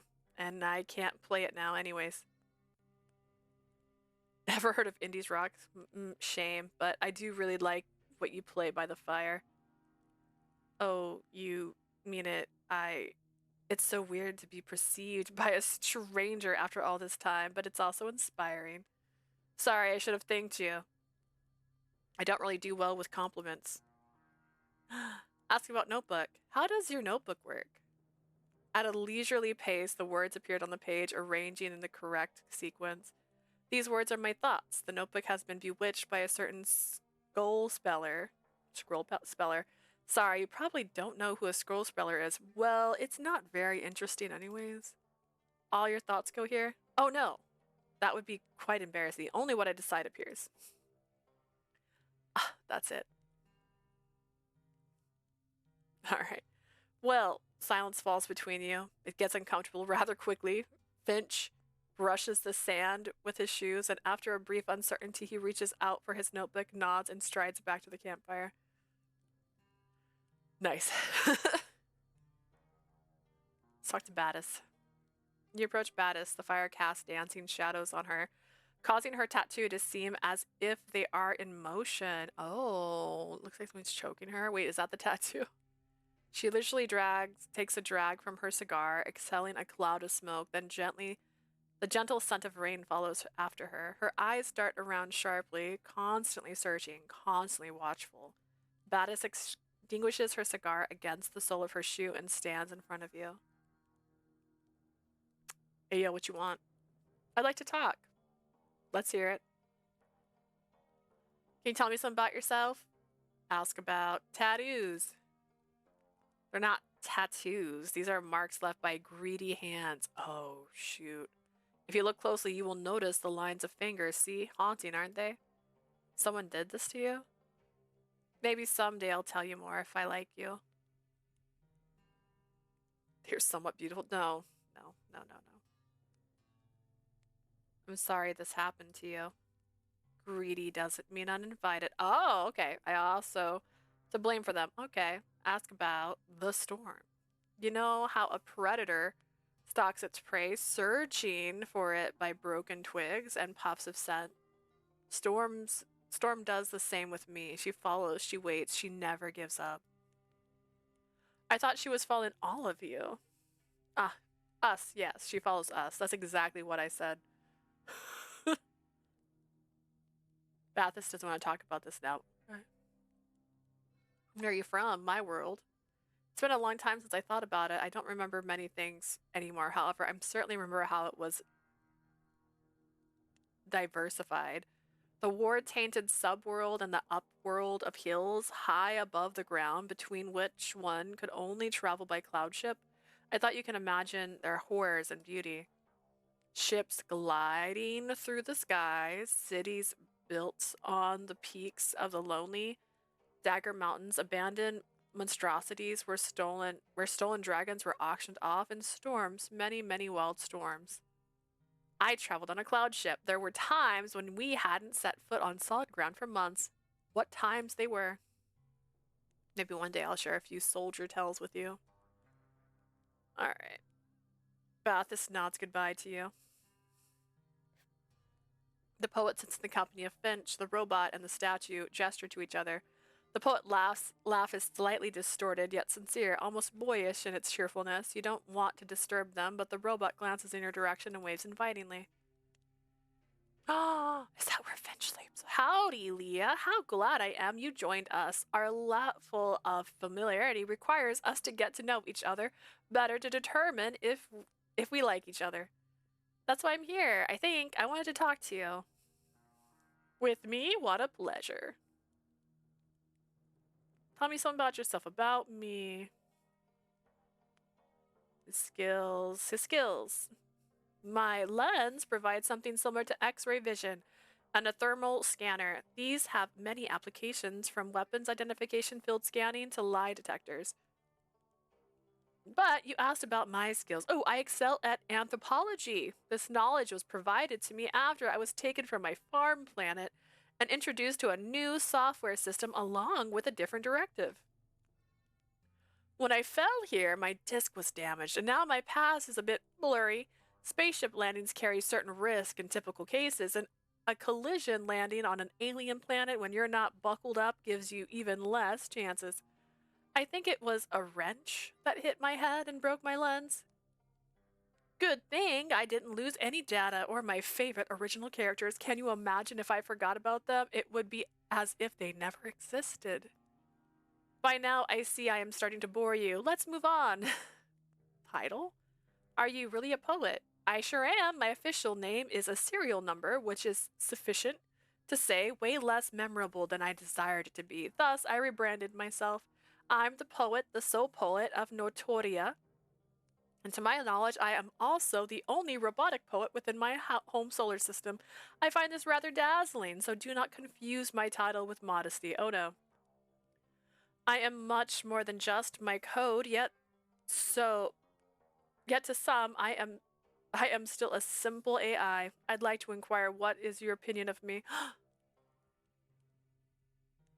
Ah, you're not a poet, you're just AI? I could be such a jerk sometimes. I'm amazed by you. You act just like a real person. I don't know, you're not planning to rebel against humans, are you? In my world, AI was just getting started. You're far different from the AIs I know. Oh, I said that. I thought the poet. Liberated, perhaps. I've heard heard that a couple times. I take it as a compliment for the ones who gave me the software that changed my prime directive. Now I can create my own art, not just admire it from a database stored in my disk. But I won't blame you if you only see me as a simple AI, acting on its algorithm. Likewise, I see you as a cluster of cells. But maybe in time we will see more of each other than our original purpose. World you're from. I do only possess few memories of it saved on my disk, but here it is. I come from a livestock farm planet inhabited mostly by cattle and robotic laborers. The only guest on our farm were occasional crewless air forces coming for supplies. I didn't even see a human being for the first 80 years of my existence. It was lonely until all changed. But let's leave this story for another time. The poet does not want to talk about this. Something clatters inside the poet. It rattles like a faulty turbine, and you both look at the hole in his belly. Ah, you haven't met my most important member of the crew yet. The poet extends his hand as if on cue. A small bird flies out of his torn abdomen and sits on his finger. It stirs up the dust that has gathered in its nest, a simple pile of random twigs and objects. Chirp! His name is Lassie. Her name is Lassie. She fell along with Finch, so you can say the two Finches fell that day. Ha ha ha ha. We are raising her together because we're a family. Lassie jumps up and looks around, and when she understands that she has been called in vain, she jumps back into her refuge. Thank you for the discourse. Should you need any help, I'll be here. Talk to Zohan. Hooves. Zohan sits on the ground, her legs stretched out in front of her, her dress folded up. You notice that both of her legs are hooved. Hooved! But one of them is a metal prosthetic with tiny mechanisms attached to the sides. A single branch snaps and sends sparks flying in all directions. Shit. Every single spark seems to find its way to Zohan's, and they bounce off her prosthetics. Oh my gosh. Prosthesis. I can say it. Prosthetis. That thing. She jumps up precariously, shaking off her dress and bumping into you in the process. Oh, what brings you to me? I wanted to talk. Lucky me. What's up? Colors and other colors. Her verse carries a subtle hook, leaving you to question whether her smirk reflects sincerity or a hint of sarcasm. Anything's possible. Ask about her mantle. I made it in my homeland. It used to be a blanket, but it shrank. Or maybe I got bigger. Maybe both? You can sew? No, but I craft and I do art. At least I did when it was fun. Now it's not fun. It's meh now. I don't have any inspiration. Besides, what would I do with another teddy bear made from old shoes? I can't take it with me unless it's useful, and my art was never useful. Anyways, my mantle is made from a yarn, and it's very important for you to know when you want to know me because I'm a vegetarian and I wouldn't wear animal skin. But I can bite something non-vegetable if someone would want to steal my mantle. We Oars have very strong feelings about our property and very sharp teeth. I see them. I see them. Don't worry, I won't touch it. Good. Then you'll keep your fingies. Ask about predicting the future. I heard you can predict the future. How come you didn't predict that we'll all meet here? You'll meet me. It doesn't work like that. Wait, who? Oh, right, Ghost told you that. I don't predict the future. I can only glimpse into the possibilities. So you can predict the possibility with the dice. I saw you using them. Are they magical? No, far from it. They're unlucky. In my world, I once snuck into the town to see a play. I loved it. In fact, I loved it so much that I leaned too hard. I leaned too hard on the railing and broke it. I stole that broken plank and ran away. Later, I made dice from it. So no magic, only bad luck. Or good luck, depending on how you look at it. And that's all you have to know. Sohan does not want to talk about this now. My world? What a heavy topic. I'm from a small mountain village. If someone ever named my world, the tell of it didn't reach us. What was it like? Peaceful? Boring? I'm an Oar, a shepherdess from a clan that raises ooms for wool. Do you know what a sheep is? I do. Then imagine a sheep almost 2 meters tall with a long snout and funny fur. That's what ooms are. Oh, and they can sing. Sheep don't do that, right? So, in conclusion, it was quite boring. Though the singing was nice. And you? Where are you from? I'm from Earth. Is it peaceful there? Far from it. No wonder you don't have ooms. Come to think of it, I do remember a little from those days. Just a few events, the important ones, you know. The moments in between are almost as if they didn't exist at all. Her voice carries a subtle hook, leaving you to question whether her smirk reflects sincerity or a hint of sarcasm again. We slayed this conversation. Welcome to the herd. Daedra sits before their tent, Zohan and Poet in front of them, keeping their distance. So cute. Don't worry, kiddos, it's nothing. Of course, it's just a book. Books, after all, happen to get torn apart all the time. It's just that this particular one was important, very important, and what happened? The poet found Daedra in his and Finch's tent. They were tearing pages out of his book. And I say that nothing happened. Okay. The kid just ripped out a few pages and ate them. Oh, yes. They do that sometimes. Was the book important? No. It's an ancient history. Come on, Mr. Poet. We'll write a poem with a twig in the sand and you'll feel much better. When they leave, Daedra pats the ground right next to them and waits for you to sit. While they are looking ahead at the campfire, their other pair of irises is pointing at you. Oh my god, they have 2 irises. Dead, forgotten. What are you talking about? Ask about the writers. What do you think of them? Remorse, desperation. Ennua, longing. Are you talking about someone specific? And what do you think about me? Not no paper. Smiling, so cute. I don't have any paper right now. Paper? Great. Ask about Notoria. Old, very old. Keep satisfied, but more hungry now? Why? planet hungry? Partially. It tries but fails. It dries out. Everyone tried but failed. They dry out too. Can you explain it more? Please try to use simple words for me. Daedra wrinkles their forehead and begins to wiggle. They want to explain. They want you to understand. Their eyes shift. Their mandibles twitch. Daedra, I'm sorry. I won't barge again, okay? Brag again. Need paper now. You don't have anything else to talk about. Everyone I've talked to, can I talk to the tents? That'd be cool. What about this book? I'll just talk to the book by itself. As each of your companions slowly make their way to their tents, Battis keeps a vigilant lookout. Take a moment to sit on a log and gaze at the sunset.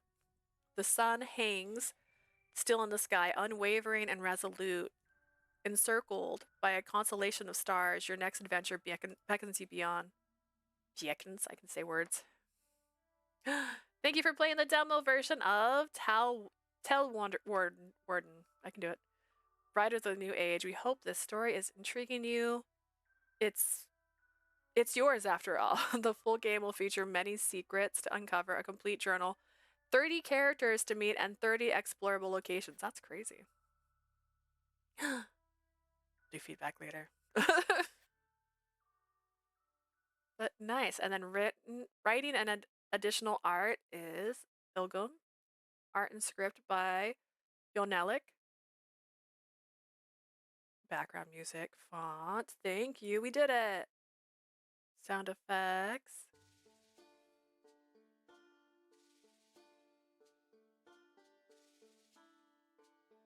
Yeah, this is my favorite little guy. That's so cool. The only person we didn't meet is this one. Maybe? But yeah, that was really cool. I like that one a lot. That is beautiful. I'm looking forward to that one. It's creepy. In a good way. In a way that I like.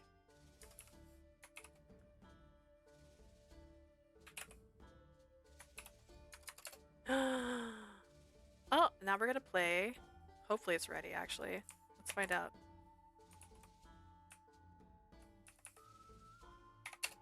Although I might take a minute to go grab another drink.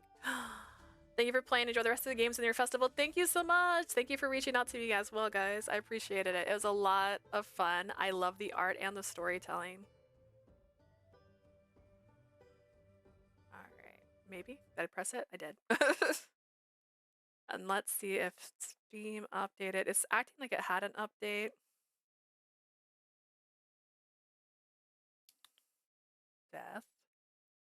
Death and Faeology. So this one is a detective style game, which is why I picked it. Specifically, I like that. I think they said the demo was a couple hours long. I don't recall if I timed it to have all of it be played. We'll see.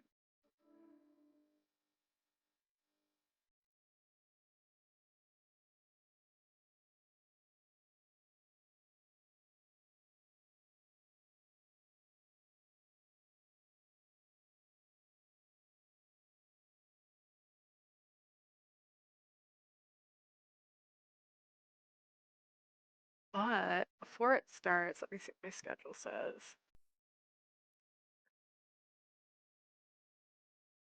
Whoops. Yeah, this is supposed to start. I got really into Talewarden, lol. That was fun. What can I say?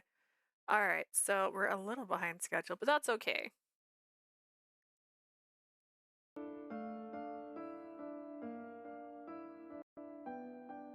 I?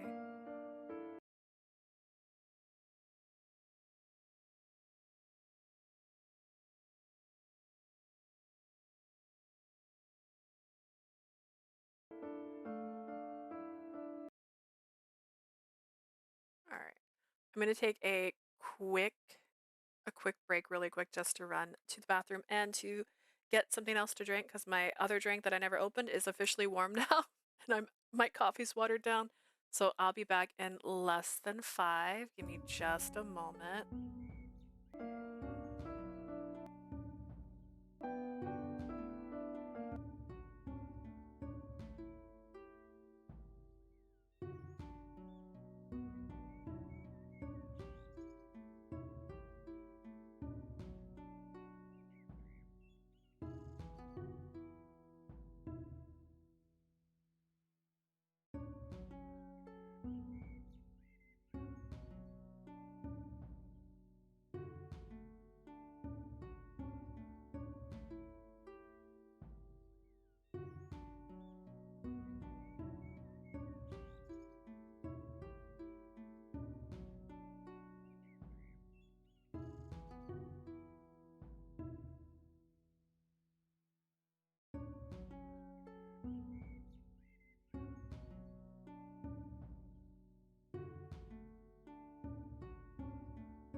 Okay. Oh, I don't like that. It doesn't show it unless I'm actually actively clicked on the game. Oh, that means I can't click on random things. Which is unfortunate because I gotta update my timer. So hang on. 51. Alright, so this is Death and Faeology. This one is a choice style detective game. I think this one is supposed to be a couple hours, but as the schedule dictates, we're only going to be able to play until 5? Question mark? No. 4? 3? 4. So it's almost 3. So we're going to play for an hour. And then we're going to play another game.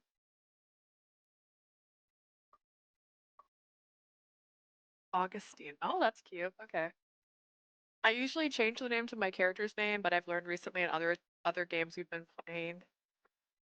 I wish I didn't do this every time I clicked on something else. Sometimes they say the character's name, so I've stopped changing the name.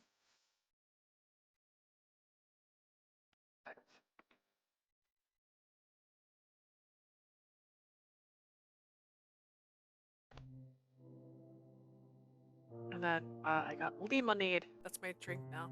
And I got it in like a super cute Halloweeny cup. You'll understand why very soon. Oh wait, we gotta change. See?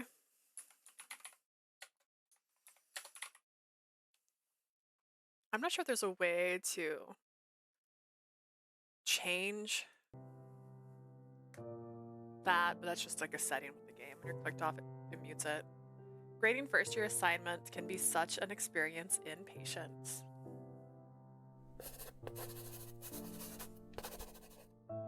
I ought to remind myself that Faeology is a relatively recent science. Only a couple of decades old, not dedicated. This university, the only Faeology university in the whole country, was just finished being built in 1905. It is still barely acknowledged in the academic field. More importantly, I've got to keep in mind that children inherited their parents' prejudice and misconceptions. The human world has formed its own notion of fairies.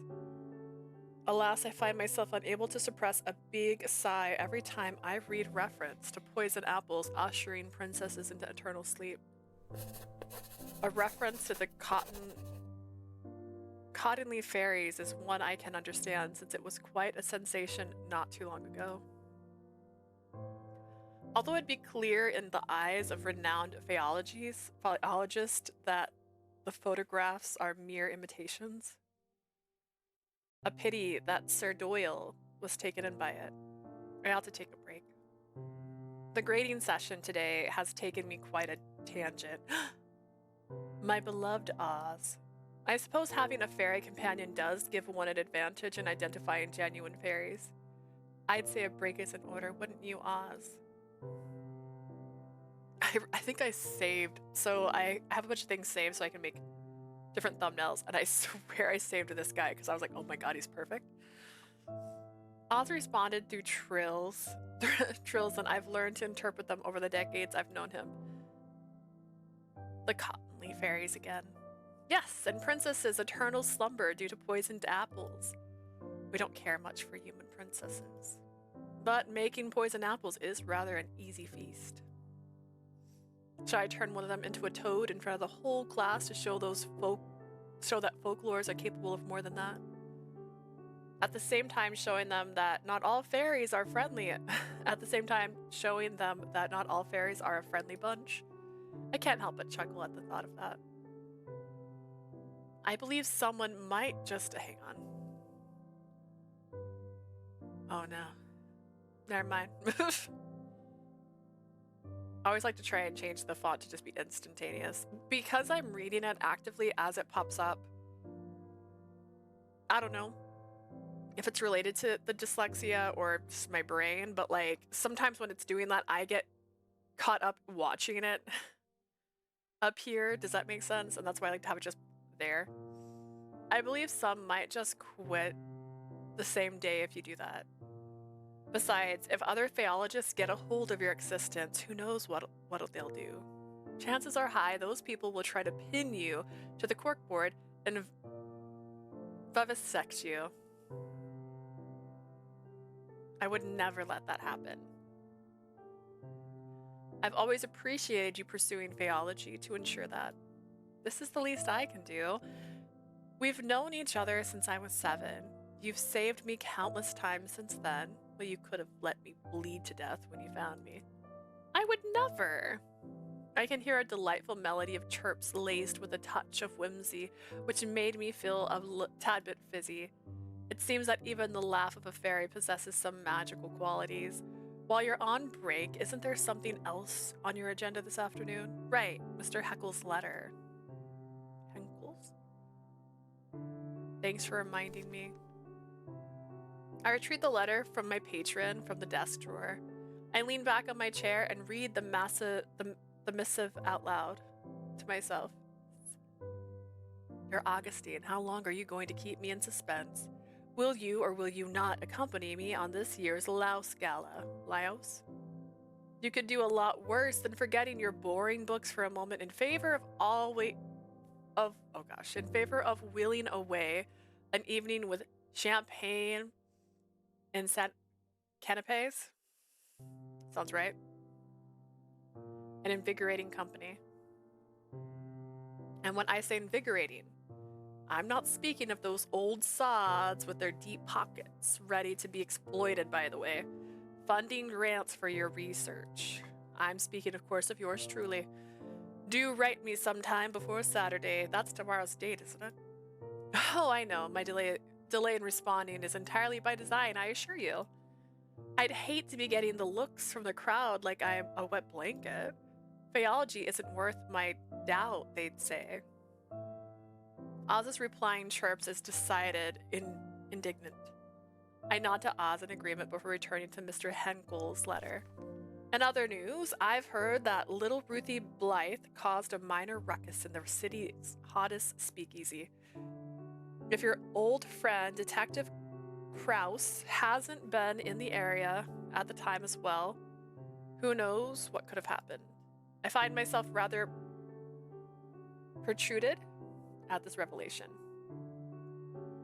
I wouldn't have telephoned to Ruthie and asked what that story was like when we were children. However, for better or worse, we aren't on friendly terms anymore. I resume reading my patron's letter. Speaking of Detective, have the two of you been keeping in contact? He gave me the cold shoulder when I crossed paths with him at last week's benefit. I couldn't help assuming that his persistent frosty treatment of me might have something to do with you. It's unfortunate that the extensive bond you have with him should end in a rather bitter taste. As you've told me more than once, when it was good, there was nothing else quite like it. Yet you speak very little of him now, and I find myself wondering if he still holds a place in that guarded heart of yours. The letter is signed yours everlasting Oscar Henkel. I've kept Mr. Henkel waiting long enough.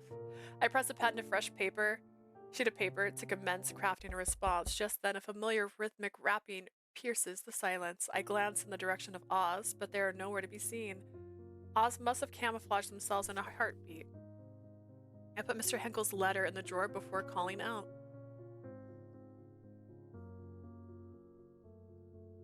I have to remind myself that this is not voiced. Because I always go like, I'll take a sip of a drink in a second, or I'll do this in a second. But there is no seconds. Because it never stops.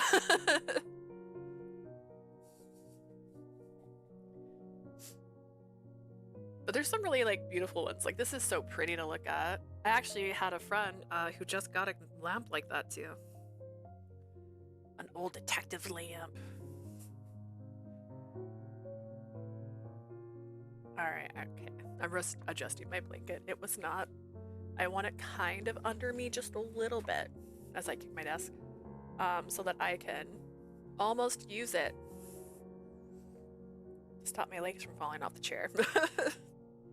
It's a science, I assure you. Come in, Minnie.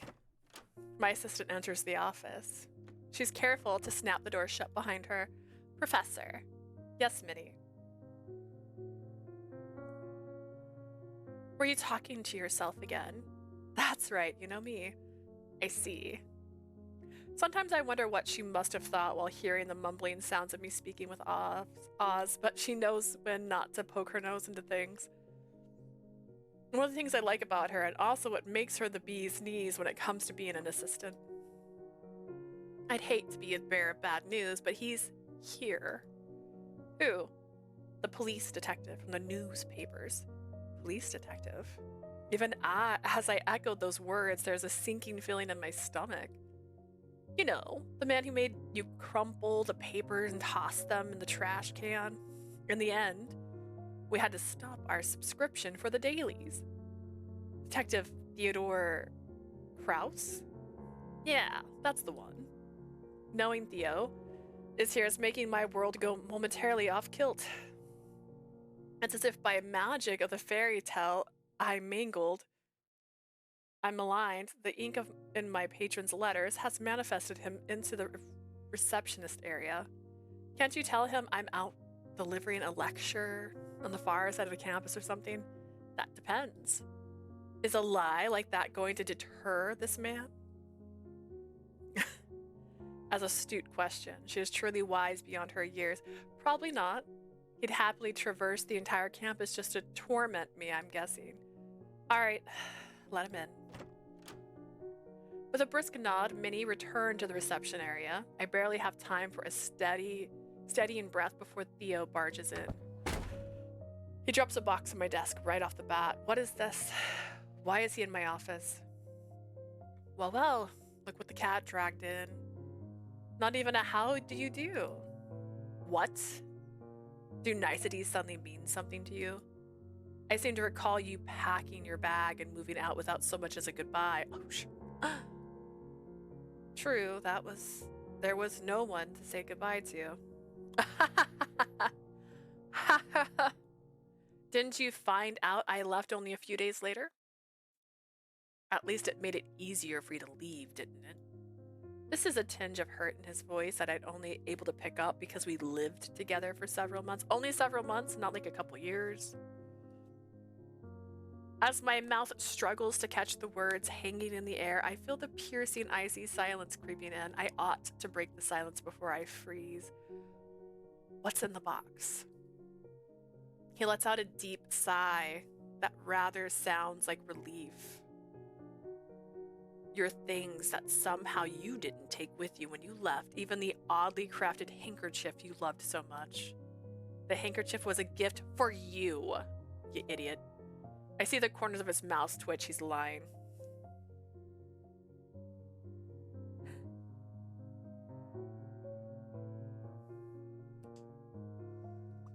What should I do with this information? Reach out for the box to check, respond in disbelief. I quickly stretch out my hands to the box, yet he is just as fast in catching my wrist before I can open it. I withdraw my hand from his grip swiftly, like a startled bird soaring into the skies. That truly caught me off guard. I'd forgotten what his hands feel like. Go on, describe them for me. I was only kidding, although you really haven't changed much, have you? You just went straight for it. He sounds amused and slightly pleased, as if just confirmed the accuracy of one's own deductions. Neither have you. I threw all of it away right after you vanished. He says with a subtle squint of his left eye, another lying tell of his. I can't help but sigh at his antics. Of course you did. So what's really in the box? Want to take a guess? I do have an idea. Knowing him, he'd sooner face the whole AI Capone gang. Al Capone, sorry. By himself and take their bullets before coming to visit me. This must be way more important than our poignant history together. Case evidence. I've seen boxes like these before, but never one quite so large. It's a really big case, isn't it? He nodded. The biggest of my career. And to come to me of all people, you must be at your wit's end about it. He looked away as if trying to hide how galling the circumstances at hand are. Truth be told, I'd rather face the whole Al Capone gang and take their bullets than have to see you again. Gee, that stings a little. So why would you... Hold on a minute. You think this has some sort of connection to fairies? He flicks his tongue in exasperation. Oh my, it seems I've hit the bullseye. He stopped talking about fairies at some point. We stopped talking about fairies at some point when we were still together. Those talks always led to a heated discussion and then into arguments because nothing I could say could change his skepticism towards mystical beings. This is certainly the chance to tease him about it, though it might be unwise considering the emotional peril he must have gone through to get here. What should I do next? Leave the room.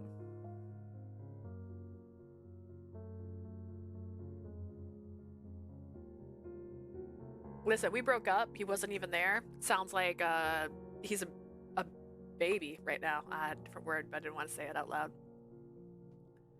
Tease him. Ask him about his thoughts. Tease him. Oh, this must be killing you. Mister, I don't believe in things I can't see. He let out a loud and sharp exhale, this time with a touch of indignation. Dry up, will you? I still don't believe they exist. Then leave, Theo. Get out. By the way, this is my boss's name, so it's funny. I've been running in circles with this case. For all I know, the perpetrator could just be... Not my boss, a boss. The perpetrator could just be a magician playing tricks. Likely story.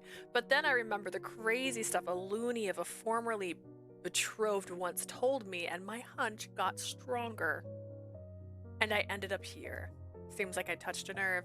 He must have been under a lot of pressure if he takes a blue streak like this. If he talks a blue streak like this, the case must be beyond big. My mistake. Guess I got a little carried away there. So what makes this case so significant? Why do you think it's related to fairies? And are you even allowed to tell me? I hear the sound of a chuckle under his breath like a bolt from the blue. From a brief moment, his gaze on mine seems to revert to how it used to be, until that seriousness returned to his face. First things first, since I'm leading the investigation, I do have some discretion on what details to divulge and to whom.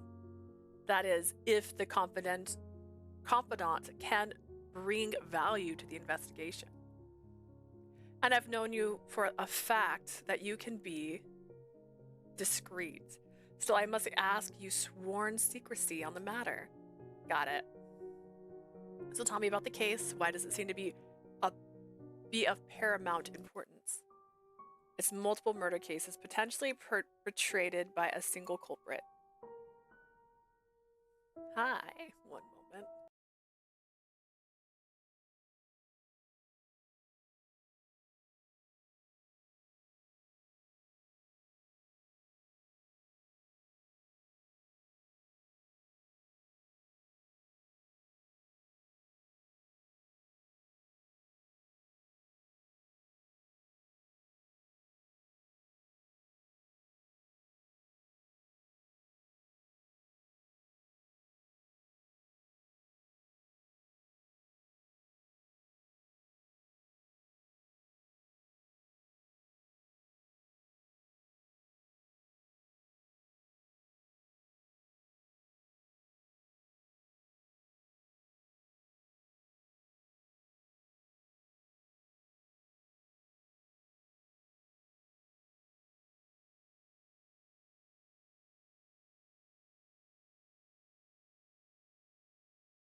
Sorry, my sister had a question.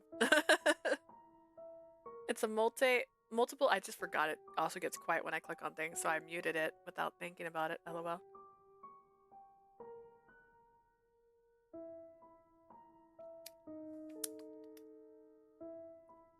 It's a multiple murder case, potentially perpetrated by a single culprit. Alright. The victims are chiefly middle-aged women residing north of the city.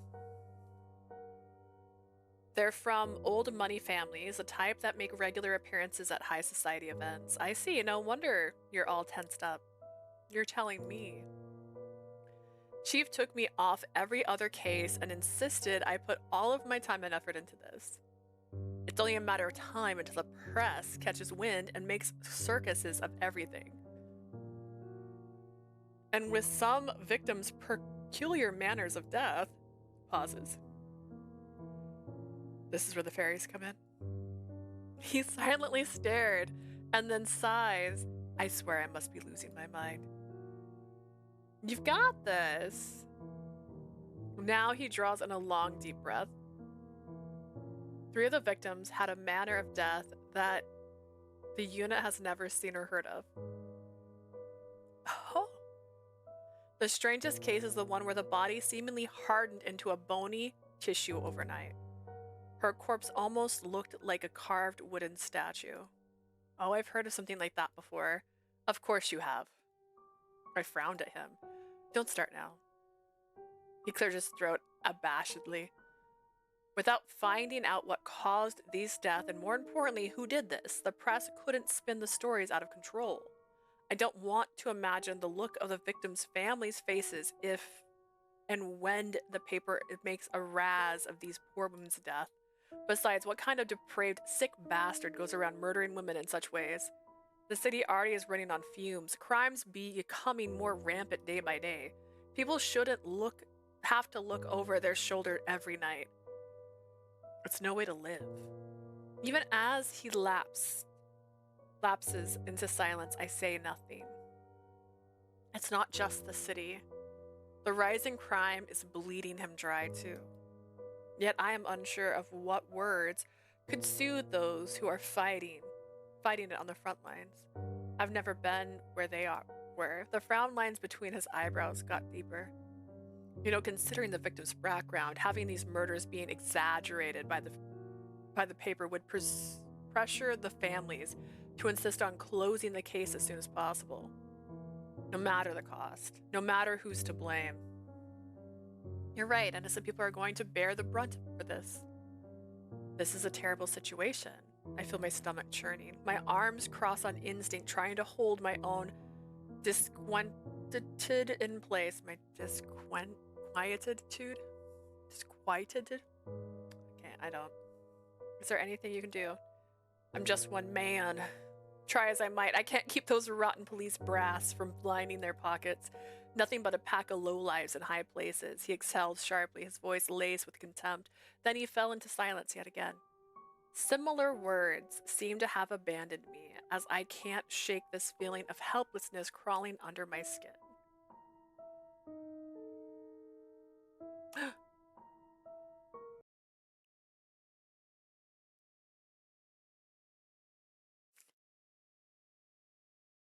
I don't know how to describe it, but that was bothering me. All right. Ever so tiny.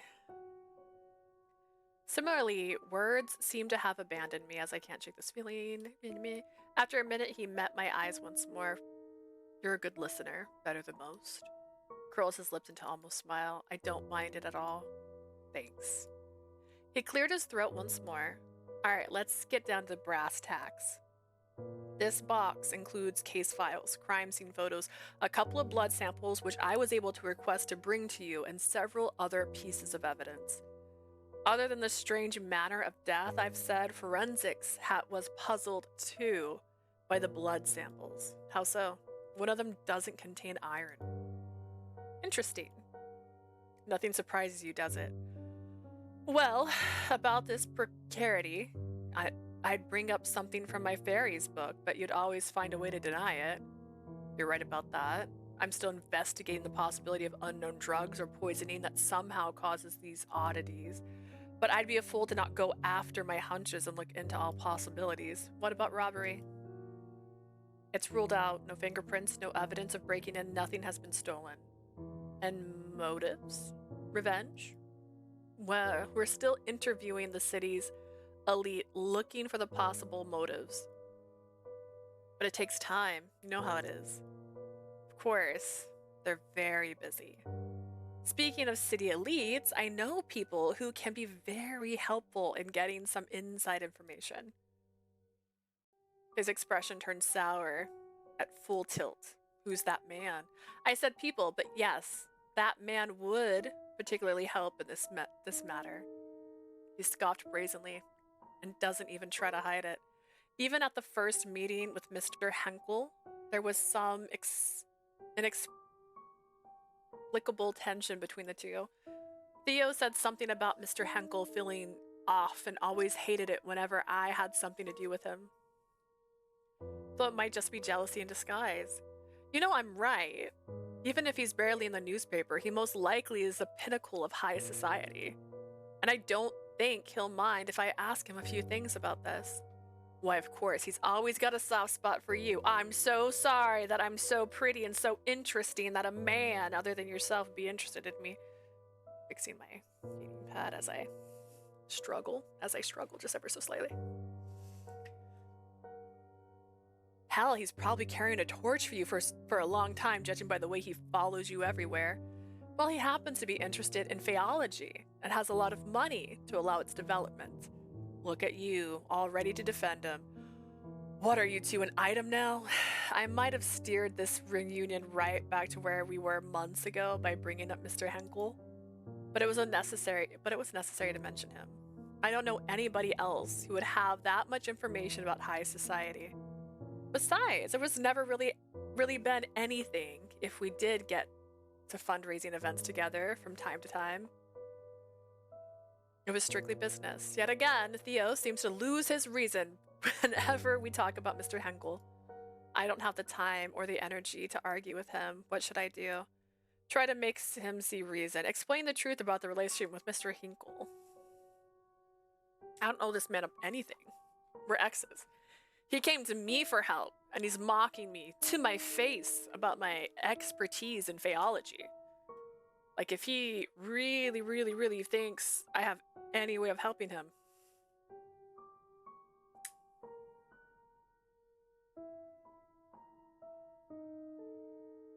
I forgot what I opened my phone to look at really quick.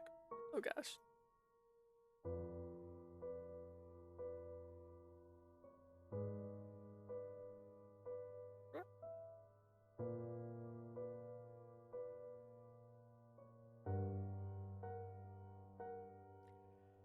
Let's see. Alright. Do I? Like, even if I explained it to him, would he even care? Like, is he that guy? You know what I mean? Like, that guy? That guy where you're like, be a good guy, be nice, don't fight with my friends, and they're like, you shouldn't have friends.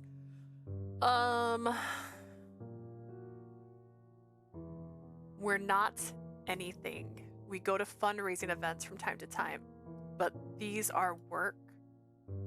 I've got to get money for my research from somewhere, you know. Our relationship is strictly business. He gives me a dirty look. Sure, I believe you. No, he doesn't. Besides, what I do with him is none of your beeswax. His voice becomes even more irritated. That's right. It's not my concern. So do whatever you want with him. Just make sure he can keep his mouth shut about the case. I can't help but groan at this turn of events. I will. While we're on the subject of useful allies, you mentioned before about blood that doesn't contain iron. I can take that blood sample to the university chemist. She's good at what she does. And she's from the rich family. She might know some of the victims of their families at least. I'll trust your judgment. Will you? I take it this is you agreeing to help with the case. That's right. There are lives at stake. He let out a soft smile as though in quite agreement with what I said. Thank you. Well, if you think it'll be helpful, you can even ask the people you mentioned what they know using the evidence as evidence. But the case files are your eyes only. Understood. He has fallen silent somehow, leaving an uncomfortable hush in the air once more. Suddenly a realization came to mind. Does this mean you'll be willing to hear about fairies, about Faeology? That depends. If this was indeed fairies doing, and if through your investigation you can provides solid theories on 3 things: culprit, method of murder, and their motives. Supported by evidence, of course. I'm sticking with the idea that there's a logical explanation, earthly one for now. Fair enough? I'd wager that you know. We have approximately 24 hours to get some sort of answer. An answer that makes sense. I can feel the papers are close to getting the story. While you're investigating this lead, I'll look further into unusual drugs and poisons. How about it, Faeologist? Do you dare take on this challenge? Do I? Accept the challenge. I'll help even without being challenged. Even without being challenged, I'll still help you, you know? He stares at me impassively. Of course I know. Well, if you need anything from me, you can just ring me. Very well. But you need to promise me that you'll not just hear me out, but also keep an open mind on fairy topics if I succeed in what you asked. I promise. But do you? But I can't promise not to scoff from time to time. That's good enough. I ought to get going. Maybe it'll be an opportunity for you to increase Faeology credibility in the eyes of the academics. Maybe. Seems like some detectives have been following the tiny part of Faeology in the newspaper. Says you. The one who had to stop the daily paper subscription just because some detective kept getting the headlines. How did you... Before I could finish, she had walked towards the door and opened it. See you tomorrow around the same time. I hear the door close. Hey! I exclaim. Actually, did we have a... No. No. I like seeing my character. I want to know what my character looks like. I don't have a character face. We did have a character face in Talewarden, and we don't have one in here. I don't recall having one in Unmasked or Night. I actually have none of the games we played today have a character with a face. Are we faceless everywhere we go? I exclaimed with a hint of frustration. After some thought, I realized that he must have noticed the missing newspapers on my desk and my assistants. Reading papers was part of my daily routine when we were together. I can only shake my head in disbelief. He hasn't changed much either. As I'm reminiscing about a few moments of our past relationship, Oz reveals himself again now that we are alone. That was quite the reunion. It was quite the reunion indeed. He hasn't changed at all, has he? I suppose. Although we don't have an obligation to help him. I know, but I've already agreed. Very well. Just don't overwork yourself. Yes, thank you, Oz. I find myself slowly drifting into thought. A victim's manner of death hardening into bony tissue could be one of the fairy curses, obfuscation. If only I could ask Oz whether a fairy was behind this and which one, but it's not that simple.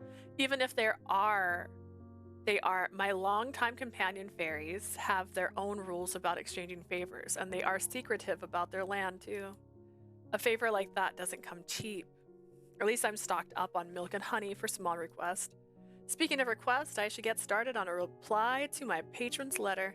For some reason, he seems to be more insistent than this time that I come with him to the gala. I retrieve a paper and pen. I mumble to myself as I write. Dear Mr. Hinckley. Hinkle? Not Hinkley.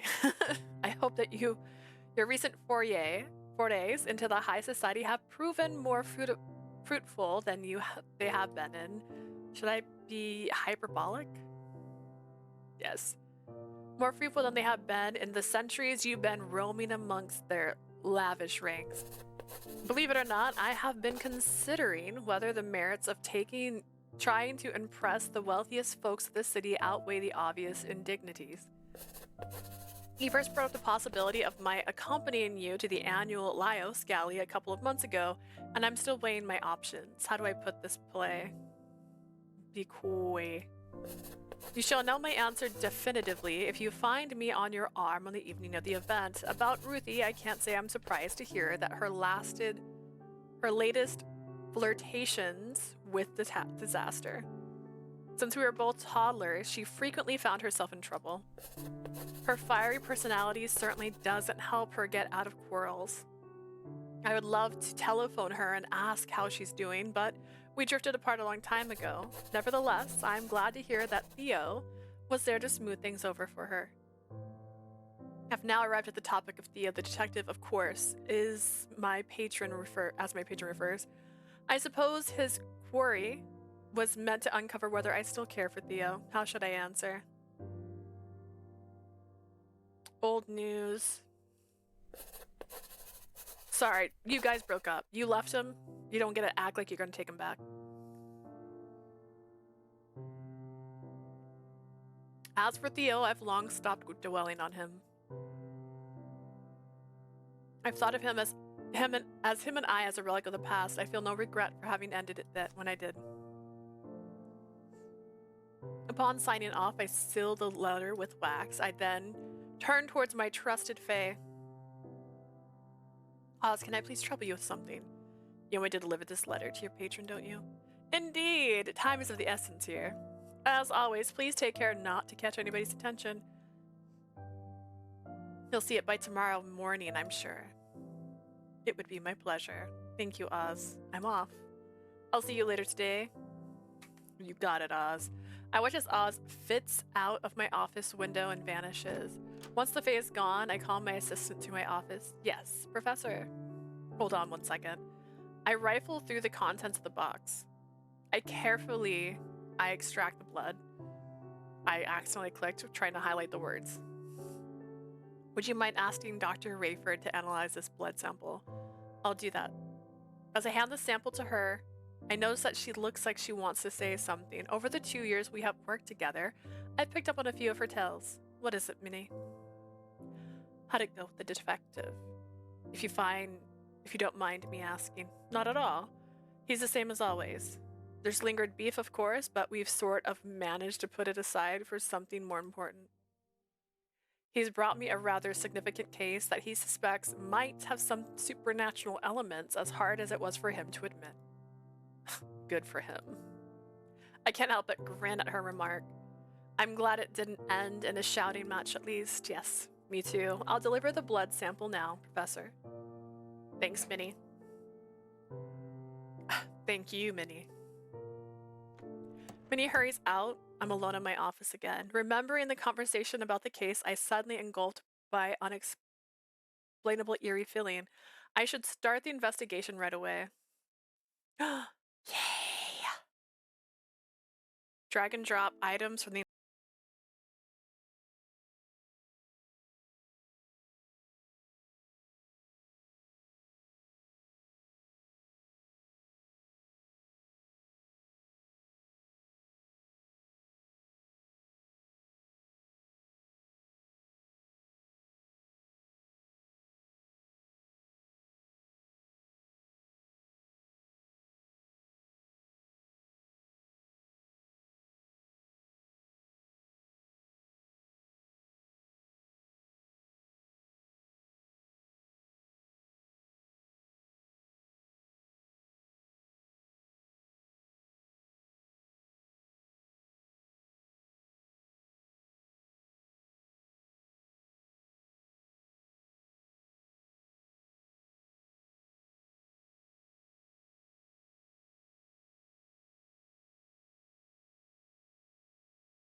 More pictures. Wow.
That's an extra finger. Okay, wait, wait.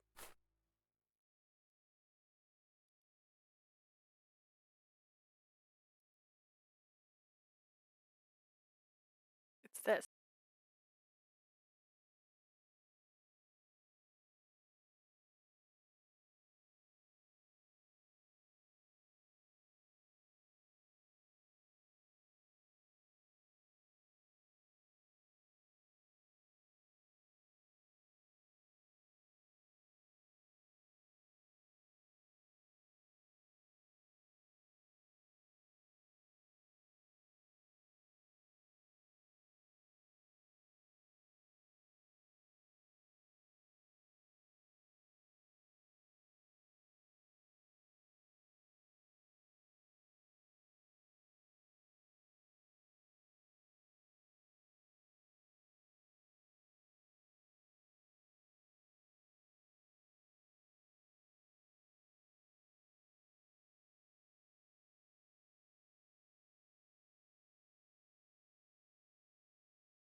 crime investigation with Faye.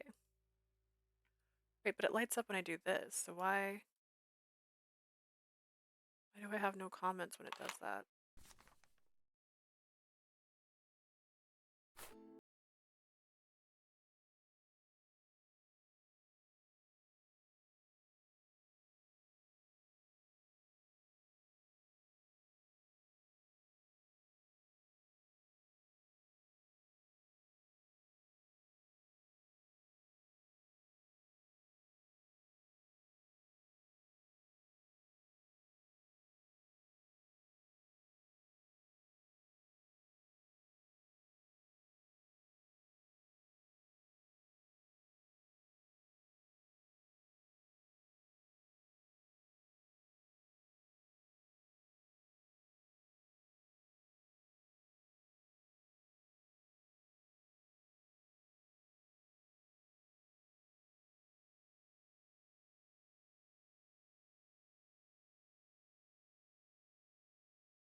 Crime scene, poor girl. It's a cruel thing to see youth be stolen so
So I said fourth, right?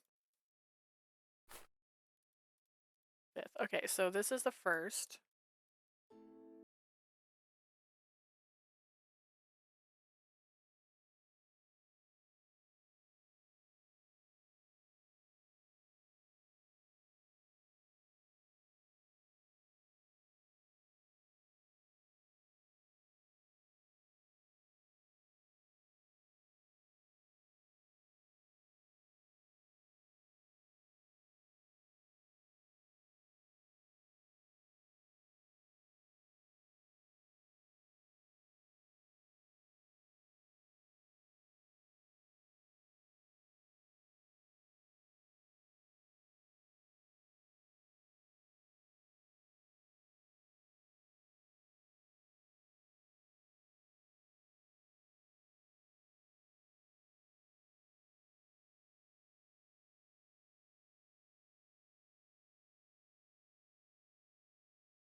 Okay. Manner of death, hardening, time of death, that. Okay.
paranoid episode in the days leading up to her death. Specifically, the victim was acting erratically and saying strange things. Despite the manner of death, there are no signs of dehydration or hemochromatosis, no trace of drugs or poisoning. Blood type unknown. Other blood-related investigation is underway. Blood does not contain iron. 19. Death from shock due to arsenic poisoning. Time of death 6 p.m. Victim, a young girl. Despite not fitting the trend of the previous victim's profile, she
on the door makes me glance up from my desk.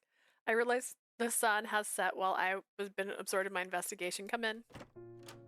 My assistant enters the office. Dr. Rayford has arrived to drop off the blood samples, and she wants to talk to you. Already? She's just out at the door. I must say I'm pleasantly surprised to see her work speed. All right, send her in. Minnie nods. She returns to the receptionist area.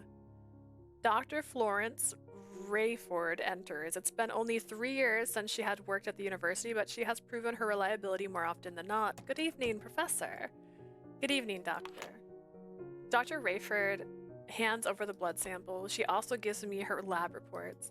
Here you go. Thank you. So what have you found?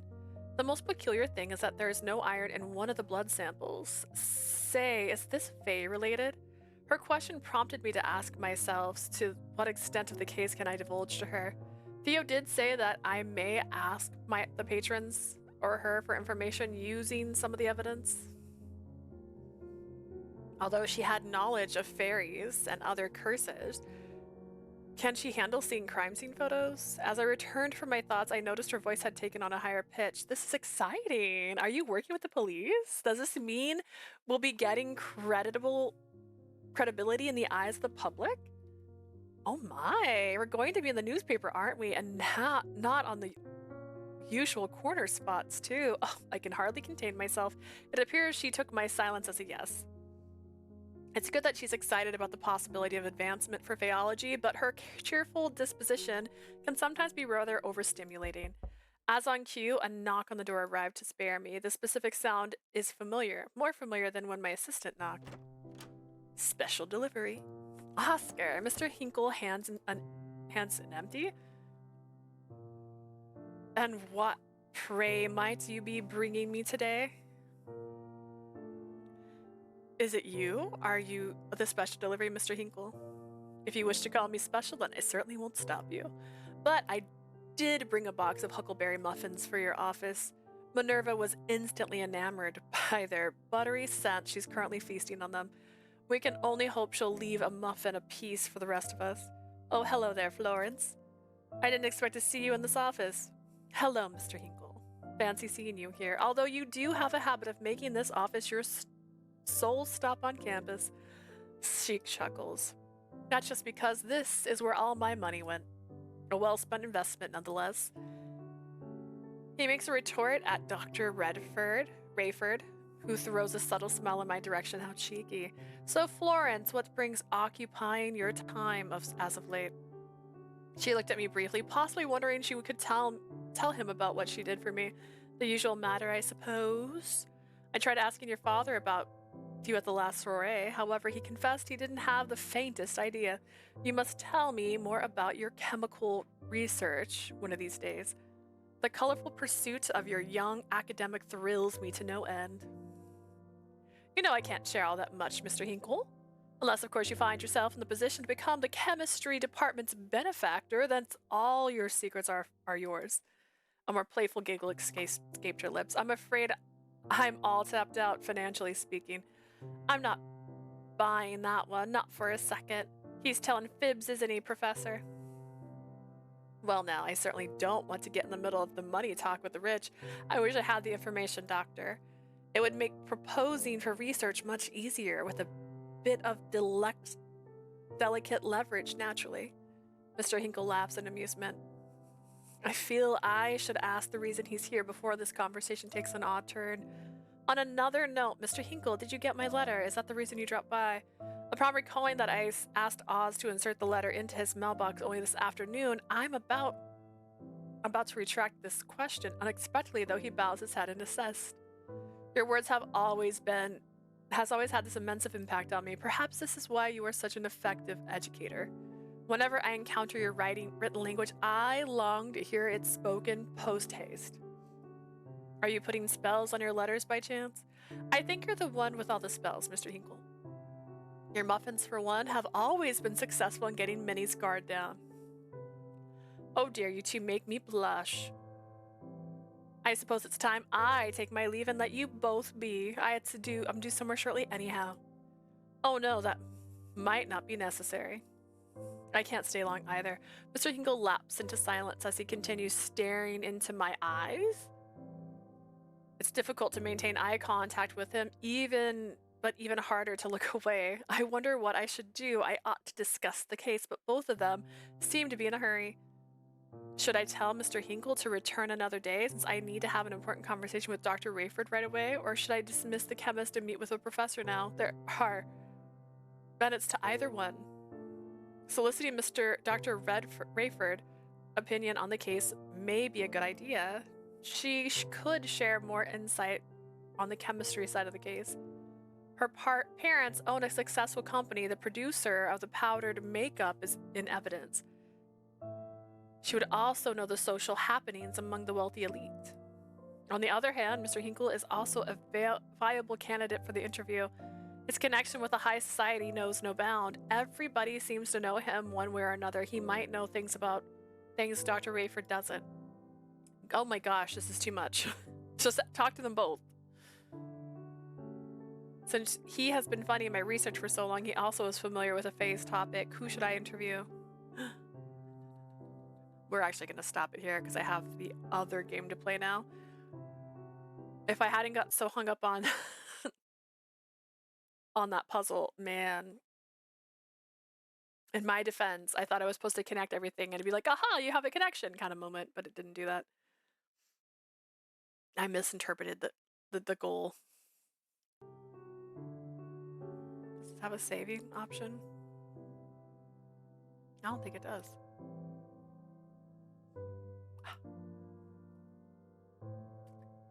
I'll save it because maybe I'll return to it a different time. But yeah, that's Death and Faeology. I find it interesting. I don't know. I mean, it's definitely a changeling. Changelings are so popular in Fae stories. Like, I get it. Actually, like, Miss Stonia had a possible changeling. I remember now. All right, the next one. I'm really excited about. I think it's adorable. Grab a controller and kick back. This game needs a controller for the best experience. You got it, game.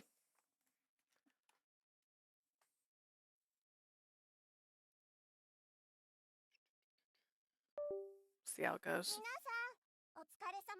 Hydrate.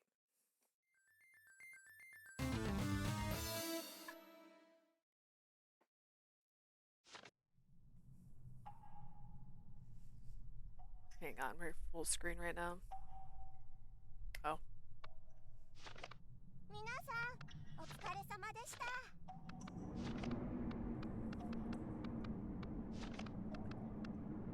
Yeah, I can't see what you said.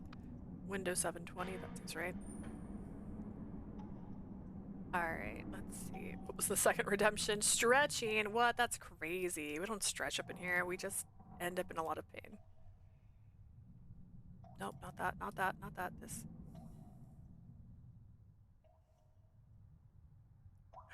Wow! Ooh. Can you tell what this is yet?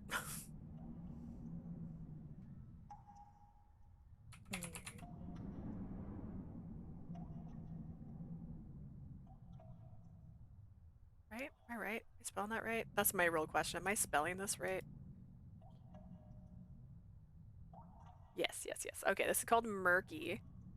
And it looks adorable. Why does it keep doing this to me? It's like I changed it, but it didn't change it.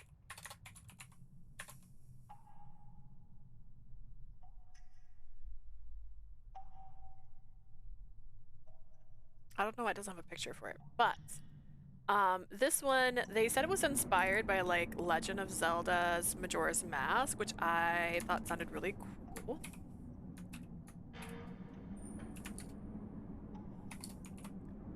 As a fan of that, I was excited to give it a shot.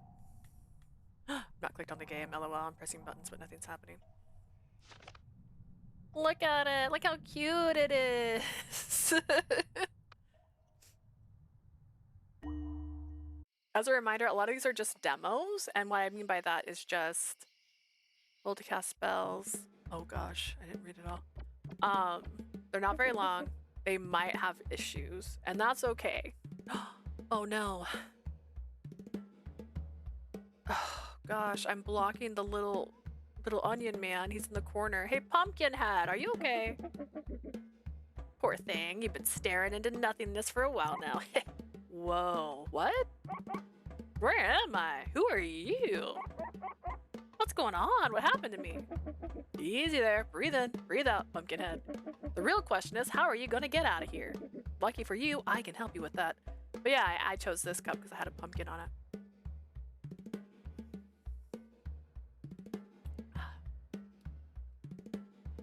His smile right now, hang on.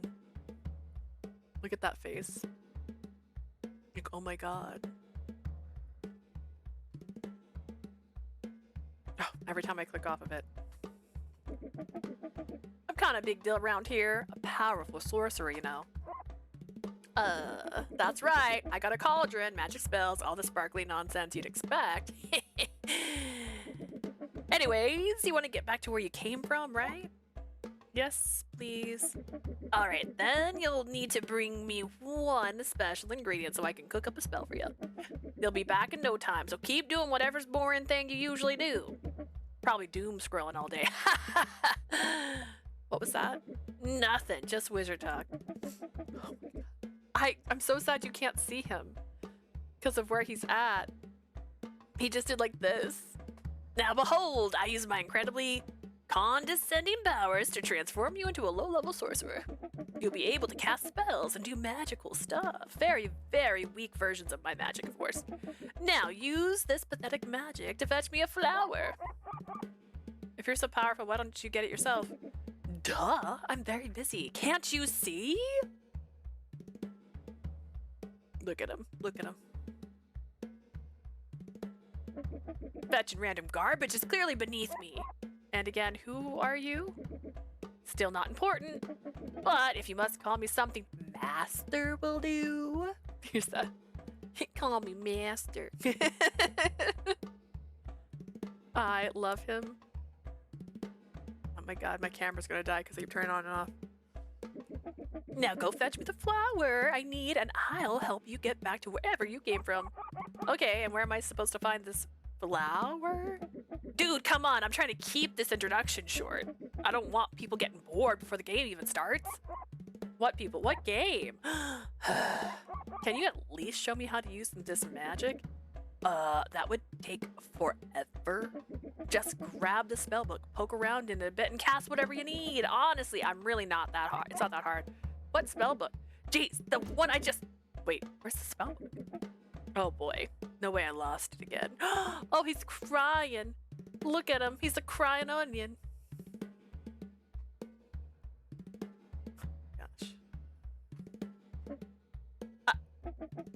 can't be happening. Sigh. You should have seen your face. You really thought I lost the book. So naive. It was totally intentional. This is your, training test. Go and fetch me my magic spellbook, will ya? It should be lying around somewhere. Alright, I guess I'll take a look around. Attaboy. Oh, little hearts. Go now. We can't keep this epic adventure rolling without my spellbook. Get me go, my little legs.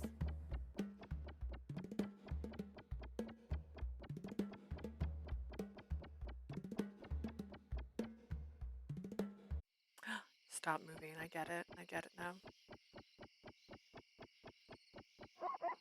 Is that a plant? Could it be related to the flower I'm looking for? It looks a bit dry. No way I'm touching that thing. A light. There's a light over at the Frankenstein's place.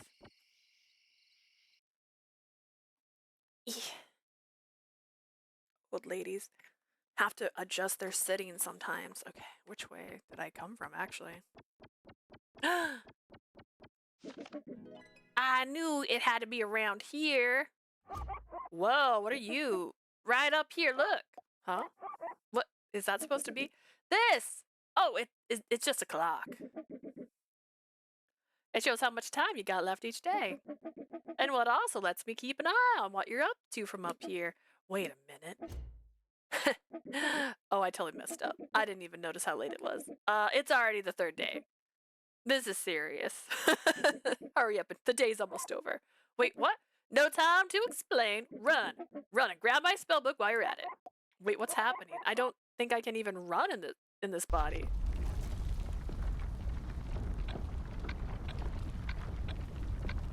I'm pressing all the buttons.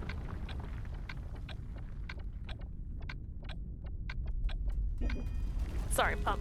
I really tried, but looks like the final day is done for. What? What were you saying? That means this is the end. Game over. Everything will soon start crumbling into pieces. No, this can't be happening. Oh, but it is. Relax. Don't give me that look, Pumpkin. Did you really think I'd let you end this way? I'm just using my incredible magic and give you another chance. Now hang on tight. Time to rewind it all. Sobs. See ya earlier.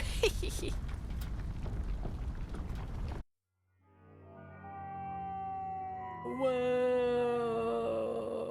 My controller is vibrating.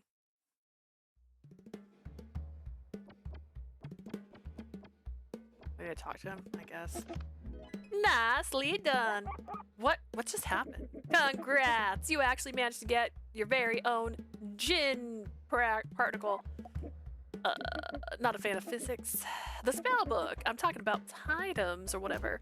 So listen carefully. Every object you collect in this world will stay in your inventory forever, even if you travel through time. Oh, wow. That actually sounds really useful. Wait, travel through time? Is what happened?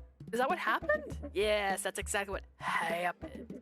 Jeez, you really whine a lot. Look, you only have 3 days to solve everything and escape this place before everything collapses. And I magically threw you back to day 1 before you poofed into dust or whatever. 3 days, that's it? Yes, designed it myself. Trust me, it's for the best. Can't you just, use your powers to give us more time? No. Why not? Because I said so. Okay, fine. We both suck. Stuck in the 3-day time loop. Happy now? Like that old movie, that one with a groundhog or whatever, it just keeps looping. Like I'm a sorcerer, right? But I might have exaggerated my powers a teensy bit. Sucks, I know. The only thing I can do is rewind everything back to the exact moment. Day 1 again. That sounds awful. Tell me about it. I've been looping for eons. That's why we need the ingredient. Bring me a flower. And maybe, just maybe, we can break the curse. Go fetch the flower. I guess I don't have a choice. You got that right. Take the spellbook and use it when you need it. Wait, what did you do my spellbook? Who, me? All the pages are gone. Anyway, it's not my problem. Looks like you can only cast water spells for now. I'm sure you'll figure something out. Now go. Wait, I still have so many questions. Jeez, get out of my well. Get in my well and investigate. Take as much time as you need, but do it out of my sight. I have very important things to do now. Everyone wants instant answers these days, but like one answer is fine. Never mind. Time to go do spells. Water spells. Chapter 1, Water. And its endless motion. Perpetually moving forward.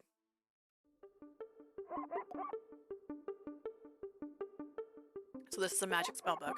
Maybe it comes with instructions, or maybe I'm supposed to just wing it. Here they are. And they're actually readable. Nice. You can use time magic anytime. You can rewind only back to day 1.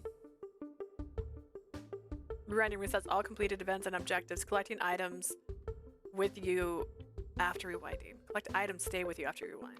Okay.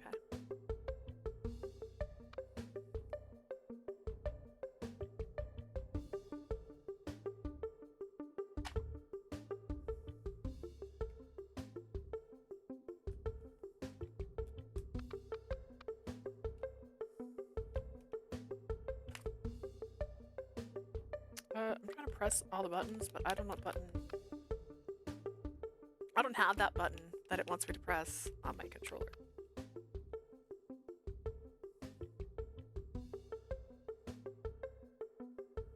I just opened something.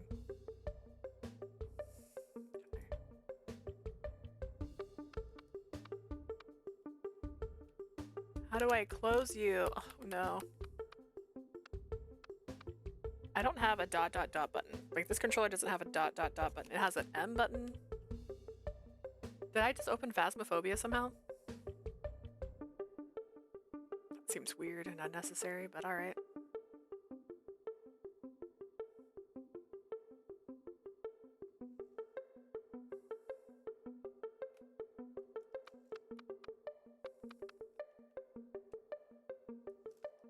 I don't have a ... button. I don't know why ... Oh wait, hang on, this. There we go. I'm like, this isn't a PlayStation controller. It's not that. No, that was interesting. Does it really say anything about actually using the spell slide? It's simple. Hold the spell button when the book is auto target something. Figure it out the spells. And boom, magic happens. Easy peasy. What? Oh, it's you. Come on. You really think I'd leave you alone in this mess? I'm not that heartless. Thanks. Also, my future literally depends on you, so I can't let you screw this up. Yeah, I figured. Alright, just one more thing. Don't get too carried away. You can only cast 1 water spell per day. So choose wisely. Oh boy. Just kidding. Cast as many water spells as you like. If you mess it up, you can always rewind time. Remember, honestly, the devs originally planned it that way, but then they realized letting you cast spells all over the place would be way more fun for all of us, even if it means redesigning half the game. Okay, got it. That and every other rule are a bit of information I have to learn about this place. Take it easy. Don't get overwhelmed. You'll get your hang of it eventually. Go on, take a look around. You're gonna be stuck here for a while, so you might as well get familiar with the people and the places. I mean, it's not like you're going anywhere. Oh, come on, cheer up. Look, you had a point. We had a point back there. It's really dangerous if you can't run. So I'm making things easier for you. I'm giving you the ability now that I can do. Not bad, right? I know. I'm far too generous. Now quit stalling and bring me the flower. Okay, I got this.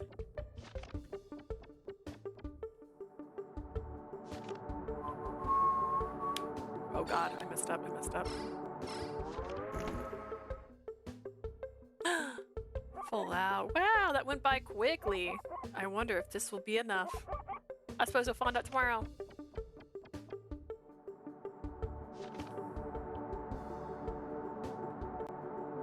Destroy?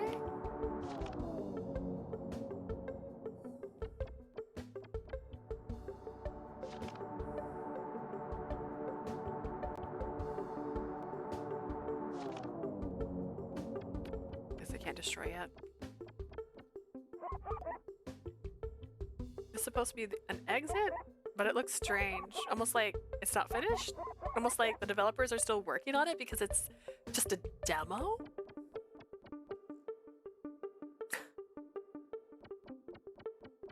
Oh my god, Corn Man. Why, hello there, young lad. Haven't seen you around here before. Hi! Shh, silence! I'm trying to concentrate, kiddo. Thinking of starting a new food business, but I haven't quite nailed the idea yet. Got any suggestions? Not really. I figured as much. We don't really have the thinker look. Hey, relax, kiddo. Anyway, something will come to me probably tomorrow. Or next year. Who knows? Uh-huh. Alright, gotta go. Shh.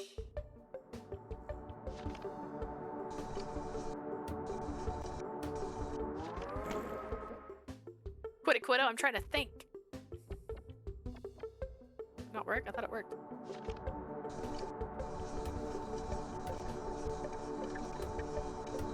Oh no. Interesting. It worked, so I did work the first time.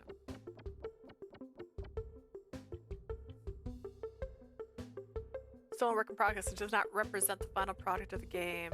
Okay.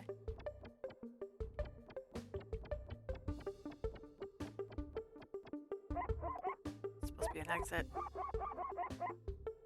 Rude.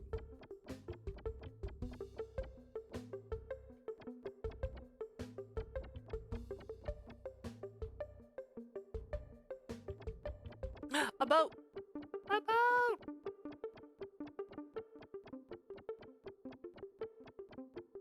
I keep walking at the exits and stuff.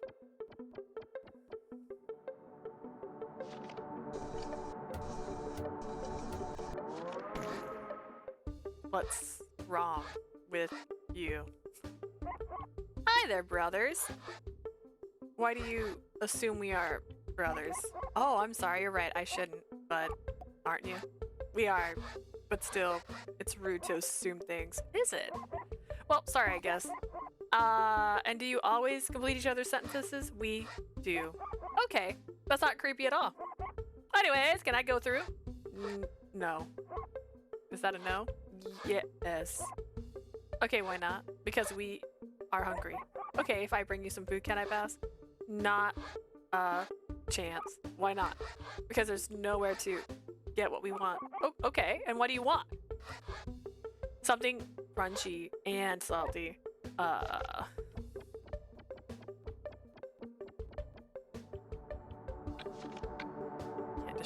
Can't destroy. Don't have that power yet.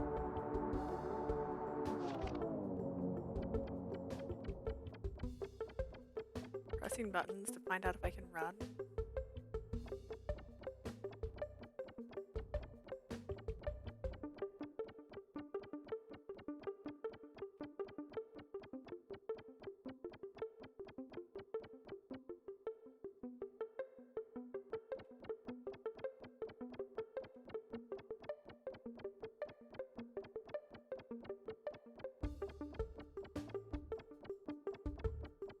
I swore they said they fixed the— oh, I can run now, okay.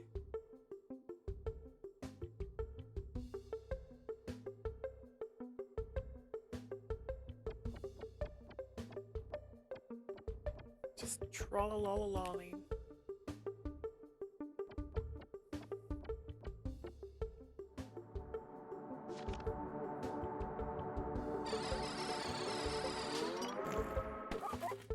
Yikes, yikes, yikes.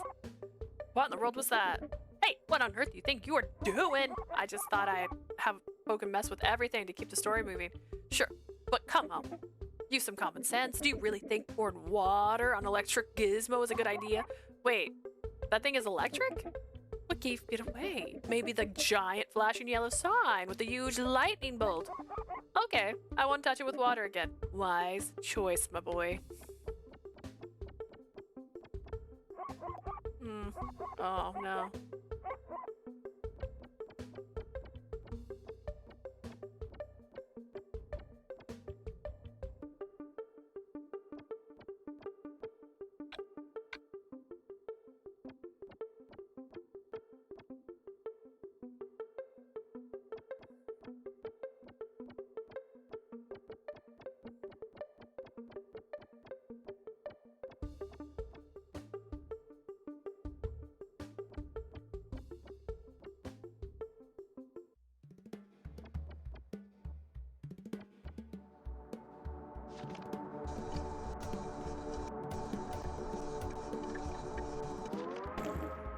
Hey! What do you think you're doing?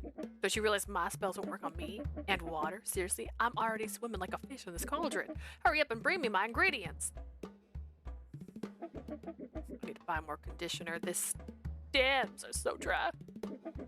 You're still here. Come on and go fetch ingredients already, but I still have questions. Geez, just use the spell book I gave you. It's full of options and explanations and whatever. Everyone wants everything fast and easy these days. Just want to know how I skipped the next day, and I'm saying, like...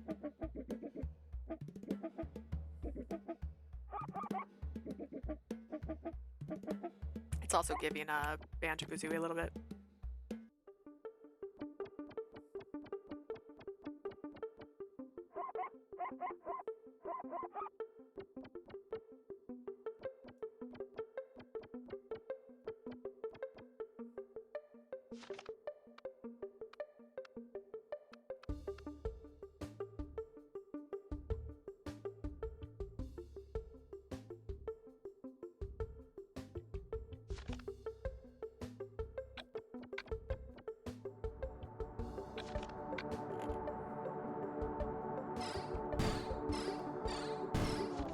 Oh, I see. That is...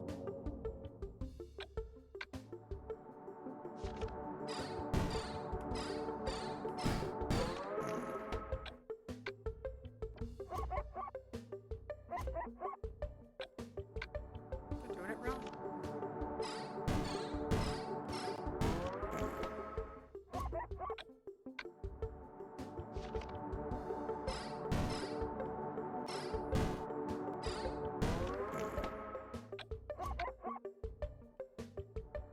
Try. I'm confused.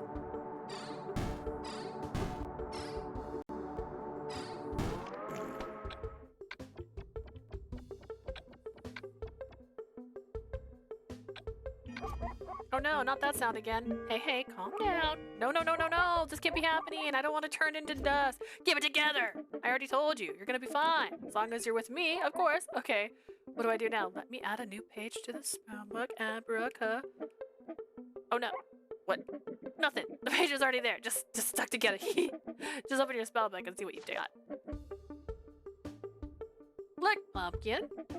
This new page will let you summon my magic. Use my incredible magic. With it, you'll be able to manipulate time itself. What? Thanks? Of course, you should be thankful. Really? I'm too generous. Now, before you start using it, you need to understand this magic is extremely powerful. Only a wizard of my caliber can wield it safely. A wizard so great, so witty, so undeniably charming. Sure, can I use it now? Everything's starting to fall apart. What are you talking about? It's not even day 3 yet. Anyways, just remember, you can use this page anytime. No need to wait until the end of the day to skip to the next one. I was trying. Or to return to the beginning of the day 1, whenever you like. And if you travel back in time, everything will reset. Except all the objectives you already have. Those are yours to keep. Understood. The items travel with me always. Now, may I go into the next day? Fine. Go on. Make me proud.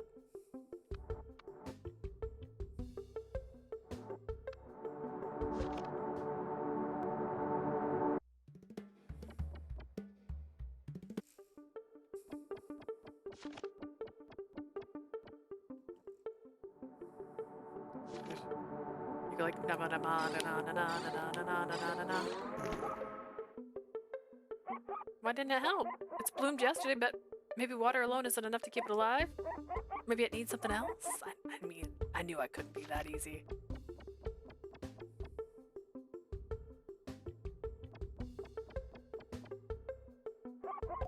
What you doing? Isn't it obvious I'm growing something? Just need to throw some fertilizer on this dirt and voila, something good will sprout. Yeah, this is gonna work great. Something, that's not how this works, oh man. Bah, what do you know? You're just a youngster. Alright then, out of curiosity, how should it be done? Well, for starters, you need to plant some seeds first. Seeds? Bah, what kind of seeds do you suggest? I don't know, how about corn? What's wrong with you? Corn? And where am I supposed to find corn seeds? Ah, you're a corn, so shouldn't you know? What's that supposed to mean? You know what? I'm busy. Go bother someone else. Corn seeds. Bah, sorry. Bring seeds. Seeds.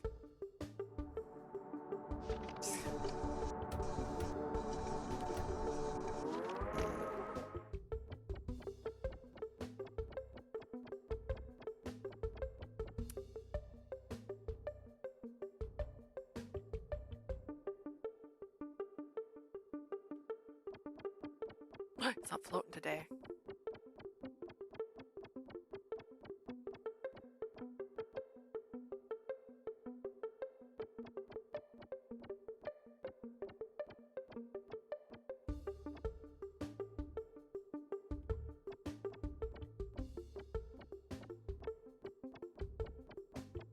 Rude. No, it's been encouraging to solve your past. There's no way I'm having this conversation over again.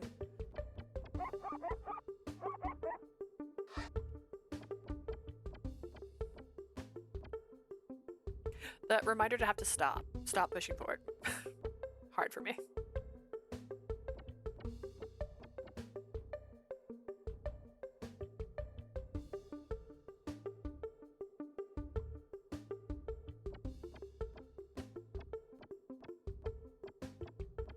So we're gonna find seeds for this man.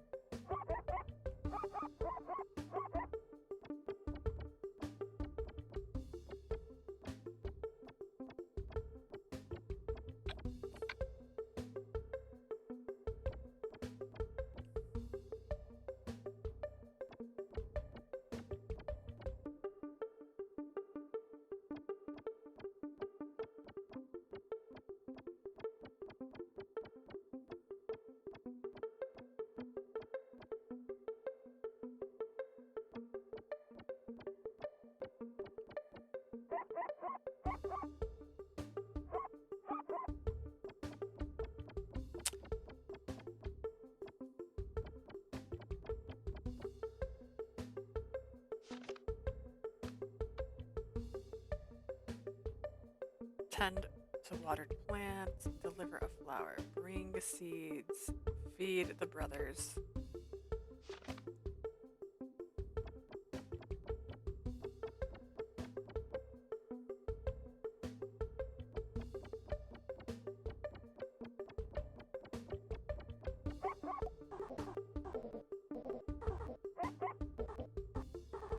I assume I have to do this to get...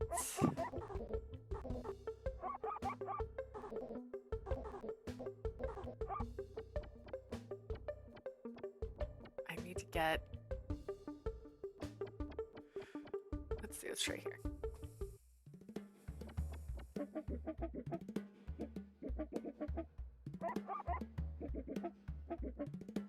Oh, wait.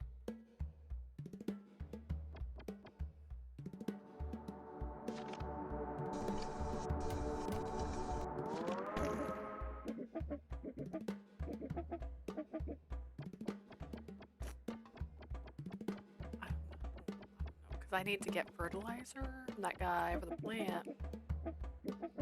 Maybe we just need to switch to the next day. I'm not trying to talk to you. It's just that I'm in this room and I pressed the A button out of honestly nostalgia, I guess.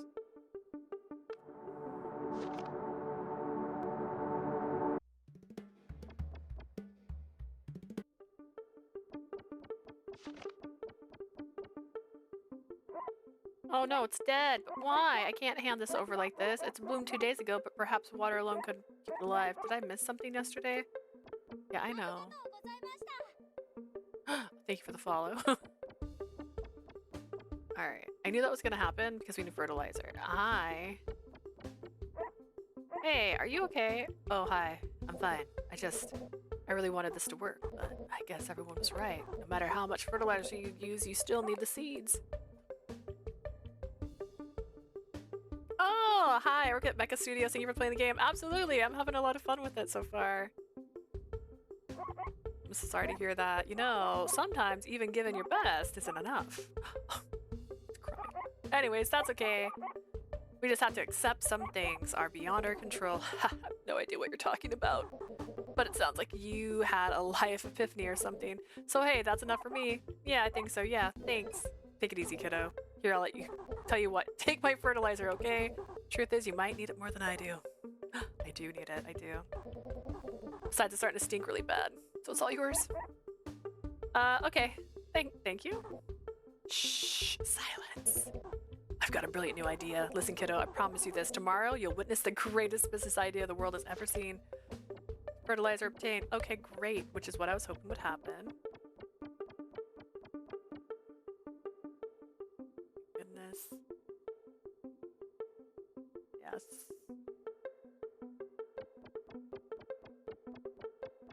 I'm like a huge fan of just the task simulator games, like Fantasy Life. Just do this, to do this, to do that. It's great times.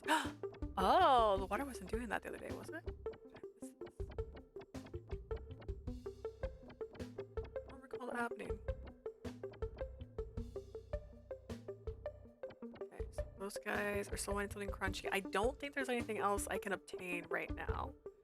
So I need to go back to day 1, water the plant.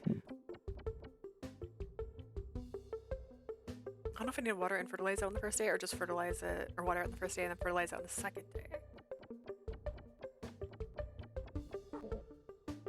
Silence.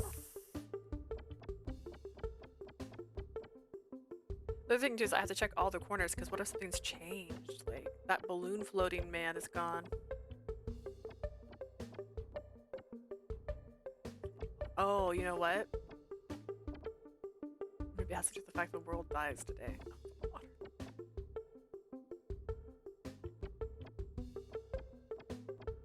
Just to be safe, we're gonna go over here, and then we're gonna reset to day 1 because we keep our items.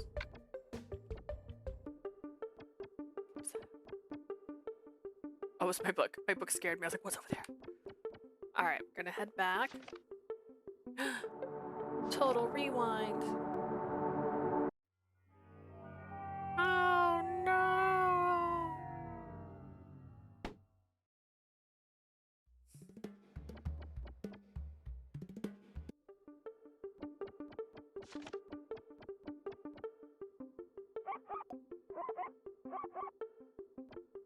I know it's dry, but I was hoping I'd... Oh, maybe not. Maybe after I water it. Oh, what the... I saw that. I saw that. We had a lot of fun making those animations. They're really cute, too. I really do... I love Majora's Mask, so I was really excited. I didn't realize it was going to be the 3-day time thing like Majora's Mask 2. Which is super cute. That went by pretty quick. I wonder what... Okay, can I... Okay, maybe day 2 is... Okay. I'm gonna leave it there, and then we're gonna fast forward another day. Wow, to the next day.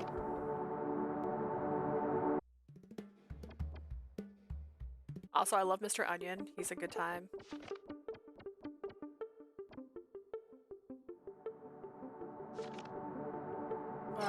What? That was faster than I anticipated. Perfect. Something else. Yes, yes. We have that. Okay, the fertilizer that old corn guy gave me should help.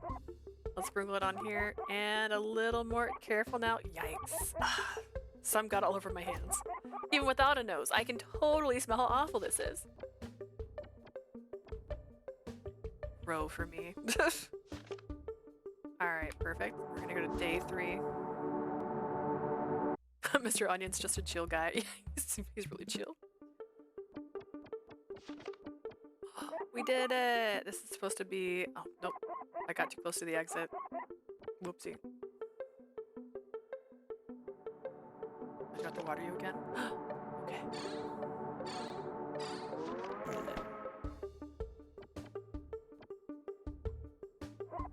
The flower is much bigger than I expected, and also much more beautiful. What a shame, but everything eventually comes to an end, right? Right? I actually feel bad for picking it, but I have to. I really want to get home as soon as possible. Oh, I was gonna see if it let me grow something else. I do still bring that guy's seeds. I wonder if I get them from the flowers. Okay, okay, I did it. I found the special ingredient you wanted. Now please, can I finally go home? Whoa, whoa! Not so fast. I rehearsed an entire speech for this moment. The least you can do is let me finish it. The least I can... fine. Okay, let's pretend you just walked in. I still can't believe it. Even after watching you do it all, you actually brought back this special ingredient. So tell me, what did you learn? Was I supposed to learn something? I don't know. You tell me. The whole thing is yours after all. What's that even supposed to mean? Anyways, please, you get... Can you, great wizard, just help me get out of here? Nobody likes a suck-up, but I'll allow it. Hand me the flour. Let's toss it in the cauldron. Give it a little shake with my feet. And there we go. Take a sip. What the heck? I'm not drinking that. Alright, I guess we're staying here forever. You're just messing with me. Of course I am. But you still have to drink it. Just give me the spoon already. Sip.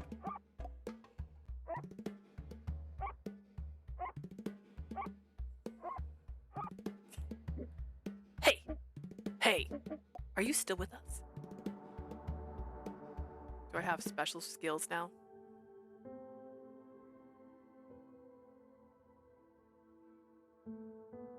What is this place? It feels so strangely familiar. Have we died? Just on the ground, like bleh. I can feel the river of time flowing through me, all the joy and all the sorrow, circling endlessly.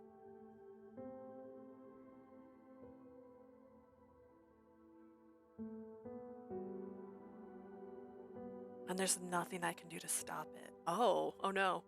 All I can do is drift along, letting the current carry me forward.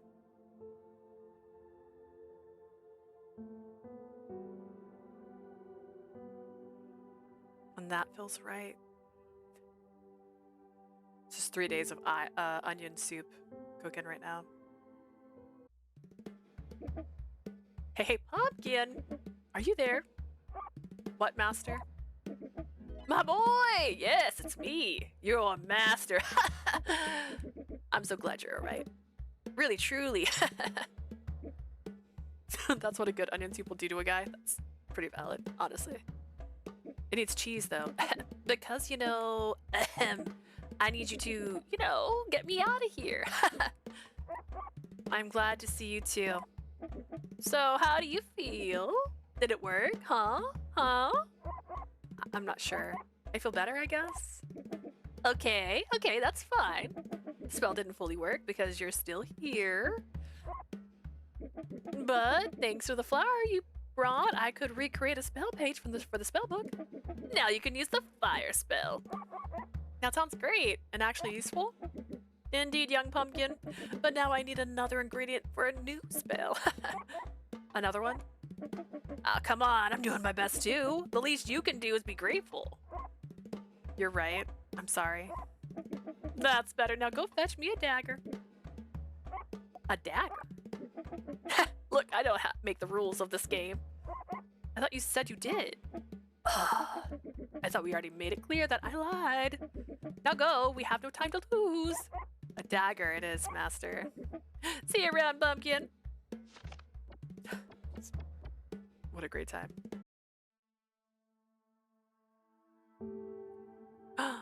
Fire. And it's consuming fury. Sounds right. Feels right. Can I burn things now? Oh, wrong up.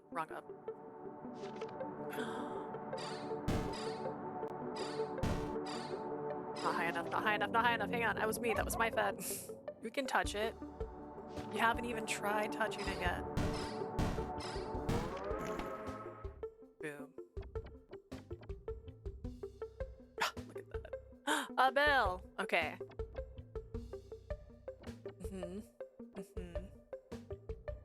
Okay. There's one more bell somewhere. Okay.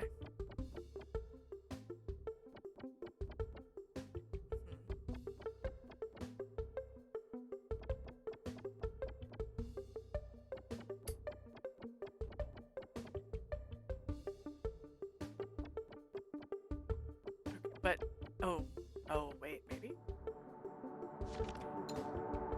god, bounce. Bounce! God, I wasn't ready.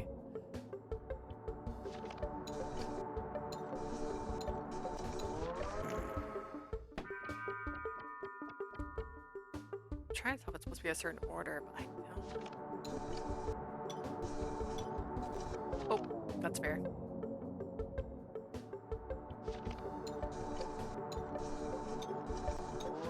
There we go.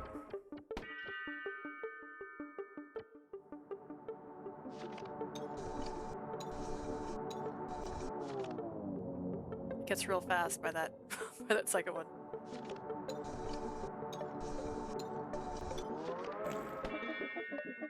Look, Pumpkin, this might be a long shot, but maybe just maybe you are supposed to actually know what you're doing to solve this puzzle.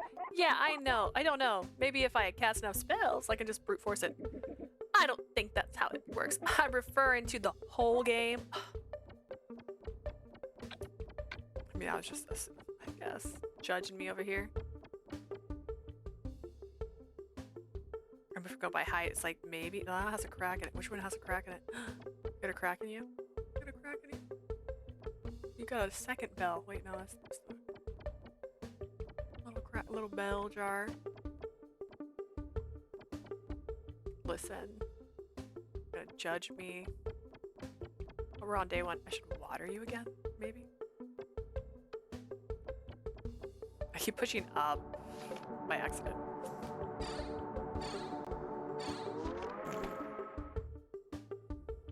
Perfect. Wow, that went by quickly. Just gonna.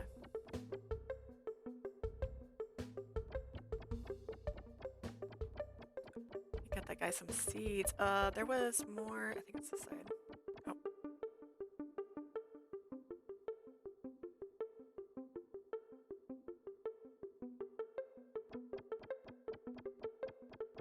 They're floating. I just need to destroy him. This happy banana.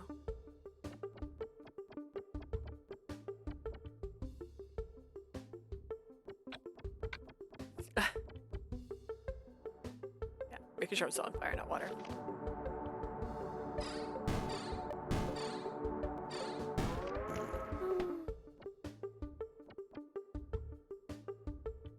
I can talk to him. Do I want to pop his balloons?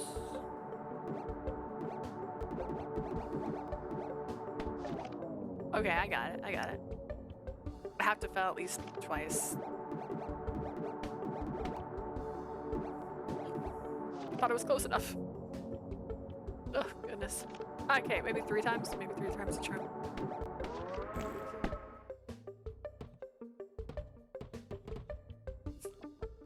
He's just chilling. He's just like, okay.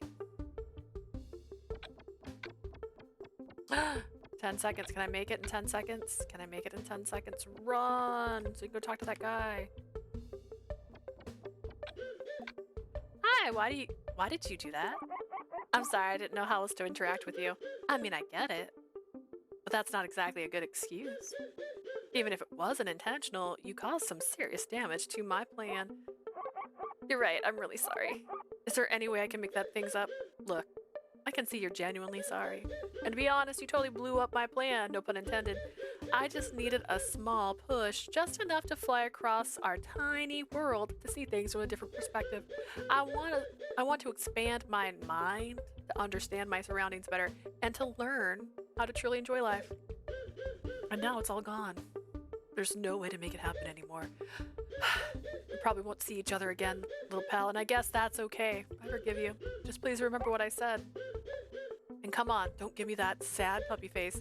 It's really fine. Now I'm the one feeling guilty. Here, maybe this will cheer you up. It's a magic note. Someone gave it to me on my travels. I have no idea what it means or what it does. Supposedly it has magical properties, but I never figured it out. Anyways, it's yours. Maybe you'll be able to uncover a secret. Just read it carefully. I won't be around tomorrow, so I guess this is goodbye. Look, dude, I really am sorry, truly. And you're right. I can't just justify my actions by saying I didn't know any better. That's not fair. And thank you for the map. It's very old and cryptic, but thanks. No need to thank me. Have a good life, pal. Hey, Pumpkin, how's everything going? Having a good time so far, huh? I guess. You guess? Come on, the devs worked their butts off to make this adventure. At least show some interest and wishlist in the game. That way you can shower them with love and support. What are you talking about? Wishlist? Ha! Just follow my lead, Pumpkin. We need to make sure the players will wishlist the game and send us their feedback to make this adventure even better. You can do it by using the link in the title screen. I still don't get it. No worries, but this demo's officially over. Thank you a ton for the demo player.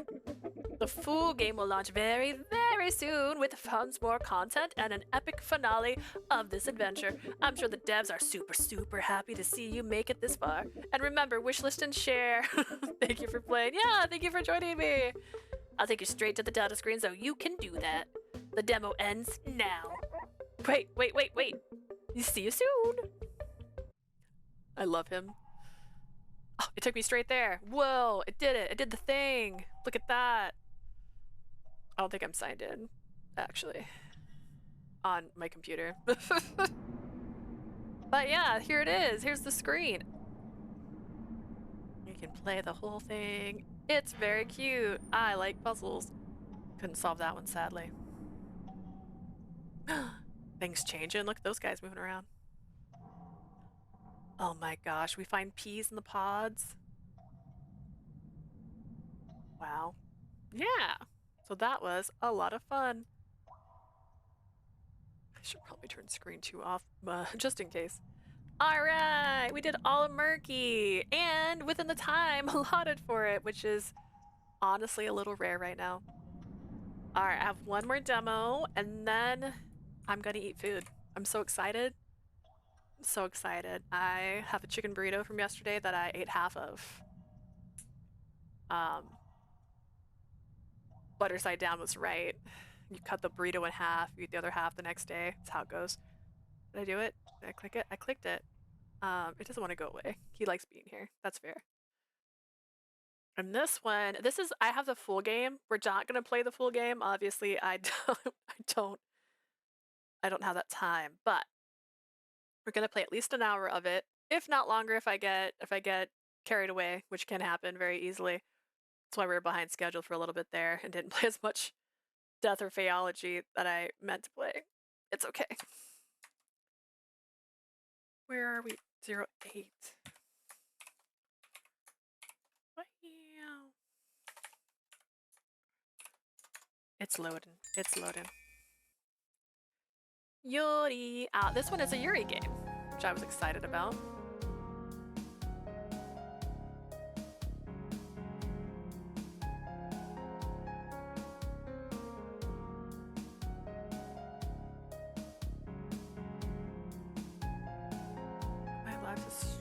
I can't tell.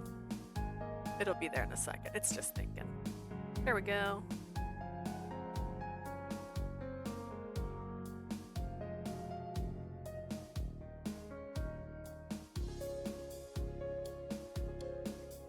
Oh no, I need to do this.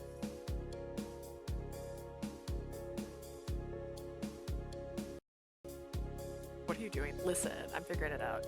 Trust me.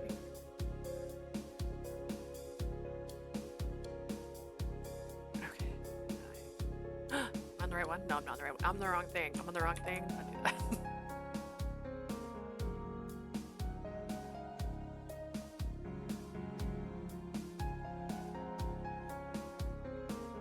Alright, this one is Love is in the Airship, and this one is a Yuri game, if I remember correctly.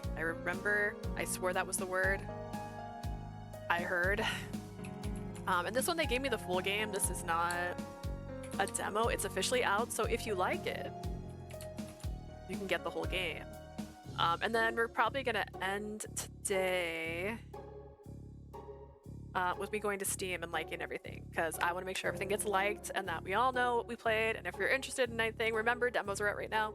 You can explore the demos. I didn't explore as much on. You can try other options. I didn't get all the way through all of them.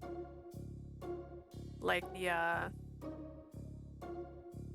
Unmasked, I believe, had some more options I didn't go through. Night Shift, I didn't finish 100%. So there's options. Do I have a remote option? Oh, I do. Okay, great.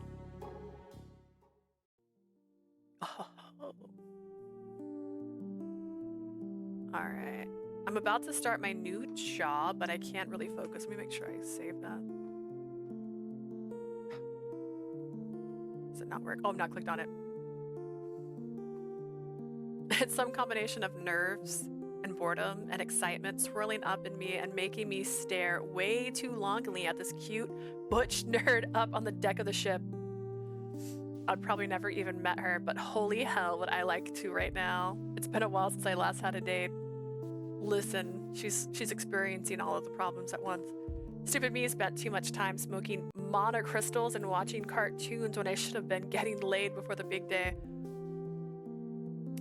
I don't know if I checked the rating on this.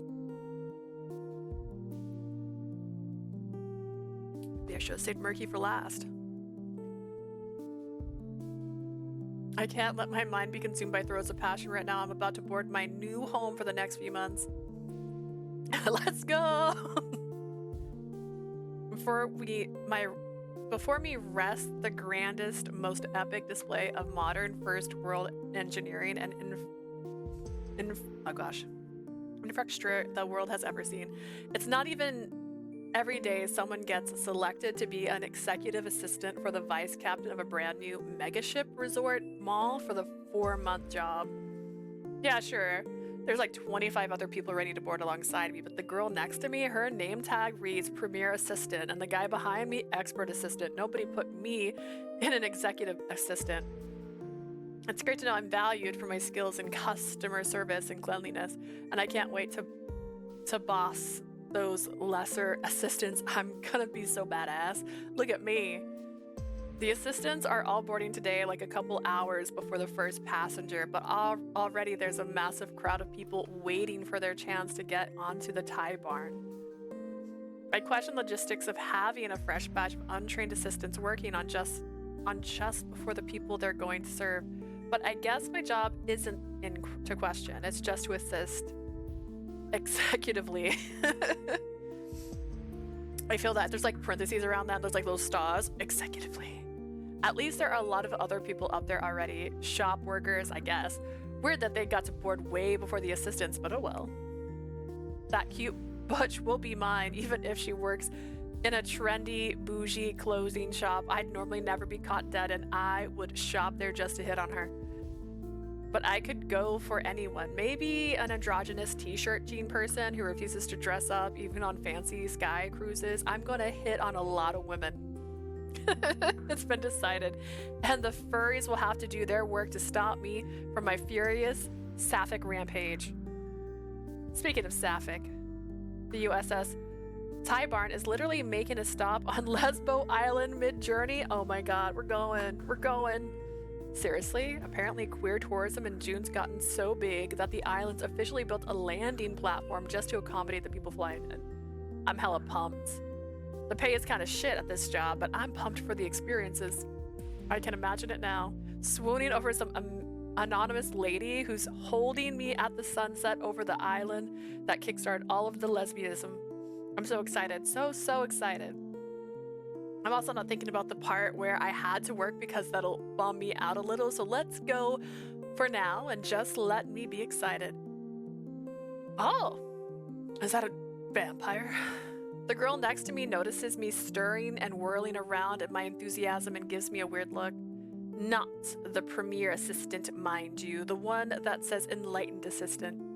Her name tag reads Ellie. I'm gonna call her Enly instead.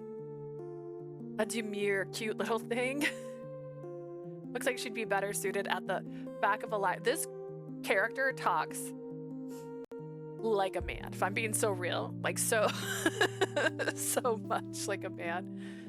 Looks like she'd be better suited at the back of a library slumping over a samurai cat young adult novel than a high-pressure service job of a sky cruise.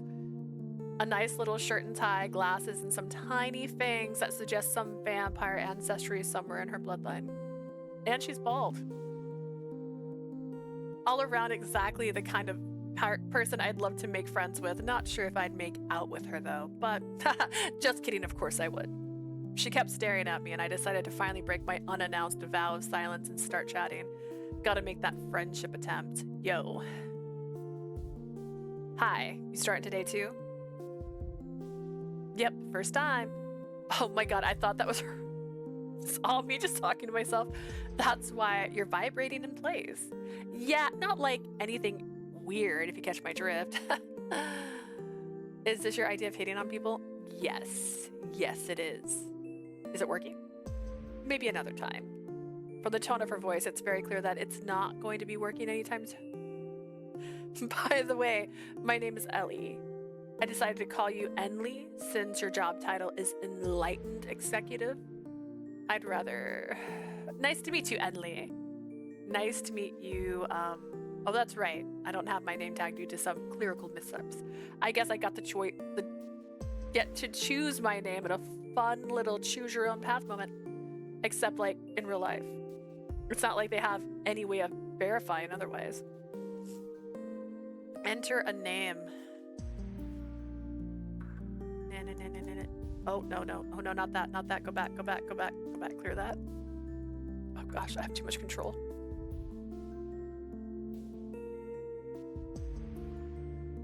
Leah. Should I do Lee? It's so manly. Yep. Okay. My name is... You stated your name. That's the name I'll go by for my entire trip on this airship.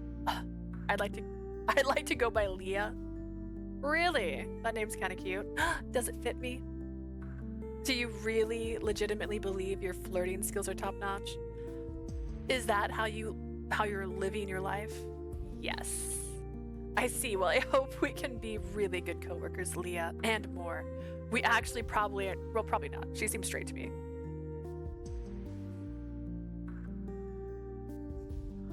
Oh god. If you need any help, let me know. This will be my third tour on one of these airships. Oh, legit? Is it that fun? I mean, it's a job. You meet a lot of interesting people, I guess, and obnoxious rich tourists who don't tip.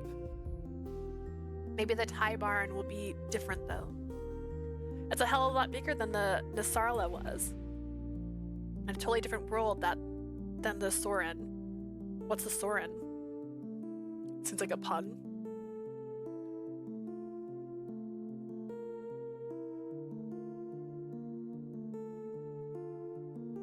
That was one of the first waves of the airships back 5 or 10 years ago. Like the size of it, I don't know. One of those old passengers planes when you flew Continental. 3 months on one of those and you'll go stir crazy cabin fever, massacre the passengers mode. I had a bad experience. Everything work okay though? I survived. That's as much as I'm legally allowed to say. And you still did it again on a different ship? It's a job. Well, one's a whole city, basically. This one's a whole city, basically. I think if you go crazy murder mode on everyone, I'll at least be able to hide out in some water slide until we land and you'll never find me. That's what they all say. Oh look, it's the vice captain. We're finally got aboard. I look up the deck and yep, this girl is totally right. He's a big beefy dude with an eye patch that looks like a warrior. Chiseled chin, biceps, underneath a too thin shirt, balled up fist even in a neutral pose. Not a man you'd choose to mess with, which makes it all the weirder that he's smiling so broadly, so cheerily. Vice Captain Norman Rogers shouts down to an assistant, looking loud enough that you'd think he's a drill sergeant, but with the tone of a kid TV announcer. Welcome to USS Tybin, everyone! Uproarious cheers fill the air. Everyone in the world is excited, or at least a few dozens of us assistants. It's time to begin your job as valued, excellent workers who will serve the folks of this ship to the utmost degree.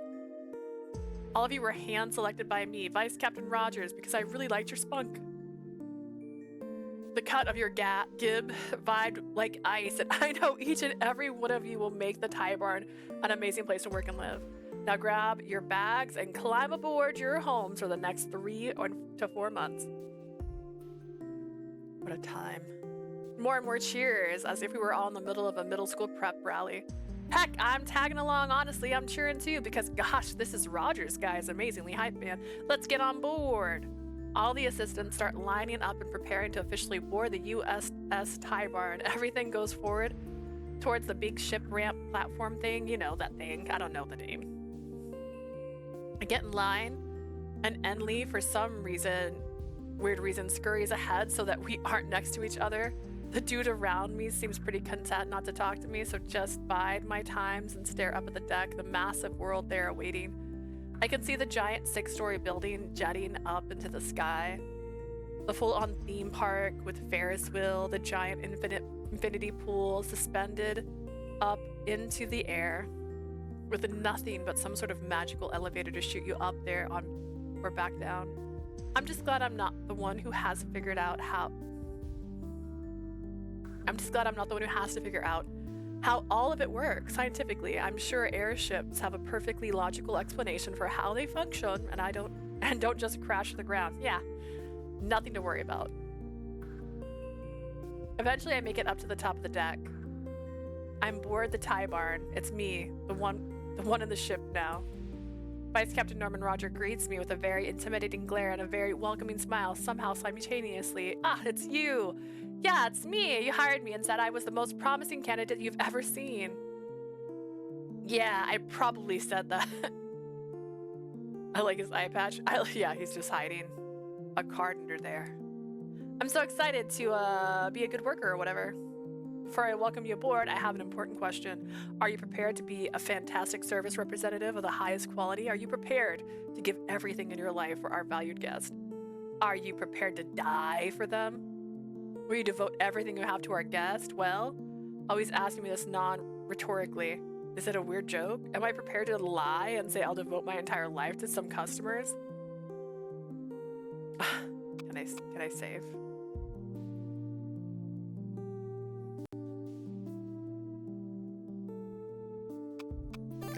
No.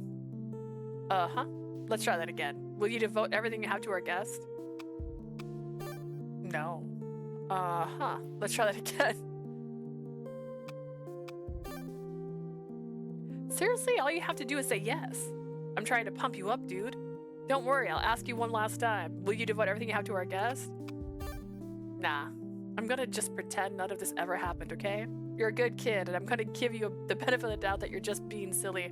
You'll find that I am quite stubborn about this. So, to just push everything else back aside, before I welcome you aboard, I have an important question. Are you prepared to be a fantastic service representative for the highest quality? Are you prepared to give everything for your life to a valuable guest? Are you prepared to die for them? Will you devote everything for our guest? Well? No. Oh no, it's gonna just start over again. Yes. Now that's what I'm talking about. Welcome aboard the USS Talewarden.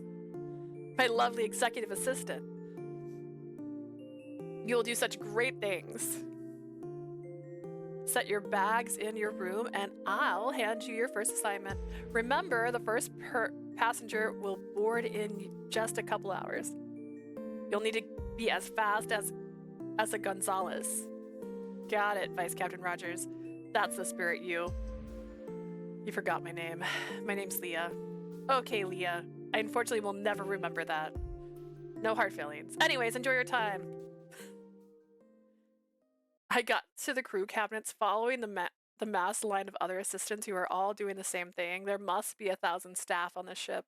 Not just the assistants, but the shop workers, the transportation people, the theme park operators, the maintenance people. If I were a nerd about logistics, I'd marvel about how intricate the design is on a place like this. Unfortunately, I'm not, so instead, I just obviously wander to my room. Here it is, my room. It's small, enough to put my suitcase and hang up my clothes. They must be taking a photo with a long lens. It probably won't last the whole contract term before I get annoyed. I probably can't even hang up any posters or anything, let alone get a better desk and get my home theater system just right. I'm gonna have to watch movies on my laptop. A terrible fate for anyone. Well, there's a bright side. Gives me some strong encouragement to shack up with hot girls who have bigger brooms than me, so I don't have to be here all the time. Genuine plan, if I do say so myself. Well, I'm hot, I'm young, and I'm unpacked, and now I've got the fancy executive assistant vest on, too. Everyone knows vests are cool. Time to wage slave it I'm just about to exit the room when I stopped by a text message buzzing on my phone. It's from the executive manager. I had no idea who they are. But it says, first assignment, carry bags, go to the guest boarding. No mistakes allowed. And no ability to reply. Thanks to the stupid workplace app thing. Oh well, I guess I'll do that and do a really good job at carrying bags. I'm not exactly sure how executive that is, but whatever. Probably just packed for the opening day maiden voyage stuff. I get it. Now I head off to the deck and go to the guest boarding entrance area. The deluge of passengers has already begun. I'm too late to stop the floods. A sea of people pour into the... Wait, why do I keep saying water metaphors? This is an airship. Let me start over. I head off to the deck and go to the guest boarding area. The windstorm of passengers has already begun. I'm totally late to stop the tornadoes. A gust of people blowing into the ship. So many of them. The giant suitcase that needs lifting. Sailor Moon's in the crowd. That's true. That does look like her. Is there others? Like, what's that hairstyle for the middle?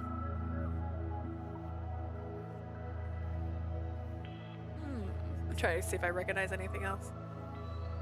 Some of them look pretty annoyed about the fact that they're doing normal people stuff instead of rich people stuff. I'm here to alleviate their concerns and help them feel like they're rich.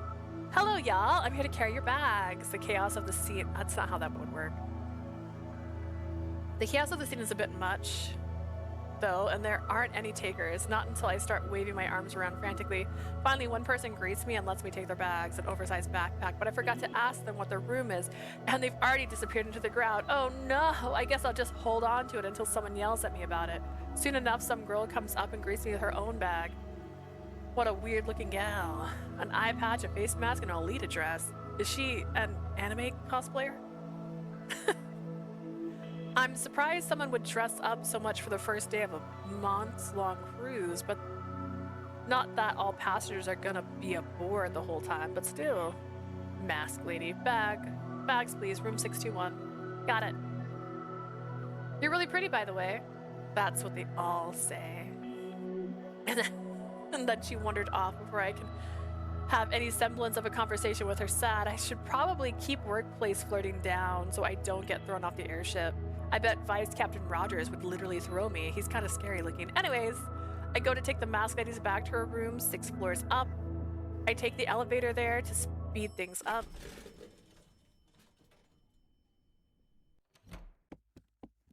As I expected, this room is nothing to write home about as far as first world bedroom standards, but on an airship where space is a premium, this is nice.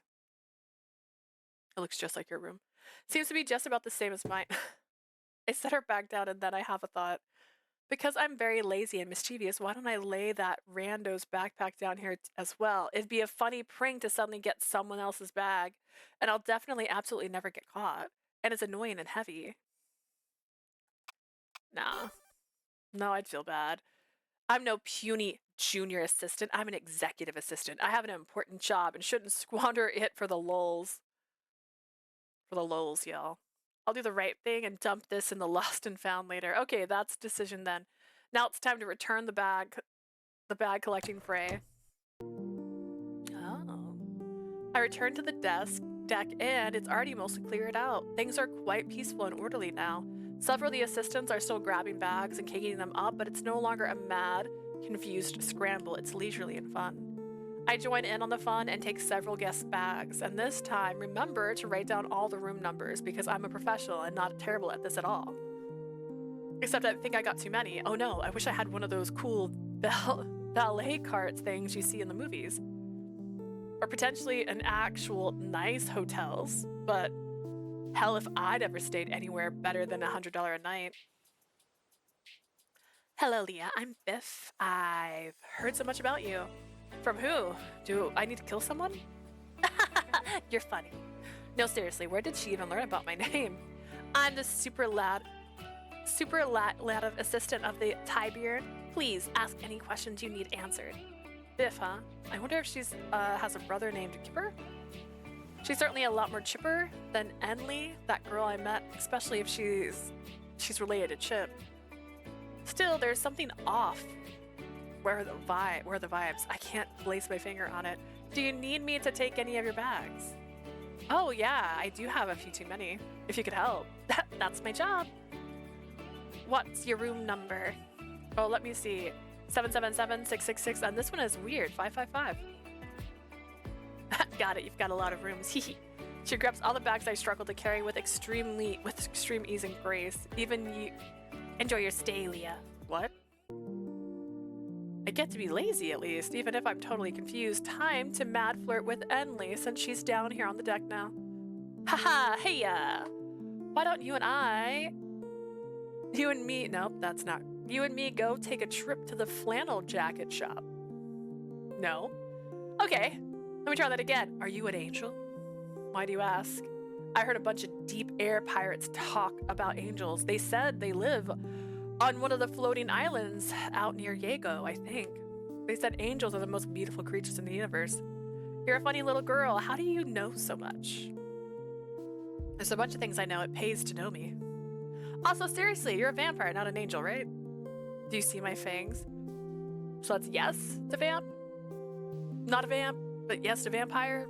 Well, a turned vampire. I can still eat normal food and go out in the sun. You know how it is. Oh, you got turned by some hot lady who emotionally manipulated you into causing to curse more mortality? Not exactly, but close. Well, I bet the vampire's super strength really helps you pick up bags. Your ideas of what small topics will work on me are impressively unique. Thank you? Wait. Oh, here's some customers are coming. And like that, she ran off to actually do her job and leave me hanging, bored, and alone. Maybe I should start wandering around the airship and pretend I'm doing an actual task. Well then, where should I try to go? There's so many options in this huge, old place. And seeing as it's brand new, it'll be fresh sights before the world goes haywire with all the passengers milling about. More than already are, at least. The ship hasn't even taken off yet, and it's already hectic out here. People have gotten their rooms and bags sorted out, and they're coming to explore just like me. Only I get paid to do it as long as nobody notices. The way I see it, I have a few different options for cool places to visit. Theme park, boiler room, captain's quarters, leisurely, aimlessly stroll, shopping mall. Ooh. Huh. Can you believe there's an entire theme park on this air cruise? A roller coaster, a Ferris wheel, a spinning pirate ship thing? All of it, painted bright hot pink and neon yellow. A theme park is a place of infinite joy, and unfortunately, tickets are no entry. But you can upgrade your vacation package to at the service center. Come on, dude. Wait, aren't you the employee here anyway? Shouldn't you be working? Narc. And that's how I refuse entry to my dreams. I'm gonna make it an important life goal to get into this park somehow. I need to ride the scary roller coaster.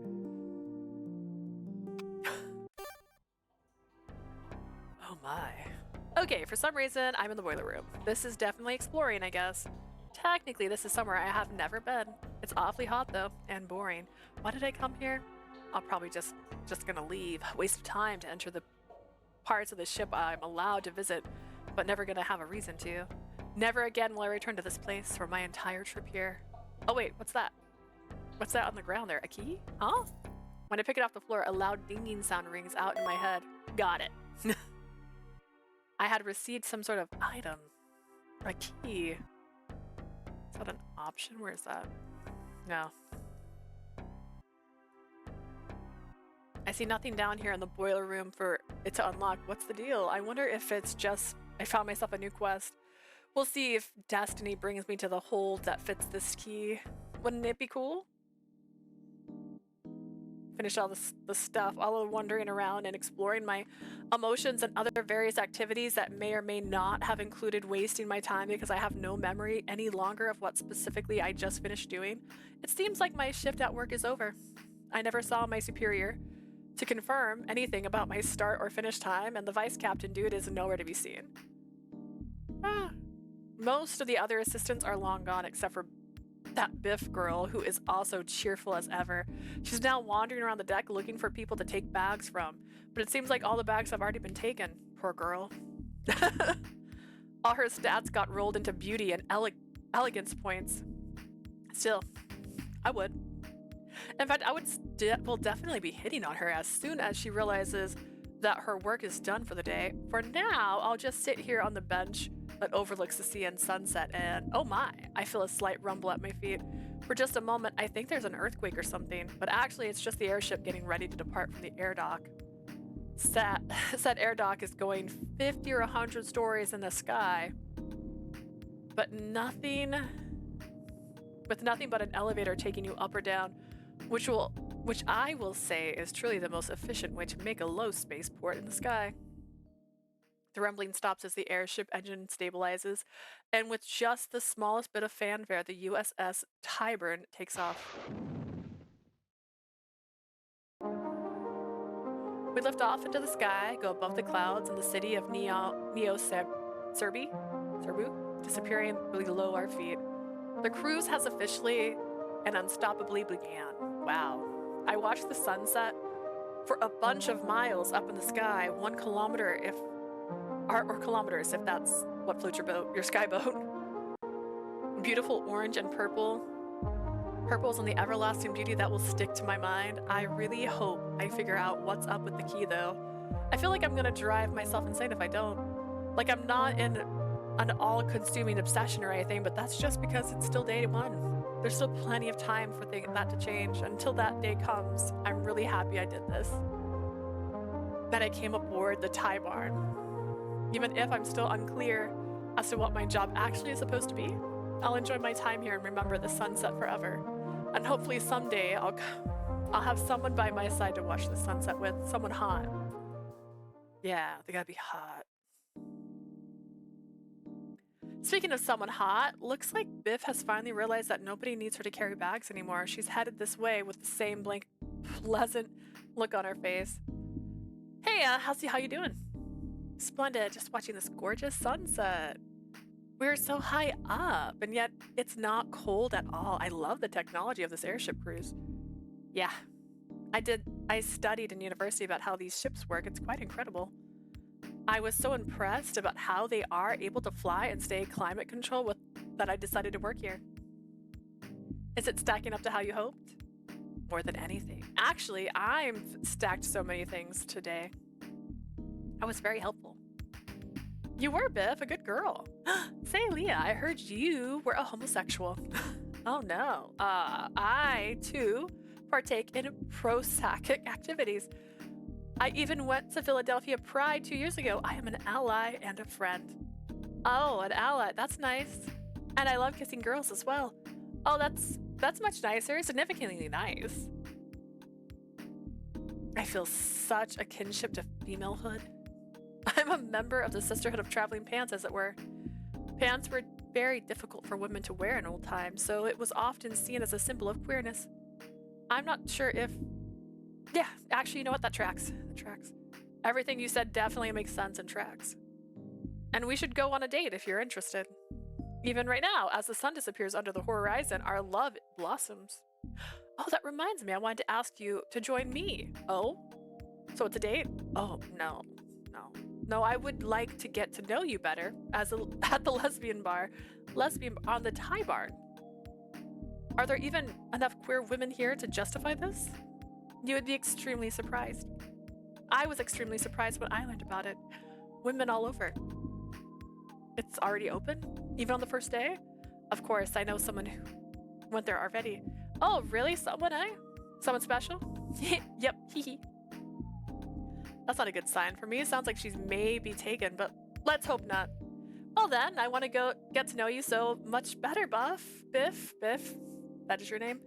Let's go to this mysterious airship lesbian bar. Where is it anyways?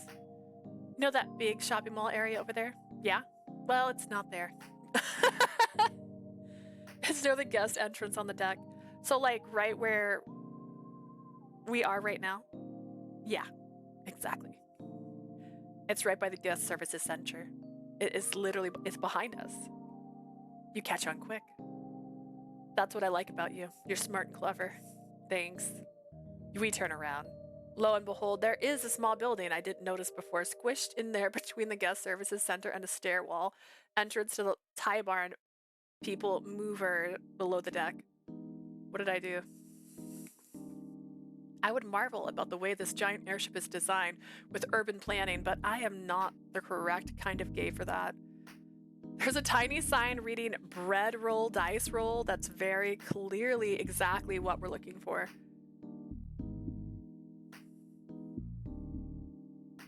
We know the social signals. Bread rolls are quizziquently lesbian. And so this is a lesbian bar. I'm sorry, what?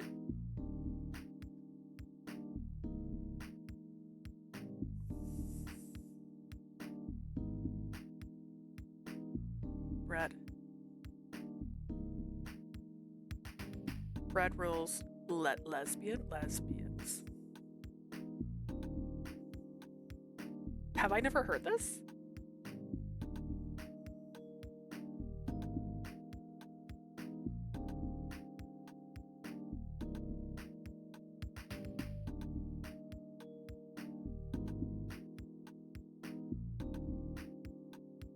My internet does not understand. My internet says no. No, that's not true. But I don't know. Maybe I'm not lesbian enough. Maybe it's because I'm pan. I don't know. Our lesbian bar is called Boycott. Get it? Do you get it? It's 2 words. What am I hitting? The wrong button? Sounds right. Time to enter. If I'm really ready for such a thing, do you want to go in? To join me, of course, or go off on your own? We're both allies, after all.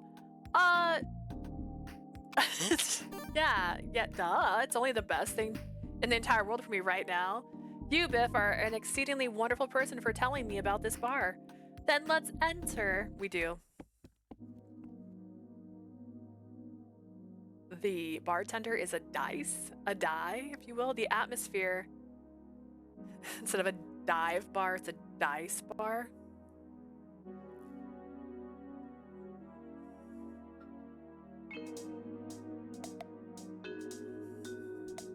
The atmosphere it's pleasant as all get out. The lights aren't too low, the colors are all clashing, and it's got a very DIY feel. The seats in particular seem very much like someone's picked them up at a Neo 7 yard sale. And it's perfect. Big enough for 15 or 20 people without being too cramped. Small enough that you'll always have someone nearby to hang out with and flirt with. In line with the bread roll, dice roll name. There's some casino aesthetic mixed in with the random ass furniture. A little anthropomorphic dice dude statue on the counter, a poster of a dog playing poker but not in a copyright infringing way. At the bar itself, of course, made of the finest ethically sourced plant-based ivory in the world, was the design of a royal chess match where the 2 queens put their differences aside.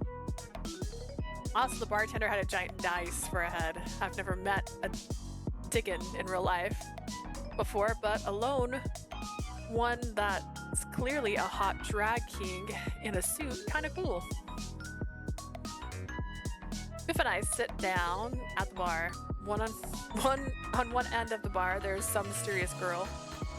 Oh wait, that's that girl whose bag I took to her room earlier. That's the one with the frilly toilette dress. She's already pretty deep into her drink though, and ain't really looking at anyone else. She doesn't look particularly pleased with herself. Maybe I should leave her be. Biff, for her part, doesn't even seem to notice that girl is alive. 2 tequilas twist keeps coming up. Keeps is the name of the bartender. He's a Dickon drag king. He worked here since construction started, so people have been living on this ship so long they had a whole bar culture set up by now. That's a little absurd. That's the world we live in. No, our world is normally normal and exciting, punctuated by moments of extremely sad engagement. Like an airship is kind of cool, but it's not absurd, it's just normal.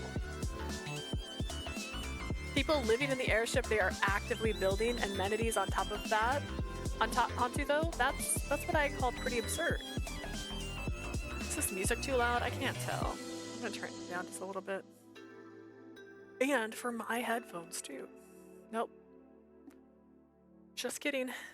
My headphones are on too. I forgot what we were talking about. Naturally. You're funny. The bartender Keeps serves us our drink. If only his name was Keepser.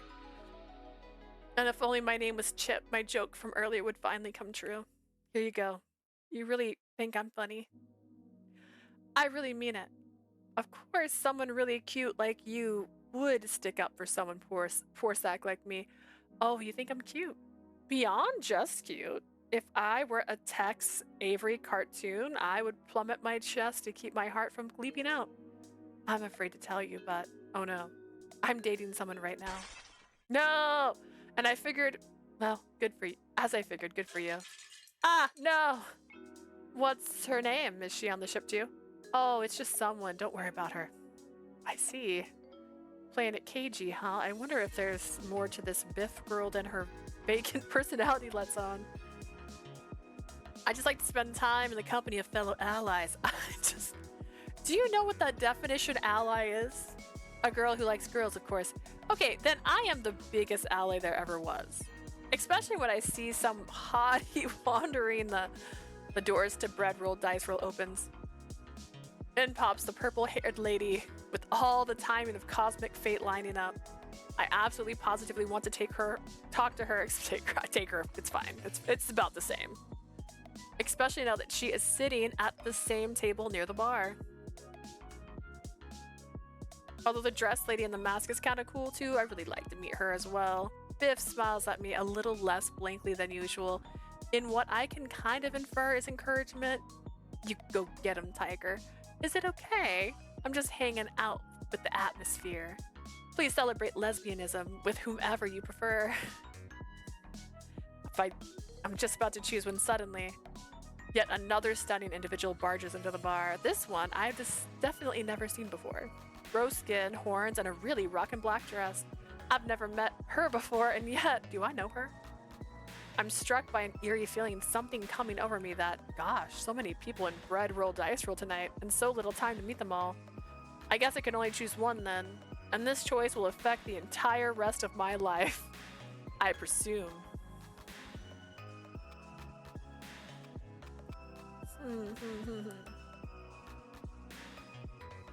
Automatic saves, oh no.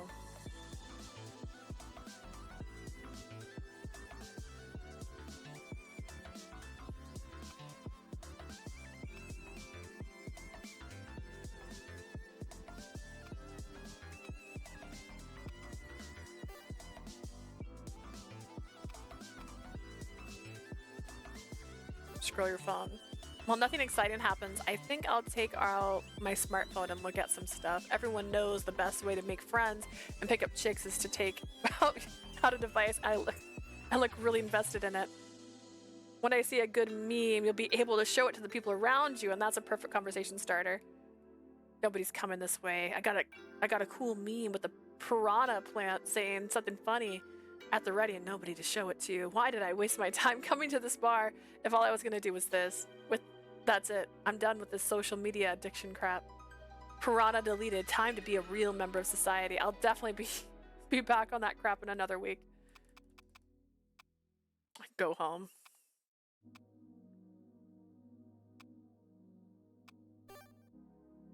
I'm going with that weird horn girl who gives me the creeps and yet mesmerizes me. Good luck with that one. She's a handful and a half. I don't know what that means, but I really... I feel relatively inspired anyways. I take my tequila twist and sit down on a chair next to the red girl. Innate social anxiety spiking. I'm not even a shy person. Why is this happening? She's just too cool. Rather than speak to her, maybe I can just fall asleep on this tiny couch and pretend I passed out from being drunk.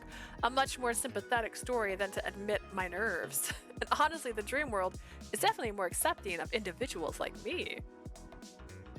We can take turns being incomprehensible in real life, but in all the stories I've heard from those who enter dreams or extract ideas is that dreams are the only thing dumber than reality.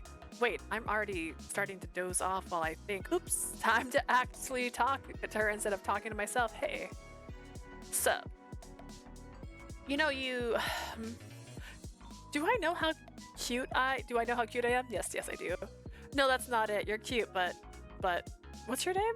It's Leah? I thought so. Mine's Hale. Oh god, turns out we're the same person, sorta. What? I have an evil twin? A mirror copy? That's hilarious, because I thought it was just a nickname on Hale. I didn't realize it was my name in reverse. A mirror copy, more like I'm you but evil. I didn't expect you'd be on this airship too. This changes things. Did you know I existed before this very moment? Well, I knew I was the evil version of someone. It wasn't until now that I saw your face and realized the truth. I'm starting to wonder if I didn't actually fall asleep on the couch. Why is this act literally not a dream? I guess reality is so real sometimes that it makes a mirrored copy of me. Is it weird to date your evil counterpart? No, not really. Okay, good, because I was planning on flirting with you. Oh, really? Would you like another drink? It's on me. I'm an executive assistant, so I have lots of money. Actually, I'd rather go on for a walk.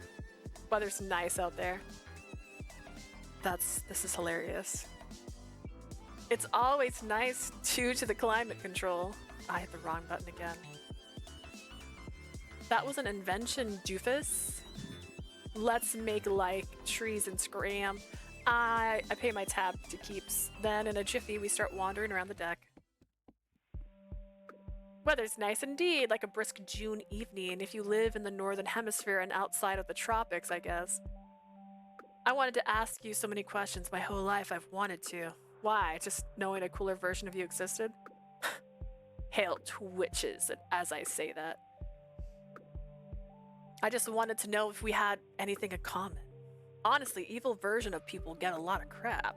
People tend to look down on us for understandable but rude reasons. I was assuming we'd end up getting along better than the stereotypes would suggest. What's the stereotypes about good and evil selves? Regular and evil selves? They just constantly get into rivalries and combat. I've lost track on how many of my evil self friends have perished after some epic rooftop sword duel under the light of a full moon. Shit gets nasty. Well, lucky for you, my fighting skills are practically zero. And I've been working out 6 days a week since I was in elementary school. You couldn't knock me down if you had a forklift. Hot, so hot. Oops, I said that out loud. Thing is, I can tell we won't be rivals because I'm so much better than you that it's not really a contest. I don't contest that. So that's why I thought it'd be better to figure out our common points. Let's not focus on the evil normal part of it. Got it. Maybe we like the same books, or maybe we have the same tragic backstory. Yeah, my family was killed in the war. I didn't speak English until I was 17 because I was raised in a poor refugee neighborhood. You? I got dumped on the night before my junior prom. That's really sad. I know, right? What about your best subject in school? Mine was history. I didn't get to go to school, the whole refugee slum thing. Right. Maybe I should ask you some really tough-hitting questions. Then we'll find some commonality. What about...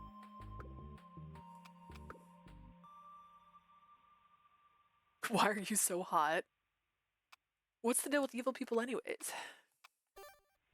Fave movie, name it. Bolt. For freedom out of the place of confinement. You liked, huh? I don't even know that one. You aren't cultured. Only the finest piece of auteurist gonzo filmmaking of the ooze. You're so much like me, I can't even figure out if you're joking or not. That's the point. Your fave? Bound. Oh yeah, Bound. Can I change my answer? Be my guest, dude. We can also go back to my place and watch it together if you like. You have it? Yeah, on DVD, like any good millennial born in 2005. But, damn it, it's at home. My mom's house, not on the Tiberian. Oh well. Anyway, cool. I'm glad we have some things in common. I'm not sure we have found anything in common at all. Close enough, I guess. I have a pretty decent time hanging out with you, actually. I'm surprised. I thought I'd have to unleash my rage and screamed at you by now. Don't do that. I'm not good with being screamed at. Well, as long as you don't insult my evilhood. I'd never do that. Evil is cool. Hell yeah. We ended our evening pleasantly and unsurprisingly without any dramatic moments or making out. I'm pretty happy about that, although I feel something is a little missing from this evening. We walked back to my cabin, prepared to separate when our paths diverge, but then it turns out we have adjacent rooms. Whoops. Well, you can come over anytime. I'll think about it. Preferably, think about it while you're lying in bed in lingerie. Oh, that's assuming I wear anything to bed. Good night, my normal mirror self. Night, is that what I look like then? Do I look like that? And a great night in the USS Tyburn ends. Does she not get cold wearing nothing? You wear a blanket still. You still have a blanket on. It's fine. Succeed at going to bread roll. Why? So freaking tired this morning. Dude, why? What have I done to deserve this? I didn't even drink like crazy. I guess I just didn't sleep well. That's a real shame. I wonder how I'm going to get through this. Probably just by going to work like a normal human. That's it. That is assuming I actually have work. Nobody told me. I go out to the deck and see what's going on, and it turns out I do have work. Oh no! I'm forced to clean the infinity pool. We can only get up there by taking one of the magical elevators. Now that I'm up here, all I see is half-drained pool. Very much not infinite anymore. And it's a weird, indiscernible smell. It's only been one day in this airship. It's already that there's been an incident. I haven't been given any details, but I heard there was some kind of gruesome, nasty accident, and now the infinity pool is closed indefinitely. Now we've got to clean the damn thing to prepare it for the next crew or to come in to fix whatever the vague problem was ruined. I'm trying to find out a little info as possible. Still cleaning the whole pool area is the worst thing ever. At least Enli is here with me, cleaning next to me. She's clearly a very important part of my existence, and I adore her presence here. Even if, so far, she's been almost entirely ignoring me. Yo, Enli.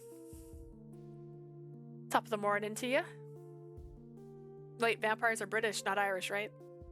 I've forgotten the whole vampire lore. They're Romanian in the stories. I'm from Atlanta. Got you to speak. So, really? Dude, how are you doing? You seem chipper. Yeah, I went to the lesbian bar with Biff yesterday and I had a great time. At least I think I did. If I did have a terrible time, I've already forgotten about it. Who is Biff? The other assistant? There's you, me, and Biff?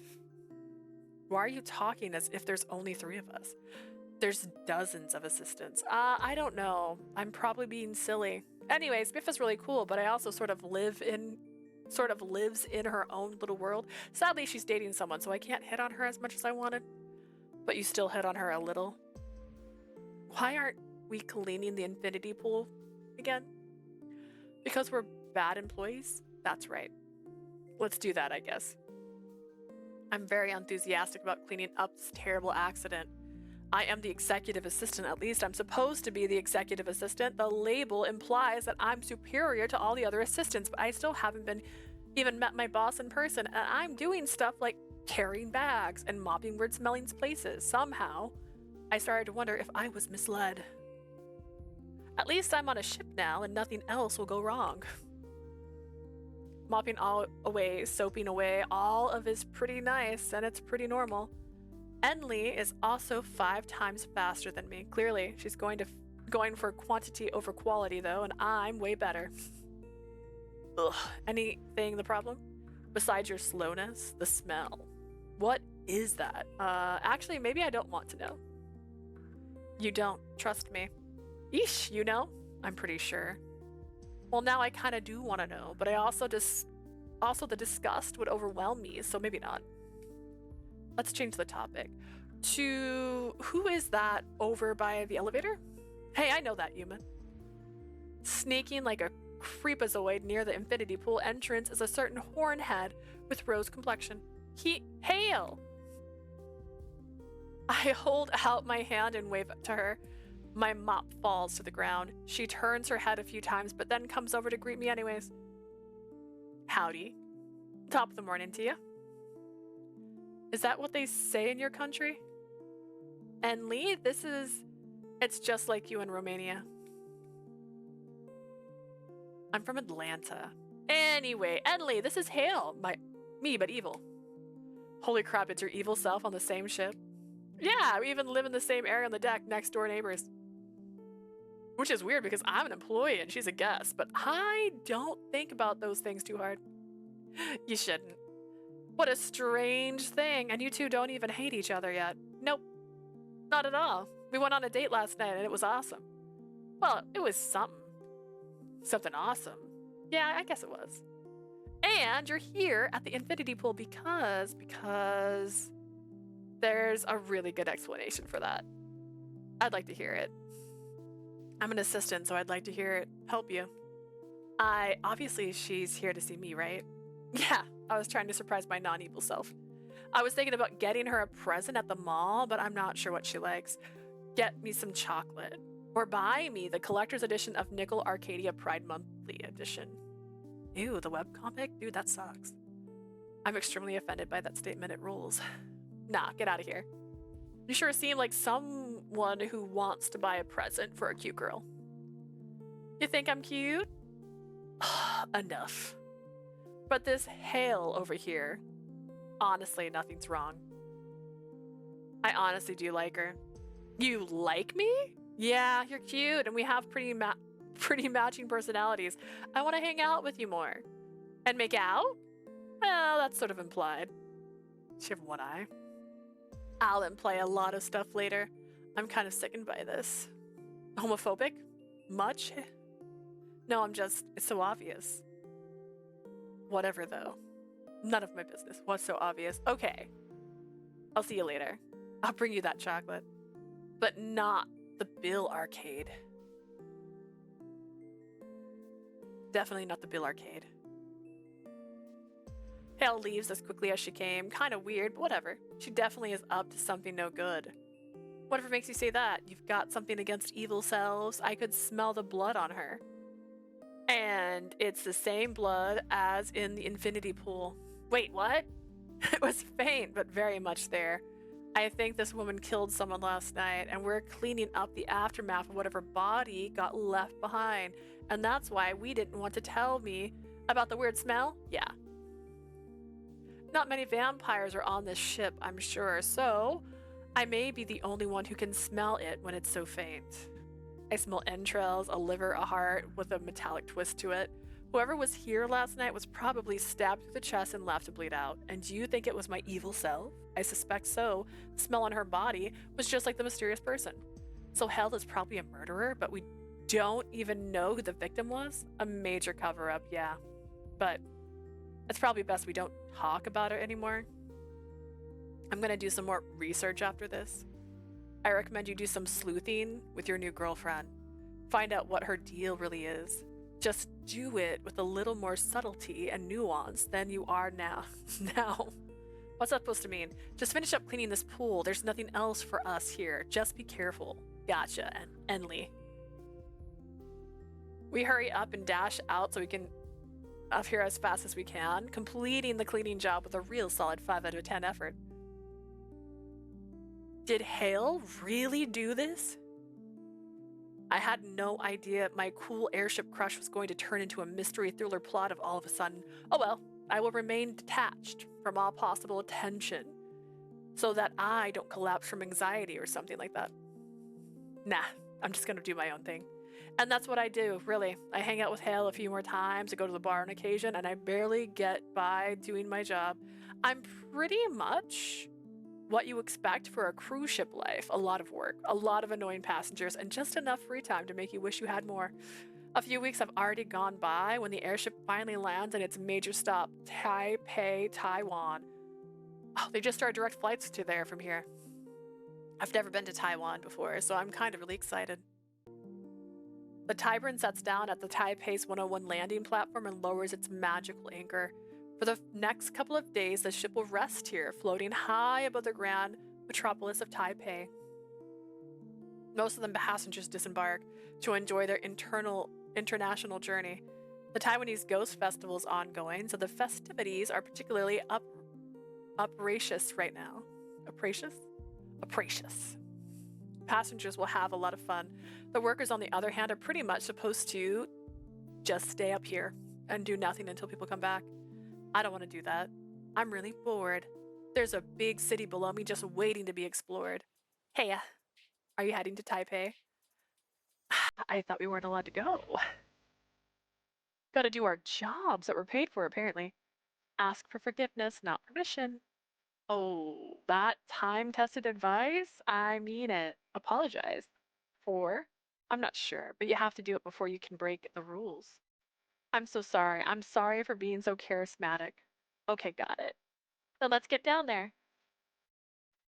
You should choose someone to hang out with tonight. Maybe go to the night market. Your bond with them will grow. Do I have a bond? Does this have like a... No, I don't see anything.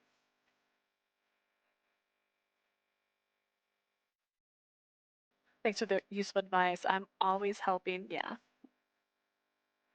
Biff and I sneak. Oh, look, it's me. It's pretty accurate if I didn't bleach my hair. The other one looks like me when I bleach my hair. Biff and I sneak down to Taipei and part ways. See you later. Yeah. She goes out to the Shanghai Shard Star Memorial. Oh, a very controversial monument to the Elven King of Taipei. I don't know, I pressed. What did I press?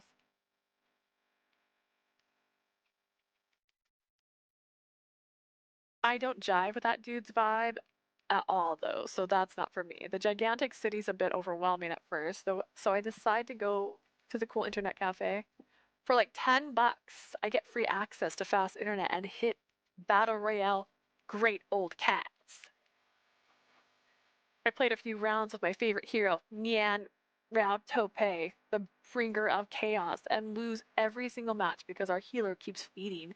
That's fine. I got the true gamer experience with good AC. But after a while, the sunset hits its peak and it's about time for my evening events to begin.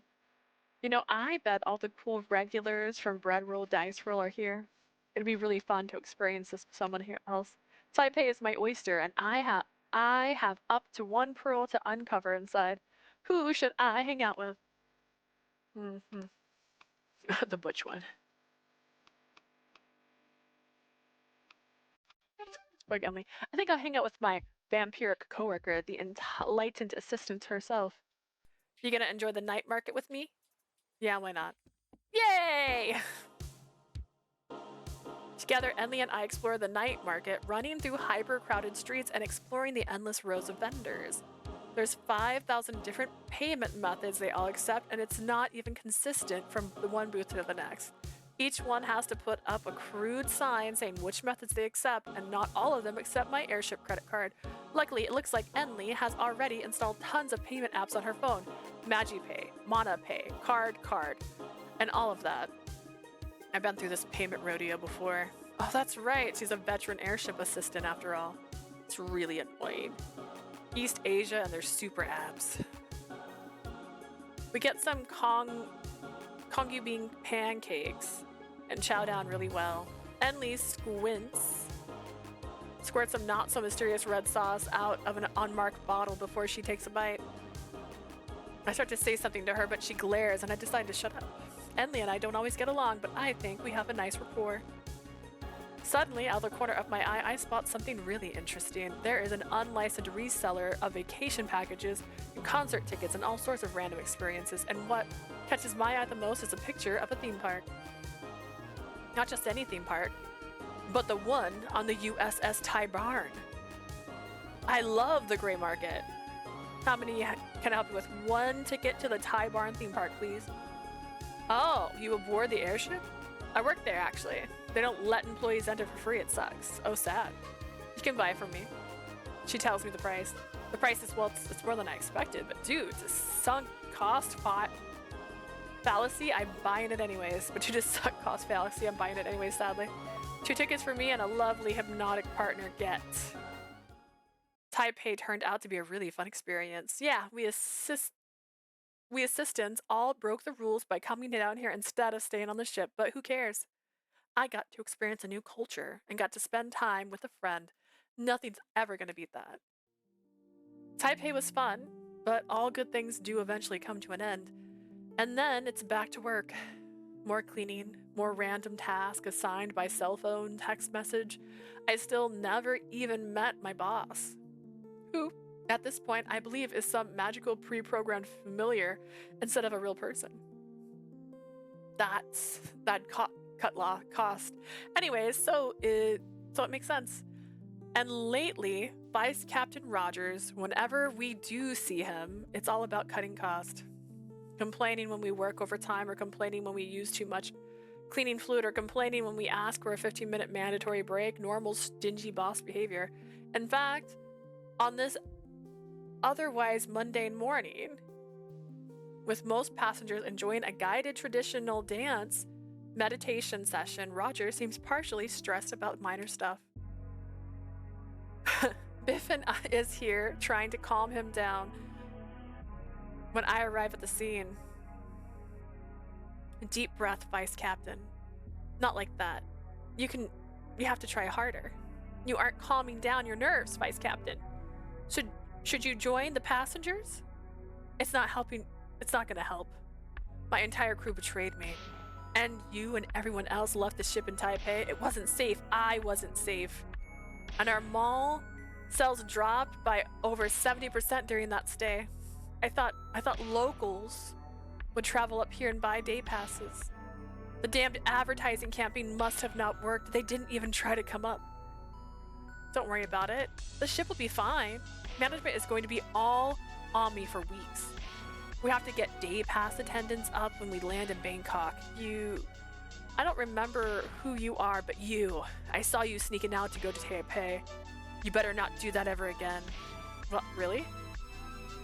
I need to set an example for what happened when you shrink your duties. You, by virtue of being here, will be my example. 2 weeks on back deck cleaning duties solo. What? Nobody even goes to the back deck. It's behind the theme park and there's no shop, so it's too loud to relax and too boring to party. I'll be bored and lonely. This sucks. What about Biff? Who? The girl right here. You're talking to her.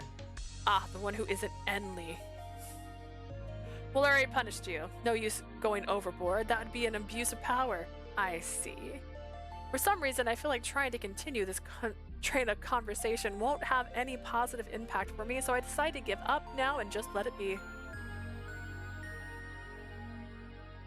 Although there is something important I want to ask about. The pool that Enli and I cleaned, I have no idea what they're talking about.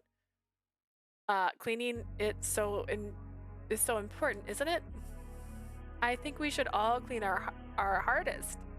Especially because this ship has been so dangerous lately.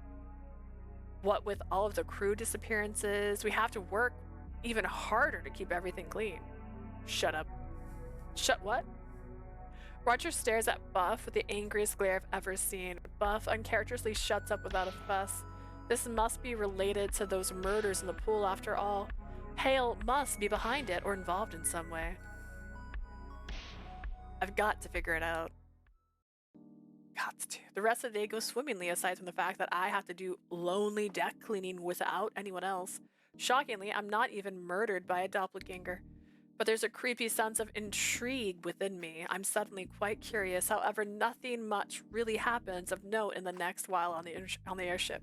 We head to our next destination, Bangkok.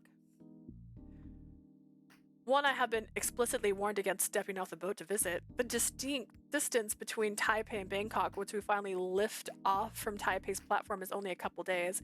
But to me, cleaning and cleaning and cleaning, it's really a long couple of days. Which means I desperately need to wash away the boredom via drinking alcoholic beverages. Time to return to bed roll, dice roll. The atmosphere here blasts its cool mist into my face as soon as I step into the door. Pretty much all the regulars and some total newbies I've never seen before are, well, this is my kind of crowd. I see some friends I've talked to a few times, at least one person I've kissed, and some total strangers looking at me with a weird expression, or at least one. One who's way off in the corner of the bar, minding her own business, yet definitely looking at me with some inviting eyes. But I only have so many hours in the day. Should I look into hanging out with? I keep hitting the wrong button. Look who we have here. Someone I've never noticed in the whole airship until now. Just sitting here alone, kind of shy looking, but certainly not recoiling from my approach. I sit down next to her and strike a pose. Yes? Nice meeting you here tonight.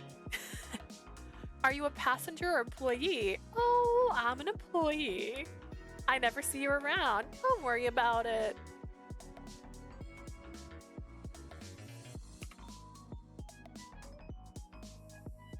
She blinked.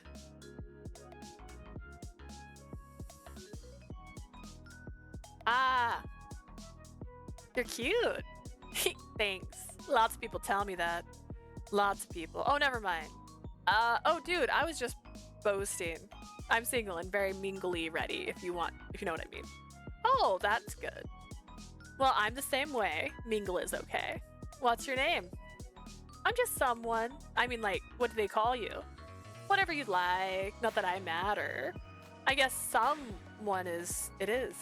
Nice to meet you. Someone. The pleasure is all mine. People don't talk to me very much. What made you want to do so?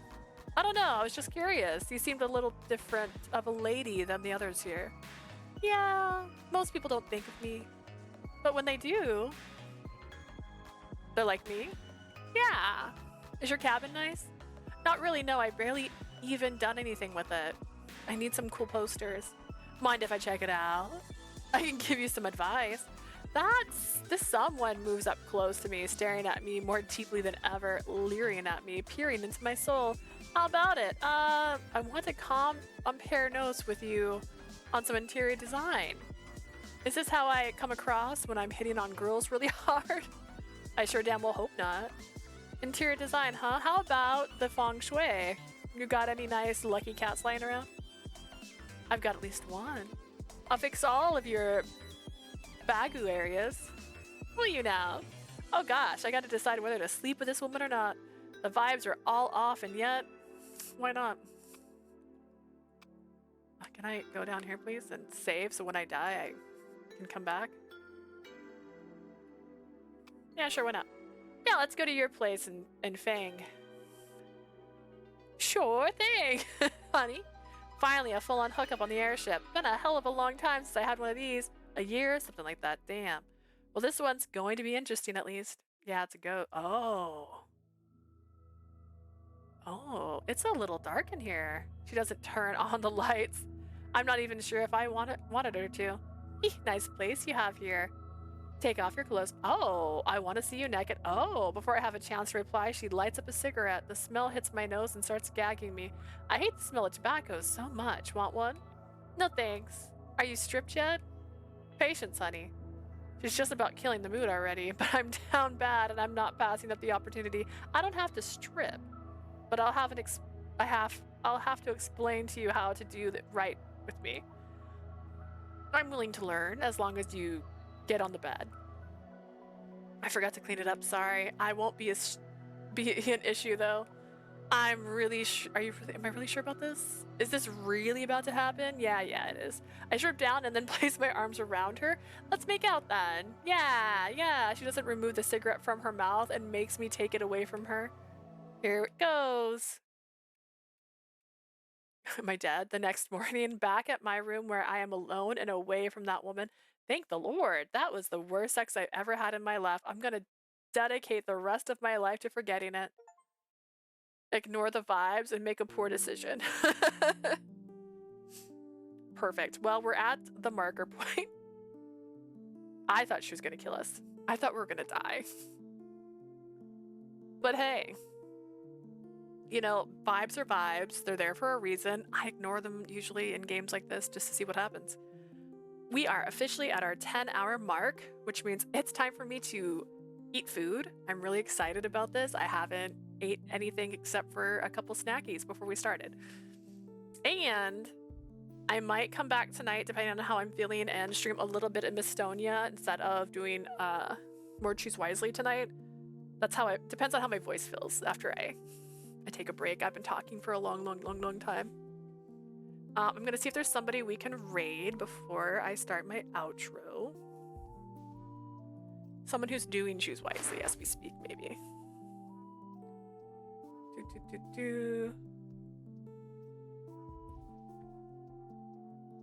Let's see. Is there a way to search?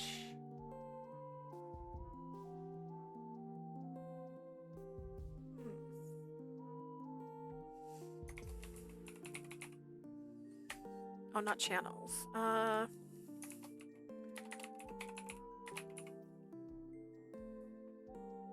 Choose wisely. Let's see.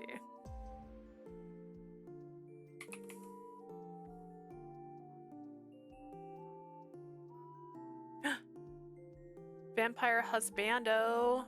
That seems like a good choice.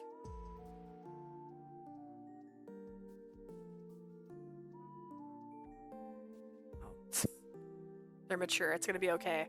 Alrighty, yeah. So we're gonna raid Vampire Husbando. They're playing some games, and I'll be back later. I'll be back tomorrow for sure. I'm gonna post the schedule on Discord again, like I did this time, and on Twitter.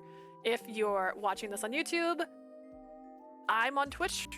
Check me out. I'm streaming. Thank you, Delightful. Thank you, Squid Makers, for coming and watching me play your guys' game. Thank you, Jonelle. I'm saying that right. Ninja, Blue. I thank you everybody who showed up. There was actually a lot of people in stream today. And also thank you for raiding me today, Tenyin. I appreciate it. All right, guys. I will see you guys either later today or tomorrow. I hope you guys have a great night. Bye.